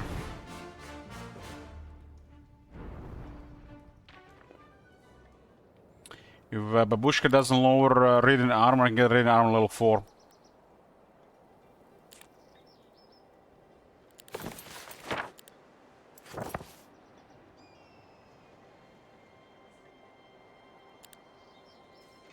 Kestrel, I don't need you here.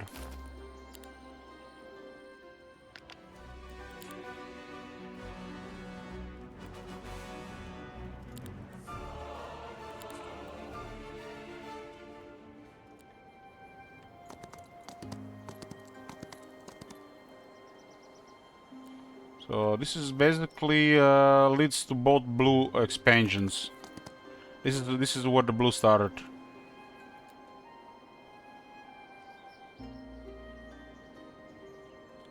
Yep.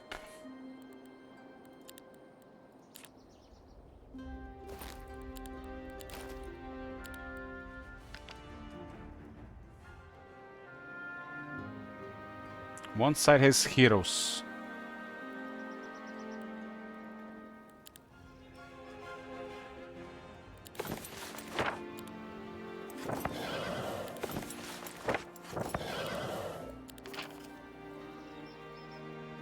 Hey, Phoenix damage.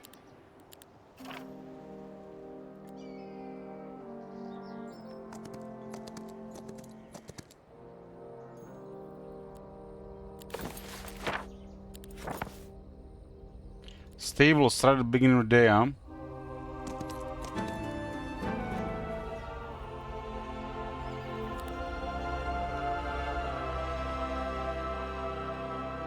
Don't actually need you. Nobody's within the reach of the city, so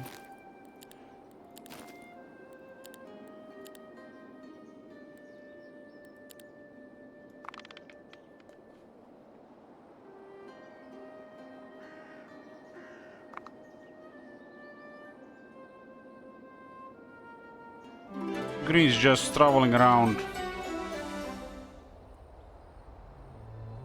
Army just slowly growing with interest. I think this is the main army of the green. But look what I can do now. Just recruit everything. Recruit everything.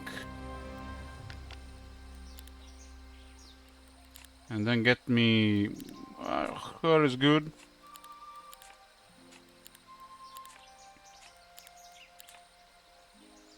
And then we use the portal to the other city. And then we relocate to Gorl.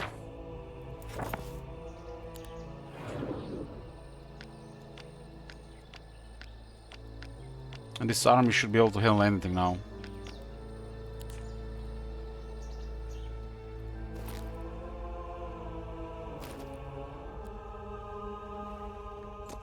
I have a build against Babushka, not the ideal against this guy, but with these numbers doesn't matter.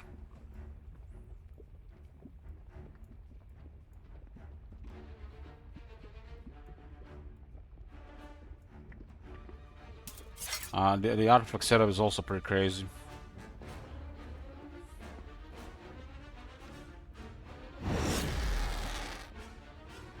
Seven Asian dragons.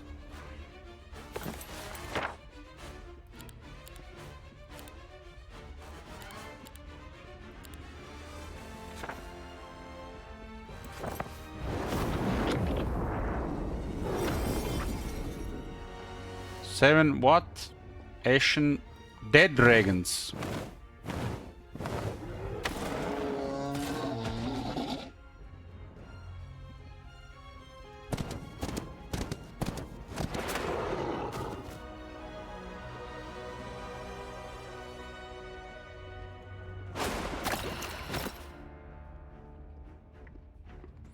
Look at the movement of this guy.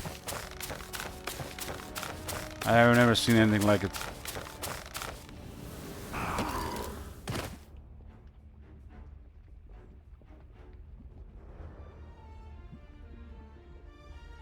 Can you get a morale?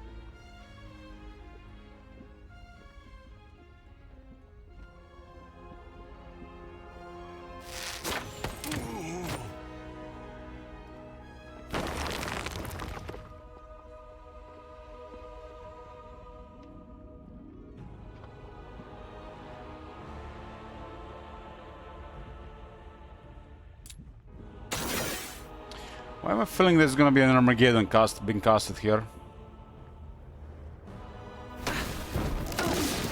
Circle of Winter.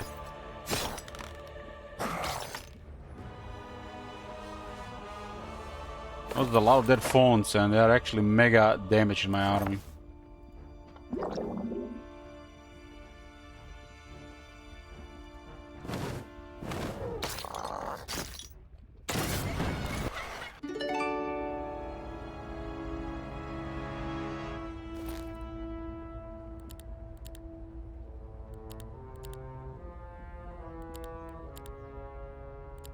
Shackles of War. Looking forward to the day where that item might actually be fun to get.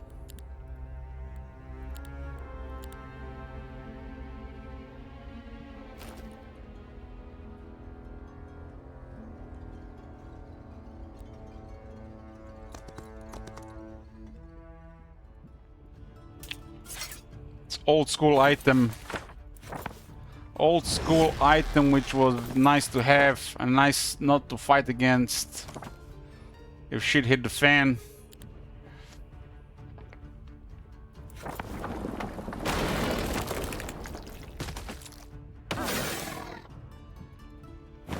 I have so much initiative.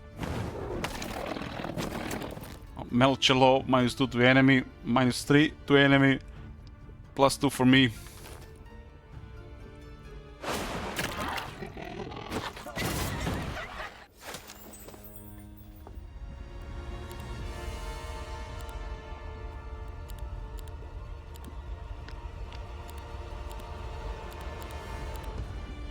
You're not getting your bugs, Hive.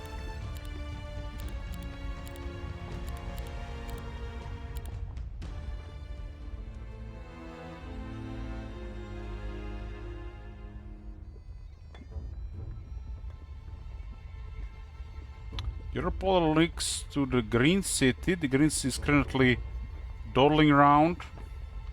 You got 273 movement.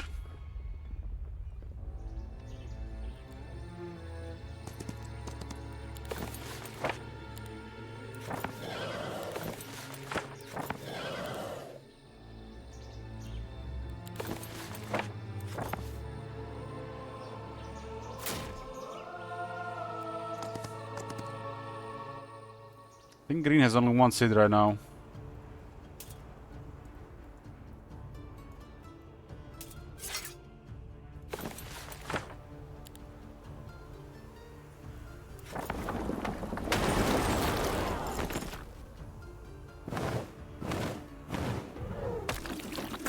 Things at 8 initiative.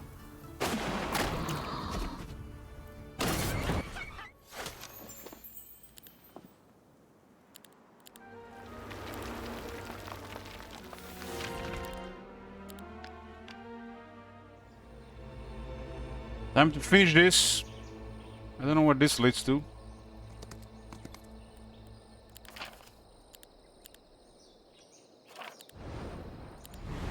Last dimension door. It's a pretty late game thing.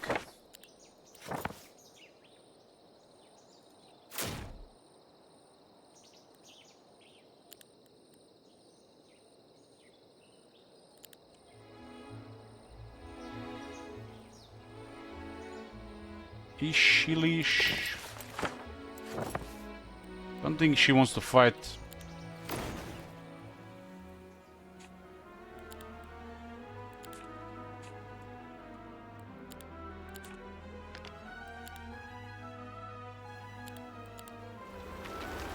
She's been avoiding city fight.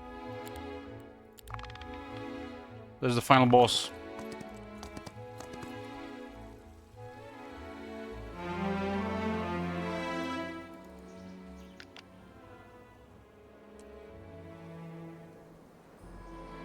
She can't dodge us anymore because I got 2 dimension doors.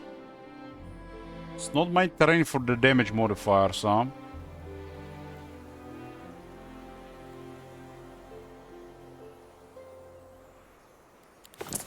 Not have my terrain advantage, but let's go. Griffin Rock.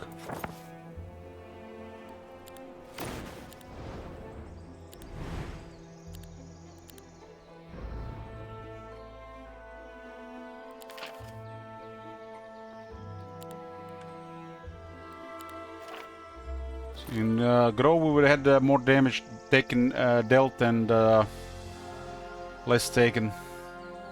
I've pretty much set up against her. Let's see if she can Twilight 4.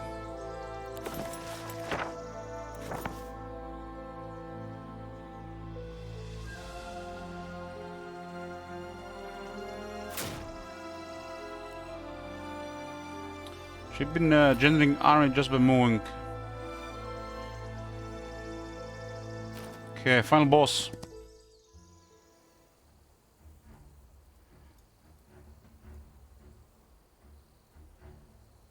She's the Nightshade specialist. She probably has +2 levels at least from just her spec.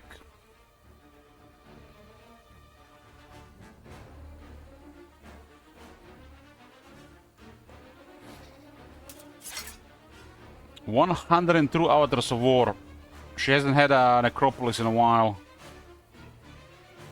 I'm going first with my entire army almost. Time to wreck some shit.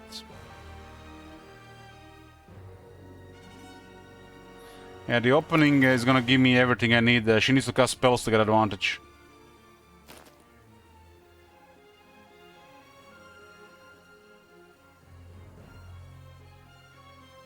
She's lowering my speed, huh?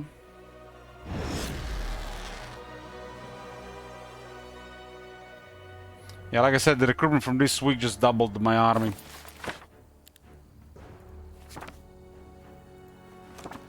Is a level 3 radiant armor, so she lowers it, but I still had 30%. That seems like a no-brainer. She won't be able to deal with this. That is a super oppressive spell. Even it's a level 3.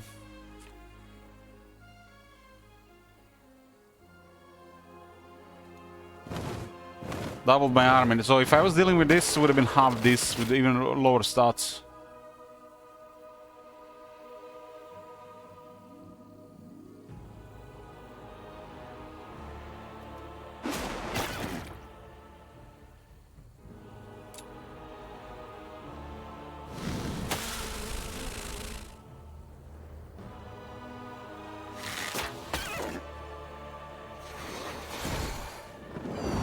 She still had 3 spells.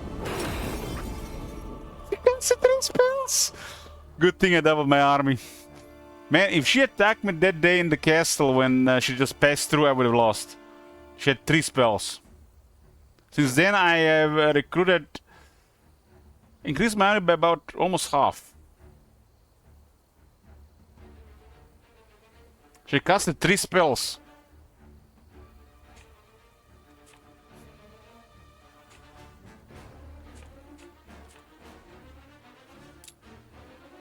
But one of them was pretty shit.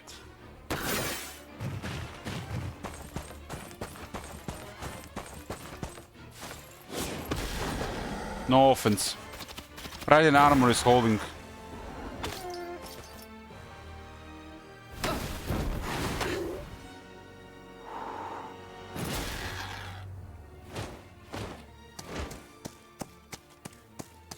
Yeah, this would have been super ugly not going first with the... So we got a major loss since then, another drum, and... but almost doubled my army size.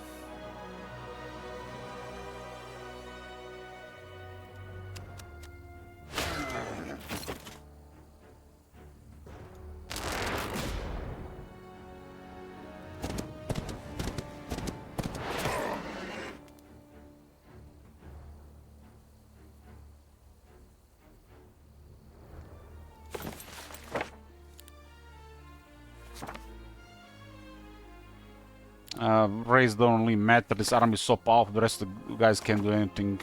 Then again, the rest is just dead, we don't have to go blessing. Numbers are too small, just get the phoenixes back.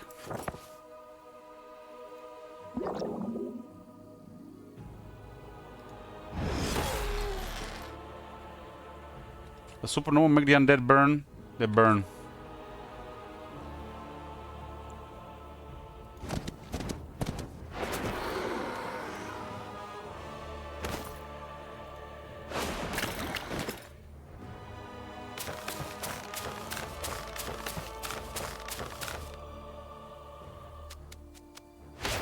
Yeah, the battle would have been way more interesting if she attacked the castle. But I think I would have lost then.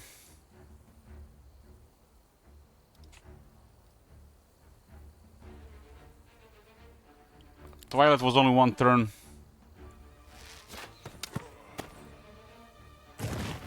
Would have been very close. She still casts level 4, but I reduce her turns by 3. So I would have still be shooting, depending how close the breach would have happened.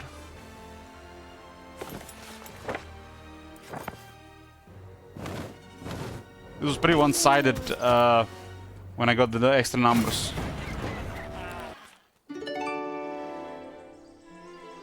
Yeah, her gear wasn't nothing special. She had a 6th finger. This is why I was worried for regional neutrality.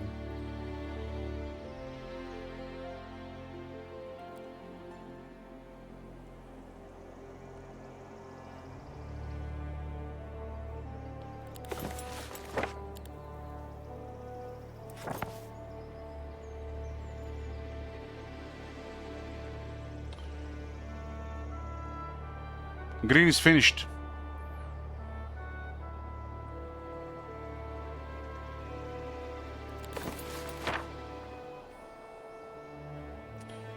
Finish the blue and finish the game. Anticlimactic conclusion here.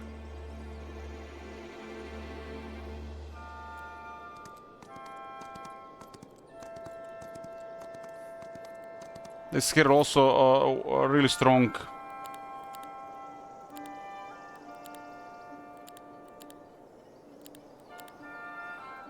I literally had the setup to counter her in the end.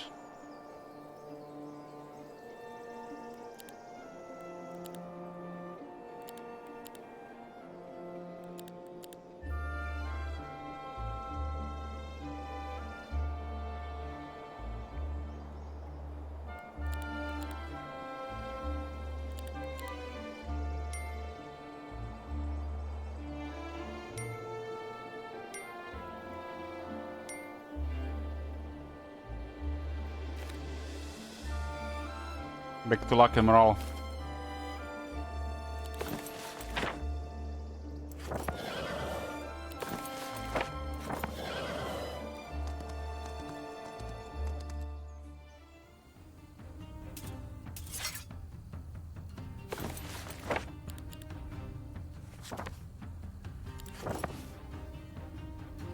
It's at the menacings at 9-6.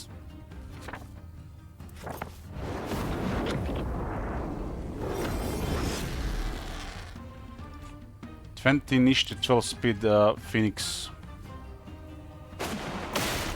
Crit lucky strike, one shot.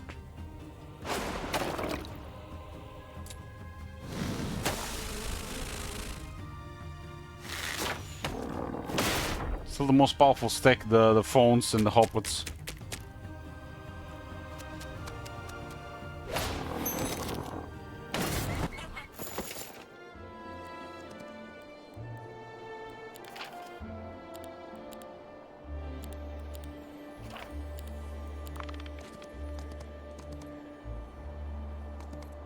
So green was had a really strong army.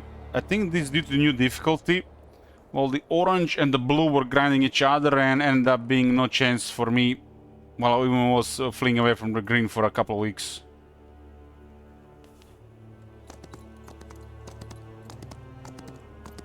I'm really curious to see more of these maps.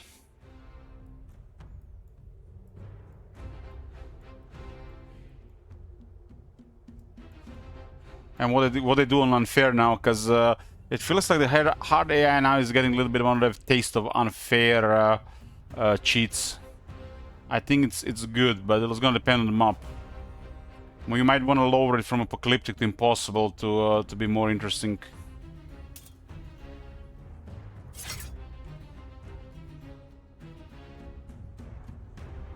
Depending on the map, of course.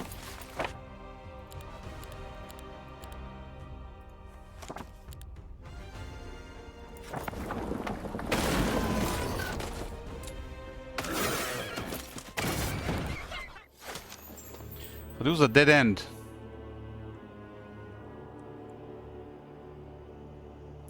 I see the portal up there.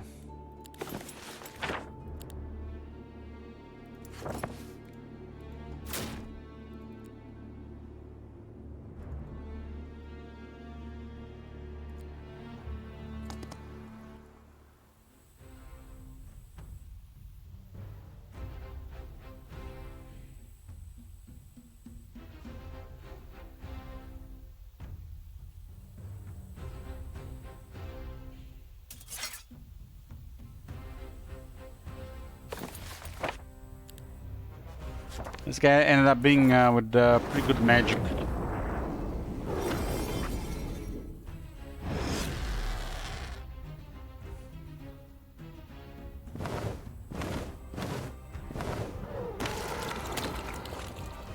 Phoenix, it fights with 90 damage. That's all. It's crazy with the bliss.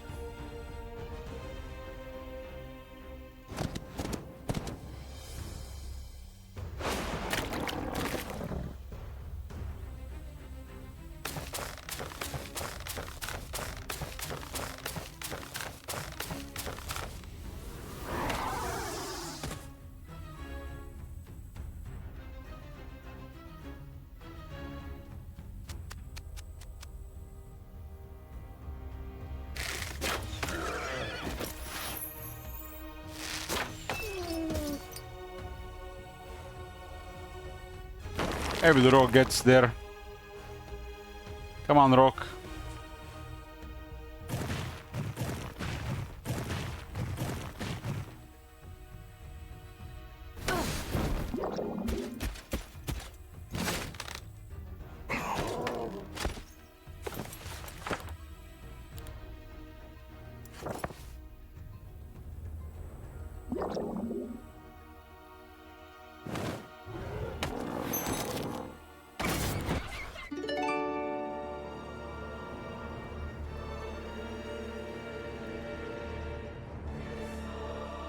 Profundum.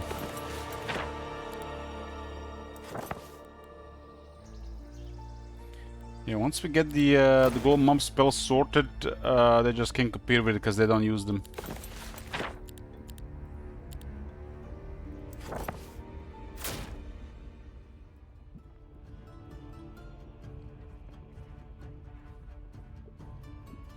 But if like the green one used the gold mob spells, been dead like a month ago.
Finished.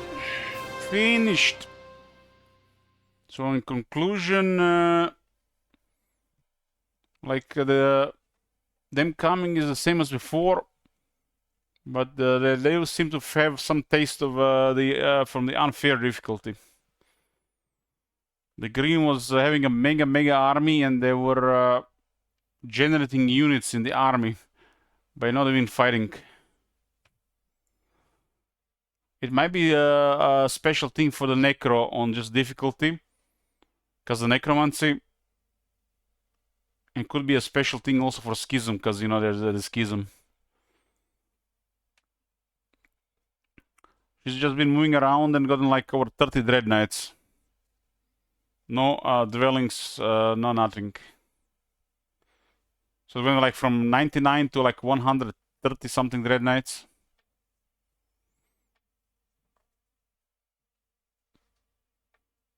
So it must be something special going on with the Necro AI, and she casts 3 spells. I don't even remember we actually captured her legendary item. Do you guys see the item, the mask?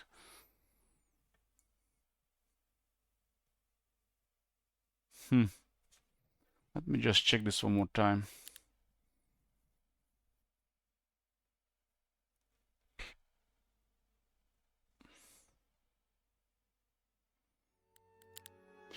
Global mob spells OP. The game is way harder without global mob spells, doesn't matter the difficulty.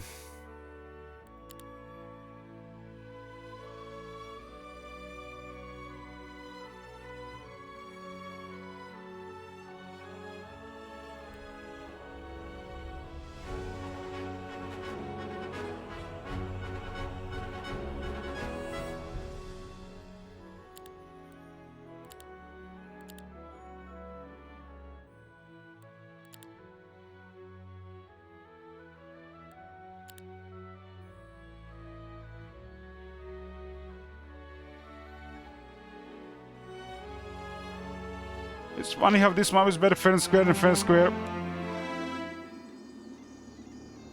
With improved AI, this is probably has potential for the best mob.